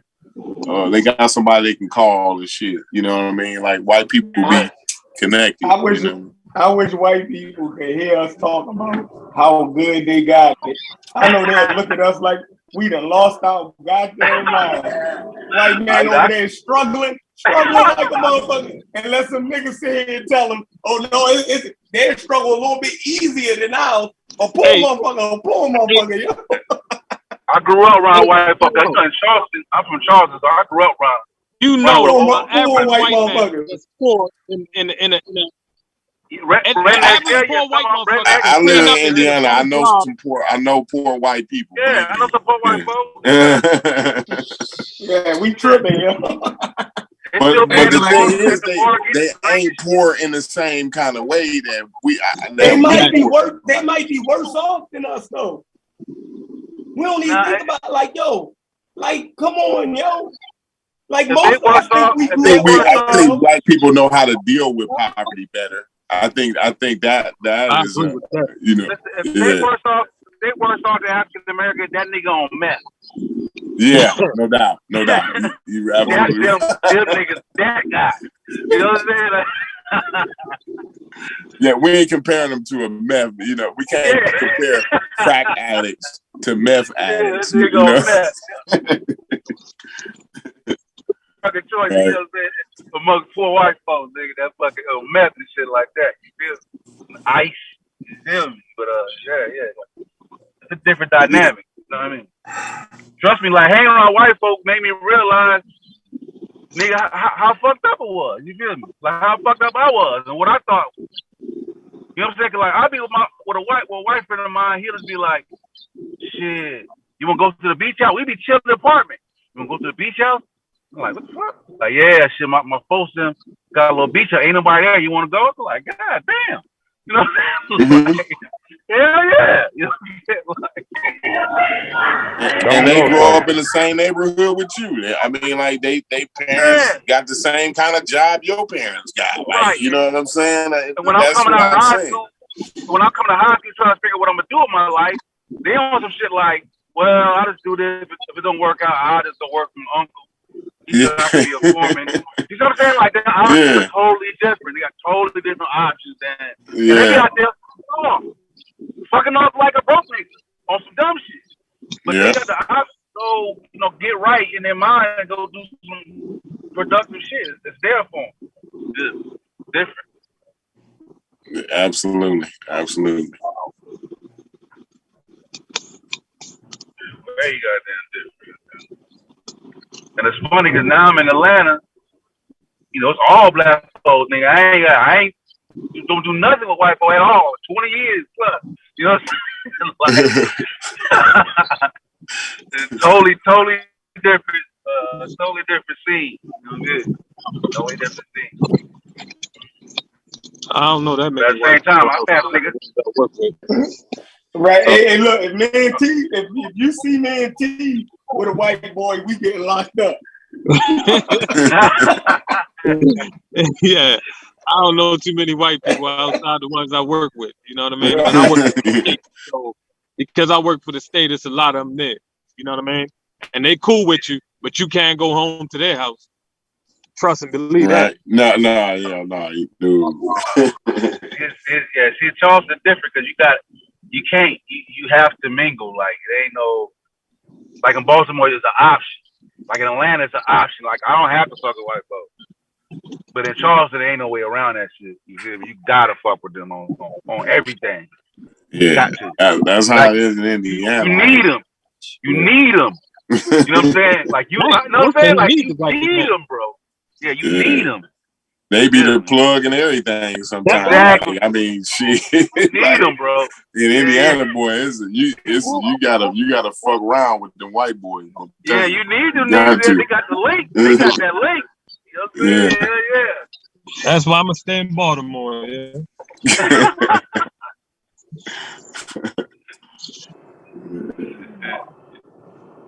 Hey, I met a nigga. He's like, that nigga heard Baltimore. She was from Baltimore. The carrier register. Shit, she had all type of shit. I ain't Baltimore. Fuck that. You know what I'm saying? All you gotta do is look at a nigga wrong like shit. She was like, fuck Baltimore, nigga. Shit. Man, Baltimore got a bad rap. Hey man, they earn that shit. Bad reputation, boys. Yeah. Hey, only thing I know about Baltimore is a goddamn wire, nigga. Like shit. I'm like, nigga, look, a nigga just got smoked. A nigga just got smoked behind my house last night. God damn, Sheriff, you need to move, bro. Hey, I live about 3-4 blocks down from him. Right. Put that shit up for sale like tomorrow, nigga. Like, but the property costs so fucking much. If you move, you can't afford to move back. Like it's fucking crazy. If you sell it, where the fuck you gonna live at? But with something this nice, you know what I mean? I would have to sell my house and move to Atlanta, and I possibly can get something. You know what I mean? Like the people I know that live in Atlanta, for the price of me and T-Bow, that shit look way better than our shit. I mean, their fucking houses look like rappers, yo. We be like, what the fuck? You pay like $250 for this? Right. We be like, this house costs $250,000. You know what the fuck type of house you gonna get in Baltimore for $250,000? A fucking row house. Right? Hey, that's what niggas. That's what niggas say when it comes to LA. Man, a nigga in Atlanta, man, they got land around their house. Fucking 2-car driveways, you know what I mean? The house be no less than 20 years old, like new developments. We be like, what in the fuck? That's black man heaven right there. My house, 1947, was built. Exactly. God damn. Hey, my nigga from LA be saying the same shit. Every time he come down, that motherfucker be bugging and shit. Nigga. He want to know what every house costs. Hey, shit, how much? But what about that right there cost? For real? Hell no! Like all day long we go. That shit is y'all prices in down south is fucking unbelievable, yo. I really want to move down there. Yeah. Like nigga, we don't even when niggas tell us how much they pay for their house in fucking Atlanta. Yo, man, niggas be falling the fuck out from Baltimore. What driving the rates up so high though? What driving the home rates so high? It gotta be corruption, yo. Just the cost of living is good. Yo, that shit gotta be corruption, yo. I don't understand it, yo. Them houses in fucking around around Atlanta is fucking beautiful compared to this bitch, yo. And then, oh my God, DC, forget about it. If you live in DC, you done lost your motherfucking mind. If you live in DC, or New York, you done lost your motherfucking mind. You don't like money. Yeah, you don't like money, yo. Hey, know what fucked me up? I think I was watching somebody. I think maybe Sunnet, a nigga was telling a story, and he said, I was looking at my backyard, and he was like, "We at New York?" And he was like, "Nah, you said backyard. I know you in New York." I'm like, damn. You know what I'm saying? Like a nigga say backyard, you automatically know it ain't New York. Like, shit, that's crazy. I'm saying, like, all I know is a goddamn backyard. Like, oh no, my backyard like probably about 10, 15 feet. Oh yeah, yeah. That's about it. Enough for my dog to run around. Yeah, backyard to make or break a deal for getting a house. Like, nigga, how big that backyard is? Nah, I can't fuck with that. Look at this backyard, bro. You know what I'm saying? Like, Look, I'm talking to Corey, man. I'm talking to Corey, right? I'm like, Corey, I don't cut no grass. Corey went and got a motherfucking lawnmower you gotta sit down on. So you already know what type of grass he got. Yeah. You already know what size yard he got. You feel me? Like a nigga in Baltimore dream of some shit like that. Sit down lawnmower. A sit down lawnmower. Yeah, it ain't none of them. It ain't none of them in our community, yeah. Hey, Aldo, hey, look, G, if I brought a sit down lawnmower, I would only have to fill that bitch up one time in my life. That bitch would be able, I'd be able to cut my front and backyard. That means for the rest of my life off of one fill up. These niggas got it made, yo. They don't even know. They don't know the struggle, yo. I laugh at these niggas when they talk about the motherfucking struggle. Taxes too, man. Man, our taxes crazy. Our fucking water bills, good of the mother. Yeah. I don't even want to discuss that. I'm hurting right now. A water bill like the rent, man. Yeah, that's crazy because the water bill, little or nothing. You let the water bill double up, because that shit ain't really. Man, the majority of people in Baltimore get their houses and shit took from them because of the water bills and shit like that. Taxes and water bills. That shit run you out your house, yo. Bro, that's crazy. We got water bills for the people that let build up. It's 10,000 and all types. Mm-hmm. God, that's crazy, bro. That's crazy. I can't even fathom that shit, right? And since COVID, we not able to pay it like that. We got to go down there and physically pay it now. So that should just keep racking up. Hey, y'all live in Wonderland, yo, compared to how we get down on this motherfucker. Y'all niggas get to carry guns, drink water for free damn near. Shoot niggas and go home. Man. That's corruption right there. Y'all fucking dealing with corruption. God damn. That don't make no sense, though. That's corruption. And almost all our politicians black. Explain that. Shit, that's how Detroit was. Look how corrupt goddamn Detroit was, goddamn with Kilmore, whatever that nigga name was. The one that got locked up? Yeah, I think y'all now. Kilpatrick. Kwame Kilpatrick. Yeah, I think he just got it. I really like him though, man. Shit. That nigga was I like him. Crooked. He was crooked to the club. So you telling me the white politicians is straight? Oh no, I ain't saying that. I'm saying that he right along with them niggas. Yeah, but every politician is that. Hey, it is what it is. You know what I'm saying? Like I ain't on that, but you feel me? Like three. Check this out. 3 out of Baltimore's last 4 mayors that went to jail, and 2 of them was women. You know what I'm saying? And 2 of them was women. Nigga, this city is fucking crazy. No, you shouldn't have brought that up, yeah. That shit it's just like The Wire, nigga. That's The Wire. Yo, you making us look bad, yo. God Dang. Yeah, that's crazy. TJ, I'm just showing these niggas they live in Wonderland, yo. They definitely do, yo. I don't even want to live here no more, man.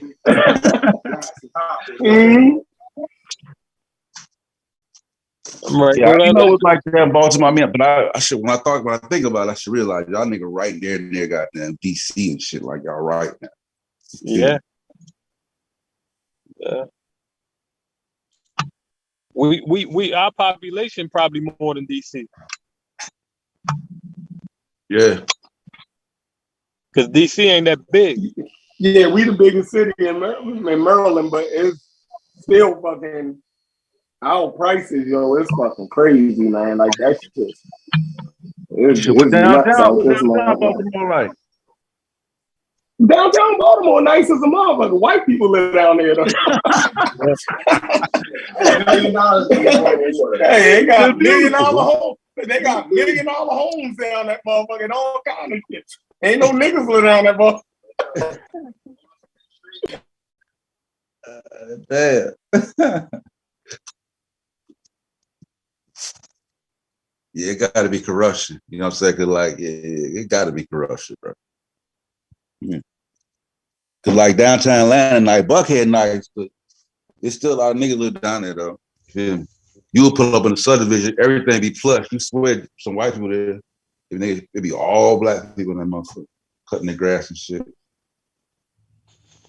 Hell no, we nigga, black people gotta live. If we can live anywhere, but those prices, you feel me? Like you can't afford to live down, man. That for in Menteith neighborhood, we can't get this size house or property downtown.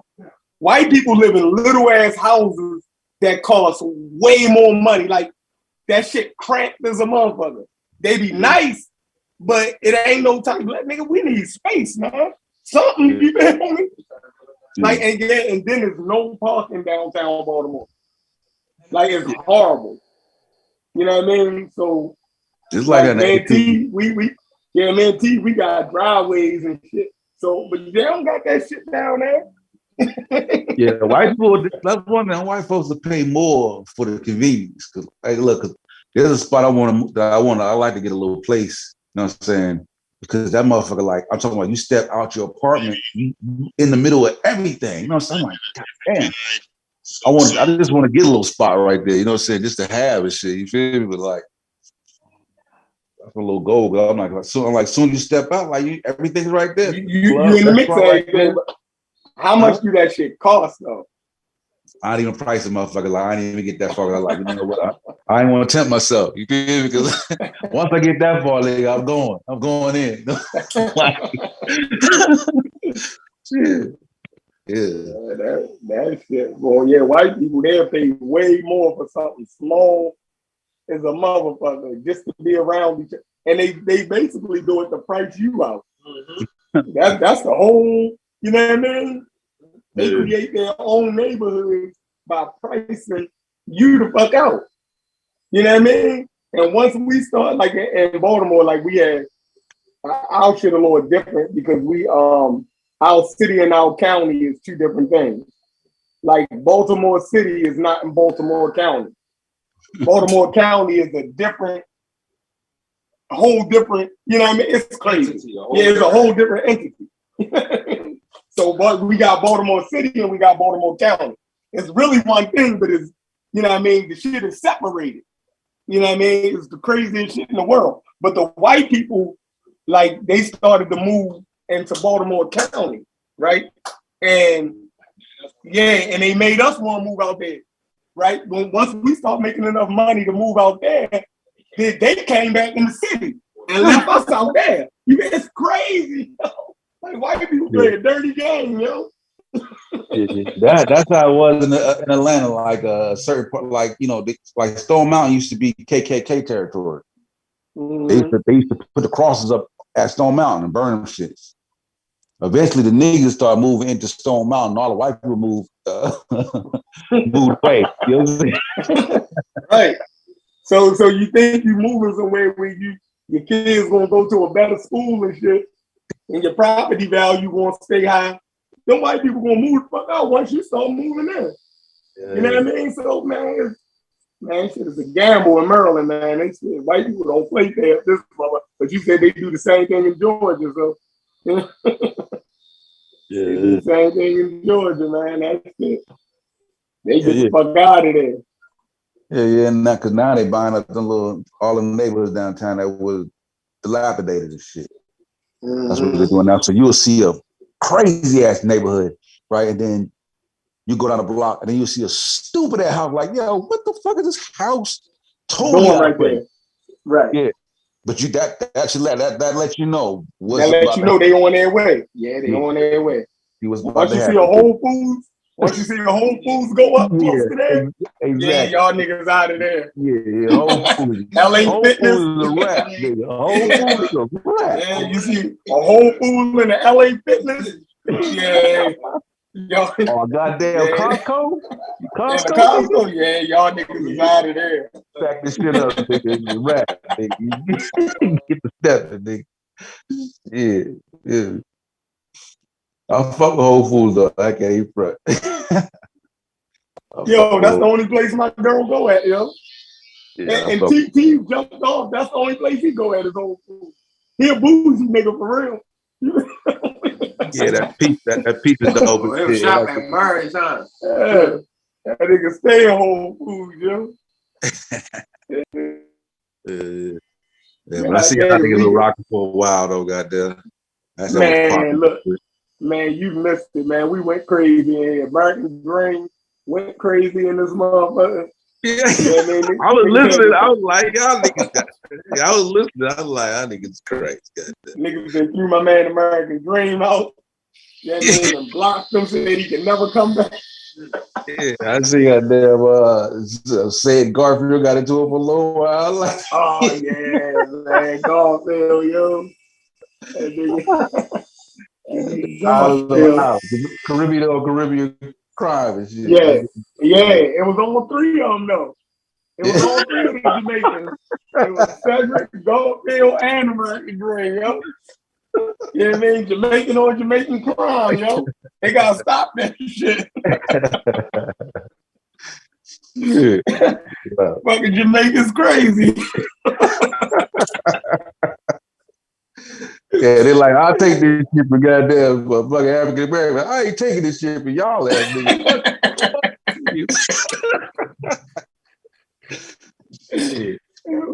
Jamaicans look crazy, yeah. Hell yeah, we gotta get off this motherfucker. Though this was a banging ass show though. Did you catch up in them last night on Sayonara? Nah. I watched a little bit of it today when I was riding rock. When I saw the title, I was like, nope. And all that shit.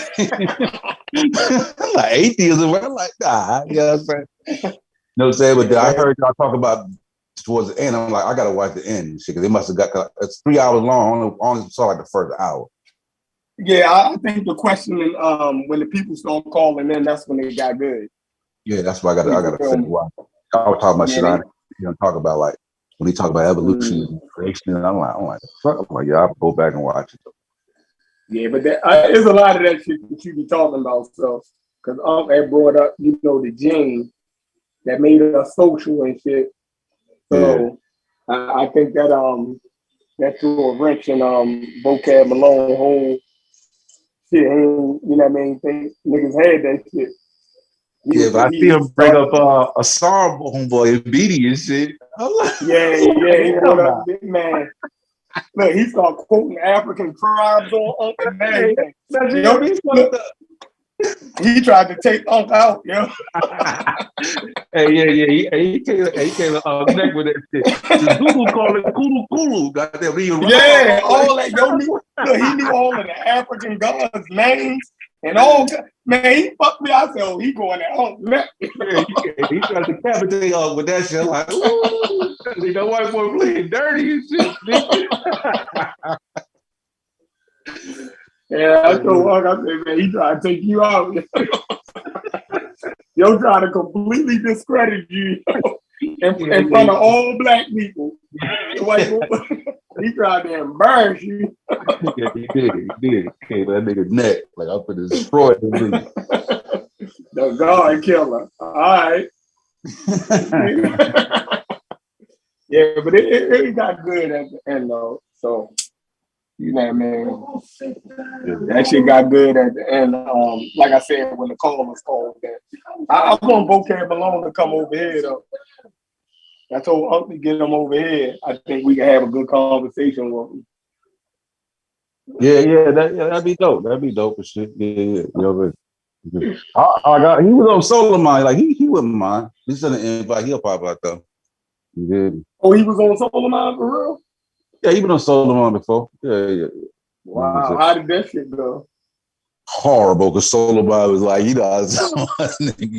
called him a racist. Solomon was going off for that motherfucker. Like, he did. But he still like a champ and took it. You feel me? Yeah, he got good. He definitely handles himself well. It seems like they don't take nothing personal. All them other niggas fuck with him, like Sherry that be on Garfield show. There's a lot of niggas that fuck with him. Mm-hmm. He definitely, he a good sport. Yeah, man.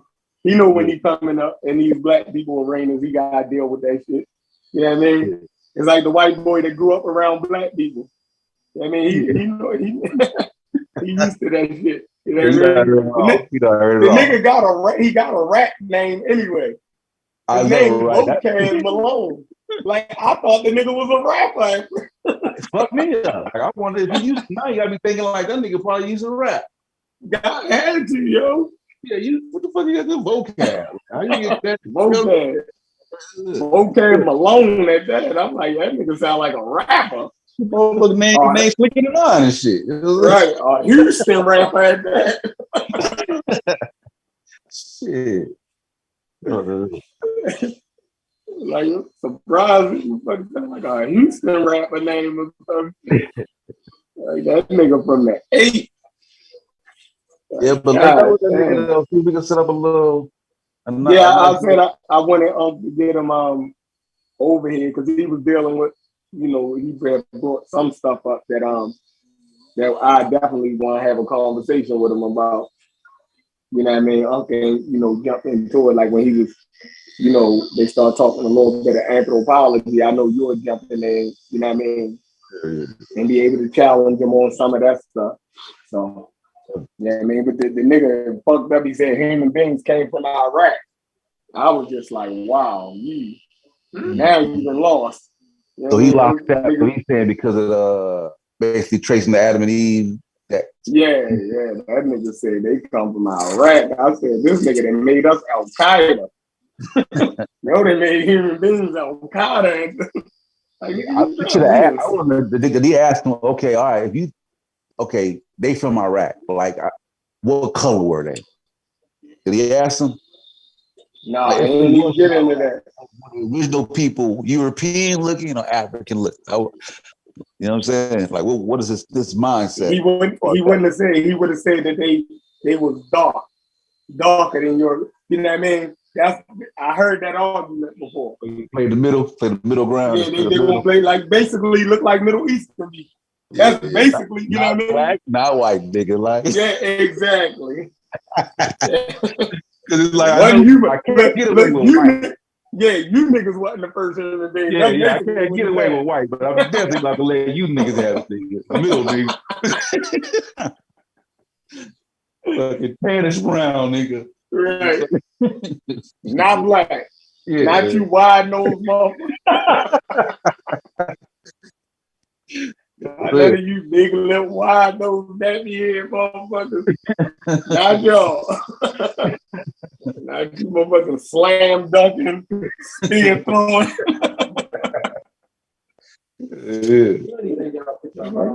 Right, no 360 dunking, spear throwing. Motherfucking Zulu.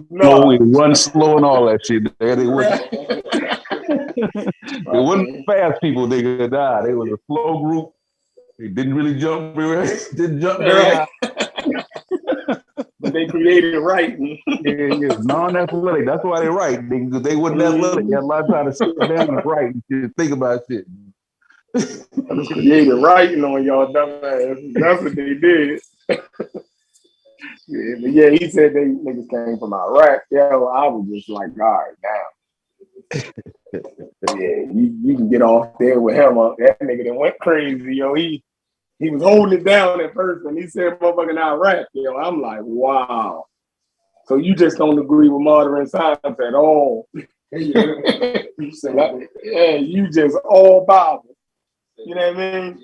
Yeah, I gotta look up that Calvinism shit though. I'm not too familiar with Calvinism. I gotta. Cedric said that's that shit that come out of South Africa and all that shit, like the Pilgrim shit, all that. You know what I mean? Yeah. Said the Pilgrims was Calvinist, and the people that went and colonized South Africa. You know what I mean? I guess they like from Amsterdam or some shit. The Dutch. The Dutch and I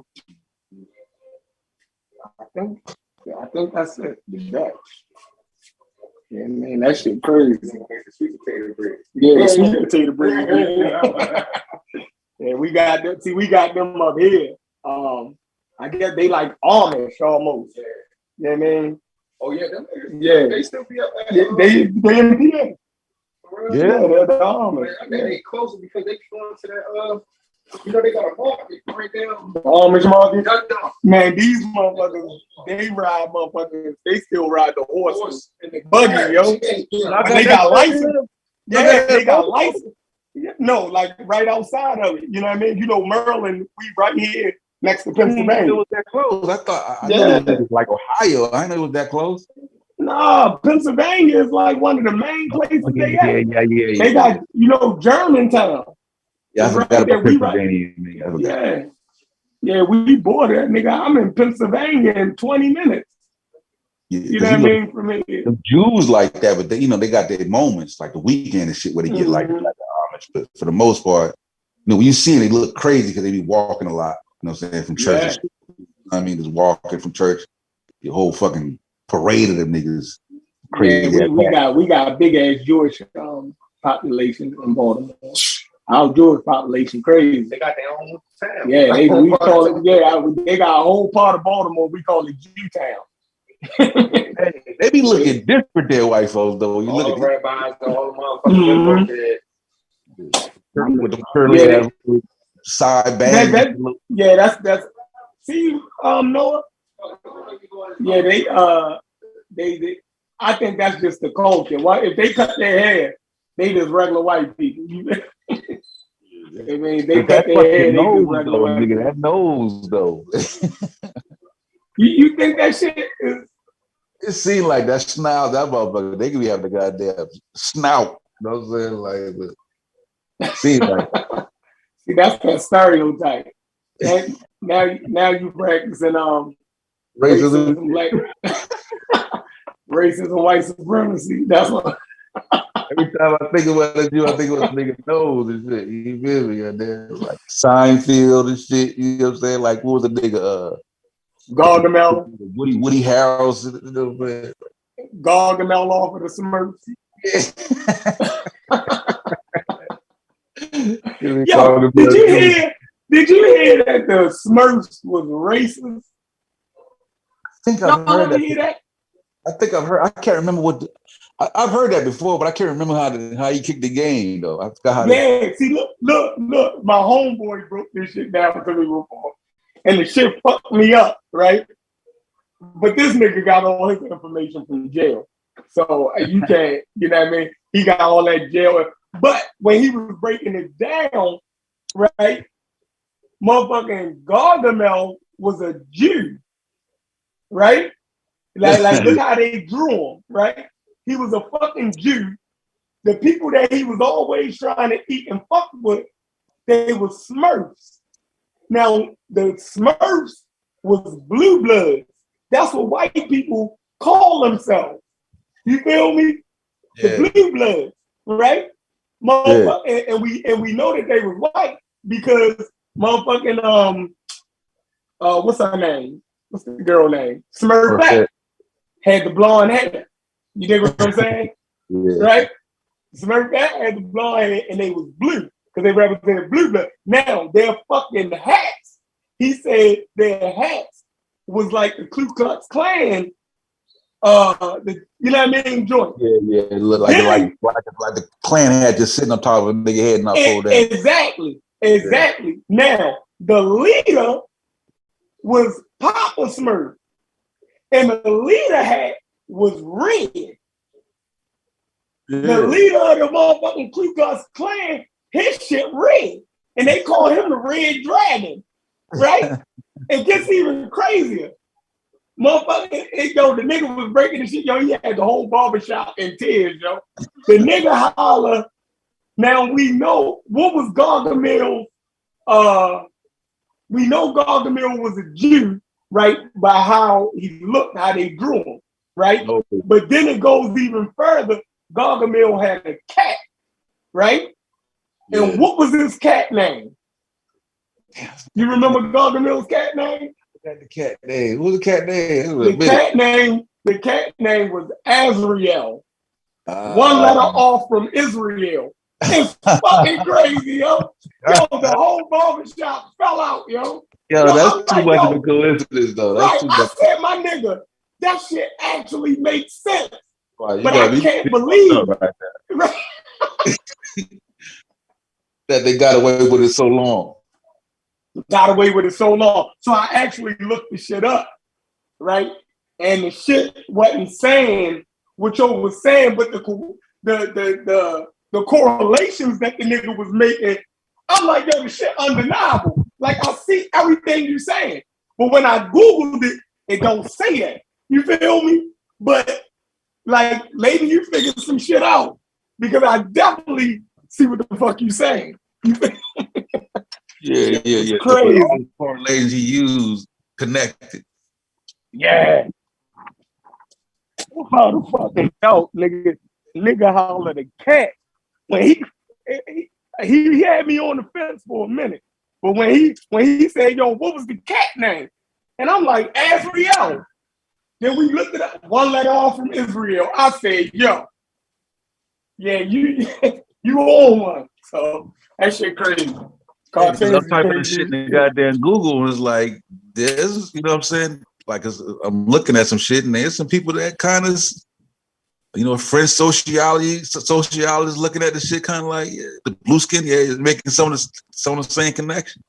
Right. Purveyors of racism and anti-Semitism. Like, yeah. Yeah. I'm like, damn, yo, that's crazy. Crazy. So anti-Semitism is fucking real, yo. You know what I mean? Yeah. That one thing them white people from right race hate more than either more just as much as black people. It's the goddamn Jews. Man. Mm-hmm. This nigga be like, it's the fucking Jews. Like, yeah.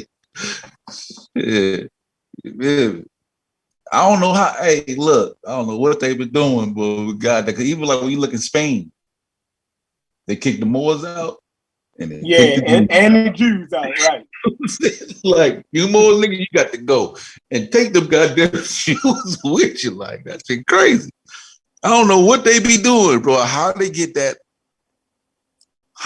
image, you know what I'm saying? Like, but it follows them everywhere, from Spain all the way to Germany. Like, I don't know how. What the fuck they be doing, bro?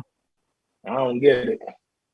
I don't get that. Them motherfucking Jews just be getting the bad rap in Europe, yo. I don't know what the fuck they be doing over white people, yo. I know. What I'm saying? Like, and they always come up, though. Yeah. Yeah. Like, they always the one with the check. You know what I'm saying? Like, because you remember Queen Elizabeth took their money and shit. They took a lot of their wealth and kicked them out. She let them stay. Yeah, she let them stay initially, right? Like, initially let them stay. Eventually, she kicked them out and took a lot of their possessions and shit.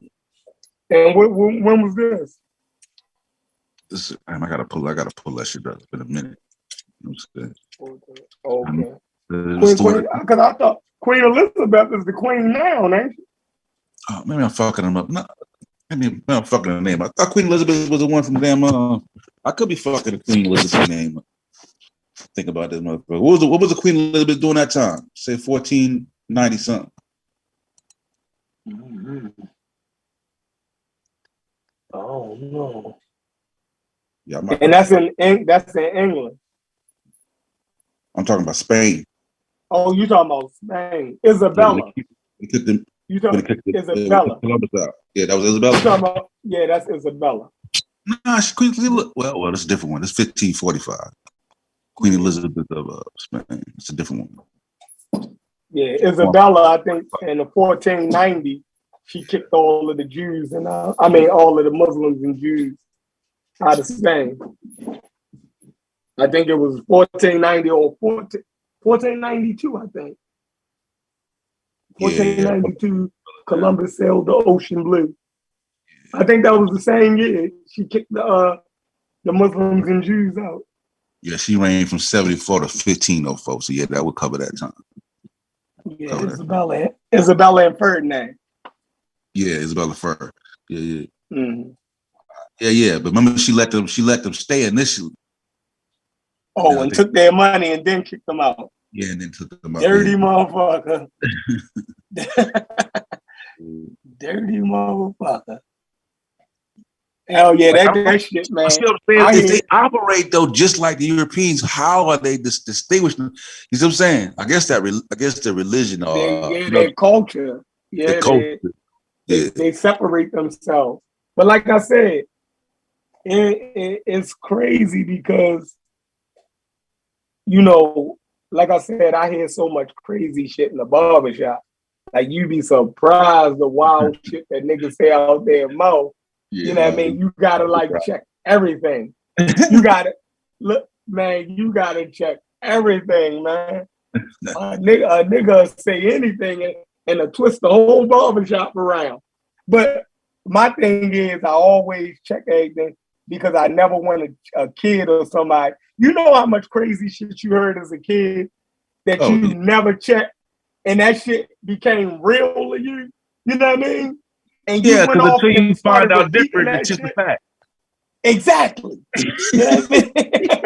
Exactly.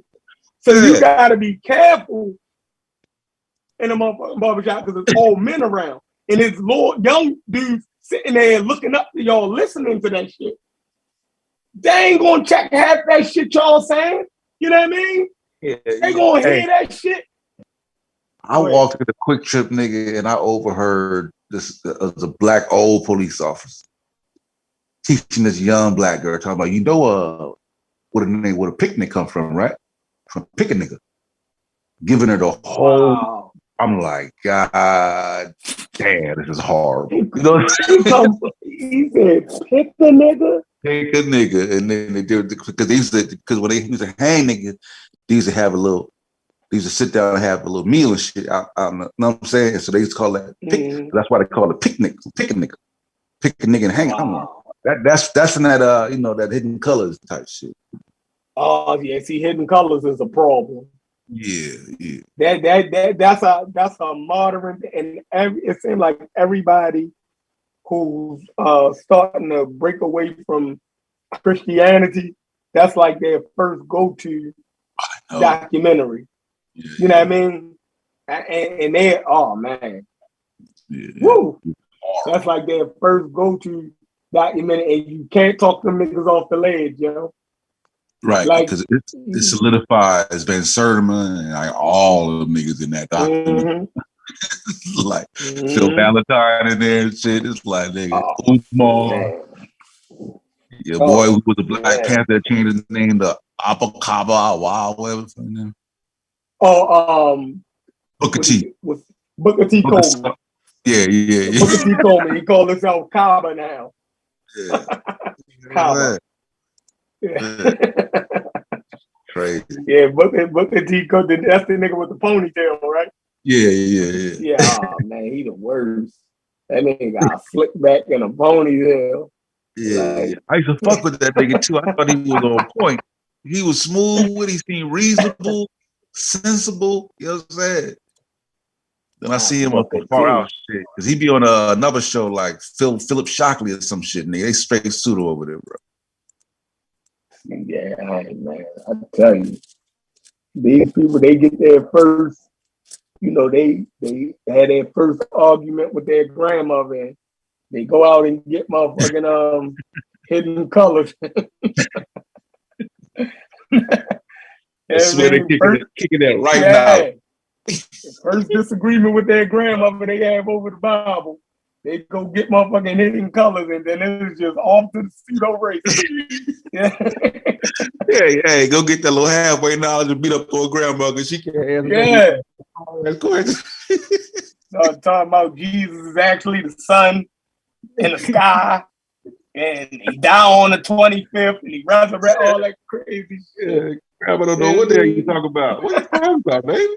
Grandma like, what, man? That's what I mean, grandma. You don't got enough information, baby. No, baby, you got.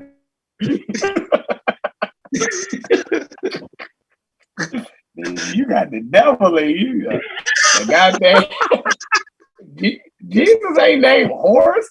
You got the devil in you, baby. What's wrong with you, man?